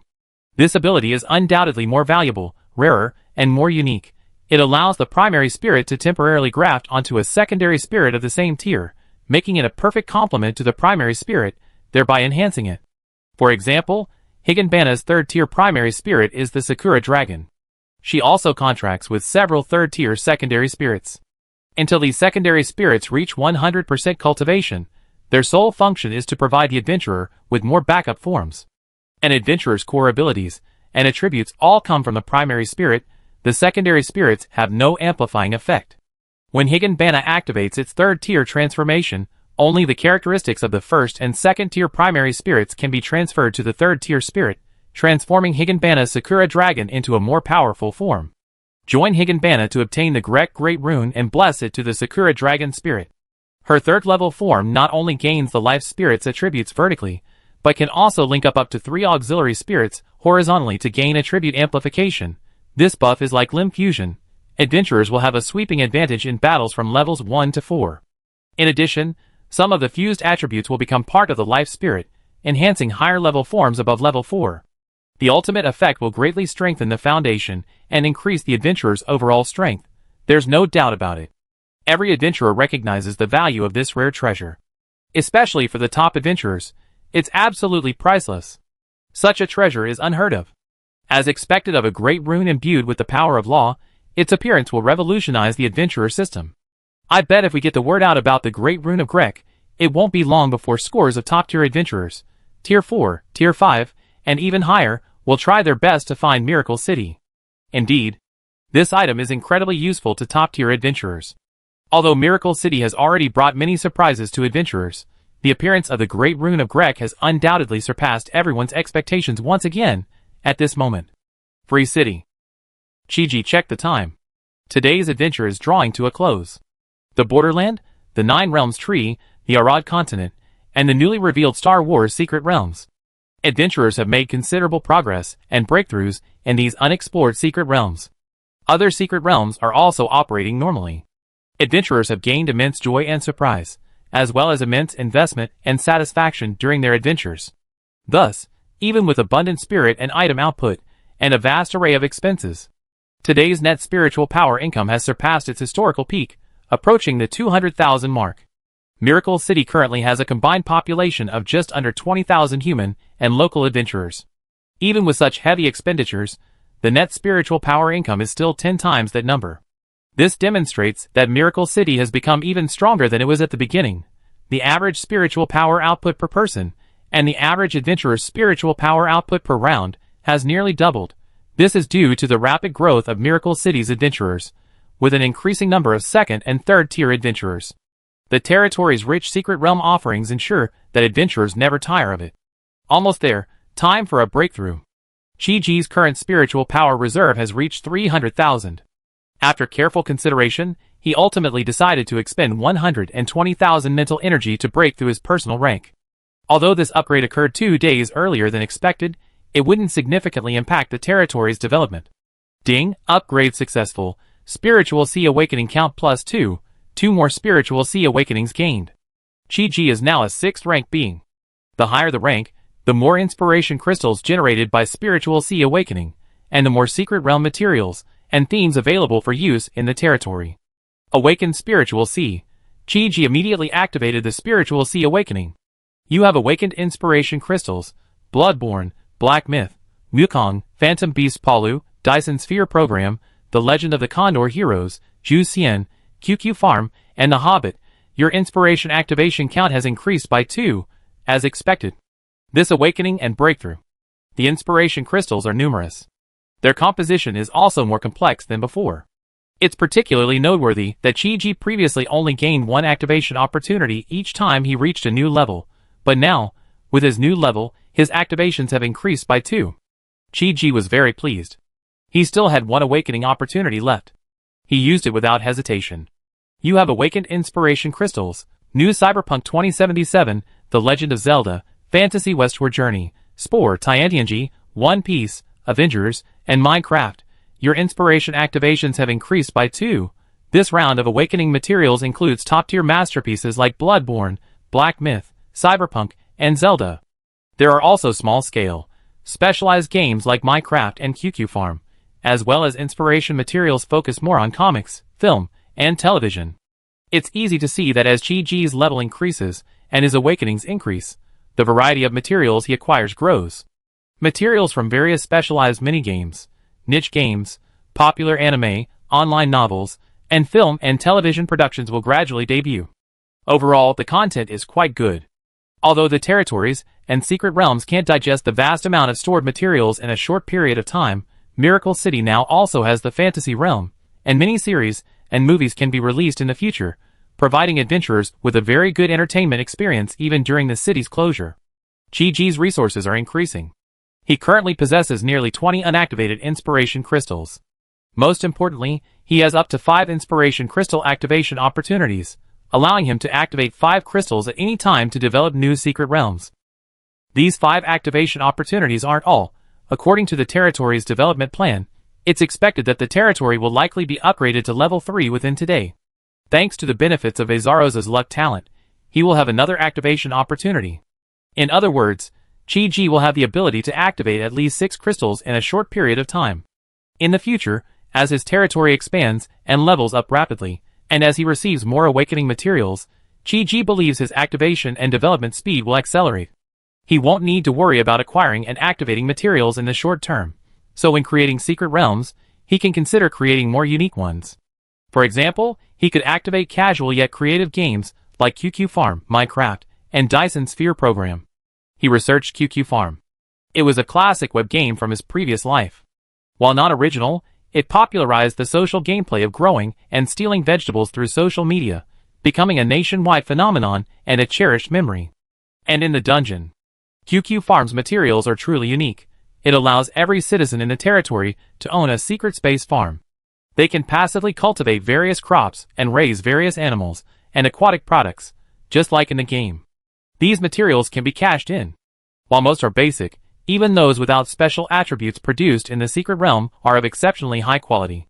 With a secret realm farm, even if the population expands to tens or even hundreds of billions in the future, Miracle Territory won't have to worry about supply issues. Yes, Chi-Ji was very satisfied. He felt that this crystal was essential to activate.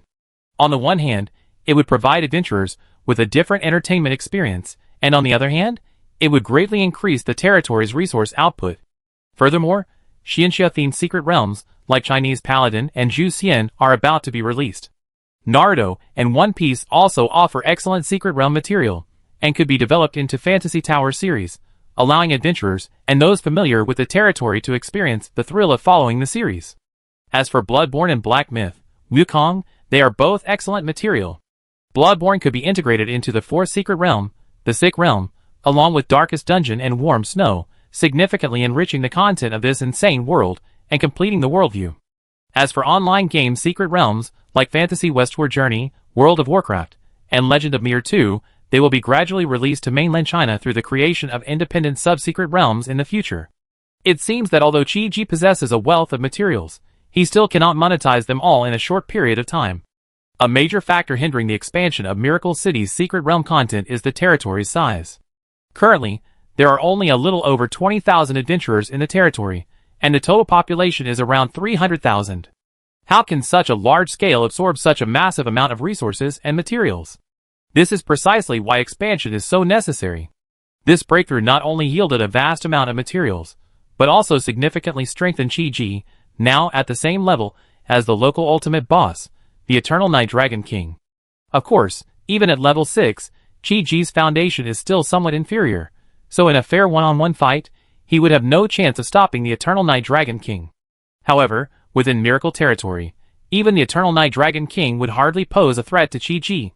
In other words, within the entire Great Forest, nothing could threaten the survival of Miracle Territory. Miracle Territory's next goal is to actively move forward, while maintaining sufficient self-preservation. Expand territory. Attract population. Moreover, spread the influence of Miracle City. While Chi-Ji was long planning this, Shiranui approached him and respectfully reported, "Lord, the Undercity Territory Gate has been activated. The Lord of Wintian City will soon be arriving with a delegation." Chi-Ji, well then, let's prepare to welcome this new friend. He decided to host a banquet in the Lord's mansion for Jiang Wintian, and to also invite Ran Tianyun, Ren Wanxiong, Li Jianhan, and Gao Yu, his 4 old allies and important figures in the territory. Undercity. The gate to the territory opened. The clone of Jiang Wintian, Lord of Wintian City, stepped out. He was followed by 2 figures, a 3-meter-tall dragon man covered in black scales, and a 2-meter-tall, blonde, muscular angel with 8 wings. The dragonman's name was Myastodal, a powerful dragon man at the peak of the 5th level. The 8-winged angel's name was Lancelot, a powerful early 6th level warrior, and Wintian City's greatest hero. Jiang Wintian's arrival in Miracle City with 2 such powerful subordinates was a deliberate display of his territory's strength, but also a sign of the importance he attached to this visit. Welcome to Miracle Territory. We are here to welcome you on the Lord's orders. Yongjin and Isagila, representatives of the Miracle City Lord's Mansion, appeared at the gate. Seeing that only the Lord's 2 subordinates had come to greet him, the Dragonman Myastodes couldn't help but feel a hint of dissatisfaction at being slighted. He used his mental power to address Jiang Wintian and Lancelot. "Your Excellency, a dignified lord of a 5th-tier territory, has condescended to come to a mere 2nd-tier territory, And yet Lord Chi-Ji didn't even greet him personally. This kid seems a bit arrogant. Lancelot also frowned slightly in dissatisfaction. Should we teach him a lesson? Let him know who's truly powerful. Jiang Wentian said, Miracle City is a rare talent with unlimited potential, and Lord Chi-Ji is a prodigy who only appears once in 1,000 years. He has every right to be arrogant. Don't worry about these trivial matters. Compared to his two subordinates, Jiang Wentian was more composed. Led by the two Miracle City signatories, the three Wentian City men arrived at Miracle City's main city. Upon seeing the scene of the Miracle Territory's core city, both Jiang Wentian and the two territory heroes were amazed. Miracle City had been established for only a few months. It was already a massive city capable of accommodating hundreds of thousands of people. It housed numerous rare, and even exotic Tier 3 and 4 facilities of astonishing value. The streets were bustling with locals and adventurers, creating a bustling commercial atmosphere that even ordinary Tier 4 territories couldn't match. Lancelot and Myastadel suppressed their slight dissatisfaction, because even they had to admit that, while Miracle Territory was nominally a Tier 2 territory, its strength was actually comparable to that of a Tier 4, and such a territory was worthy of interacting with Wentian City. Most importantly, its rapid development was unprecedented. It was no wonder that Lord Wentian valued the territory so highly. Of course, while they acknowledged Miracle City's strength, they remained somewhat dissatisfied. No matter how strong Miracle City's development momentum, it still lagged far behind Wentian City. It was too rude to face the presence of three powerful individuals in person.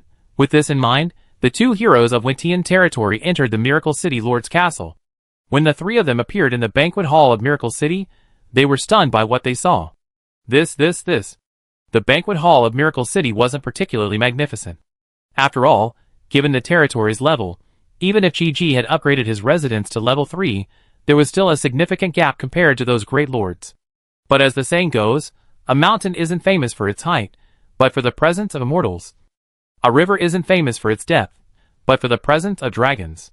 Chi-Ji's guests today included not only distinguished guests from Wentian City, but also the lords of the 4 territories, accompanied by numerous powerful individuals from Miracle City. Each of the 4 lords brought 3 or 4 attendants with them. There are 18 Tier 5 units here alone. Miracle City's Elven Elder Artists, the Lich Vesilos, Nancilia, and others are also present. Even the second Elder of Thousand Lake City, the ancient prophet Mingbai, has been invited. There are at least 20 Tier 5 individuals present. This lineup alone is enough to demonstrate the strength and terrifying power of Miracle City's foundation. What surprised Jiang Wentian and the others most was undoubtedly Lord Chi-Ji himself, seated in the main seat. Since Chi-Ji wasn't concealing his aura at the moment, everyone could sense that this lord had reached Tier 6. Tier 6? Tier 6. A Tier 6 lord rising from a Tier 2 territory. If you hadn't seen it with your own eyes, it would have been unbelievable. Lancelot and Myastodal now fully realized their own shallowness and witnessed the terrifying potential of Miracle City's connections, foundation, and potential. It wasn't that Miracle City needed Wentian City. It was that Wentian City needed Miracle City. With Miracle City's potential, finding other allies shouldn't be difficult at all. Chi-Ji said, "Welcome, Senior, to Miracle City." Jiang Wentian said, "From today on, Miracle City and Wentian City are strategic partners. I hope our future cooperation will be mutually beneficial and progress hand in hand." Upon hearing this, Ran Tianyun, Ren Wanxiong, and the others' expressions grew solemn. A 5th-tier lord? That's incredibly stressful. Jiang Wentian's strength is significantly superior to theirs. If they were to compete with the 4 territories for Miracle City orders in the future, they would likely be at a significant disadvantage. It seems they need to unite even more. Not only that, it's time for a breakthrough in the territory. Ran Tianyun and Ren Wanxiong are both very experienced 4th-tier lords. Despite this, they remain remarkably steady.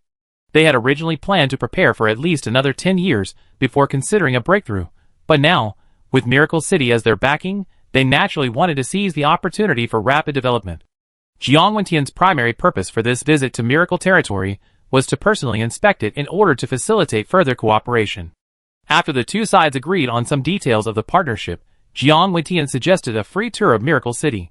Chi-Ji, of course, would not refuse. He then assigned Miracle City heroes Nancilia and Bezaros to guide him. Nancilia asked, "Miracle City is developing rapidly, and its facilities are becoming increasingly comprehensive. I wonder what Jiang Wentian might be interested in. We'd be happy to show you around." Jiang Wentian said, "You two will make the arrangements." Nancy, Leah, and Bezaros exchanged a moment's thought. Bezaros said, Miracle City's most distinctive feature, and the one that best represents the Lord's powerful potential, is undoubtedly the secret realm. However, the city is currently closed. If you wish to experience Miracle City's secret realm, you have to wait until tomorrow when it reopens. Nancy, Leah, although Miracle City's secret realm is the most powerful, our territory's illusion realm is also unique. It just launched yesterday, and everyone who has seen it has praised it. Illusion realm? Jiang Wentian was slightly stunned. He immediately understood what was going on, because he had personally delivered the Miracle City Illusion Enlightenment Tower to Qi Ji. This 4th-tier rare building was not cheap to build, and its operation was quite challenging. Unexpectedly, Qi Ji had completed construction and put it into operation the moment he received the blueprints. Such speed is astonishing. Although illusions differ from secret realms, it also demonstrates the Lord's talent and qualifications. After all, creating both illusions and secret realms requires inspirational materials. Jiang Wentian said, well, since it's such a coincidence, let's see what the special features of Miracle Illusion are. Nancy Liao said, today is the 2nd day of Miracle Illusion's opening. The Lord has further restricted the number of screenings per day, limiting each person to only 1 per day. That still can't dampen the enthusiasm. Star Wars, Episode 1. The Phantom Menace tickets are currently hard to come by. But it doesn't matter. You 3 are distinguished guests, who have come from far away. We can still find a way to get 3 tickets. Nancy Liao and Bezaros made some moves. Finally, they bought tickets for the 3rd Star Wars Night show. When Jiang Wentian and his 2 men arrived at Miracle City's Fantasy Tower, they saw the area teeming with territory dwellers and adventurers. Miracle City not only boasted a 4th-tier Enlightenment Tower, but also over 20 cultivation towers. Lord Qi is truly remarkable. Even Jiang Wentian's main city didn't boast so many cultivation towers, and his was a massive metropolis with a population of 1.5 million. The illusion is about to begin. Let's get in. Jiang Wentian, Lancelot, and Maestodal, 3 visitors from Wentian City, entered the Miracle City Cinema and experienced Miracle City's signature illusionary offerings for the first time. As the Star Wars story unfolded in an immersive cinematic format. As the vast universe unfolded before their eyes. As a bizarre civilization unfolded before their very eyes. The trio's initial curiosity and astonishment gradually morphed into shock and awe, ultimately entering a state of total oblivion, completely immersed in the captivating and bizarre story. Chapter 262. Immersed in the world of miraculous illusions. 2 hours passed in the blink of an eye. Though brief, this time was enough to leave a first-time experience with an unforgettable shock. Jiang Wentian was different from others. As the lord of a 5th-tier territory, he had many 5th-tier and even 6th-tier territories among his allies, partners, and backing forces, thus possessing profound insights and experience. The Illusionary Enlightenment Tower. It was essentially a 4th-tier cultivation tower. Although extremely rare, 5th-tier territories generally had the capability to construct one.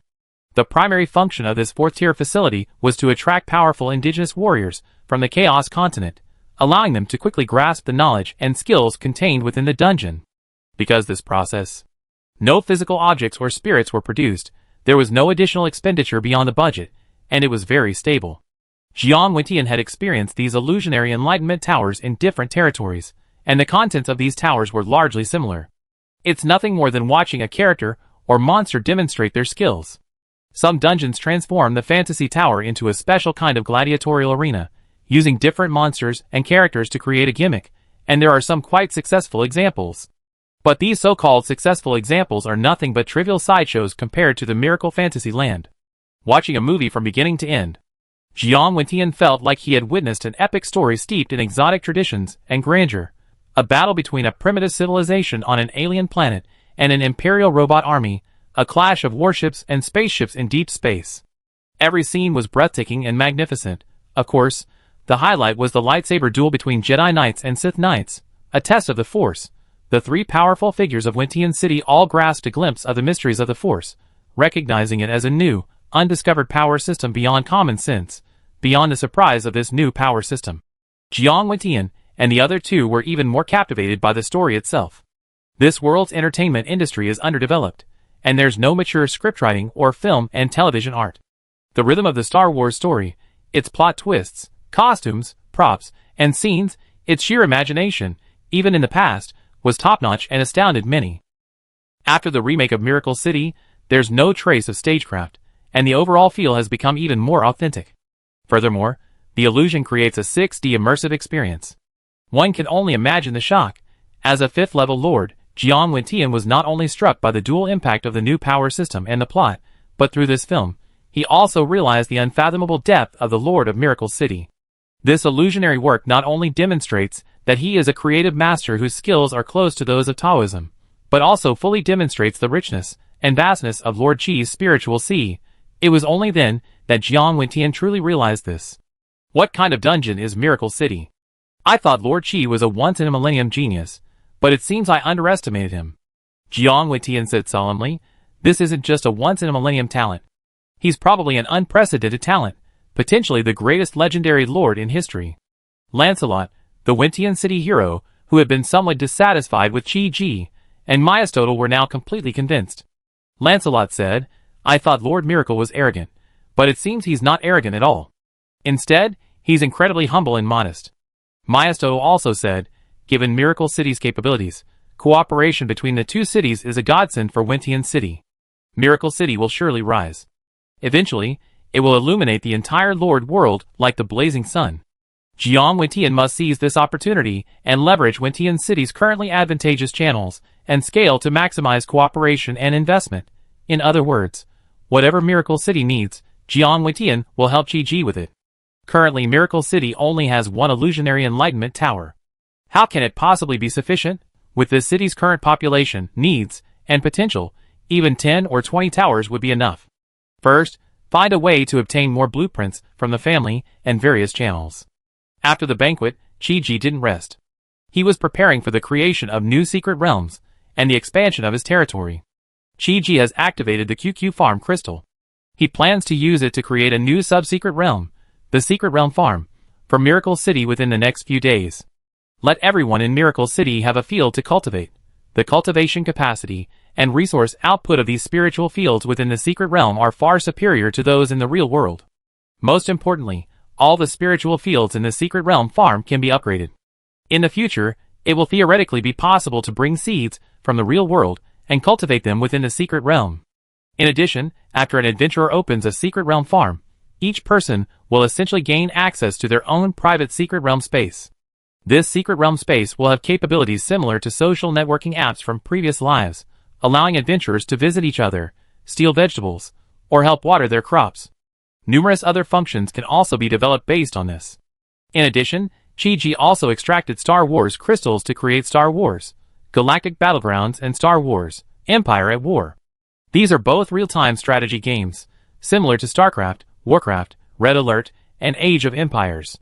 Although they are far less well-known than these, Qi Ji is unable to produce StarCraft and Warcraft because they are not yet activated.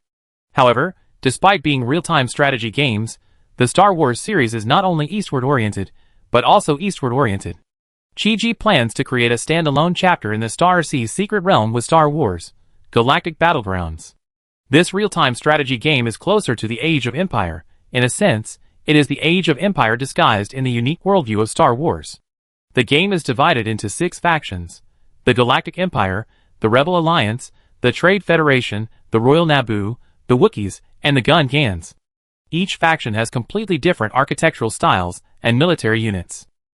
There are a total of over 300 military units. Almost all of these units appear in the Star Wars films. For example, the Galactic Empire can build various droid infantry and destroyer droids, truly recreating the military combat scene in the films in the Mystic Realm. In addition, each faction can build a Jedi Temple or a Sith Temple. The Jedi Temple can recruit Jedi apprentices and Jedi Masters, who fight with blue and green lightsabers, respectively. The Sith Temple can recruit Sith apprentices and Sith Masters. Sith apprentices fight with red lightsabers, while Sith Masters are cloak units that use Force Lightning for ranged damage. In short, although not as well known as StarCraft or Warcraft, these units are still quite popular. But in line with the principle of making the most of resources, and also to further enrich the territory's Secret Realm offerings, Qi Ji decided to add real-time strategy gameplay to the Star Sea Secret Realm. This type of Secret Realm was a major innovation for dungeons. He had never heard of any dungeon creating such a Secret Realm, and even the concept behind it was unheard of. For this reason, it was quite challenging. Qi Ji was also challenging himself. However, He believed that with the surge in Star Wars popularity, even if this gameplay wasn't perfect, it would generate enough excitement to attract many adventurers. It would not only enrich the Star Sea Secret Realm content and add Star Wars gameplay, but also provide adventurers with a completely different and innovative experience. In the process, Chi-Ji could accumulate experience and feedback with the real-time strategy Secret Realm, building a foundation of experience and audience for future classic StarCraft and Warcraft games. But just then, Meibai came to visit him alone. Chi-Ji knew Mingbai's identity and held him in high regard, so he paused his work to meet him. It seems the Lord has already known my origins. Despite being the noble prophet Ancient Dragon and the second elder of Thousand Lake City, Meibai dared not put on airs in front of the Dungeon Lord. In terms of rank, Chi-Ji was already at rank 6. Meibai was only at the peak of rank 5. In terms of potential, this Lord's future is unimaginable. This treasure-filled dungeon is rapidly gaining fame, and it's expected to become a continental phenomenon in a year or two at most. Chi-Ji asked, Elder Meibai has come specifically to visit me. I assume it's about Thousand Lake City. Exactly. Meibai said straight to the point. On behalf of the Thousand Lake City Guardian Elders Council, I will discuss the possibility of cooperation with the Lord. This is certainly a good thing. Chi-Ji hopes that Miracle City's specialties and goods can enter the Qianhu City market. Qianhu City has a permanent population of over 1 million, and behind it are a complex network of powerful factions and tribes. The potential market is enormous. Full cooperation will undoubtedly greatly increase the territory's income and influence. As for whether Qianhu City will impose trade barriers on Miracle City, Qianhu City is a forest city known for its freedom and tolerance. Miracle City, like all the other factions and tribes in the Great Forest, has the right to formally join. By joining Qianhu City and becoming one of the many factions, the territory's goods will naturally be able to be sold freely in the Qianhu City market. This is a win-win situation. Currently, over 90% of the Evernight Great Forest is controlled by the Dark Race. The various tribes are in dire straits, leading to annual conflicts of varying sizes. Many tribal members, instead of perishing at the hands of the Dark Race, suffer heavy losses due to internal strife. If there were a powerful, high-yield dungeon like Miracle City to provide resources, this would greatly alleviate the survival pressures of the various forest tribes, reducing internal friction and infighting. Furthermore, Miracle City not only provides a large supply of basic necessities, but also offers a wide variety of firearms, vehicles, and other equipment for sale. If Qianhu City were to purchase a large number of guns, cannons, tanks, mechas, or equipment like Golden Tree halberds and Golden Tree great shields, its overall military strength would surge in the short term, making it easier to combat the threat posed by the Eternal Night Dragon King. Meibai also made a request. She had mastered the method for constructing a teleportation array. Therefore, we hope to build a number of small teleportation arrays between Miracle Territory and Thousand Lake City. Meibai is willing to bear all costs of building these teleportation arrays. This is the only way to deepen economic and trade exchanges between the two cities. Of course, there's another very important motive. This array will make it convenient for Meibai to come and play games in the future. Thousand Lake City has the Adventure Hall of Miracle City. But this Adventure Hall only allows for gameplay up to Arad. Meibai doesn't think Arad is less fun than other secret realms.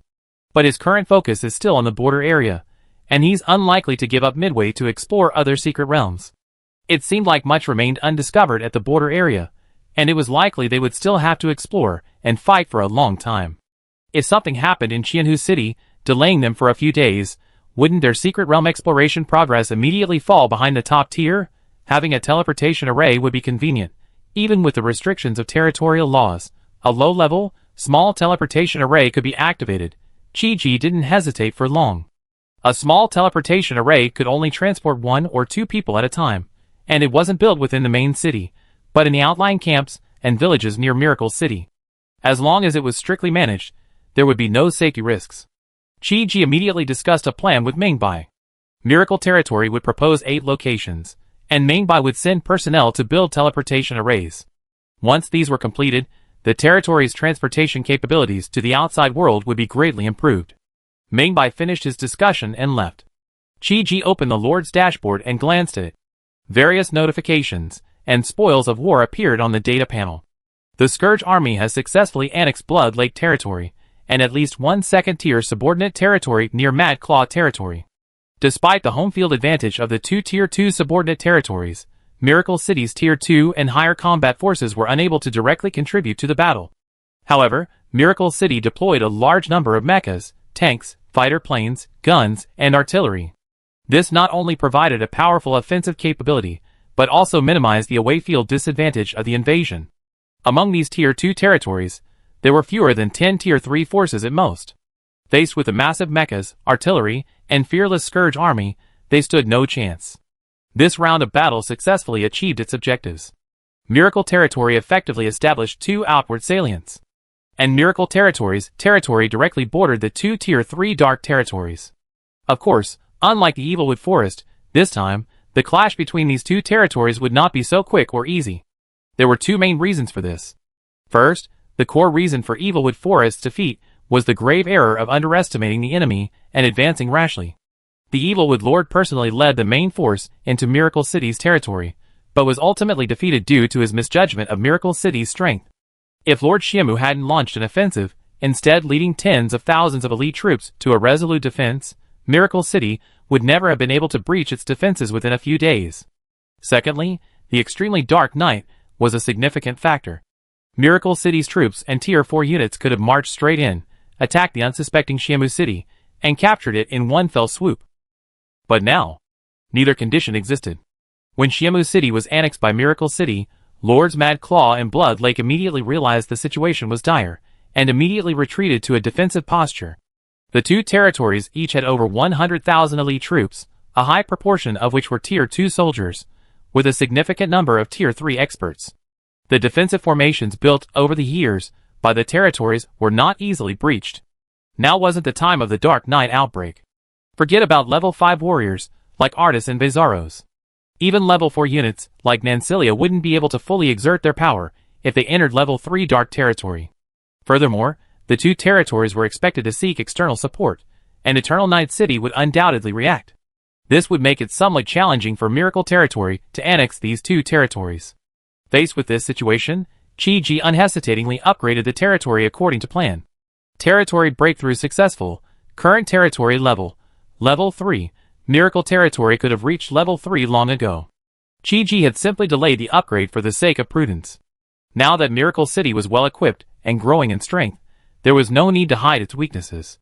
When Miracle City officially achieved its breakthrough, from level 2 to level 3, it merged with the 2 neighboring level 3 Dark Territories. From then on, Miracle Territory, Mad Claw Mountain, and Blood Lake Forest merged into one, ultimately forming a massive, 3rd-tier region. While the 3 territories controlled different areas, they were all home turf, unrestricted by the laws. Excellent. This way, the difficulty is much lower. Miracle City's high-end combat power will have no obstacles entering the 2 dark territories. Of course, conversely, the native 4th-tier dark-type warriors of these 2 territories can also appear in Miracle Territory without restriction. For Miracle City, this wasn't a problem at all, let alone a threat. The moment Miracle Territory's territorial breakthrough and advancement was clearly felt by the entire population of Miracle City, and for the vast majority, this was undoubtedly a cause for celebration. First, the natural distribution of heaven and earth spiritual energy will become more abundant. The output value of assets, like spiritual fields, will increase. The natural environment will accelerate cultivation. Miracle City has officially achieved the status of a Tier 3 dungeon.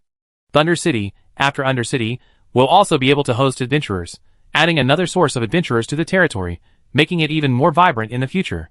Thus, today's mission is fully completed. The territory will be open in approximately 3 hours. It's obviously unrealistic for the Scourge army to immediately attack the Tier 3 Dark Territory. Chi-Ji is not in a rush to capture 2 Tier 3 territories immediately. He has left the combat and expansion tasks entirely to the Scourge army. For some time to come, the Scourge army and the 2 Tier 3 Dark Territories will inevitably engage in a tug-of-war. Deep in the dense forest, a massive Tauren tribe. This tribe is Blood Lake City, the main city of the Dark Territory. It is home to tens of thousands of burly, blood-red Darkborn Tauren. The Blood Lake Lord's face was grim and anxious. He hadn't expected the Miracle Territory's offensive to be so ferocious. Only a few days after the destruction of the Evilwood Forest, the Human Territory's adventurer army had already reached the core of the Blood Lake Forest. The current situation was dire, but just as the Blood Lake Lord was feeling uneasy, a burly Tauren general hurried in with a report. "Great Chief, good news. Reinforcements from Evernight City have arrived. The Blood Lake Lord was overjoyed. Outside Blood Lake City, a powerful army appeared. The reinforcements weren't numerous, only about 2,000 or 3,000 strong, but each wore a dark green forest cloak, wielded a black longbow, had pale skin, dark eyes, and the long ears of an elven race. It wasn't hard to tell. This was a group of dark elf archers. The Blood Lake Lord took one look and sensed their presence. He was horrified to discover that over 2,000 dark elves were all Tier 3. This was clearly a force specifically prepared for a Tier 3 territorial war. Eternal Night City couldn't possibly be reinforcing only the Blood Lake Forest, without also sending reinforcements to the Wild Claw Mountains. It was likely that Wild Claw City also had a Tier 3 elite force. Eternal Night City had dispatched nearly 5,000 Tier 3 units in one fell swoop. Excellent! Praise be to the great Eternal Night Dragon King. Miracle City has dug a huge hole for itself. What does a Tier 3 force of 5,000 men even mean? This was definitely several times more than all the Tier 3 units in 2 Tier 3 territories combined, perhaps even an exaggerated number of nearly 10 times. They were fully capable of sweeping across any Tier 3 territory. Miracle City had deliberately suppressed its own tier. If it had remained in Tier 2 territory, it would have been fine. However, these Eternal Night City reinforcements were restricted by the laws, making it difficult for them to enter Miracle territory and fight, forcing them to serve only as a defensive force. But now, Miracle City has broken through. Eternal Night City's elite troops will be able to advance directly. This entirely Tier 3 Dark Elf force, even if they were to appear in Miracle City, could unleash their full might, and I believe they would be enough to pose a formidable threat to the Miracle Lord. Where's the Lord of the Blood Lake? A leading Dark Elf stepped forward. This Dark Elf was distinctly different from the other Dark Elf archers. Not only did he wield an elven longbow, he also wielded an ornate elven spear. His aura was suppressed by the laws of the territory, suggesting he was truly a late Tier 4 Dark Elf general. I am Chieftain Blood Lake. The Lord of Blood Lake bowed respectfully. The Dark Elf general said, this reinforcement is led by Lord Elarima himself. Our goal is to completely destroy Miracle City, and nip this threat in the bud. Elarima? Chieftain Blood Lake certainly knew the origins of this powerful dark figure. She was once a highly respected high priestess of the Elven tribe. 100 years ago, while protecting the last descendant of the Elven King, she was defeated and captured by the Eternal Night Dragon King, ultimately transforming her into one of the 9 great powers under his command. The Dark Elf High Priestess is now not only one of the 9 Dark Commanders.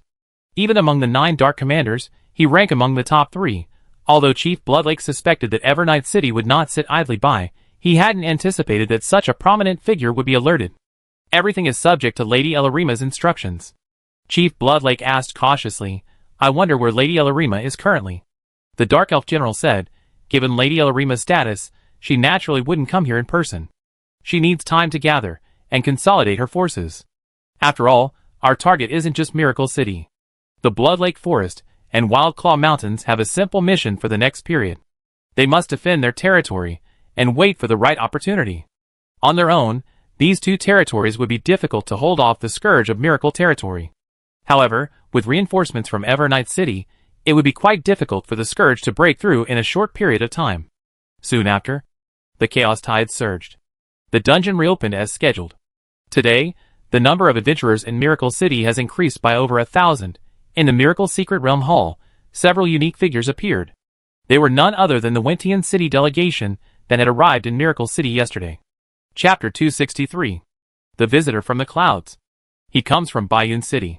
He is a Tier 3 adventurer. Bayun City is no ordinary adventurer town. It is a large city with over 1 million adventurers, and a total population of 4.2 million. Tier 3 adventurers are definitely considered top tier in small or medium-sized adventurer towns, but in Bayun City, there are at least 4,000 or 5,000, if not 10,000. Tier 4 adventurers number in the hundreds. There are 12 legendary Tier 5 adventurers. The Visitor from the Clouds broke through to Tier 3 not long ago, so he is only a minor celebrity in Bayun City. He started adventuring at the age of 18, and it has only been 12 years since then. He is still very young. He can't say he will become a Tier 5 adventurer in the future, but if he just wants to reach Tier 4, the chances of success are not low with Bayun City's abundant dungeon resources. That day, when the dungeon officially opened, the Visitor from the Clouds opened the dungeon list as usual. Another new Tier 3 dungeon? Bayun City boasts nearly 10,000 dungeons, but the vast majority of new ones are Tier 1 or 2. Though Tier 3 dungeons are insignificant compared to Baiyun City's vast dungeon base, newly discovered, unexplored dungeons still attract considerable attention. "I'm just looking for a change of pace today," the visitor from the clouds observed, his gaze fixed on the name Miracle Territory. This one looks more appealing. Let's start there. Made a choice. Transfer completed. The visitor from the clouds successfully descended into the chaos world and appeared in a city. This city was called Thunder City. Although it was a newly opened city, every facility and building was already complete. 3 secret halls alone had already been built, and all had been upgraded to Tier 2. At this moment, hundreds of adventurers were teleporting into the hall to venture forth.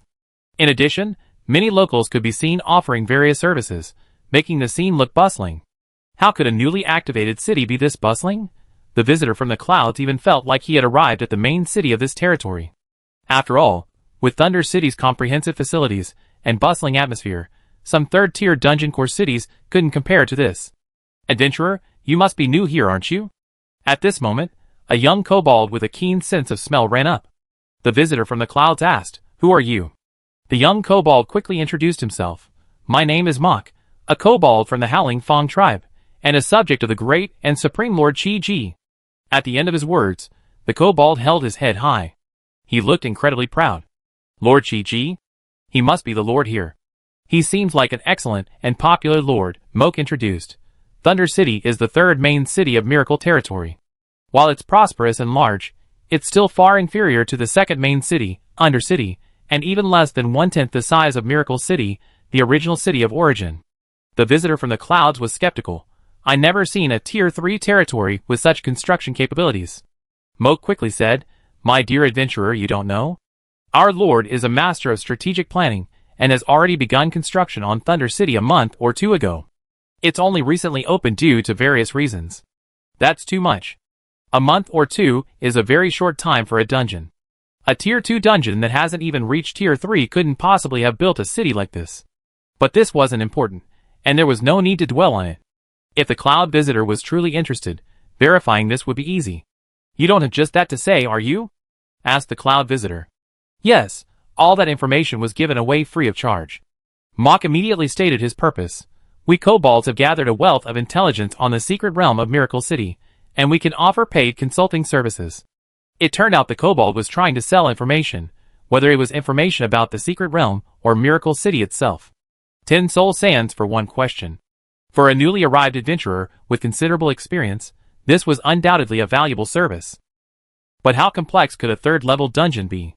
The cloud visitor hadn't expected information dealers in Miracle City. "Interesting. Tell me about the secret realm of this dungeon." 10 sands for the price. The kobold boy Mok was overjoyed.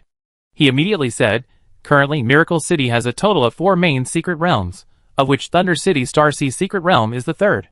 "Wait!" The visitor from the clouds interrupted. "How can a Tier 3 dungeon have 4 main secret realms?" "Mok, this is common sense. I can tell you the answer for free.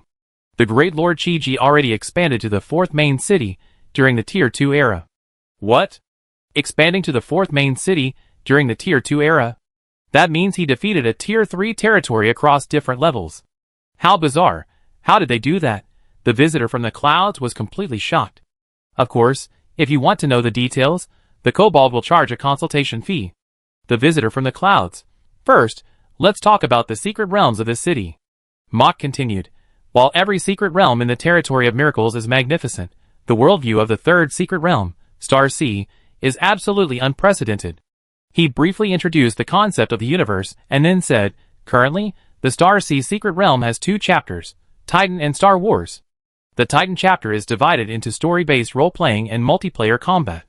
The Star Wars chapter has 2 story chapters, Knights of the Old Republic and Jedi Outcast, plus the newly launched Galactic Battlegrounds.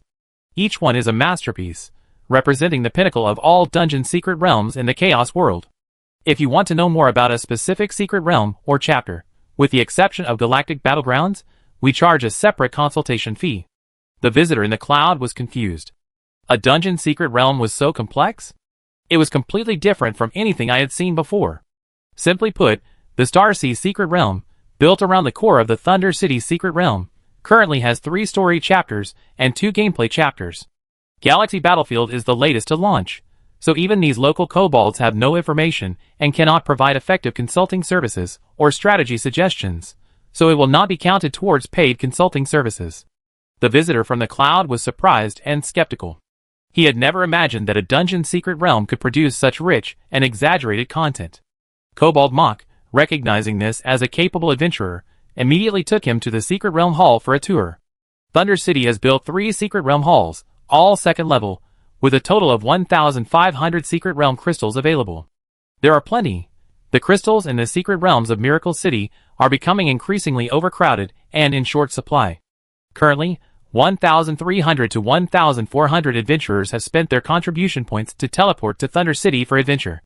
This is why, despite its recent opening, the Thunder City lobby is so popular, with most of the Secret Realm crystals already in use. Some are playing the Titan's Arc. They pilot BTs, engaging in passionate battles with enemy mecha titans across various alien planets, or engaging in multiplayer online battles. Some are playing the Star Wars Arc. They wield lightsabers and harness the Force's Jedi Knights, dashing in and out of sci-fi battlefields with impressive style. Lightsabers, mechas, guns, cannons, battleships, robots, alien planets, outer space. How could these new adventurers have ever seen such elements? Each one exclaimed, "This is like a knife piercing your but opening your eyes." Though I haven't personally experienced it, I don't know the specifics. And though I don't know if the other 3 main secret realms in Miracle City are as amazing, but based on what I've seen so far, just based on these novelties, the visitors from the clouds realized that Miracle Territory was bound to be a huge hit in Bayonne City. It's been so many years. Is the monopoly of the 6 major cities in Bayonne City finally going to be shaken? I feel like I've seen a huge opportunity. Hurry and call people. While there are still spots available, I'm going to call my family, friends, classmates, teachers, and my fellow adventurers. The adventurers of Bayonne City were all excited. As a large adventurers town with a long history, Bayonne City currently boasts 6 of the most famous and dominant dungeons, known as the 6 major cities. These 6 cities have a history of at least 150 to 60 years. The longest exceeds 300 to 400 years. All of them are Tier 5 territories. The 6 territories have long profoundly influenced the culture, economy, and customs of Bayonne City, permeating nearly every aspect of life. Now, the Miracle Territory has emerged. It may change everything, and this has the adventurers incredibly excited. The visitor from the cloud spent nearly 200 soul sands to inquire about Miracle City and the Starsea Secret Realm. He became even more determined and quickly sent a group message to all his friends, relatives, and adventuring groups, hoping to gain an advantage. Undercity has undergone intensive construction. Although newly opened, it could already accommodate 2,800 adventurers, but it was already full within less than an hour. The speed and efficiency of information dissemination are undeniable. With these nearly 3,000 new adventurers, Miracle City will experience a significant boost in strength and a new wave of revenue growth. However, 1 to 2,000 adventurers arrived in the main city. Thunder City itself had nearly 3,000 new adventurers. This directly led to queues and congestion at the Thunder City Adventure Hall on the first day of operation. What the hell?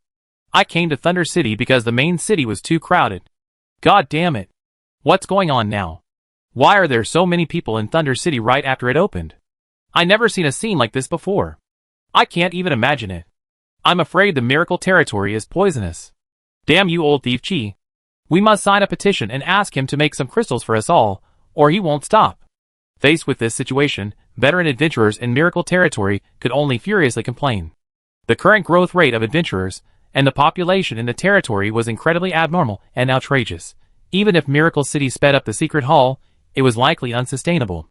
It was unlikely that there would be a day without queues and traffic jams in the future. After much trouble, it took nearly an hour. The visitor from the cloud finally opened his Secret Realm experience in Miracle Territory. He decided to try out the latest Secret Realm content, the Galaxy Battlefield from the Star Wars Arc.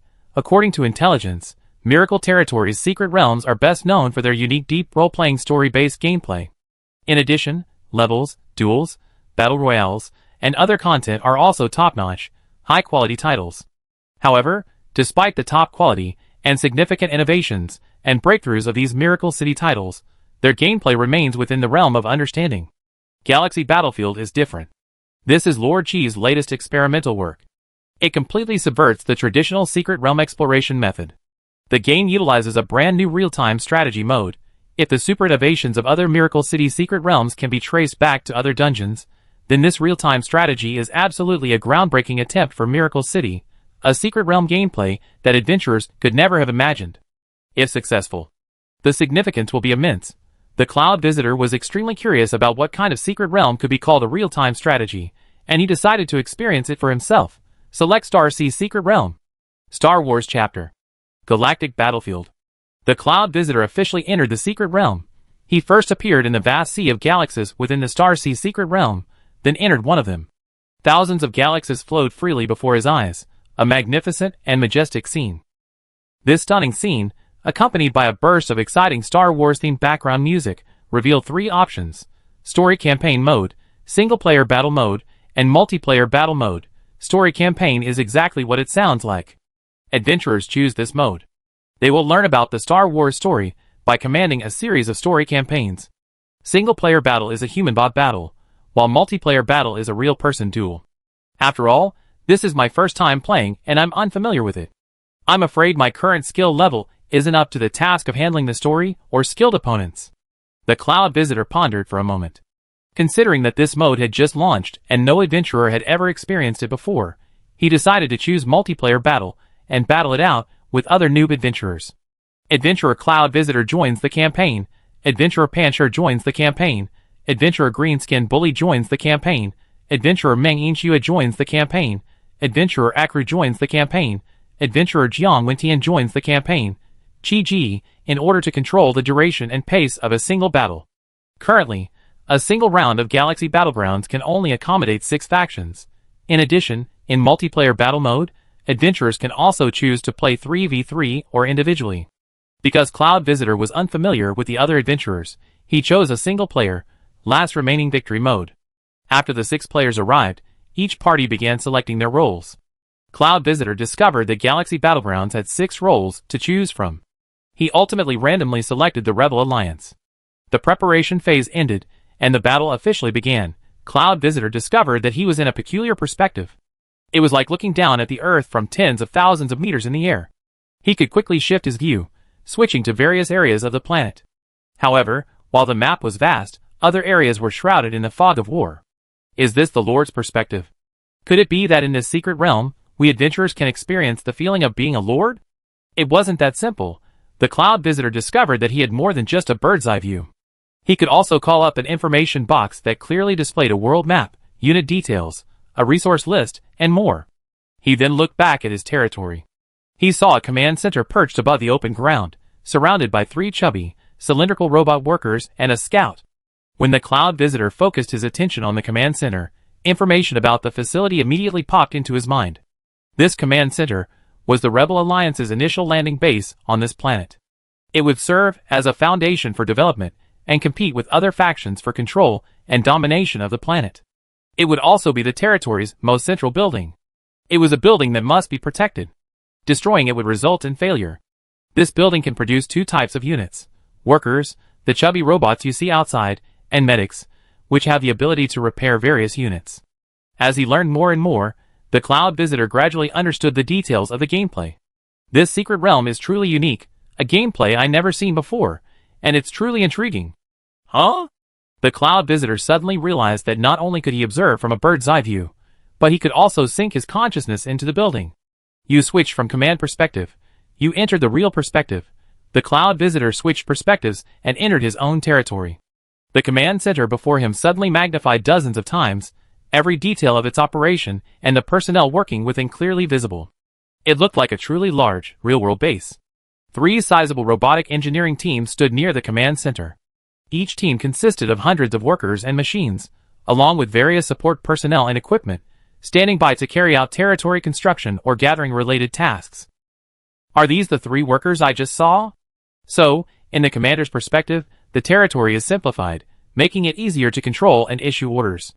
Entering the real perspective, while it's difficult to see the entire situation, allows for micromanagement and a deeper immersion in the grandeur of the scene. Time in this secret realm seems to have sped up 1,000 times. You enter the command perspective. The Cloud Visitor immediately returned to the God's perspective. As a highly experienced adventurer, he had already roughly figured out how to play the real-time strategy secret realm through various prompts. This was truly a unique and amazing innovation. The adventurer could play a role similar to a lord, commanding base construction, expansion, and commanding troops to wage war. Because everything was sped up 1,000-fold or more, the entire development and battle process was incredibly fast. The visitor from the cloud immediately began gathering resources to build his base. Galactic Battlegrounds is essentially Age of Empires disguised as a Star Wars game. The 4 major resources are food, carbon, metal, and Nova Crystal. No matter which faction you choose, there are 4 technology levels, and each breakthrough unlocks new or advanced units. This challenge has a clear objective. Adventurers must frantically gather resources and build their territory. Then, they must forge their armies to defeat their opponents and achieve ultimate victory. The cloud visitors began by having their workers gather ore, while their scouts searched the wilds for herds of animals called Bansha beasts, which provide a source of food in the early stages of the game. Soon after, they built a soldier center. This facility can produce 2 types of units, motor riders and mercenaries. Of course, this wasn't enough. The cloud visitors continued to mass-produce worker robots. This allowed them to acquire more resources and build more basic structures. The ore processing center, the Nova Crystal Processing Center, the Carbon Processing Center, the Food Processing Center, the Animal Farm, the Energy Core, the Planet Farm, and so on. Watching one majestic, sci-fi-inspired building after another rise from the ground as time sped up 1,000-fold, he watched the territory's military units gradually increase from a handful to dozens, even hundreds. This rapid transformation from nothing to something, from backwardness to prosperity, gave him an unprecedented sense of pleasure. All development and change were the result of his own will and command, and everything was completely under his control and management. Awesome. This feeling was incredible. It had only been half an hour. He built a prosperous planetary base. When the visitor from the clouds entered the territory for an inspection from a real-world perspective, this base had already become a sprawling, sci-fi, vibrant planetary colony with a population of tens of millions. Those territory units, that appeared to be only about 100 in the Lord's perspective, in real life, were actually over 100 fully staffed troops. It was truly astonishing. It made one's blood boil. Although the territory had been built to this point in a short period of time, the visitor from the clouds clearly wasn't satisfied. He would break through the technological barrier. Level 2 technology allowed the construction of important facilities such as the Jedi Temple, Spaceport, Mecha Factory, Operation Center, and Primary Artillery Fort. Level 3 technology allowed the construction of facilities such as the Planet Fortress, Intermediate Artillery Fort, Heavy Weapons Factory, Large Air Force Base, and R&D Center. Every time he broke through the barrier, the results are immediate. A soldier center at level 1 technology can produce completely different types of units than one at level 4 technology. Some units require unlocking the corresponding buildings before they can be built. For example, Jedi Knights must reach level 2 technology. Level 2 technology only allows the summoning of Jedi apprentices, while level 3 technology allows the recruitment of Jedi Masters. From resources to infrastructure. From infrastructure to troops. The entire development path is interconnected. Adventurers can build a vast territory and forge a formidable army in record time. The entire base, every unit, obeys their will 100%. The feeling of commanding everything from a high position, commanding a vast army with a single thought, is truly addictive. However, the good times didn't last. Just as the cloud visitor was still obsessed with the positive feedback of construction and development, coupled with the exhilarating feeling of dominance, something unexpected happened. A massive army suddenly attacked his territory. Large warships opened fire from the sky, swarms of destroyer droids advanced on the ground, and Sith apprentices wielding red lightsabers led the charge. Not good. The enemy is attacking. Damn, how could their forces be so large? The cloud visitor lacked experience, and while his territory appeared bustling and prosperous, the construction of various facilities was illogical. Furthermore, his excessive focus on resource-rich infrastructure meant he had neglected to build adequate defenses, leaving it riddled with flaws. In a matter of moments, numerous energy and resource facilities were destroyed. When the cloud visitor entered the real world, he was greeted by a terrifying, apocalyptic scene. Thousands of warships and battleships crisscrossed the sky, while tens of thousands of droids charged on the ground. High-energy lasers. Heavy bombs. It rained down like raindrops. A quarter of the entire base was engulfed in apocalyptic flames and explosions. Damn it! How dare you underestimate me? Today, I must fight to the death. The Cloud Visitor quickly mobilized his troops to launch a counterattack. However, his troops assembled too slowly, and their formation was loose. In terms of both troop strength and command, the two sides were completely outmatched. The opposing lord not only had a stronger and more numerous force, but also excelled in micromanagement, advancing and retreating with measured tactics. There was no suspense.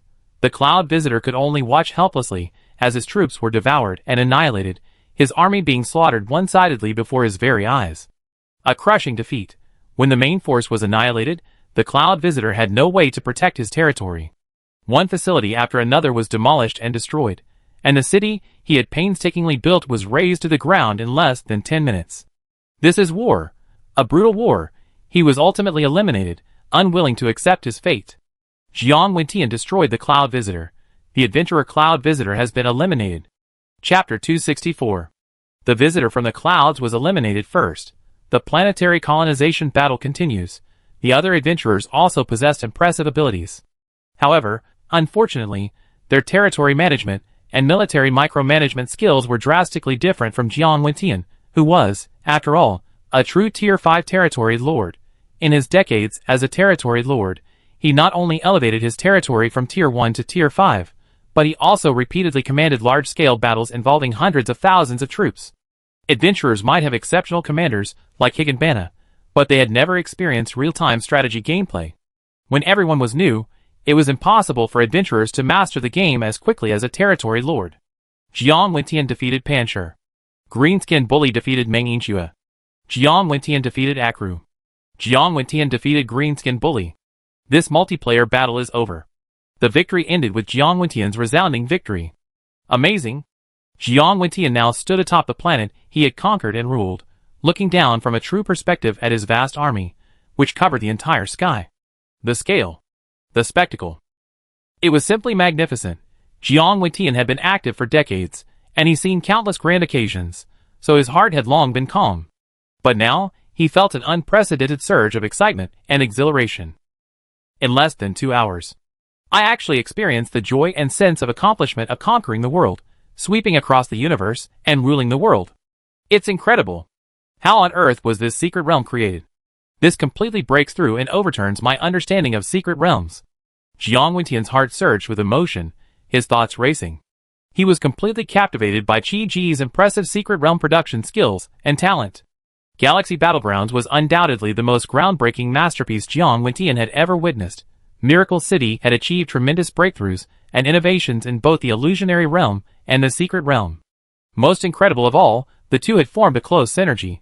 When Jiang Wentian watched Star Wars Episode 1 The Phantom Menace and the illusionary realm Enlightenment Tower, he was deeply captivated by the steady pace, excellent plot, and grand scale of the story. At the same time, the vastness of the Star Wars universe. The vastness and novel settings of the Alien universe. All of this could be fully understood through the unfolding storyline. Now, through the Starsea Secret Realm, you can enter the Star Wars world again. You can deeply roleplay and experience the story from different timelines and perspectives, or build your own base and command a vast army, fulfilling the thrill of being a commander and conqueror. Lord Qi has recreated a highly realistic and interactive world in various ways. I believe this world, along with the others created by Miracle City, will have a profound impact on the Lord's world and the adventurer's world in the future. No amount of exaggerated praise can describe Lord Qi Ji. Jiang Wentian reluctantly exited the secret realm, concluding this round of challenges. Adventure over. Secret realm rating, Under Armor. You obtained, Blueprint, Small Robot Factory. What? When Jiang Wentian exited the secret realm and heard the secret realm prompt, he froze for several seconds. What the hell? Blueprints leaked, but that's impossible. Jiang Wentian quickly took out his loot. His pupils constricted sharply, a look of horror etched in his eyes. It's really a blueprint. Blueprint, Small Robot Factory, Level 3 Special Construction Blueprint. Construction requirements: 5,000 mental power, 200 tons of refined iron, 50 tons of refined copper, 2,000 soul crystals, 1,000 material essence. This is an unconventional blueprint, and the construction process is extremely complex, requiring not only a large amount of mental power, but also a large number of non-common materials. The function of the robot factory is to produce robot workers, who are tireless and never tire, obeying orders and being absolutely loyal. Even more valuable, They possess intelligence and can understand commands. They can perform various basic maintenance and repair tasks in the territory. Although construction is somewhat complex, this non-standard building's ability to continuously produce worker robots alone indicates its extremely high economic value. When the four lords learned of this, they immediately emerged from their respective secret realms and rushed to investigate. Gao Yu was stunned. It's actually true. Architectural blueprints dropped from a secret realm. I never heard of anything like this before. Ren Wanqiong, I heard of these special blueprints. Some territories can produce them, but the process is very complicated and they're extremely rare. Ran Tianyun, high-level territories often have some special buildings, hand-built or otherwise. These facilities often create unique competitive advantages. A large territory. It's impossible for all of them to be standard extraordinary buildings. It's not uncommon to have some special facilities, or even purely DIY ones. For example, the teleportation array that Miracle City is about to construct is actually a type of extraordinary facility, easily built by local indigenous people. While the construction and use of such facilities are a bit more complicated, that doesn't mean they're less valuable. Li Jianhan, could it be that one of the specialties of the new secret realm designed by Lord Qi is a non-standardized special construction blueprint? Ran Tianyun, since the small robot factory can drop, there's no reason why other buildings can't drop. I don't know the exact drop rate. Such new discoveries excite the lords. Miracle City is inherently fun and addictive.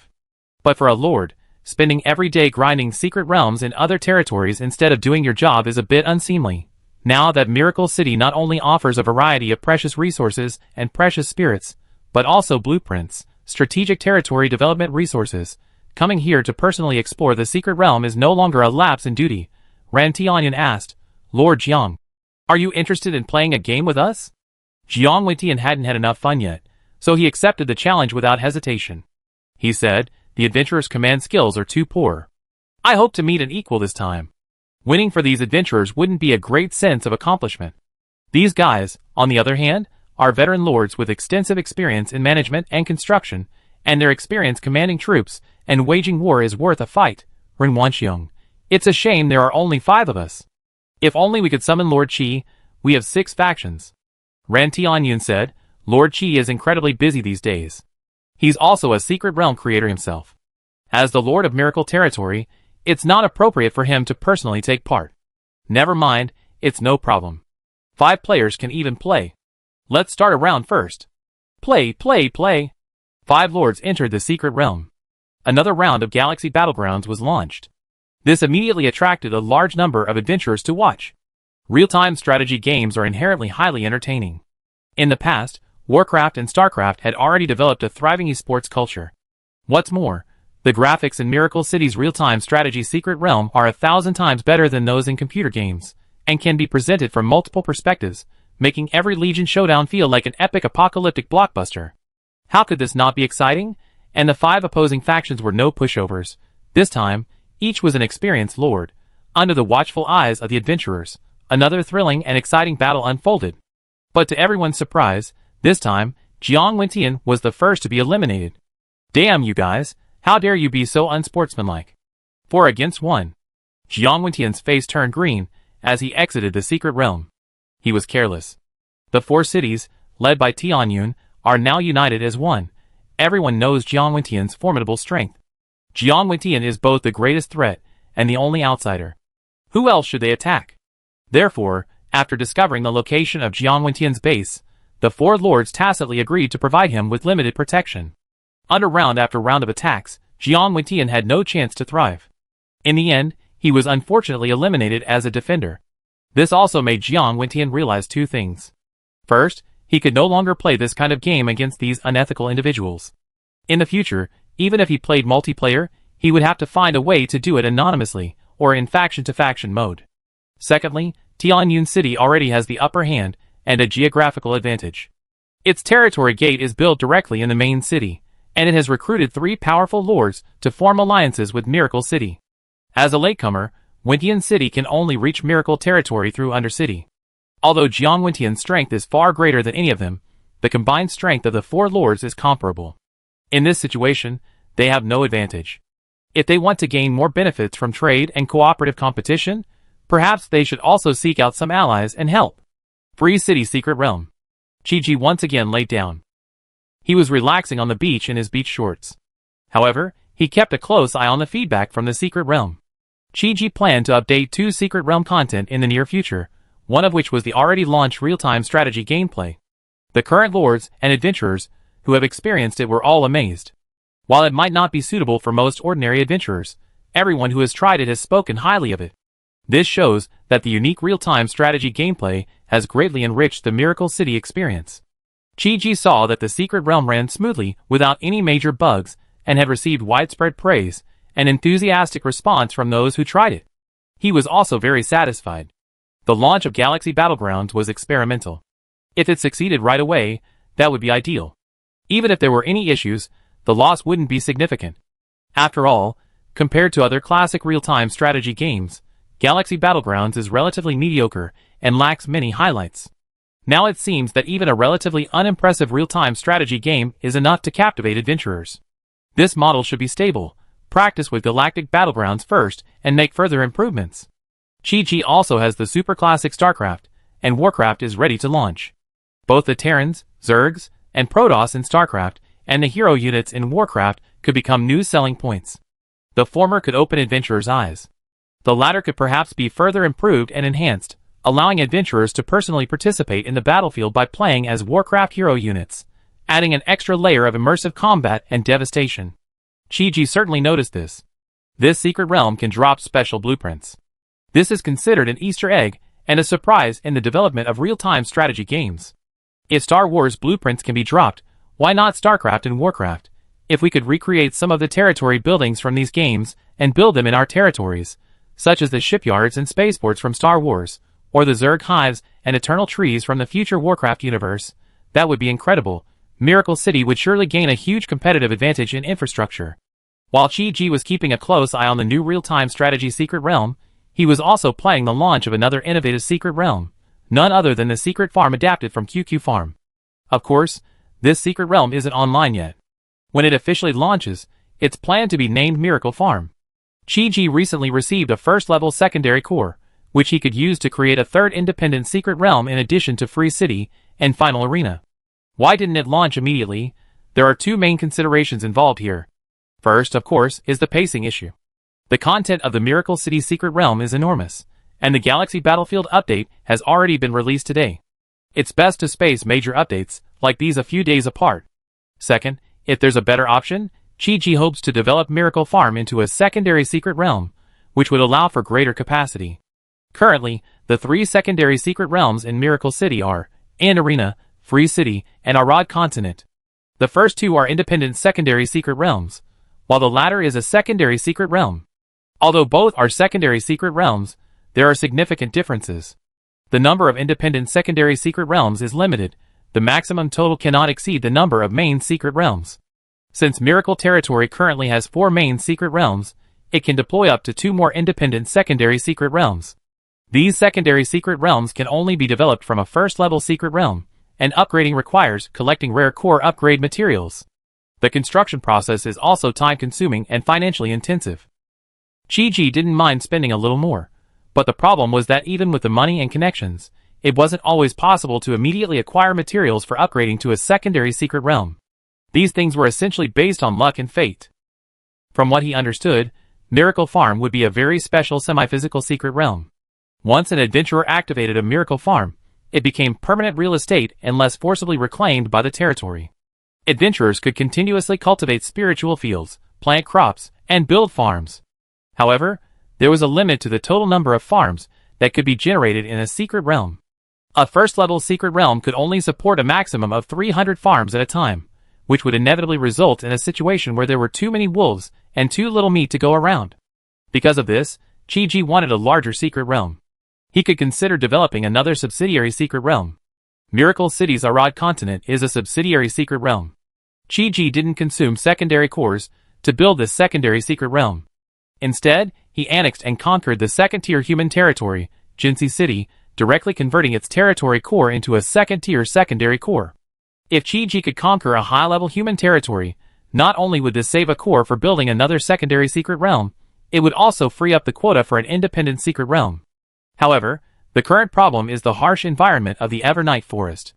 The density of human lords in this area is very low, and even fewer can reach the second or third tier. Qi might not be able to conquer them in a short period of time. Therefore, Plan B is Qi entrusted Jiang Wentian, Ran Tianyun, and others with all their help in collecting materials for upgrading the second and third tier secondary cores. Both Plan A and Plan B would take some time, and Qi wasn't in a rush. He remembered something and asked, "How's the situation in Qianhu City?" Yongzhen replied respectfully, "My lord, as you requested, we have withdrawn most of our cell phone inventory. Approximately 10,000 have been shipped to Qianhu City, ready for mass sales. Mobile phones are one of Miracle City's specialties. They are also an ideal commodity for Miracle City.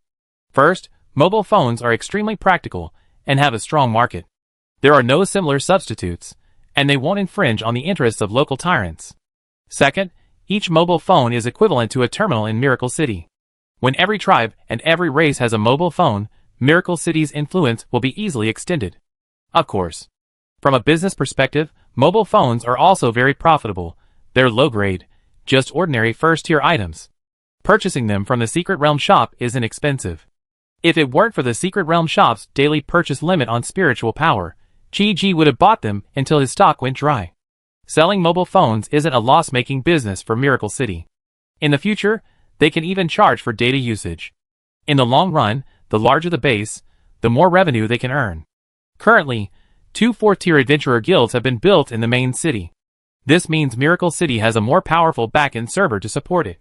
Qi will continue to strengthen the territory's infrastructure and develop more territory-related features for mobile phones. For example, Secret Realm live streaming allows users to receive live broadcasts of Secret Realm adventures within a certain range. While the viewing experience on mobile phones is somewhat inferior, it brings convenience to both residents and outsiders, allowing them to participate in the interaction and reward from hundreds of miles away. This will undoubtedly increase the influence of the territory and the adventurers. If a barrage display is added, it will even have a lively atmosphere. For example, Qi planned to stream a compilation of adventures, along with some works not scheduled for screening in the fantasy world, or those with extremely low screening frequency or nearing removal, directly through mobile phones. This would undoubtedly greatly expand the territory's influence. While Qi was still planning and preparing for this, he suddenly noticed a commotion among some of the adventurers. This clearly indicated some kind of significant breakthrough. He immediately investigated the situation through the Lord's perspective. Another border crossing? Someone actually unleashed Top's force field. The cause of this commotion was a third-tier, common quality spell called Top's force field. The adventurer not only obtained this spell, but also witnessed its creation. This plot, including the character of Tops, is a classic and memorable side quest in the Elden Circle. Tops is a tragic NPC in the Old Man Circle, whose story revolves around a lack of talent and magical innovation. Since the city opened today, about 6 or 7 hours have passed. More and more adventurers from the borderlands are arriving in Linia of the Lake. As adventurers leave Stonewall City and enter Linia of the Lake, they will likely pass by a place called Iris Church, where they will first encounter Tops. He is a down-and-out middle-aged magician who has devoted all his energy to magical research, but due to his lack of talent, he is unable to master pyroxene magic and is considered waystone by the Real Acalia Academy and expelled.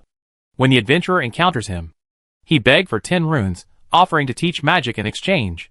With his guidance, the adventurer could find the Academy's pyroxene key, which would allow him to return to the Academy and complete his magical studies. Though Tops returned to the Academy with the pyroxene key, he continued to face discrimination and exclusion. Without his own school building or classroom, he could only continue his studies in the cramped corridors. Not long after, he succumbed to the exhaustion of his magical research. Before his death, he bequeathed the adventurer the magic he had developed throughout his life's research, Top's Force Field. This defensive magic, capable of deflecting all magical and prayer attacks within the border zone, even the power of the Supreme Will, was later hailed as a great theoretical innovation enough to establish a new academy.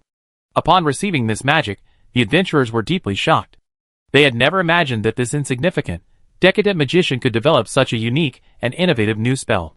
When this magic emerged from the secret realm in the form of a skill stone, it attracted the attention and research of many powerful and spell-savvy citizens of Miracle City. Artists praised it highly. Incredible. Although it's a third-tier, ordinary quality spell, the principle behind it is truly unique. I feel like even a 5th-tier spell could offer some degree of defense. The Sorrow said, "No, it's not a simple defense. This spell's effect is more like a deflection. If used properly, it can even leverage the opponent's force, repelling spells several times, even 10 times stronger. Mingbai, Tops is no waste stone. He's a true genius. This spell is a rare top-tier spell, not only in a place like Ria Lucalia Academy, but even for us. Indeed, it's a shame Tops lived a life of frustration. He was never valued until his death, never even having his own classroom. No, his research and dedication were valuable. At least we witnessed it. Yes, Tops' force field is a great magic. It will surely shine brightly in Miracle City in the future. No wonder the adventurers were so excited. This Tops' force field is the magical equivalent of Tai Chi, leveraging the opponent's strength to achieve a powerful outcome. With sufficient skill and awareness, a weak opponent can triumph over a strong opponent in a magical duel. Most importantly, as a common quality spell, it has the potential for widespread promotion and dissemination. Furthermore, the emergence of this spell has provided invaluable inspiration to Mingbai, Bezaros, artists, and others. They can further refine and develop even more powerful spells based on the design principles of this spell. It wouldn't be surprising if Mingbai's force field and Bezaros' force field appeared in Miracle City in the future. With their abilities, they could easily develop higher-level, higher-quality force field spells. This small side storyline has reaffirmed for all adventurers interested in the borderland that this dilapidated and mysterious land holds endless treasures and surprises. Even an insignificant passerby on the street shouldn't be underestimated. Chapter 265. Chi-Ji used his mental power to exchange for a Tops force field skill stone, and began learning it. Yes, this is indeed a skill with great potential. The exchange cost and learning threshold are both low, making it worthy of large-scale promotion and research in Miracle City. This technique isn't particularly practical in the Old Man Ring game, but its advanced design concept makes it a high-quality magic with great potential that deserves careful development in the real world and in real-world scenarios. Well done, everyone! Chi-Ji's gaze swept over the adventurers fighting and suffering at the border. Scenes of various adventurers' deaths, along with related information, continuously appeared on the Lord's data panel. Adventurer Sanju has died, Soul Crystal +2, Spirit Power +4. Adventurer Wanshan Guhong has died, Soul Crystal +3, Spirit Power +9. Adventurer Grumpy Chicken has died, Soul Crystal +1, Spirit Power +3. Each adventurer's death yields a significant amount of resources, and because the quality of Miracle City adventurers is improving, the rate of Soul Crystal and Spirit Power production is much faster than before. That's why these high-difficulty secret realms are the best places to harvest. Currently, 20 or 30 Miracle City adventurers adventuring in the border area have passed through Stonewall City and left the starting area, Nindofu, and are now exploring the equally vast Lake Linia. This beautiful, mysterious land not only boasts a completely different landscape from Nindofu, but is also full of dangers and terrifying monsters. The giant lobsters and crabs that inhabit the wetlands alone have killed nearly 100 adventurers. Some couldn't help but complain, Greg was so foolish. He had to attach a flying dragon head. If he attached 2 shrimp heads, these adventurers would probably still be kneeling before him, suffering. Lake Linia has a wealth of explorable areas. The 2 dominant factions, Kalia Castle and the Ria Lucalia School of Magic, alone would be enough for adventurers to spend 3 or 2 days exploring. There are also various wild bosses, caves, and village ruins to explore. The Ria Lucalia School of Magic is the most important and central area in all of Lake Linia. When the Shard War broke out in the royal city of Rodel, the School of Magic immediately closed itself off from the outside world. It's clear that neither the school nor the Kalia royal family wanted to be drawn into the conflict, perhaps even acting as if they were sitting on the sidelines and watching the tigers fight. The Kalia royal family and the School of Magic only superficially submitted to the Golden Rule. They have always sought a way out. The Everqueen shattering of the ring, causing chaos throughout the world, presented them with the perfect opportunity. Of course, despite their close relationship, the Magic Academy and the Kalia royal family were not harmonious, with undercurrents swirling.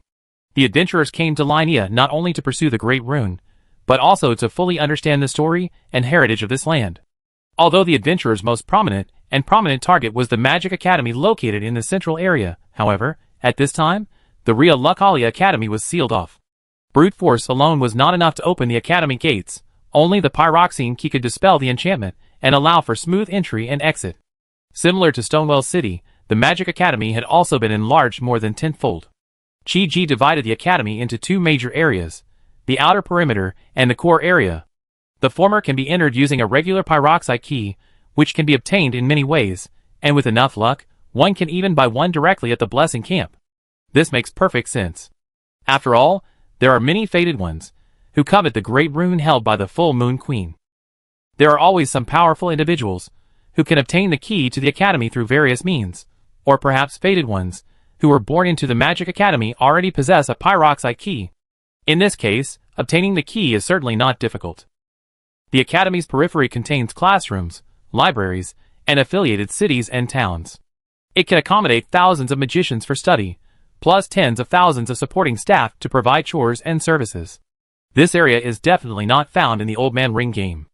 Chi-Ji created it to make the world more vivid and lifelike. After all, so many magicians need to sleep, eat, drink, and defecate. Of course.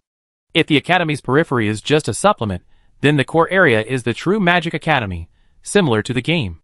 This area has a very high barrier to entry, requiring only a high-level pyroxite key. Those who possess a high-level pyroxite key are typically renowned magicians, or those who have made significant contributions to the academy.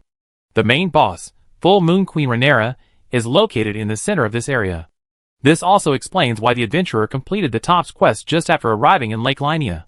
This is partly due to the adventurer's good luck, and partly because obtaining ordinary pyroxite keys is not difficult. The border area in the Miracle City version is very large. It's roughly a 30-fold expansion of the game map. The total land area is roughly the size of the small country of Switzerland on Earth in the previous life. Chi-Ji created a large amount of wilderness as a buffer between areas, and only created a large number of camps, villages, and towns.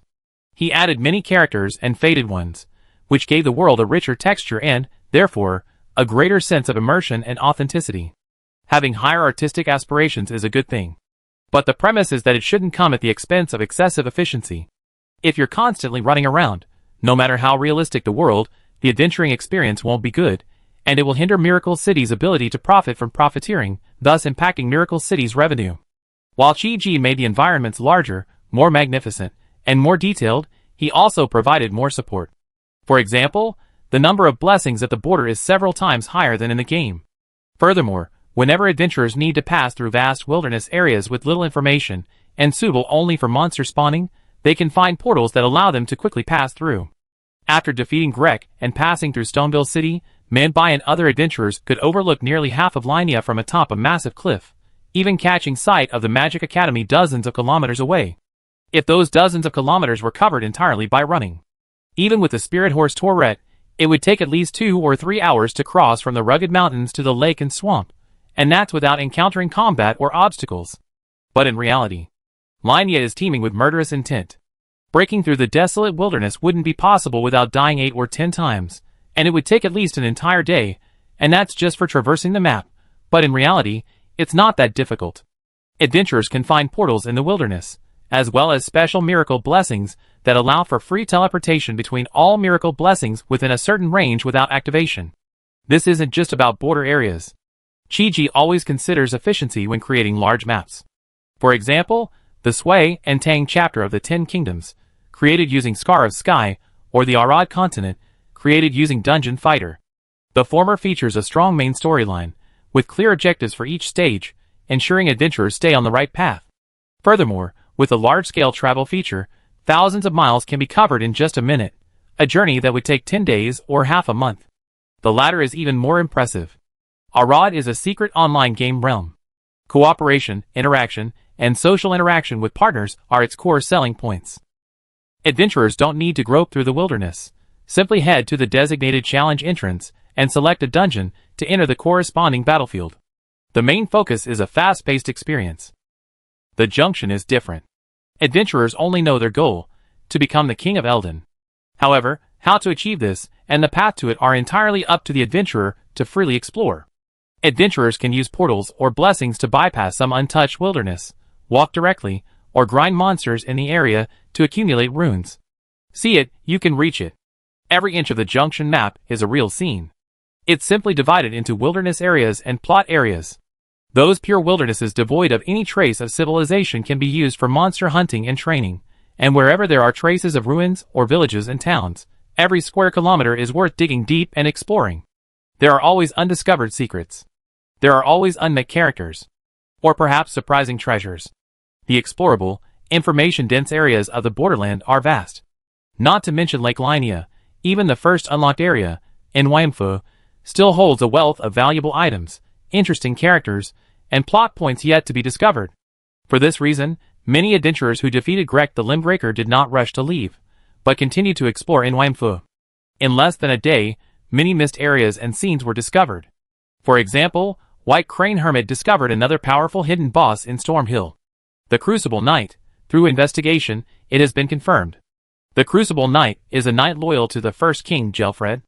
The Grek Knights under the command of Grek the Reattached, or the Lost Knights, who once served the Storm King, are already considered extremely formidable masters by adventurers, but these two types of knights are nothing compared to the Crucible Knight.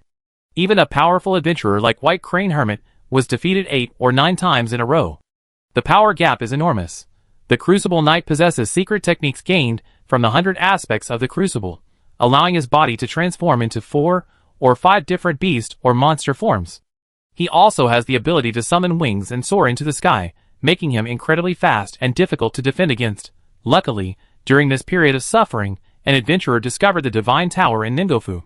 This tower allows the Fated One to imbue himself with the power of the Great Rune, significantly increasing their attributes and doubling their strength. White Crane Monk immediately blessed the Great Rune in his hand, and as expected, all of his attributes skyrocketed, bringing his Fated One's power to peak tier 2. If he stacks several more amplification buffs, or activates the Vow of Vengeance on the Sword Skeleton Great Sword, his Fated One will possess the true tier 3 character capabilities for a period of time. As the saying goes, practice makes perfect. After being beaten numerous times, White Crane Monk has mastered the Forged Knight's combat rhythm and skill set. Finally, amidst the cheers and celebrations of the crowd, he achieved his first kill, successfully obtaining the corresponding tier 3 3-star rare spirit. The Crucible Knight is truly remarkable. One is so powerful. Back then, Godfrey commanded a knightly order of Crucible Knights. No wonder they were able to sweep across the borderland, leaving all factions helpless. The types and varieties of spirits in the borderland are truly diverse. There are probably at least 7 or 8 different types of knights alone. These are rare, high-quality humanoid spirits of immense value. Masters, please give us a little more strength. Let's see how much more this borderland holds. Elsewhere, Meibai embarked on a new adventure. Although she was one of the first adventurers to enter Linia of the Lake, she neither conservatively returned to Ningufu like Baihajusher, nor rushed to the Magic Academy like the other adventurers who had entered Linia of the Lake. Because Meibai realized it wasn't that easy, the Magic Academy was definitely heavily guarded. With her current abilities, she might not be able to break in, or even get in at all. Even more impossible was defeating the Full Moon Queen. Instead of just running in and getting killed, she better explore the surrounding area first. This way, she could learn about the history and background of the place, acquire more rune skills and equipment along the way, and wait for other adventurers to make their own mistakes after navigating the minefield. Meibai would absorb experience, greatly reducing the cost of trial and error. So, the saying goes, experience is always better. Meibai may appear soft and adorable, but centuries of dragon-like experience are more than just for show. It's worth noting that, while she didn't explore the Magic Academy, she unexpectedly discovered the territory of another important faction. This is... Mingbai's eyes lit up with vast ruins. These ruins must have once been prosperous towns, completely destroyed by war. It's unclear whether they were destroyed by the war between the Golden Tree and Full Moon, or by the conflict between the Ria Lucalia Academy and the Kalia royal family. Looking forward from these ruins, ahead lay a high hill and cliff. Above this hill and cliff stood a magnificent ancient city, nearly as large as Stonevale. Although the entire structure couldn't be seen from the current angle, the building's overwhelming sense of oppression and mystery was palpable. This isn't the Ria Lucalia Academy. Could this be the Kalia Castle the other Fated Ones are talking about? Meibai, what is Kalia Castle, and why is there such a large castle? I'm not entirely sure about the details, but I heard other Fated Ones say more than once at the Blessed Camp along the way that, in the power structure of Linia, the Ria Lucalia Academy and the Kalia Kingdom are the most crucial. Meibai continued, Kalia Castle was originally the capital of the former Kalia Kingdom. Although a small kingdom, the Kalia Kingdom possessed considerable strength. It suffered significant damage in the war with the Golden Tree faction. Later, its relationship with the Ria Lucalia Academy deteriorated, and it suffered heavy losses from the invasion of the Azalea Knights. For a moment, everyone became curious. Some adventurers familiar with the forces in the Linia region also shared their information and thoughts. So this is Kalia Castle? Blackstone Hammer King. As expected of the Kalia royal family's territory, it's dilapidated, but still magnificent. When sleeping.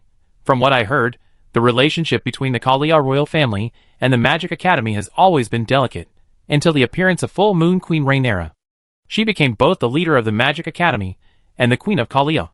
She was the only hero in a century to simultaneously rule both the Kingdom of Kalia and the Magic Academy.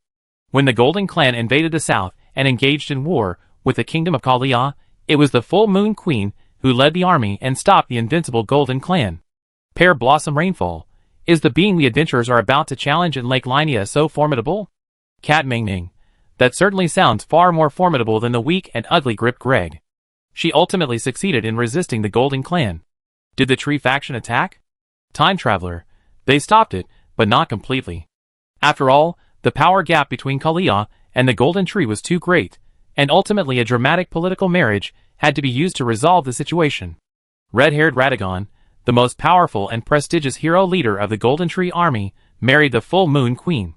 From then on, the Gold and Moon were reconciled and the war ceased.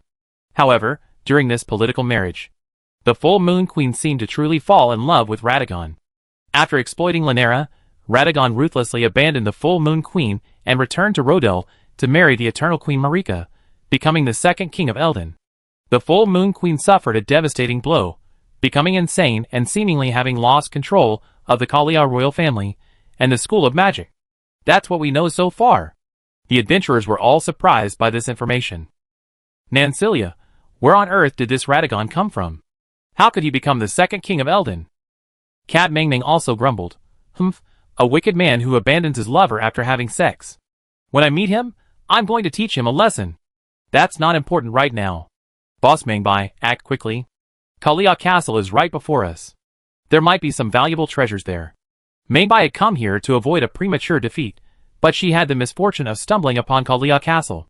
Her instincts told her it wasn't an easy place to fight, but now that she was already so close, she wouldn't be willing to go in and take a look. So let's give it a try. Mingbai decided to pass through the ruins and enter the castle. The ruins were teeming with immortals. In life, they must have been nobles of the Golden Tree faction. So, even though they were completely transformed into zombies, like the other undead, they still had some basic spells and the ability to teleport. They were formidable in numbers. Luckily, these nobles were very fragile and anemic. They made it safely to the depths of the ruins. Mingbai noticed that the monsters around them were dwindling, but this didn't seem like good news. Because just then, a series of mournful growls echoed through the air from all directions. Sometimes far away, sometimes near. When far away, it felt like thousands of meters away. When close, it seemed right in front of them. You unlocked the latest monster guide, Royal Ghost. Chapter 266. Royal Ghost. Another new monster? This land, known as the Borderland, is teeming with bizarre monsters. Since entering the Lake Linia region, at least 10 new monsters have been unlocked. However, this time was truly different. Mingbai immediately checked the illustrated guide. It's a level 3, 3-star rare monster. Cat Ming exclaimed, a level 3, 3-star rare monster? Isn't that the same as the Crucible Knight? Lihui Yulua, Boss Mingbai, run. This guy is not to be trifled with. Adventurers have witnessed just how difficult the Crucible Knight is to deal with. Even Baihajushur died 9 times before he could finally defeat him with the help of the Great Rune, boosting his strength. Too late. Mingbai didn't flee. She knew she was being targeted. Running away would surely lead to certain death. Only a desperate struggle offered any hope of survival. She had just summoned the 3 wolves with the summoning bell, but before she could adjust her equipment or make further preparations, a puff of dark golden mist appeared before her. A terrifying, hideous figure gathered together. Is this the Royal Ghost? This creature bears a resemblance to the limb-jointed noble. Just as the adventurers had commented, the Royal Ghost's features resembled those of the limb-jointed noble. The two were similar in that they both possessed multiple arms and moved by crawling on the ground. However, the Royal Ghost possessed only 6 slender arms, each of similar proportions, seemingly naturally grown, without the asymmetrical stitching of the limb-jointed noble. Furthermore, its body was slimmer, draped in a regal golden robe and crowned with a golden crown. The pale, paper-white face was terrifying. Its eyes and mouth were filled with a hollow darkness, A close inspection would reveal that the royal ghost's body was a hollow shell, all its organs missing. A dark golden mist lingered around it, creating a sense of fear and terror. Amidst its eerie howls, the royal ghost launched its attack. Its body moved like the wind, seemingly weightless, leaping and darting through the ruins. In the blink of an eye, it was right in front of Ming Bai, attacking without waiting for him to replenish his buffs. Looking for death. Ming Bai had now acquired the Great Rune, bringing his current character's stats to the peak of the second level, 5-star level. While still a step behind the royal ghost, he wasn't completely powerless. A rare, high-quality monster that had never been slain, a first kill would earn a significant contribution, and a spirit drop was almost guaranteed.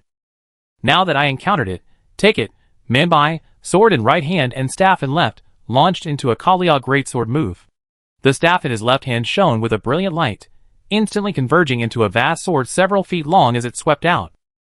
Quick, accurate, and ruthless, the other adventurers praised him. The royal ghost would definitely collide with the magic sword as it flew towards him. As expected of you, Master Ming Bai? This move is a practical skill you learned from Roger. Roger, after all, is also a noble from the kingdom of Kalia. Ha ha ha, interesting. Using Kalia magic against a Kalia royal ghost. It doesn't necessarily come from the Kalia royal family. After all, Kalia fought a war with the golden tree. It could be a golden noble who died there. The adventurers were discussing. Kalia's greatsword swept across the royal ghost's body, piercing through it and shattering the ruins in front of her. Ming Bai felt the moment of impact as the monster's body suddenly dissipated into a puff of mist, leaving her with no sense of impact as she swung her sword. This thing can teleport. She decisively turned and swung her sword, unleashing a storm of blades. As expected, the royal ghost appeared behind her, but just as the white air blade struck, it teleported again to the left, swiftly clawing at Ming Bai's neck. So fast! Ming Bai hurriedly dodged. The royal ghost continued its fierce attack with its claws. After several rounds of blows, Ming Bai managed to block with her shield, but was completely suppressed. At this moment, Bai Hejusher, who was observing the battle, commented, "This royal ghost lives up to its name. It appears to be a vengeful spirit in a spirit form, not a physical form." Wan Shan Guhong also commented, "This monster only transforms into a physical form when attacking, making it vulnerable to ordinary means. Its ability to teleport with such rapid speed is truly remarkable." The other adventurer's eyes lit up. Feng Zhongmian said, "This spirit form, combined with the ability to teleport, makes this rare spirit no less valuable than a crucible knight. It's top tier among known third-tier spirits." Ming Bai can't hold on. The adventurers watched as the royal ghost's attacks were incredibly swift and ferocious, surpassing even the limb-girdling noble in frenzy. Especially when combined with its high-speed flash and teleport, its near-zero delay makes it impossible to defend against. Ming Bai made a mistake in his defense and response. Instantly, a sharp claw pierced his heart. A few minutes later, 700 or 800 meters away, near a blessed spot, Ming Bai's form solidified and he revived once more. This blessed spot was surrounded by a vast expanse of swamps and wetlands. Due to the harsh environment, teeming with formidable monsters and countless zombie nobles, no camps had been established. Ming Bai sighed, "I died again. This secret realm is seriously tough." Blackstone Hammer King said, "Boss Ming Bai, I think we should just forget about it. This monster is tough." Higan Bana also took the opportunity to join in the fun. "Leave it to me. Leave it to me. With my equipment, I can definitely take it down." "Don't even think about it," Ming Bai snorted. "This high-quality monster is whoever encounters it. Giving up just because it's a little difficult isn't her style. This one doesn't count. I wasn't prepared. It's just a royal ghost. This time, let me teach it a lesson." Ming Bai made some adjustments to her magic memory, prayers, and equipment. This time, she equipped herself with Vic's Dragon Thunder and the Hound's Fong, one of the pioneering artifacts she acquired in Ninjafer. "This should be all right now, right?" Ming Bai re-entered the ruins where the royal ghost had appeared. This ruined area was vast, with wandering nobles with magical powers scattered throughout the perimeter. The royal ghost had appeared in the center, but its exact location was uncertain. To prevent a surprise attack, Ming Bai rang the bell in advance to summon ashes. This time, the ashes she summoned were soul jellyfish, which had been strengthened several times. A large, transparent jellyfish appeared with the ringing of the bell. It circled around Ming Bai and patted her with its tentacles, as if expressing its joy and delight at being freed. Mobai said, "Kurara, I'm in trouble. There's a very powerful ghost lurking here. Can you help me find it? The soul jellyfish bobbed slightly.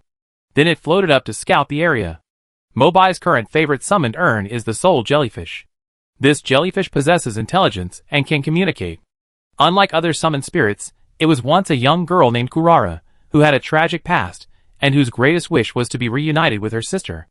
Not long after the jellyfish girl Kurara entered the ruins, the royal ghost was successfully drawn out. Kurara immediately drew aggro and attacked it with the jellyfish's soul venom. Well done! When the royal ghost was temporarily restrained by the jellyfish, Mobai decisively invoked the Prayer Vix Dragon Thunder, summoning red lightning to entwine itself, greatly increasing its attack power and significantly improving its mobility. See how I take revenge this time. Mobai, Fang in hand, quickly approached the royal ghost. The latter, incredibly perceptive, quickly sensed the sneak attack. However, since the adventurer was still some distance away, the royal ghost didn't hastily teleport. However, this brief moment of underestimation would cost it dearly. Hound movement. Moya suddenly activated her combat skills. She transformed into an afterimage, arriving in an instant and thrusting with incredible speed. When struck by the curved blade, shrouded in red dragon lightning, even the royal ghost let out a painful wail. Severely wounded, but it wasn't enough. The royal ghost's form turned transparent and teleported over 10 meters away. Although Mobai didn't have time to finish off the enemy, her morale remained high. Using Vic Dragon Lightning to increase her agility and speed, combined with the movement of the hound movement, this combination was more than enough to deal with this monster. Just as he was about to seize the opportunity to attack, the royal ghost suddenly vomited a large cloud of green liquid. Meibai quickly rolled to avoid the main area of the spray. He saw the green venom coating a large area of soil and ruins, which immediately began to billow with toxic smoke and began to corrode rapidly. Toxic. Damn it! Another new move I never seen before. Because Meibai was inexperienced in this first encounter, even though he dodged most of it, he still caught a lot of the venom, instantly poisoned and severely affected. The royal ghost didn't give Meibai a chance to breathe, instantly moving behind him and launching a series of fierce attacks. Without time to replace his shield, he was once again ripped out of his heart by its sharp claws and died. A few minutes later, revived again. Mengbai's expression was solemn. This guy is too fast and too agile, any mistake could lead to his death. For a moment, she considered giving up. Perhaps if she spent some time upgrading and strengthening her equipment and learning a few powerful skills, she would have a better chance of defeating him. After all, the other adventurers wouldn't be able to reach this point anytime soon. Just then, Big Boss, can you do this? I think if it's really not possible, we should just give up. Right now, exploring Kalia Castle is more important. Meibai had been tempted to retreat. After all, the royal ghosts were too dark, but hearing the adventurer's words outside, her competitive spirit was ignited again. This guy has some skills, but there's no way he can stop me. And with that, third challenge. Failure. This time, the death was even more horrific. The royal ghost had another move, the 18 dragon subduing palms, which instantly unleashed dozens of ferocious claw strikes. Meibai couldn't block it with just her shield. Dozens of bloody holes instantly appeared all over her body, and she was brutally torn to pieces on the spot. I don't believe it. I refuse to accept it. Fourth time, death. Fifth time, death. Meibai hadn't expected a small, outdoor boss to kill her so many times in a row. She was completely consumed by it, determined not to give up until she defeated it. Sixth time, death again. This set Meibai into a state of panic, but she quickly activated her innate talent, using meditation to synthesize and deduce several battles, ultimately thoroughly understanding the royal ghost's skills, moves, and attack patterns. Finally, she defeated it on the 7th try. Ha ha ha, that's all. It wasn't as difficult as I imagined. After 6 consecutive attempts of torture, Meibai finally succeeded in defeating this disgusting creature. Amidst the other adventurers' exultant praise, the gloom that had accumulated before was instantly dispelled, leaving only the sense of accomplishment and satisfaction of defeating a formidable foe. This guy's wasted a lot of my time. Meibai said, I need to hurry and explore the area beyond. First, they passed through the ruins. They rode all the way to Kalia Castle. A fairly large camp appeared ahead, housing at least several hundred people, practically the size of a village. As Meibai rode into the camp on her spirit horse, she scanned the crowd. Most of them were fated ones, but there were also locals and wandering merchants. One figure stood out from the crowd. Mountain troll? How could there be a troll here? Aren't the people around here afraid? Adventurers have a high chance of encountering trolls in border areas. This species is numerous and widespread across all realms.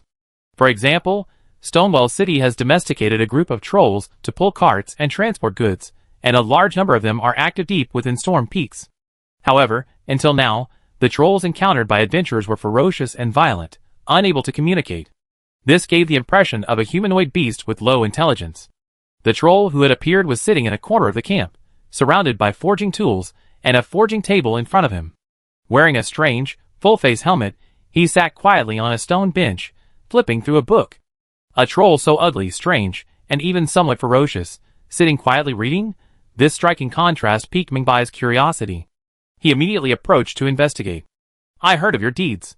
You're the fated one who assassinated Greg the limb joiner." The troll blacksmith slowly closed his book upon learning Mingbai's name. "My name is Iggy. As you can see, I'm a blacksmith who once served the royal family of Kalia." His tone was gentle. His attitude was friendly. The old troll claimed to be the royal blacksmith of Kalia. "Mingbai, I didn't expect trolls to have skilled blacksmiths. I guess I'm still not well informed." Iggy, however, didn't mind at all. Trolls are descendants of ancient giants. Giants have a natural talent for blacksmithing. The kingdom of Kalia welcomes many trolls like me. We face no discrimination here, and we can find respectable jobs and even be knighted. The adventurers were all slightly surprised by this. The Golden Dynasty mostly kept trolls as slaves or livestock. The kingdom of Kalia, on the other hand, accorded these ugly, hulking creatures dignity and even status. "Iggy, by the way, what is your purpose here? Are you also seeking Kalia's national treasure?" Mobai immediately asked. "Kalia's national treasure? What is that?" Iggy explained. "It's a legendary sword called Night and Fire. It's said to be hidden somewhere within Kalia Castle. However, obtaining it is no easy feat. I've seen hundreds of adventurers never return. This is truly useful information. Sword of Night and Fire? Sounds impressive. Of course, it's Kalia's national treasure. If it's a national treasure, it must be something extraordinary." "Great. Keep it up, boss Mingbai." Mobai also became intensely interested. She then asked the troll blacksmith about Kalia Castle. Despite his loyalty to the Kalia royal family, this mountain goblin wasn't above answering these questions. Kalia Castle was once the capital of the Kalia kingdom, but due to war, most of the city has been abandoned, and no Kalia citizens currently reside there.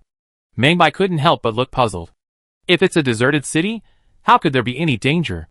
Haha, fated one, it's not that simple. Kalia Castle is riddled with magical traps, and swarms of magically created soul soldiers and creatures. Among them, there's a terrifying monster called the finger worm, which has a high reproductive capacity. I'm afraid they're already everywhere. Iggy continued. I also heard that deep within Kalia Castle, there's a detachment of goblin knights led by the former royal guards Captain Loretta. This information is very useful. Kalia Castle is indeed extremely dangerous, but since he's here, Mingbai couldn't help but try it out for himself. Kalia Castle has been built into a military fortress.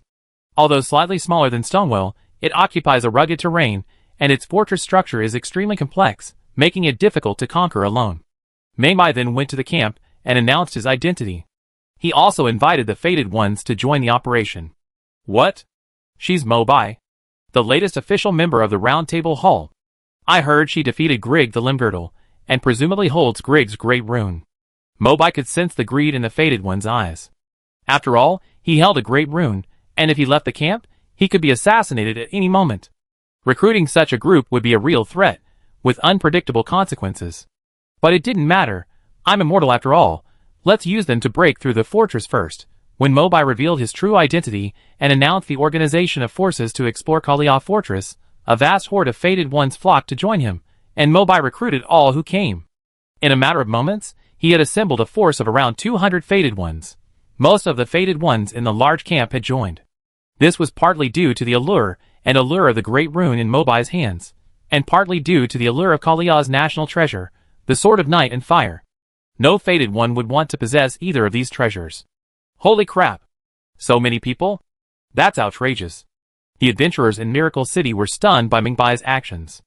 Although adventurers often recruited extra fated individuals from the Blessing Camp for their own use, they generally only brought 3 or 5 at a time, and even then, failures were common. The fated individuals were constantly scheming against each other. Adventurers sought to exploit the fated, and the fated also sought to exploit adventurers. Many fated teams were simply scams targeting adventurers. Even 3 or 5 people are complicated. The probability of backstabbing is quite high. Now, assembling a team of hundreds of people at once. God knows how chaotic it would be. I don't think so. When everyone is harboring ulterior motives, sometimes more people can actually be safer. After all, no one can be sure of being the ultimate winner. Interesting. I'd like to see how this plays out. Mingbai has assembled 200 fated ones, most of whom are level 1, 5-star, worthless passers-by. Less than a quarter possess strength no weaker than level 2. That's enough, no matter what faction they're in. This is an elite force to be reckoned with. The average Grek soldier in Stonewall City is only level 1, 2, or 3 stars strong, and the Grek knights are level 2, 1, or 3 stars strong. Therefore, Mingbai's team, with the same number of soldiers, is at least twice as powerful. Let's go! Mingbai undoubtedly became the temporary leader of this fated army. When she rode her horse and led the fated people out of the camp, she felt that it was very interesting and fun. According to intelligence, there's a magic trap set up by Kalia. This was set up to counter the Cuckoo Knight invasion. Although most of it has been triggered, it's still incredibly powerful and shouldn't be underestimated. Mobai, riding Tourette, stood in front and said to the crowd, as the saying goes, fortune and wealth are sought in danger. Let's charge forward and gather in front of Kalia. Yes. Let's do it. If you can't even take such a small risk, how can you claim Kalia's treasure? The crowd officially launched their charge towards Kalia. As they entered the open field before Kalia's fortress, everyone could feel the powerful magical energy gathering in the sky. The roar of magic. The shrill sound of piercing the air. Both sounds echoed simultaneously. Hundreds of massive magic arrows appeared above their heads. Scatter! Mobai shouted immediately upon seeing this, and quickly controlled Tourette, sprinting through the magic zone. The other fated ones also fled in all directions, but a considerable number still didn't have time to escape. Countless magical arrows rained down from the sky like thunder. Those fated ones, who didn't have time to escape, were instantly annihilated by the magical energy. Not worth a wave. Full speed. Mobai could clearly sense the entire wilderness permeated with magical energy. A continuous rain of brilliant blue arrows formed in the air, then rained down like thunder and raindrops, covering a vast area and causing astonishing devastation. She rushed in the front, drawing most of the fire from the magical traps. Mobai, relying on the spiritual Maltaret, always managed to escape the attack range in time. The other fated ones didn't have such luck. Even though most of the fire was drawn by Mobai, some of the arrows still rained down on them. Along the way, people kept falling with screams, turning into ashes, becoming veritable cannon fodder. The dangers of this place are far more terrifying than imagined. The conflict between the Kalia royal family and the Azalea Knights is over. But a mere fraction of the remaining energy still possesses such terrifying power. The adventurers of Miracle City marveled in amazement. Kalia's magical prowess was truly remarkable. If a lord could master this type of large-scale defensive magic, it could be used on the battlefield as a secret weapon to decimate the enemy. As Mingbai advanced amidst waves of magical arrows, the frequency and density of the rain increased as she approached the fortress. The ground was littered with traces of past battles, corpses, and discarded weapons and armor. Some of the patterns on the armor were still clearly visible. Some adventurers recognized their origins. It's the equipment of the Azalea Knights. The Azalea Knights are a foreign knight order employed by the Magic Academy. Their invasion of Kalia is undoubtedly connected to the Magic Academy. Of course, this knight order itself is ambitious and doesn't completely obey the Academy's orders. The relationship is extremely complicated. When the law was broken and the Fragment War broke out, the Golden Dynasty fell apart, and the kingdom of Kalia was clearly plunged into serious internal strife. This is truly a land ravaged by suffering and war. When the adventurers finally arrived at the gates of Kalia City, their original force of over 200 was halved to only 104. The rest of the fated ones had all perished in magical attacks along the way. They hadn't even entered the city yet, and already half of them were dead. Mingbai's expression grew solemn, sensing that the challenge was far greater than he had imagined. Chapter 267. Casualties far exceeded expectations. But they finally made it through. Mingbai must cherish this opportunity and make good use of the remaining men. If all the fated ones were killed or gave up on fleeing, it would be impossible to gather a new batch of cannon fodder in a short period of time. Thankfully, although the fated ones knew it was extremely dangerous to continue, the temptation of the Kalia national treasure and the great rune on Mingbai was too great, so not a single one deserted, and all chose to continue. Minbai breathed a sigh of relief. She wasn't afraid of any ill intentions. She was just afraid these guys would retreat and flee now. Although the magic trap killed half of the fated ones, most of them were weaker. Of the 40 or so second-level fated ones, more than 30 survived. The current combat power of this force is still strong. Minbai, shield in left hand, and Hound Tusk in right, led the troops into Kalia's city. The first area we arrived at was a large garden. Probably because it had been neglected for a long time, it was overgrown with weeds and shrubs, and the trees were extremely lush.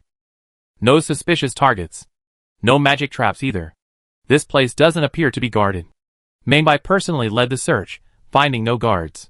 Just as he was about to quickly cross the area with a sigh of relief, he heard a shrill scream from the rear of the group. A fated one, dressed as a stargazer, and at the rear of the group, was ambushed. He was being grasped by a giant hand that had emerged from the earth. The violent force crushed his bones and ruptured his internal organs, leaving him bleeding from all 4 orifices, a truly horrific sight. What a huge hand. Could it be a giant? If it were, it would be at least twice as large as a troll. No, it's not a giant. Look carefully, this monster is just a hand. It doesn't seem to have any other parts. At this moment, Minbai received a notification. You unlocked the monster guide. Finger worm. Minbai immediately shouted, everyone, be careful. This is the finger worm that blacksmith Iggy mentioned. It's a magical creature bred by the Kalia magicians to counter foreign invasions. The other fated ones and adventurers suddenly realized that the attacker was a massive hand with 7 fingers as thick as buckets. Each finger was covered in pustules, looking both bizarre and hideous. Minbai couldn't help but grumble, what an abstract monster. It's so disgusting. Then the giant finger worm abandoned the attack-fated stargazer, who was already lifeless, and then, using its 7 fingers to crawl across the ground at high speed, pounced on the nearest fated one with an extremely ferocious aura. Quickly kill it! Minbai wasn't taking any chances. According to the monster manual, while this monster looked bizarre, it was certainly not weak. Its highest power could reach level 2, 5 stars. While the one they encountered wasn't the strongest, it was still around level 2, 3 stars. The other fated ones had already reacted. Poison darts, magic swords, storm blades, and prayer flames pelted the finger worm. Although the finger worm was powerful, it had no chance of surviving such an intense attack. That's just how much strength it possessed. That's not enough to threaten the fated one troops. Minbai wasn't so optimistic. Hurry! Finger worms are social monsters with a strong reproductive capacity. There's definitely more than one around here. We must leave. The magicians of the kingdom of Kalia created monsters, like the finger worm, primarily for use as biological weapons in mines. Finger worms reproduce rapidly in suitable environments and prefer to hide underground, making them difficult to detect. Just 2 seconds after she shouted, hand monsters of varying sizes swarmed from all directions. The largest was as big as a small truck, while the smallest was about the size of a wash basin. The former were clearly early-release finger worms, and their strength was generally comparable to that of a level 2, or level 3. The latter were likely the product of natural reproduction over the past few years. Although their strength was generally only around level 1, level 3, with only a few reaching level 1, level 4, or level 5, their numbers were enormous. At a glance, the entire garden was densely packed. They were all walking hand monsters. They crawled swiftly on their multiple fingers. It was like thousands of giant spiders wreaking havoc. Had the adventurers ever witnessed such a grotesque and bizarre spectacle? Minbai was also terrified by these disgusting monsters. Lord Chi is truly a master of stunts. He always manages to pull off the unexpected, when dozens, hundreds, and even thousands of smaller finger bugs surged in from all directions like a tide. The fated ones completely lost their will to fight. There were too many. There was no way to deal with them, and this was just the ones that were startled. Who knows how many more finger bugs were in this forest? If they couldn't escape in time, they would be doomed. The finger bugs were deployed here as a defensive measure, and they most likely wouldn't enter the city. So, they could just flee to the castle ahead and be safe. Minbai, empowered by Vic Dragon Thunder, charged forward, brandishing his fangs and slashing several smaller finger bugs. At this moment, a gigantic finger worm stood in front. With one claw, it repelled Minbai. Throw fire and pray. Minbai condensed a ball of blazing flames with his left hand and hurled it towards the ferocious finger worm. When the flames hit the ferocious finger worm, it immediately hissed in pain, rolled on the ground, and rapidly weakened. They're afraid of fire. Attack with fire. These monsters are extremely resilient, and ordinary slashing and pyroxene magic attacks are difficult to completely kill them. However, after several experiments, the Fated One discovered that only fire damage was incredibly effective. Among the monsters, a particularly large fingerworm appeared. This creature had 9 fingers, and its middle finger was adorned with several rings engraved with magical runes. The large fingerworm extended its middle finger towards the Fated One. One of the rings glowed, gathering purple energy on its finger. It then shot into the Fated One, instantly exploding purple energy among the several people, causing them to feel their bodies suppressed and controlled. Purple at the intersection is the color of gravity. This magical fingerworm had clearly activated some kind of gravity-controlling magic, and the several Fated Ones it controlled were completely unable to escape. They were instantly overwhelmed by a dozen small fingerworms, ultimately being torn into countless pieces. This monster can use magic? The adventurers were stunned by this scene. Many of the large fingerworms wore magic rings, which they could activate to unleash magical attacks, causing the Fated Ones to suffer heavy casualties once again. It's over. We're almost surrounded. It looks like we're all doomed. Faced with a dense swarm of hand monsters, everyone felt despair. Both the Fated Ones present and the adventurers from Miracle City felt hopeless. Meibai, however, had just changed her equipment. Wearing it on her left hand, it revealed a dragon skull. When she struck with a fist, the dragon would bite any fingerworm struck. A limb-jointed dragon? This is a limb-jointed dragon. Is this the special equipment I exchanged for Greg's memories? Meibai raised her left hand. She shouted, "Witness." Of course, Meibai wasn't imitating Greg, she was unleashing a limb-jointed dragon's unique combat technique. The moment she shouted, the dragon on her left hand suddenly came to life and roared. A flood of dragon flames was summoned. It rained down from the sky, enveloping the surroundings. The main impact was directed directly ahead. Dozens of fingerworms, both large and small, wailed as the flames burned. Awesome. Well done. Big Brother Meibai is awesome. Amidst the cheers and applause of the audience, Meibai, relying on his limb-jointed dragon's unique combat skills, temporarily suppressed the nearby fingerworms. The other Fated Ones quickly responded, those with fire magic or prayer spells using flames to clear a path, finally carving out a path at the crucial moment. A few minutes later, the Fated Ones ascended the castle. From the castle walls, they gazed down at the gardens below. Everyone felt a tingling sensation, akin to having survived a catastrophe. The Kalia gardens were densely packed with fingerworms, at least thousands, perhaps even tens of thousands. It was a pure, twisted jumble of fingers and hands, large and small. They scurried about below. But they made no attempt to scale the walls. Mengbai's prediction proved true. As defenses stationed outside the castle, these bizarre fingerworms wouldn't enter the castle grounds, so escaping inside would essentially guarantee safety. Counting the remaining Fated Ones, 20 people were killed in the sudden attack by the insect swarm. This was all thanks to Mengbai's quick reaction and timely decision. Otherwise, it wouldn't just be the loss of these few men, but the complete annihilation of the entire army. Meibai encouraged the Fated Ones. The more terrifying the traps Kalia has left in the fortress, the more precious the treasures hidden within. We risked our lives to get here, so we must persevere. Right. Magical traps can't be densely packed inside the castle. Our next move should be much safer. Ah! Suddenly, a scream rang out. One of the Fated Ones had been pierced through the chest by a sharp sword. The sword wasn't physical, but spiritual, and the attacker had appeared silently, leaving them no time to prepare or react. Draw it out immediately. A single strike decapitates, another Fated One dead. You unlock the monster guide, Real Eucarian Soldier, Spirits. When the unfortunate Fated One fell, the crowd finally saw the attacker's true form. It was a soldier wearing a tubular tunic with an azalea pattern. Although well-equipped, his body, armor, and weapons were entirely composed of blue psychic energy. Meibai immediately shouted, "These are Real Eucarian soldiers, transformed into psychic form." Real Eucarian soldiers belong to the Magic Academy, but the Real Eucarian Academy lacks a formal, established armed force. Their main force is the Cuckoo Knights, hired and trained for their own purposes. These soldiers' armor bore azalea patterns. This indicated they were the retinue of the Azalea Knights. The Azalea soldiers had originally accompanied the Azalea Knights in their attack on Kalia. Perhaps after their deaths in battle, their souls were captured and eventually transformed into spirit forms by Kalia's mages through unknown means, becoming the local defenders. No! Damn it! There are so many of them, they're everywhere. When the first spirit soldier appeared and successfully assassinated a Fated One, a second, a third, a fourth. Soon, more than a dozen spirit soldiers appeared in all directions. Some wielded great swords, some carried spears and shields, and still others wielded blunt weapons like maces and hammers. These spirit soldiers were completely devoid of reason. They were pure killing machines, indiscriminately attacking all invaders. Not only did they retain all their memories of battle and life, but the most terrifying thing was that during their dormant state, they could not be detected by the naked eye or by detection spells. They only emerged when they entered combat mode.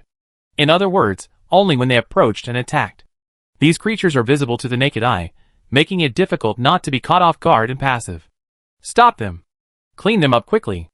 Otherwise, there's no end to it. Mingbai noticed that in a matter of moments, more than a dozen spirit soldiers had gathered around him, with more appearing one after another.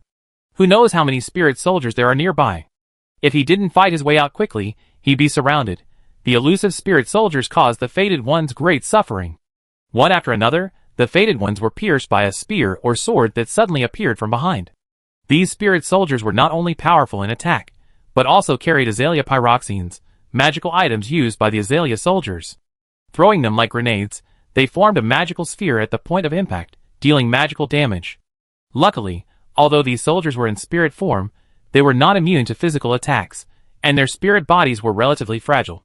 After Mingbai and the adventurers quickly eliminated the 20 or 30 spirit soldiers that had gathered, she immediately realized that they could not linger in one place, otherwise they would only be surrounded by more spirit soldiers. So, she led the Fated Ones, and quickly headed towards the center of the castle. As expected, there were a large number of spirit soldiers lurking along the way. Mingbai had no idea how many soldiers there were in Kalia Castle, perhaps hundreds, perhaps thousands. Among them were not only ordinary spirit soldiers, but also spirit knights transformed from azalea knights, whose combat power was definitely not weak.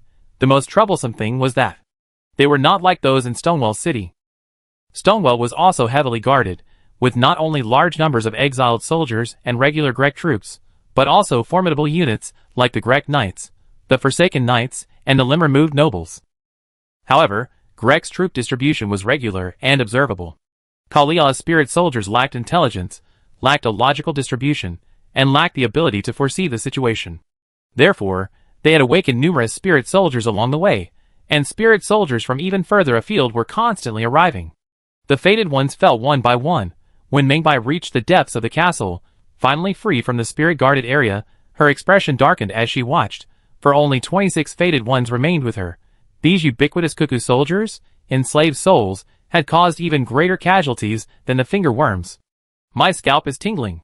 Kalia Castle is the underworld's headquarters, right? Yes, whether they're insects or spirit soldiers, these monsters are truly infernal. Boss Mingbai assembled 200 men, and yet they were all killed or wounded so quickly. I show you the wickedness of Old Chi.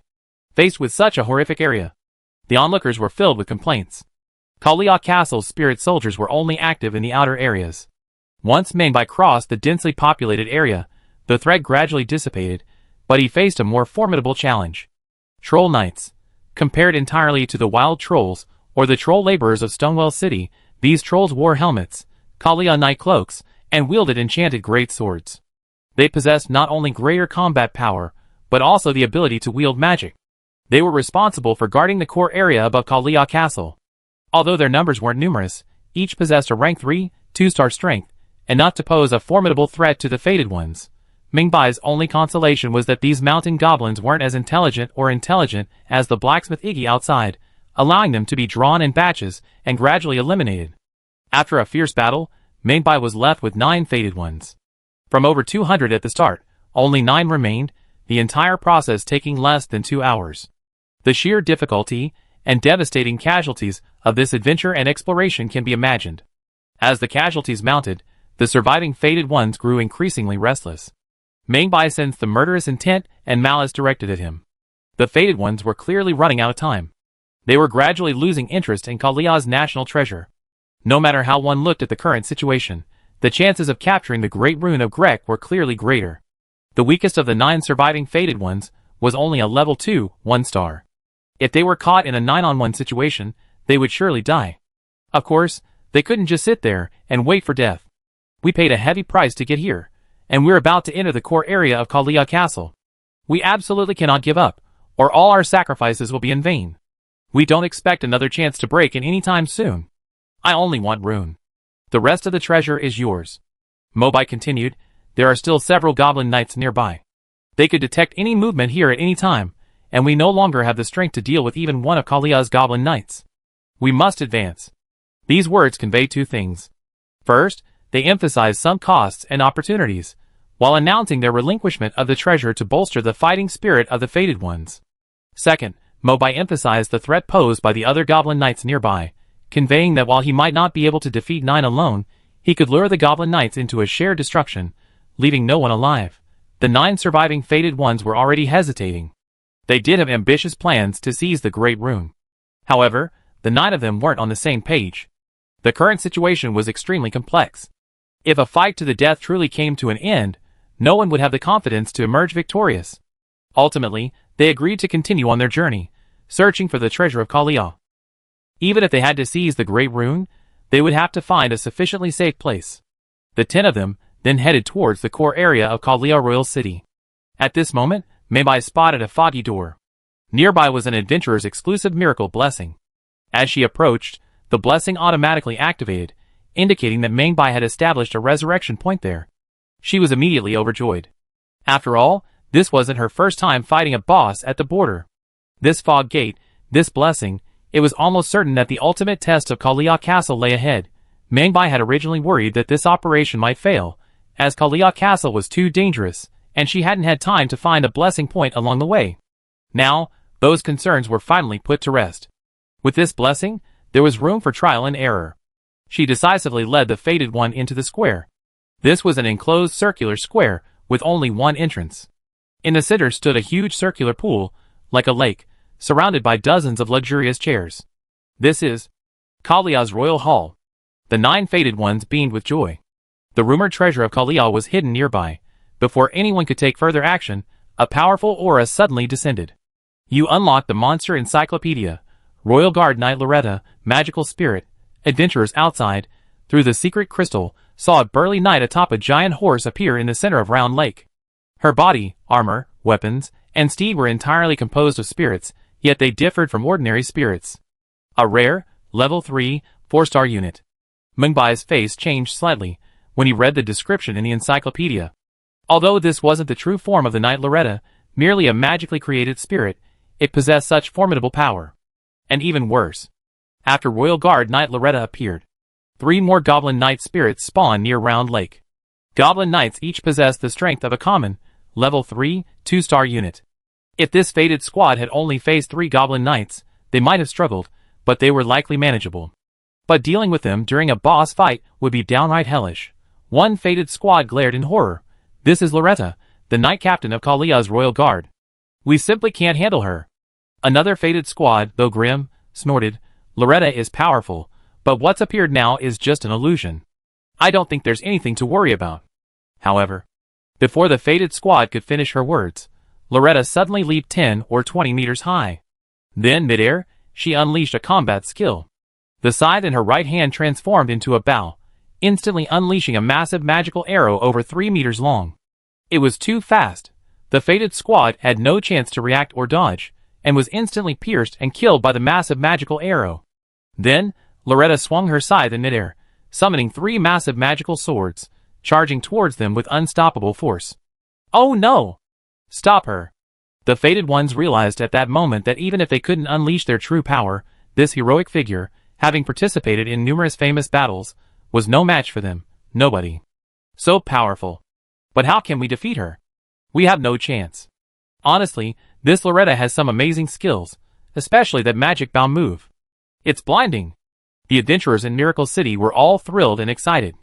Royal Guard Knight Loretta led the Goblin Knights in a mighty sweep across the Fated Ones. This battle wasn't particularly suspenseful.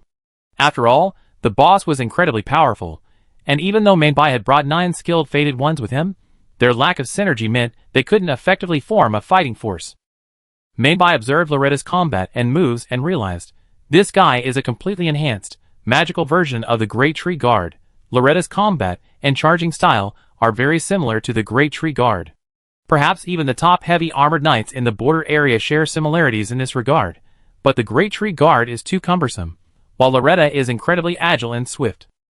Not only that, the biggest difference between the two is this: Loretta is not only a formidable knight, but also possesses powerful magical abilities. Her magical longbow, in particular, has an incredibly long range and powerful power. The Fated Ones have no defense against it. A single shot is certain to kill them. She also has access to a variety of Kalia royal magic and the Magic Academy's pyroxene magic. In less than 5 minutes, the Fated Ones were completely wiped out.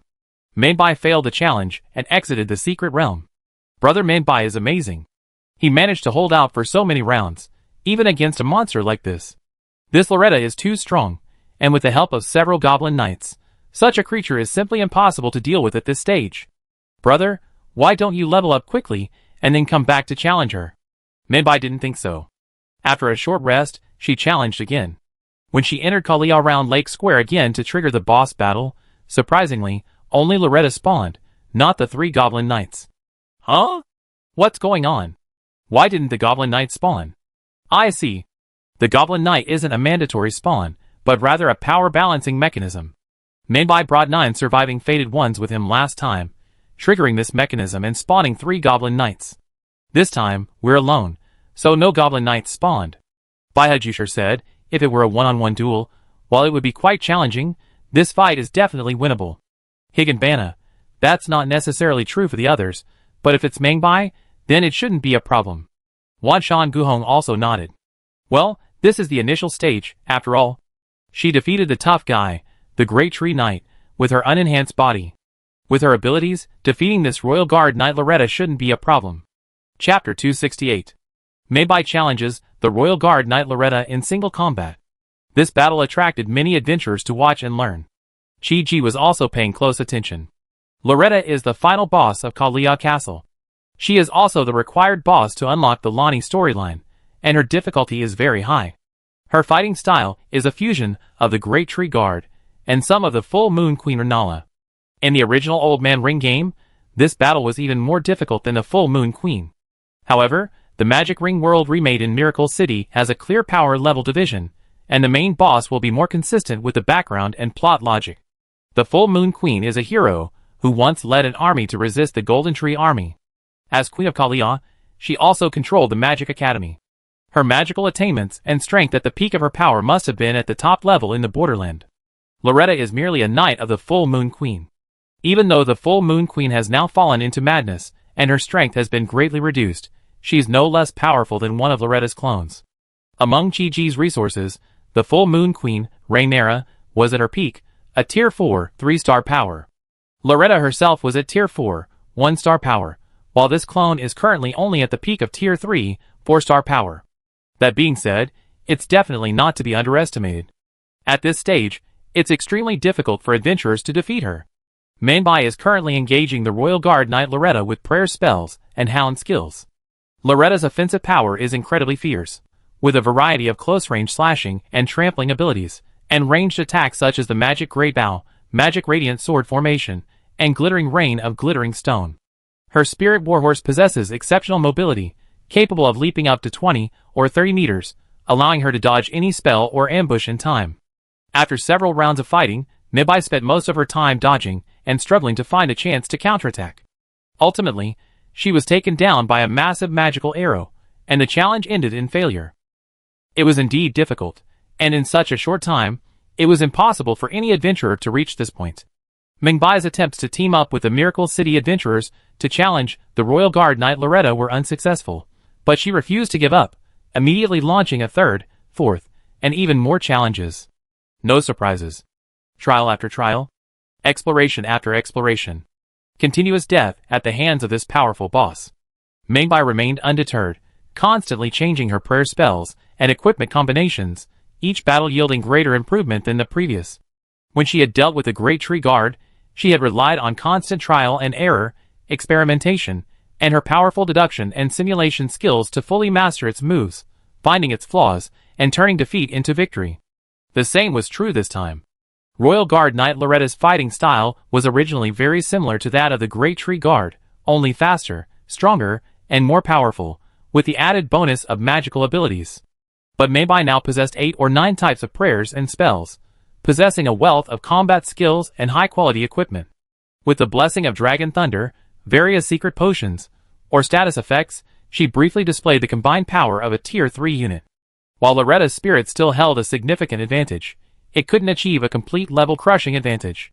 5th time, defeat. 8th time, defeat. 10th time, defeat.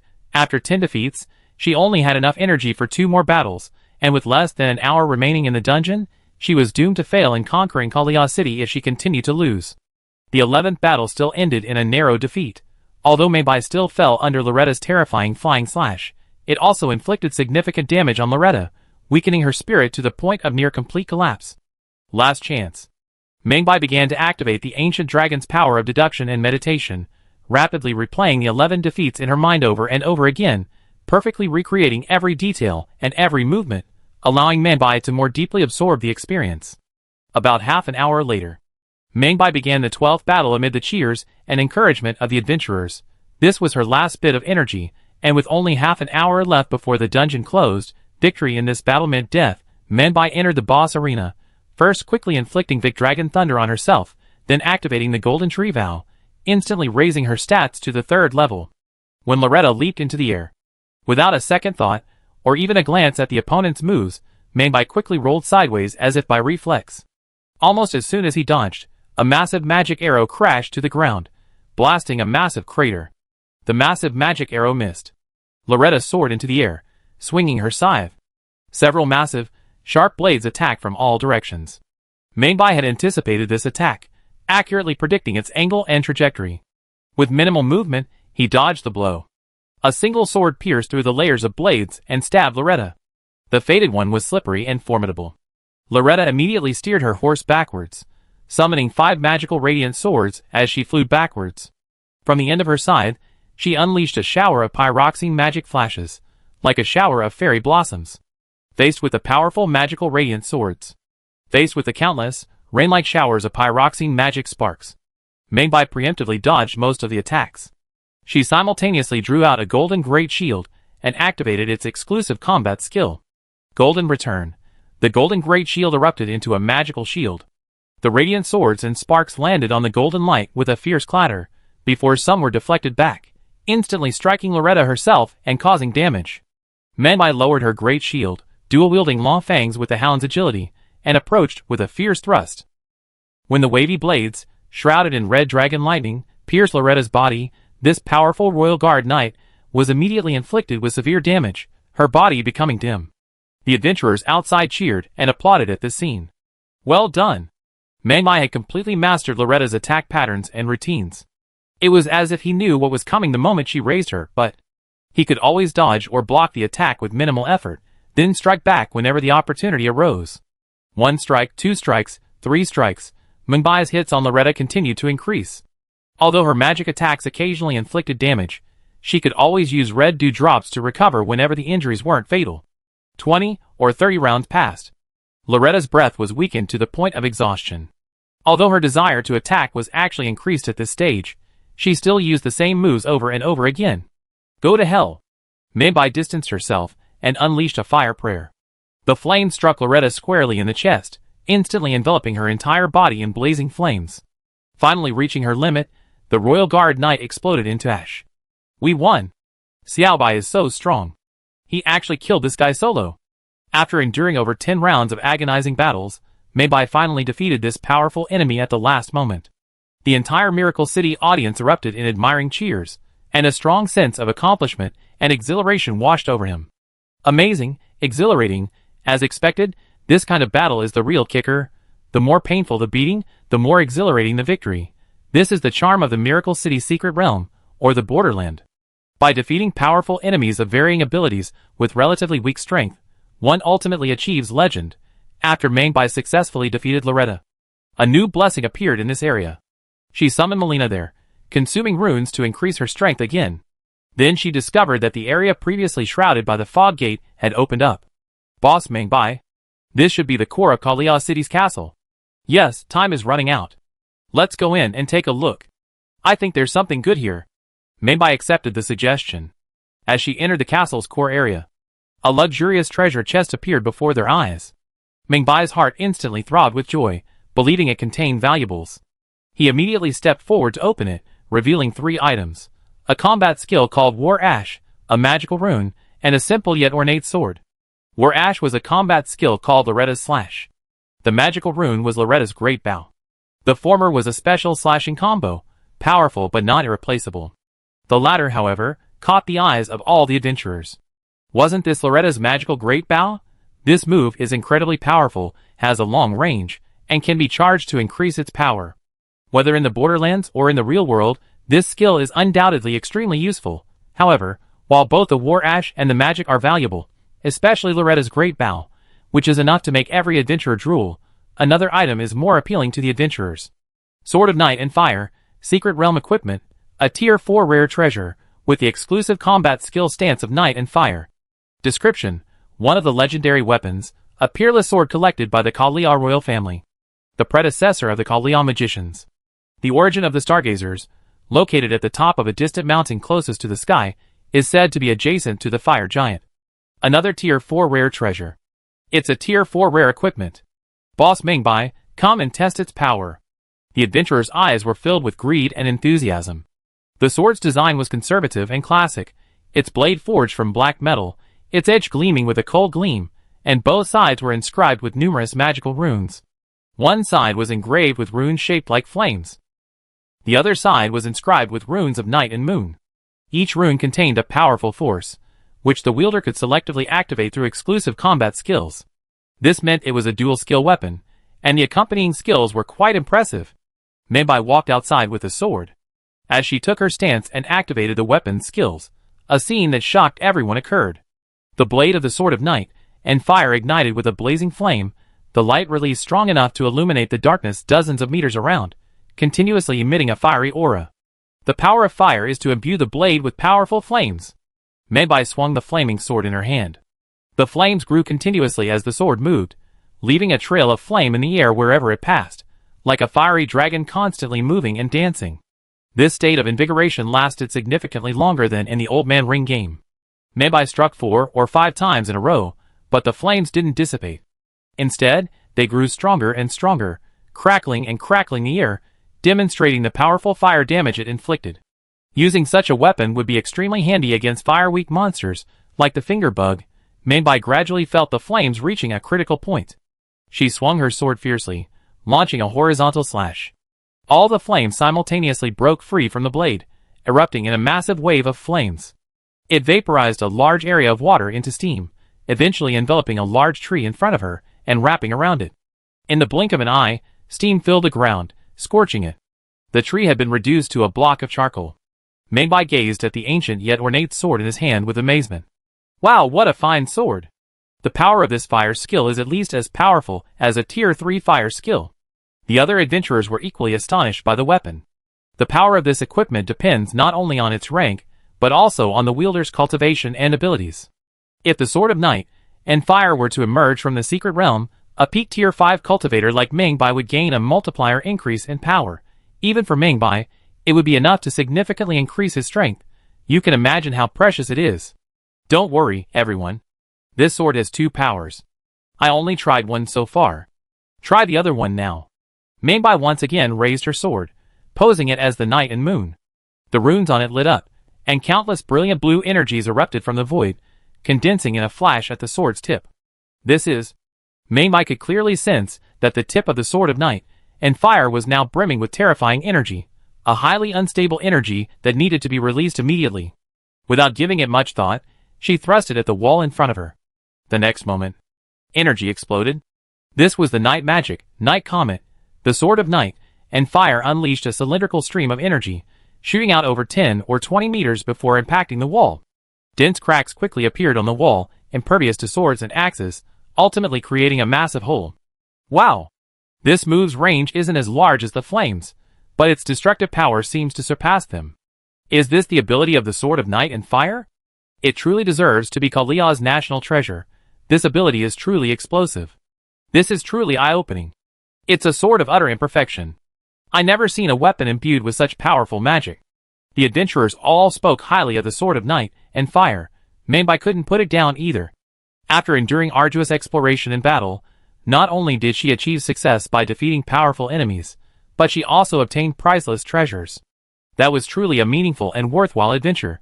Although she still wanted to continue playing with this new weapon, the dungeon was already closing time. She reluctantly stopped her adventure and settled her account. I have a level 4 adventurer's soul. Theoretically, there's a chance the Sword of Night and Fire might drop, but I wonder if I'd be that lucky. In her early years, Mengbai was deeply fond of adventure. Thanks to the innate abilities of the Prophet Ancient Dragon, she was able to fully transform into a human, possessing the authentic human adventurer's soul. This allowed her to roam freely in various dungeons at any time, unlike the locals who were essentially bound to a single dungeon. In Mengbai's 800-plus years of dragon life, she has spent at least 100 years adventuring frequently, even entering and exiting several top-tier dungeons of the 5th and 6th levels. It's no surprise that she possesses a cultivation level of just the 4th level.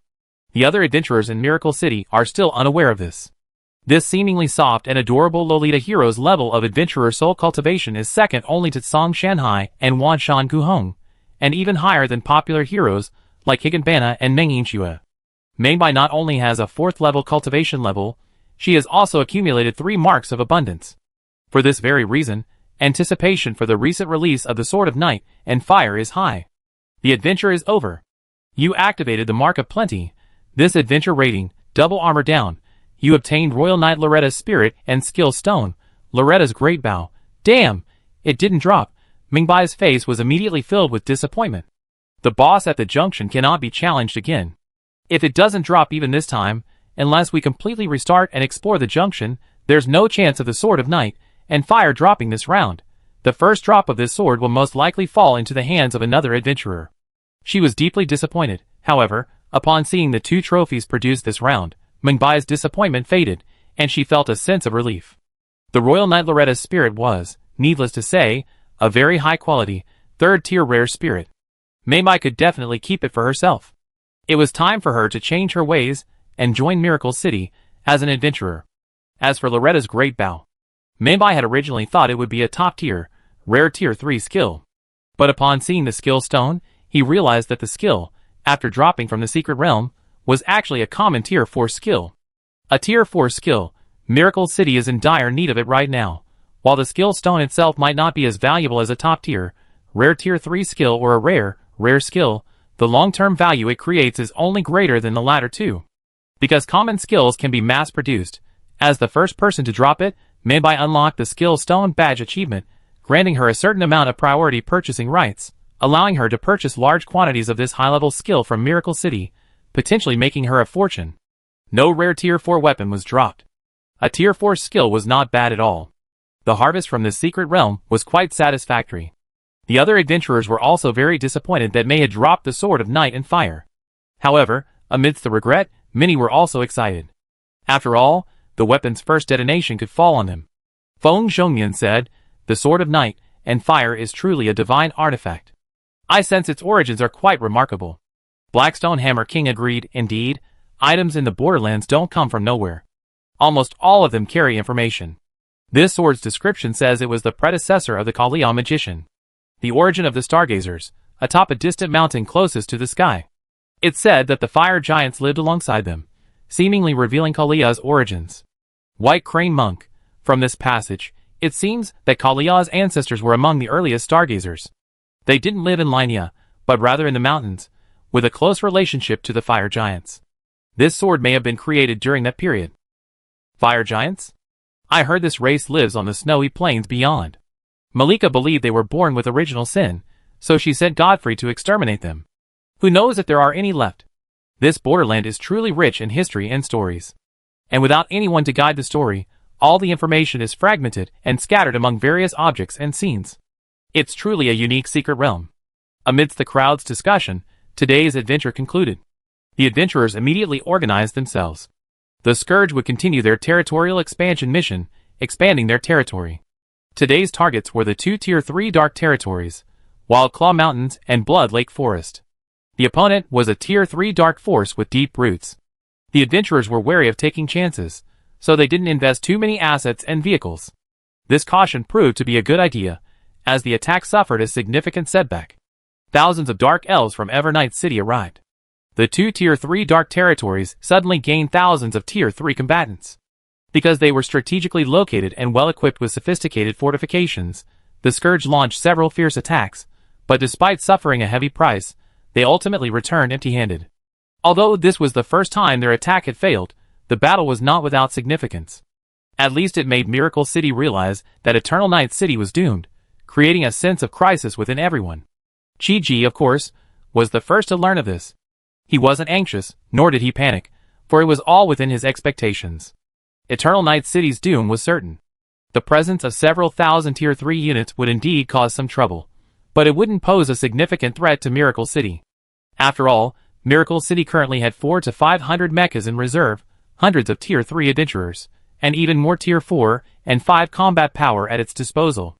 In a short period of time, it wouldn't be easy to capture the two dark territories. However, the Dark Elves couldn't possibly break into Miracle City. Of course, Chi-Ji didn't rush into anything, simply ordering the Scourge to engage the Dark Elves. While the Dark Elves possessed the ability to resurrect, the Dark Elves could only resurrect in Eternal Night City. By promptly destroying the corpse's soul, they could be completely annihilated. The Scourge, on the other hand, couldn't be killed. This also resulted in virtually no resource loss. As long as resurrection wasn't frequent within a short period of time, the cost was very low. The priority wasn't a quick victory, but rather understanding the circumstances surrounding Eternal Night City's involvement and simultaneously weakening the Dark Elves. 4 days passed in a flash. During these 4 days, the external fighting was intense. Although the Scourge didn't capture much of the 2 third-tier territory's native territory, they inflicted significant damage. Not only did they completely annihilate hundreds of Dark Elves, but they also completely devoured the 1st and 2nd-tier forces surrounding the 3rd-tier territories. Miracle Territory also experienced rapid growth during these 4 or 5 days. First, they essentially absorbed the new population. Second, they established and opened a teleportation channel to Qianhu City. Furthermore, tens of thousands of Miracle phones from Miracle City were successfully sold in Qianhu City and became a huge hit. Overall, regarding external threats, despite receiving a large number of reinforcements, the 2 major dark territories remained passive in the face of the increasingly powerful Miracle City. Chi-Ji, without even exerting his full strength, relied solely on the Scourge army and a portion of his arsenal's resources to suppress them. During these few days of confrontation, he also gained a clear understanding of the Dark Elves' strength. From the current situation, it is highly likely that the Eternal Night Dragon King will not take action. This guy must still be in a deep, secluded state. Otherwise, it wouldn't just be the Dark Elves appearing near Miracle Territory. After confirming this, Chi-Ji could finally put his mind at ease and immediately began preparing for a decisive battle, aiming to completely annex Mad Claw Territory and Blood Lake Territory within 2 to 3 days, to avoid other complications if things dragged on. During these 4 or 5 days, Miracle Territory also experienced rapid development. First, regarding population, the entire territory, including the attracted merchants and tourists, has now reached 260,000. Human adventurers are approaching 30,000, while the number of alien adventurers in Miracle City has increased to 6,000. The number of Tier 3 and Tier 4 adventurers has increased significantly.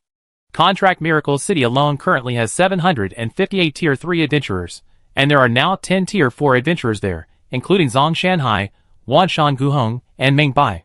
The other 2 Tier 4 adventurers from Qingshan City have also joined Miracle City. The remaining increase was contributed by Baiyun City, newly connected to Miracle Territory. After all, Baiyun City is enormous, a megacity with millions of adventurers. It's no surprise that it attracted 5 level 4 adventurers determined to contract with Miracle City. And the emerging adventurers, represented by Higanbana, have recently reached the final stage of their sprint to level 4. Therefore, it is expected that the number of level 4 adventurers in Miracle City will increase further in the coming days. Nancy Leah, Miracle Territory's hero unit, has also begun her quest for level 5 after many days of training in the Enlightenment Tower. With the added resources of the territory, she is expected to successfully complete the breakthrough soon. The number and quality of adventurers have both skyrocketed. This has led to a significant increase in the territory's income and production capacity. This increased output of resources, invested in territory development, is most evident in the rapid improvement of various infrastructure. In just 4 or 5 days, Miracle Territory has added many new facilities. Today, with the help of Jiang Wentian, I received another blueprint for the Fantasy Enlightenment Tower. The territory is about to build a second Miracle Cinema, Chi-Ji's first fantasy film, Star Wars Episode 1. The Phantom Menace has only been released for 6 or 7 days, but it's already been sold out every time, generating huge profits. Now, the second fantasy tower is about to launch. Chi-Ji plans to release the second episode of Star Wars.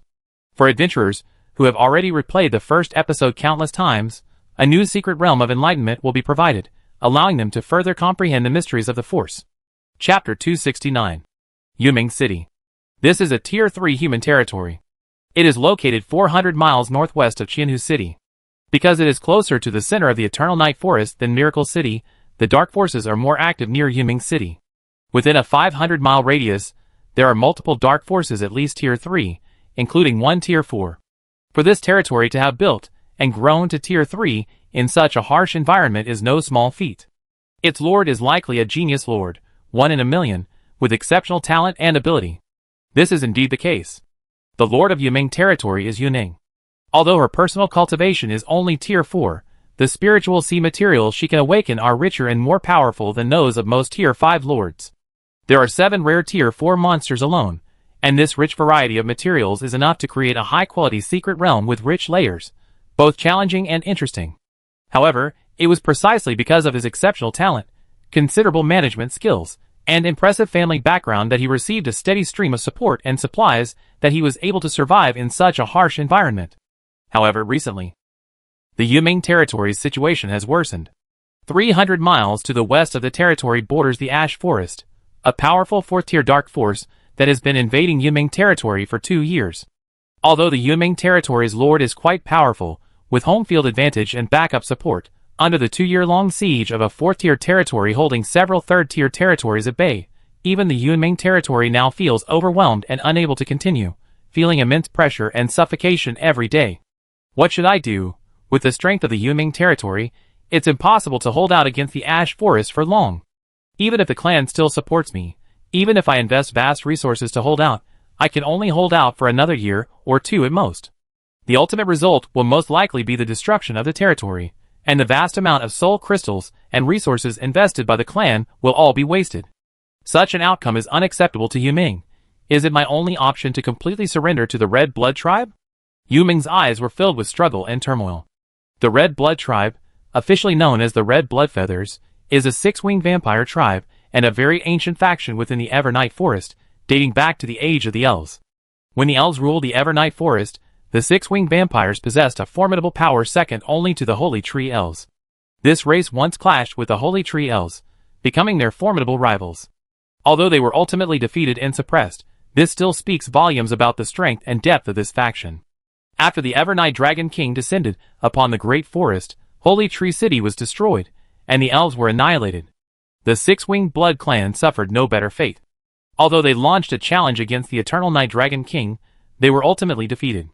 With their vitality severely damaged, their leader gathered the remaining tribes and established the Red Blood Feather Clan. This tribe, committed to revenge against the Eternal Night Dragon King, is currently a key force in Thousand Lake City. The Red Blood Clan leader serves as the 3rd elder of the Thousand Lake City Guardian Elders Council. Yuming City has collaborated with the Red Blood Clan for many years. The latter has always sought complete control of this human territory. When Yuming City faced a crisis, the Red Blood Clan would not miss such an opportunity.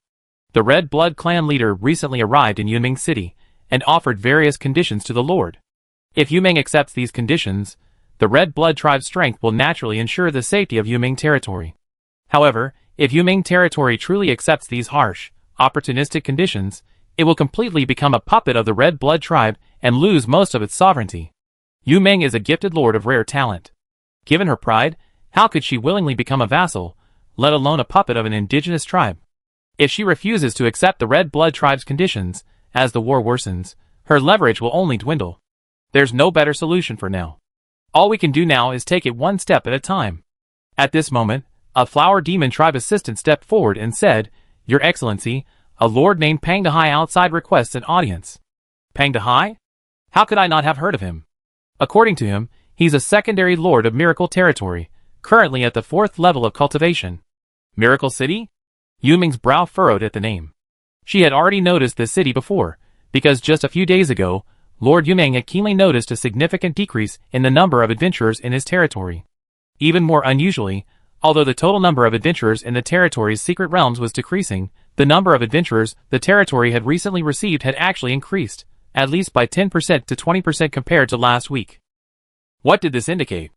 Quite a number of adventurers had come to Yumeng territory, but they didn't stay to adventure within the territory. Instead, they left Yumeng City and ventured elsewhere. An investigation revealed that these adventurers were heading to Thousand Lakes City. Lord Yumeng had been operating in the Evernight Forest for nearly 20 years.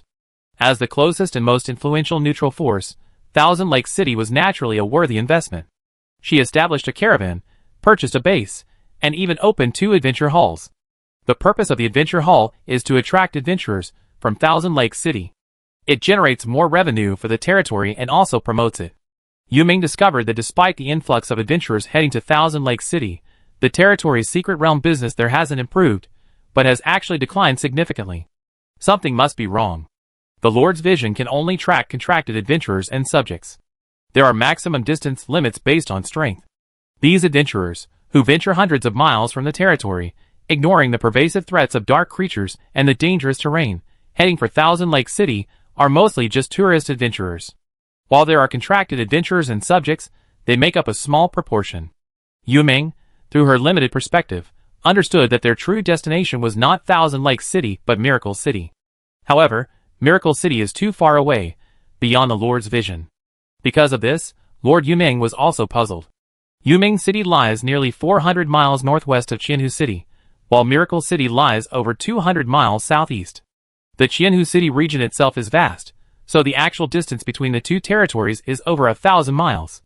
The sheer number of dangerous terrains they must traverse is quite challenging. What is the allure of this dungeon? It's so compelling that it warrants such enthusiastic exploration by these adventurers. Yumeng is inherently arrogant and conceited. While his territory is currently in dire straits, he's never afraid to compare the quality of his secret realms to any rival. Naturally, he's dissatisfied with the adventurer's decision to pursue a distant destination over a nearby one. It's a slap in the face. Yumeng is preparing to investigate. Unexpectedly, Miracle City had sent someone to negotiate first. Yumeng thought for a moment and said, "Let him in. I like to see what's so special about Miracle City." The flower fairy assistant replied, "Yes." A few minutes later, a fat man walked in. He was dressed elegantly and exuded a powerful presence. He was a genuine 4th-level cultivator, perhaps even surpassing the genius Lord Yumeng in strength. Pang Dehai quickly bowed and said, "Pang Dehai, Lord of Jinxi City in Miracle Territory, greets Lord Yumeng." This female lord was truly extraordinary. Not only did she possess talent and aptitude far surpassing his own, she was also a breathtakingly beautiful woman, her beauty and demeanor rivaling those of the top elves in Miracle City. Yumeng said, "Your strength is not inferior to mine. With your abilities, you could have accomplished great things. Why are you content to become a sublord living under someone else's roof?" Pang Dehai laughed heartily. "Lord Yumeng has misunderstood. I'm just a nobody. I only been in Miracle City for a month or 2. Before that, I was just a hapless wretch who barely reached the 2nd level of cultivation, unable to even defend my territory, and on the verge of destruction." Yumeng was skeptical. How could he have improved so quickly in such a short period of time? Raising a lord's cultivation is no easy task, especially as a sublord, deprived of his primary source of spiritual power. Whether he can advance depends purely on his master's regard and ability. Pang Dehai continued, "Fortunately, in this critical moment, Lord Qiji intervened. He not only eliminated the invading dark forces, but also took me under his wing. This has become my greatest opportunity." Yumeng frowned and asked, "So, what is your purpose for coming here?" Pang Dehai, "I won't beat around the bush. I'm here on behalf of Lord Qiji to invite Lord Yumeng to join Miracle Territory. This will resolve Lord Yun's difficulties, and provide him with an opportunity to soar to new heights." Yumeng was enraged upon hearing this. She had managed her territory for 20 years, while Miracle City was a relatively recent addition, nearly 1,000 miles apart. Why would the latter force Yumeng territory to surrender? "You're asking me to become a vassal like you, just by talking. Do you think such a thing is possible?" "It's not impossible. I understand Lord Yun's feelings, but I'm absolutely certain that after fully understanding Miracle City, Lord Yun will make the right choice." Pang Dehai paused. He continued, "Of course, I haven't come empty-handed. I have some specialties from Miracle City. While they don't fully represent Miracle City's potential, they're enough to demonstrate its strength." Yumeng's eyes narrowed slightly. "Oh, really? Then I'd like to see them." Soon after, from the Lord's storage space, Pang Dehai pulled out a dozen different Miracle City firearms. He introduced them. Miracle City arms are one of our territory's most important exports and one of our largest production quantities. Even 4th and 5th tier territories have a huge demand for them. 4th and 5th tier territories are doing business with Miracle City? Lord Yunming was skeptical. A 4th tier lord was one thing, but a 5th tier lord was incredibly rare. Even within her own family, there were only 3 such great lords. She didn't ask any further questions. She cast her gaze over the various firearms and ammunition. Miracle City has developed a vast array of military equipment. What Pang Dehai brought was only a portion of it, but even that was a dazzling array. Tier 1 weapons include Desert Eagle, M16 assault rifle, M60 squad machine gun, AWM sniper rifle, C4 explosives, etc. Tier 2 weapons include Anzio 20mm anti-material sniper rifle, PF-97 individual air-to-air rocket launcher, smart pistol. Tier 3 weapons include high-energy arc gun. What are these? I never seen such weapons before. Yunming's eyes fell on the heavy anti-material sniper rifle. When he saw the rifle's attributes, he was stunned. This gun was only a mid-grade, ordinary, 2nd tier weapon, but its fixed damage alone was more destructive than most 3rd tier spells. Not only that, its range is incredible. It's a true assassination weapon. Using this gun against a tier 3 target, if you hit it, you can essentially kill them with one shot, as the defenses of most tier 3 units can't counteract its power. The individual cloud-bursting rocket launcher is a top-grade, ordinary-grade weapon from tier 2. While its single-target damage is far inferior to the former, it can deal widespread damage. Its power and effectiveness far surpass most tier 3 spells, capable of destroying tier 2 and 3 units in large numbers. As for the high-energy arc gun, a tier 3 item, it goes without saying. All of them are ordinary grade. As a lord, Yunming wouldn't be unaware of this. Ordinary grade means they can be mass-produced, but ordinary grade weapons generally don't have high stats. Miracle City, however, defies common sense. These equipment, based solely on their stats, can instantly outperform most top-tier, rare equipment of the same tier. The damage of firearms is mostly fixed damage. This means that cultivation level has little impact, but this has two sides. Even if a high-level player wields it, even if it's more powerful, the resulting increase is relatively limited, making it unsuitable for those striving for ultimate combat power. On the other hand, it's less affected by cultivation level. Even a first-level player won't see much damage from using it. Even if one is only at first-level strength, possessing such equipment can easily kill second and third-level units. This is incredibly valuable to any territory or faction. It's simply a divine weapon. Yunming couldn't help but think. If Yunming territory could obtain a large number of Miracle City's guns and cannons, then would it need to seek help from outsiders or compromise its vassals? They could repel invaders with their own strength alone. Pang Dehai continued, besides munitions, Miracle City also has a very important product, its smart terminal devices. I brought some along. The value of these isn't very high, so consider them a welcome gift to Lord Yun. The smart terminal devices he was referring to. Actually, it was all the electronic gadgets from Miracle City. For example, phones, tablets, computers, televisions, smart helmets, and so on. This was something Lord Yunming had never seen before. After understanding the functions of these devices, Lord Yunming finally understood why Miracle City, with its relatively young history and recent rise, was able to spread its influence so far. Yunming realized. The Eternal Night Forest had indeed produced a remarkable being. Leaving aside the quality of his Secret Realm production, the sheer number of unique, irreplaceable products, along with their unique functionality and competitive advantages, alone made him a top-tier genius lord. Pang Dehai said, Lord Qiji has already extended the invitation. As for whether a strategic merger can ultimately be achieved, the decision rests with Lord Yun himself. This is a godsend opportunity to change one's destiny. I hope Lord Yunming will take it seriously, and at least pay a personal visit to Miracle Territory. Having witnessed the competitiveness of Miracle Territory, he truly dared not underestimate this rising star. But expecting her to join him with these means? Clearly not enough. However, Miracle City's munitions are indeed formidable. Procuring large quantities and arming the territory would be sufficient to resolve the current crisis. So, despite harboring no intention of joining, Lord Yunming accepted Pang Dehai's invitation. Mission accomplished.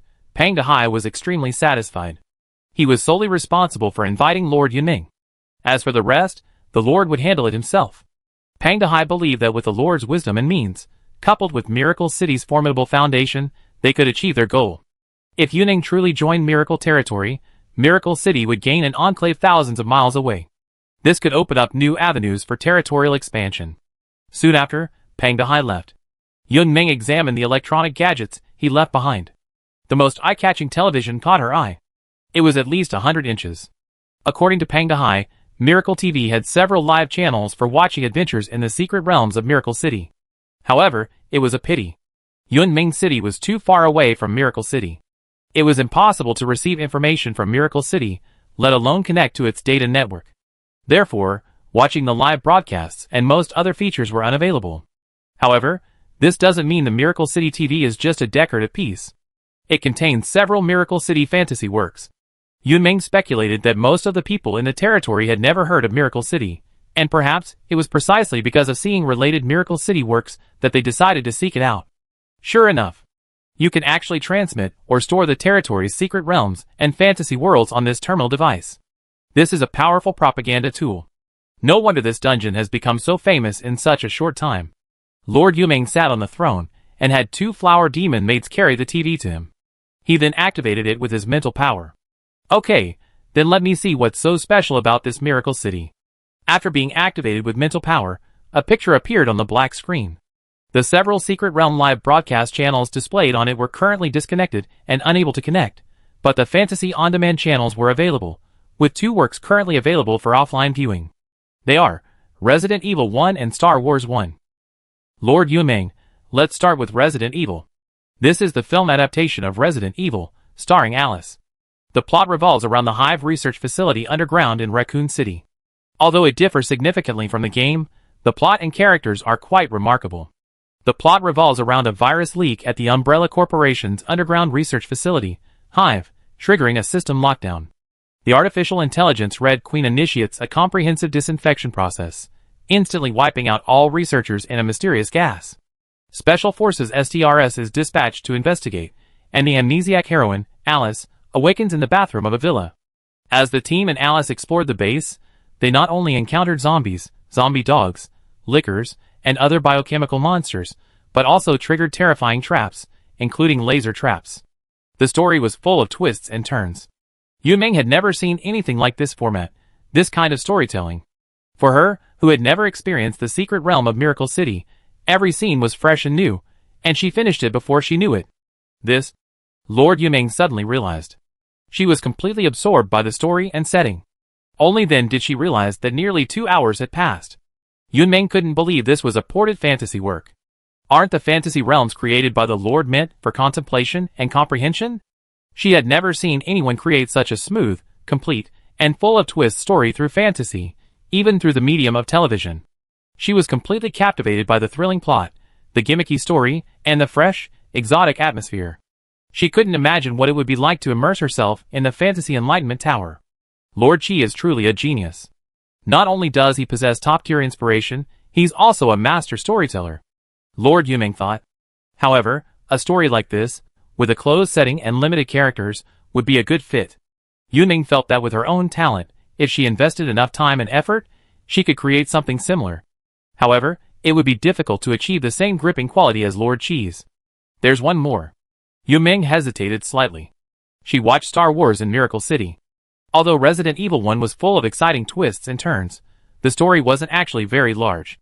That's why Yunming believed that if she gave herself enough time, she could create something similar. But when he saw Star Wars, Yunming was completely stunned.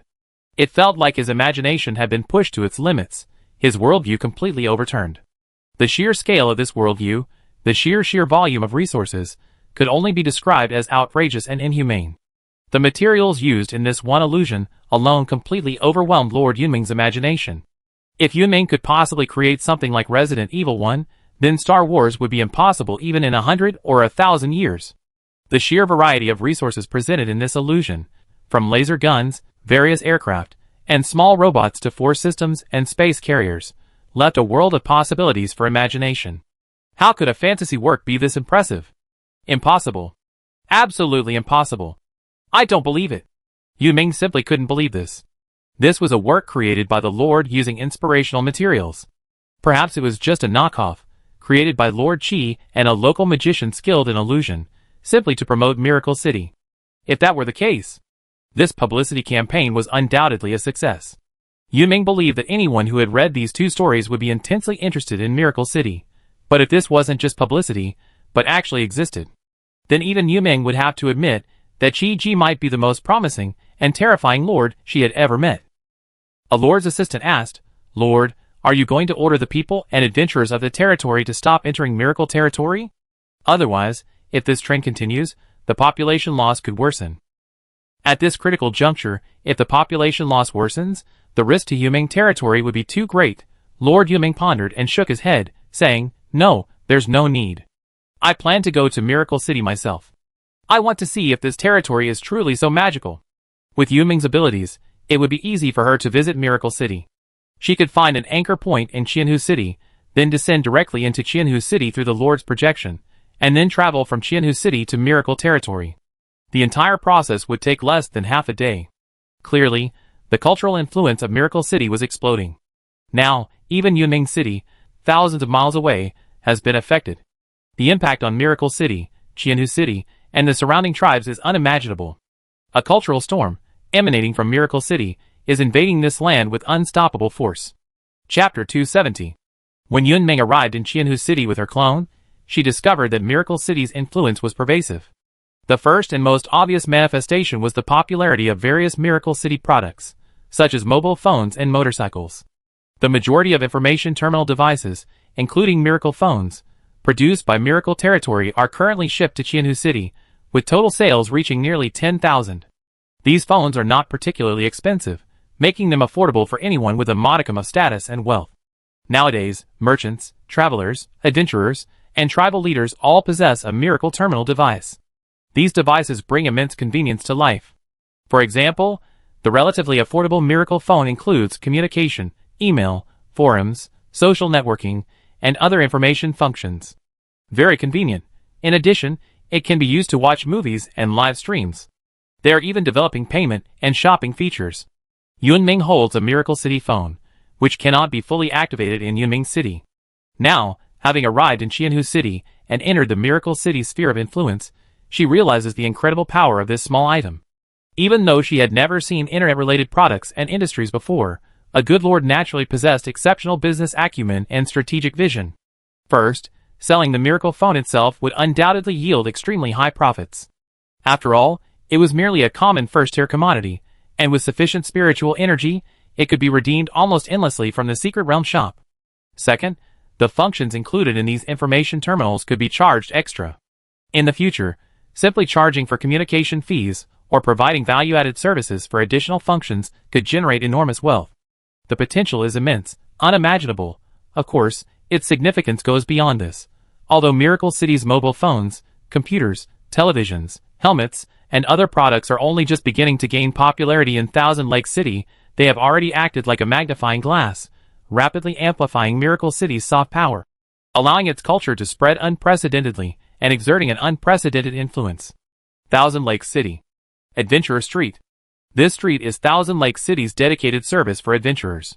Territories from all corners have established garrisons and adventure halls here, facilitating the adventures of tourists and adventurers from all directions. Compared to other places, this area is naturally the most influenced by Miracle City. The roar of engines can be heard roaring through the streets and alleys. Many adventurers and locals are parading through the streets on motorcycles and even off-road vehicles. Every adventurer or local who owns a Miracle City vehicle can't hide their pride, and nearby caravans and shops are proud to be able to procure fashionable goods like cigarettes, wine, and cola. And Miracle City lacks basic supplies of any quality. For example, Huazi, Maozi, and Fizi are also very popular locally. It's not hard to imagine that Yunming's ungraded items have a very low exchange cost, but they are not cheap at all in Qianhu City. The soul crystals earned from this income alone are enough to support the economy of a third dash, fourth dash, or even fifth-tier territory. Walking here, information and promotions about Miracle City are everywhere.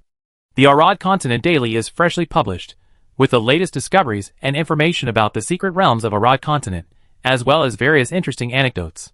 Adventurers and warriors, don't miss it. Only one soul crystal each. The latest strategy guide for the intersection of the Magic Circle chapter in the Disease Realm secret realm of Miracle City. Are you still worried about the long, mountainous terrain and the difficulty of reaching Miracle Territory safely? Our tribe has accepted the escort mission to Miracle Territory. We're looking for bodyguards to safely reach Miracle City. Look out for our Iron Ox tribe. Miracle coins for sale. 3 soul crystals for 1 copper coin. The Golden Thorn Chamber of Commerce is open for business with arms, beverages, and cigarettes from Miracle City. Prices are clearly marked and fair. If you have Miracle City spirits, we negotiate separately for Miracle City's extraordinary items. The novels for the 10 Kingdoms Secret Realm China and Sui and Tang dynasties are now available. The Miracle City Cinema has opened a new location. We purchased 10 oversized Miracle City televisions. The viewing experience is far superior to that of mobile phones. We only charge 10 soul sands per hour. The Thousand Lake City Force Cultivation Association has officially been established. If you're interested in the force, please join us for research in progress. Let's promote this brand new cultivation system. I never felt this place so unfamiliar. This wasn't Yiming's first visit to Qianhu City.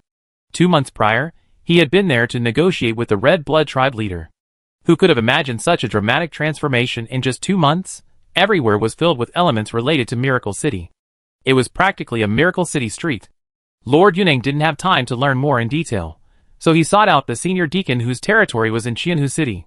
He was an elderly-looking fox elder, once the leader of a small tribe belonging to a powerful faction, and later incorporated into the Yunming territory. He possessed extensive experience, management skills, and a business acumen, so he was placed in charge of Qianhu City. The fox elder quickly bowed. "Greetings, Lord?" Yuming asked. "Recently, the popularity of our territory's 3 adventure halls in Qianhu City has declined significantly. Could this be due to the influence of Miracle City?"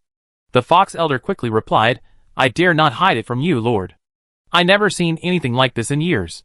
It's not that Yiming City's secret realm lacks appeal, it's simply that Miracle City's secret realm is too powerful." He paused. Then he added, "But Lord, don't worry. I actually calculated that Miracle City's popularity in the Qianhu City area isn't necessarily a bad thing for us." "Why?" The fox elder explained. "Miracle City is attracting more and more adventurers. Although Miracle City has repeatedly expanded its local adventure halls, a short-term impact is inevitable. However, with the increasing number of adventurers, a single base alone can no longer meet the needs." Yuming immediately understood. The principle was the same as for Tianyun territory in Blackstone City. Miracle City's resident area in Qianhu City is limited, and the number and size of secret realm halls it can build are also limited. When the secret realms fall far short of meeting the growing demand for adventure, other adventure halls will inevitably take on the overflow. Qianhu City has adventure halls run by more than a dozen territories.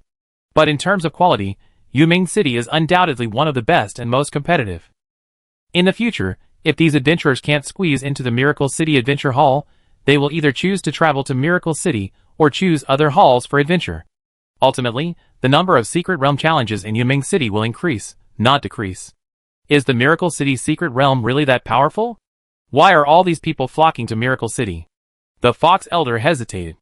"Feel free to share your thoughts." "I dare not lie to you, Lord.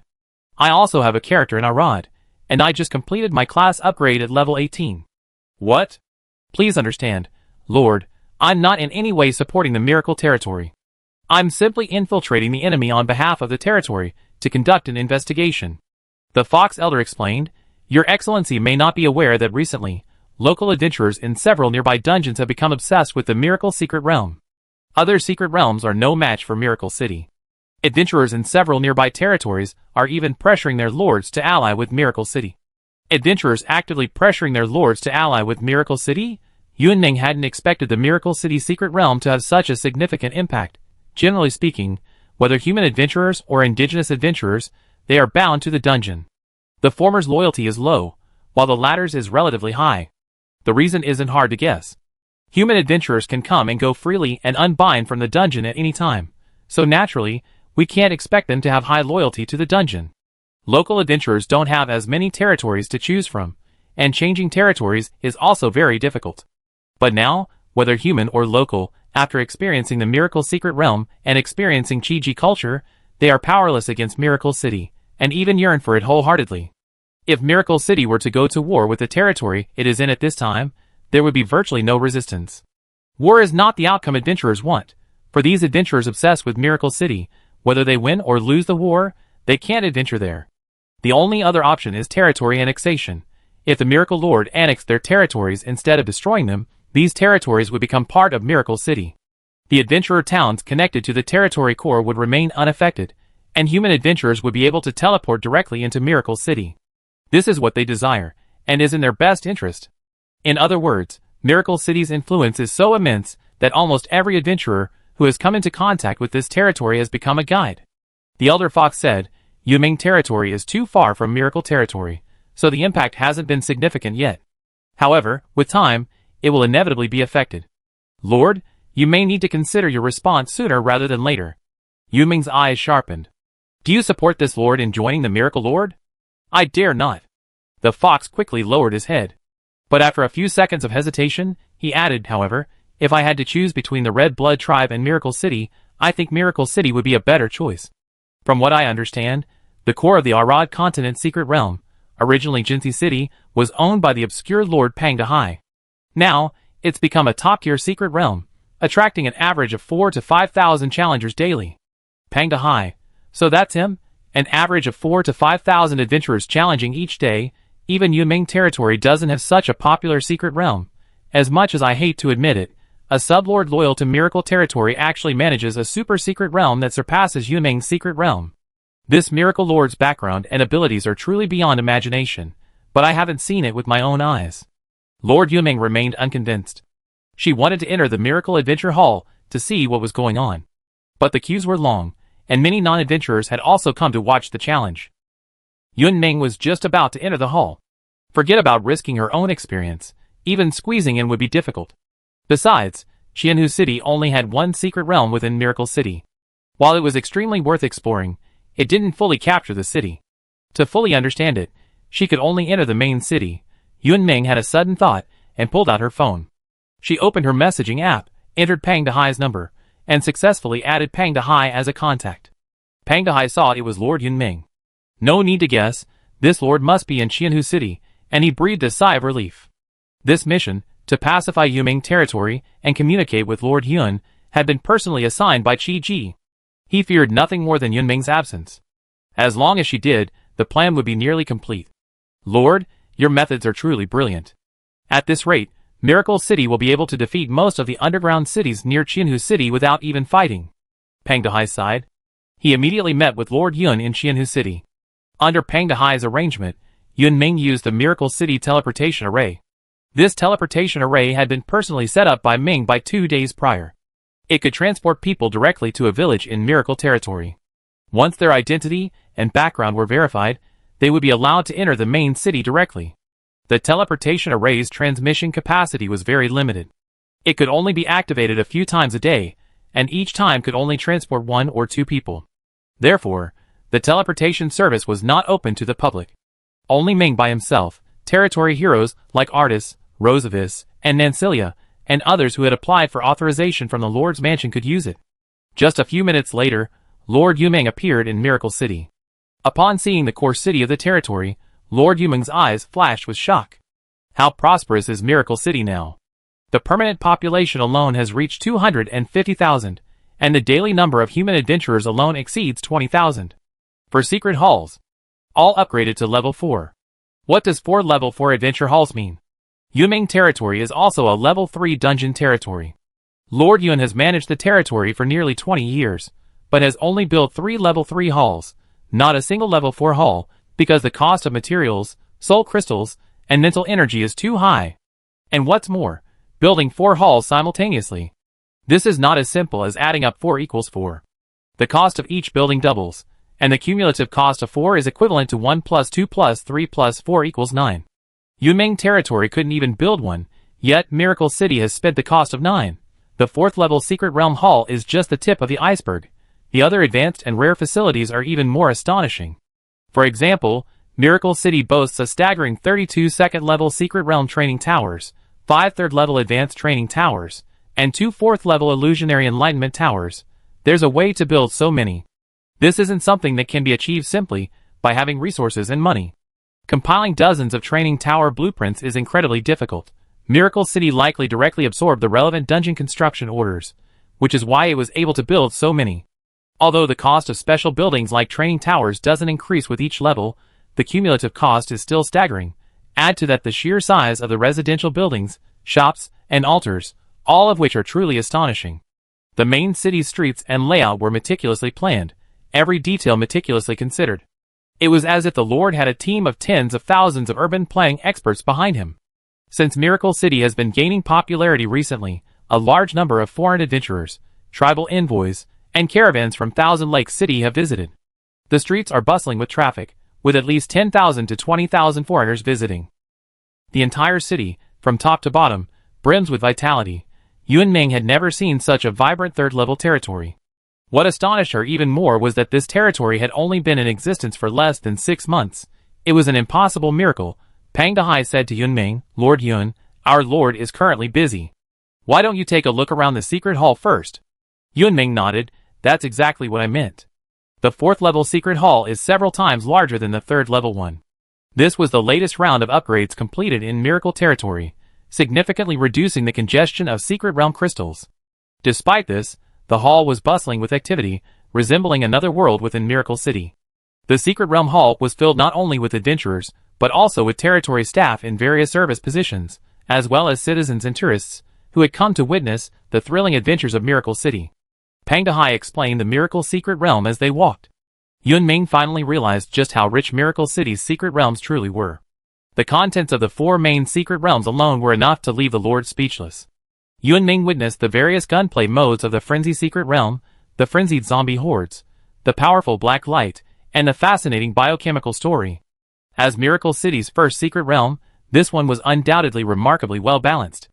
There's a variety of competitive and battle royale modes suitable for long-term operations, as well as highly engaging level and challenge modes, an immersive and story-rich biochemical mode, and the incredibly exciting black light. The content is novel. There's huge potential for development. The various firearms and biochemical zombies are a perfect match. Yumeng also witnessed the Ashina, Sway, and 9 realms trees of the 10 kingdoms. Adventurers, within the same worldview, play different roles in different regions, civilizations, and kingdoms, and experience their life stories. Although Yumeng didn't know the specific plot, it was easy to see that each chapter was full of twists and turns, and full of unique characteristics. Yumeng also experienced the grandeur of the Star Sea's secret realm. Both the mecha battles of the Titan chapter and the story of the Star Wars chapter were captivating, not to mention the unique real-time strategy gameplay, which completely pushed the boundaries of understanding secret realm production. Ha ha ha. When again? Jiang Wentian exited the Star Sea secret realm. Just finished a 3 versus 3 faction battle. Under Jiang Wentian's wise and powerful command, his side crushed the enemy camp with overwhelming force. The victory was a resounding success, and naturally, a profound sense of accomplishment filled him. Pang Dehai bowed. "Lord Jiang." "Jiang Wentian, you? The guy next to you is also a lord? Great, you're just in time. Join me in a round. This time, let's take down Ran Tianyun and the others." As a 5th-level lord, Jiang Wentian recognized it immediately. Yunming, who was next to Pang Dehai, was also a lord. Jiang Wentian had recently been undefeated in Miracle City on the Galaxy battlefield, but he had suffered repeated losses against Ran Tianyun, Ren Wanxiong, and the others. Although he had tried to recruit some powerful helpers, their quality was clearly inferior to his opponents. Ran Tianyun's skill level was no worse than most 5th-tier lords. Jiang Wentian couldn't get over this. Although these 2 juniors were young, they had served as lords after all. With a little time to get used to each other, they should be quite capable. Pang Dehai quickly explained, "This is Lord Yunmingjian. She's a local lord visiting Miracle City. I'm afraid we won't be able to fight alongside Lord Jiang for the time being." "Local lord." Jiang Wentian sized Yumeng up and said, "Little girl, listen to my advice. Your territory is meaningless in Miracle City. It's better to join Miracle City as soon as possible. Not only can you win easily, but you can also experience real fun." This is a 5th-tier lord. A 5th-tier lord truly appeared in Miracle City. Not only did this 5th-tier lord become an ally of Miracle City, but he himself became completely captivated by the Miracle Secret Realm. Enough talk, that's all I have to say. Think about it yourself. I need to hurry up and play a few more games. If you don't want to play, don't bother me. Jiang Wentian excitedly entered the Star Sea secret realm again. Yunmeng was already numb. She should have known Miracle City was not simple. But now she realized she was too conservative. The very existence of this territory defies common sense and subverts cognition. At this moment, An adventurer in front shouted. Everyone, come and see! The bosses are about to defeat the full moon queen, Linera. What? Finally winning? Let's go and see! Pang Dehai explained. This is the story of the Ring of the Fourth Secret Realm, the Nightmare Realm. Lord Yun hasn't yet understood the Fourth Secret Realm. Why don't we go and take a look? I can explain it to you as well. Alright. The two walked towards the secret crystal, surrounded by spectators. A beautiful scene unfolded within the secret crystal, over 2 meters tall. A gigantic full moon rose above the horizon of the boundless ocean. A beautiful woman, with a cool demeanor, emerged from the immense moon, staff in hand, stepping onto the waves. The bright moonlight bathed the water, imbuing the scene with a sense of mystery. So beautiful, it felt dreamlike and ritualistic. This was the main boss battleground in the Linea region of the borderland. The adventurer had defeated the first stage of the Full Moon Queen, and was now entering the second stage. Of course, the real Full Moon Queen was currently insane, and it was Lonnie who was controlling her in battle, so she naturally couldn't unleash her full peak power. However, even so, this battle was extremely difficult. The borderland created by Miracle City was more in line with the plot setting. Queen Rhaenyra of the Full Moon is not only the last queen of Kalia, but also the leader of the Magic Academy. Her magical prowess is unmatched in Linea, making her far more powerful than the magical spirit of the Royal Guard Knight Loretta. This is a genuine Tier 4 rare unit, and a top-quality Tier 4 rare combatant. The battle begins. The Queen of the Full Moon possesses a vast array of magic. She wields both pyroxene magic and night magic with ease, and is particularly proficient in her unique moon magic, capable of summoning ashes. Most of her spells are instantaneous, and the effects are truly spectacular. For example, Rhaenyra's Full Moon. This move involves Rhaenyra soaring into the air, transforming into a full moon, then crashing down upon her target, causing an explosion. While the explosion's radius in the game is limited, within the Miracle City Secret Realm, the magical damage range is astonishing, reaching a radius of dozens of meters. Both Rhaenyra's Full Moon and Comet Azrael are rare 4th-tier skills. When Rhaenyra unleashes Comet Azrael, it instantly creates a massive energy column that shoots out thousands of meters. Not only does it possess devastating power, it also lasts for an incredibly long time, leaving adventurers with no means of resistance. In addition, Rhaenyra can cast nearly 10 different powerful spells, summoning and controlling numerous monsters. She also possesses the ability to fly, allowing her to soar into the air. The difficulty of this battle is undeniable. However, the adventurer currently challenging the Full Moon Queen is no ordinary individual. He is the one who once defeated Rejoiner Grek Mengbai, Higanbana, White Crane Hermit, and Wanshan Guhong. Judging by their proficiency and tacit understanding, this is clearly not their first encounter. At least 8 or 10 of them have already faced each other. During Pang Dehai's introductions, he suddenly remembered something. One of these 4, Mengbai, is actually the second elder of Qianhu City. Second elder of Qianhu City? The Yumeng Lord was captivated by the spectacular, thrilling battle. When he learned Mengbai's identity, he was once again deeply shocked. Yumeng had been considering whether to join the Red Blood tribe to resolve the crisis facing her territory. The Red Blood tribe's leader was the 3rd elder of Thousand Lake City, and indeed, his status was even lower than his. Pang Dehai said, not only that, Bezaros and Artis have also joined Miracle City. Lord Bezaros is now the protector hero of Undercity. Lich Bezaros? Elven Elder Artis? If Mengbai, despite his high status in Thousand Lake City, lacked his own tribe or power, then these two, one backed by the undead and the other by the elven, are truly complex. Miracle City's background is incredibly complex. This territory boasts allies like Jiang Wentian, a 5th-tier lord, and the support of the 3 elders of Thousand Lake City. It possesses formidable power, top-tier secret realms, and exceptional production, as well as the full support of both the elven and undead races. The potential for the future is unimaginable. Perhaps joining Miracle City was the right choice, and the sooner the better. At this moment, the battle concluded. After a whole day of arduous challenges, Mengbai and others finally succeeded in defeating the second main boss.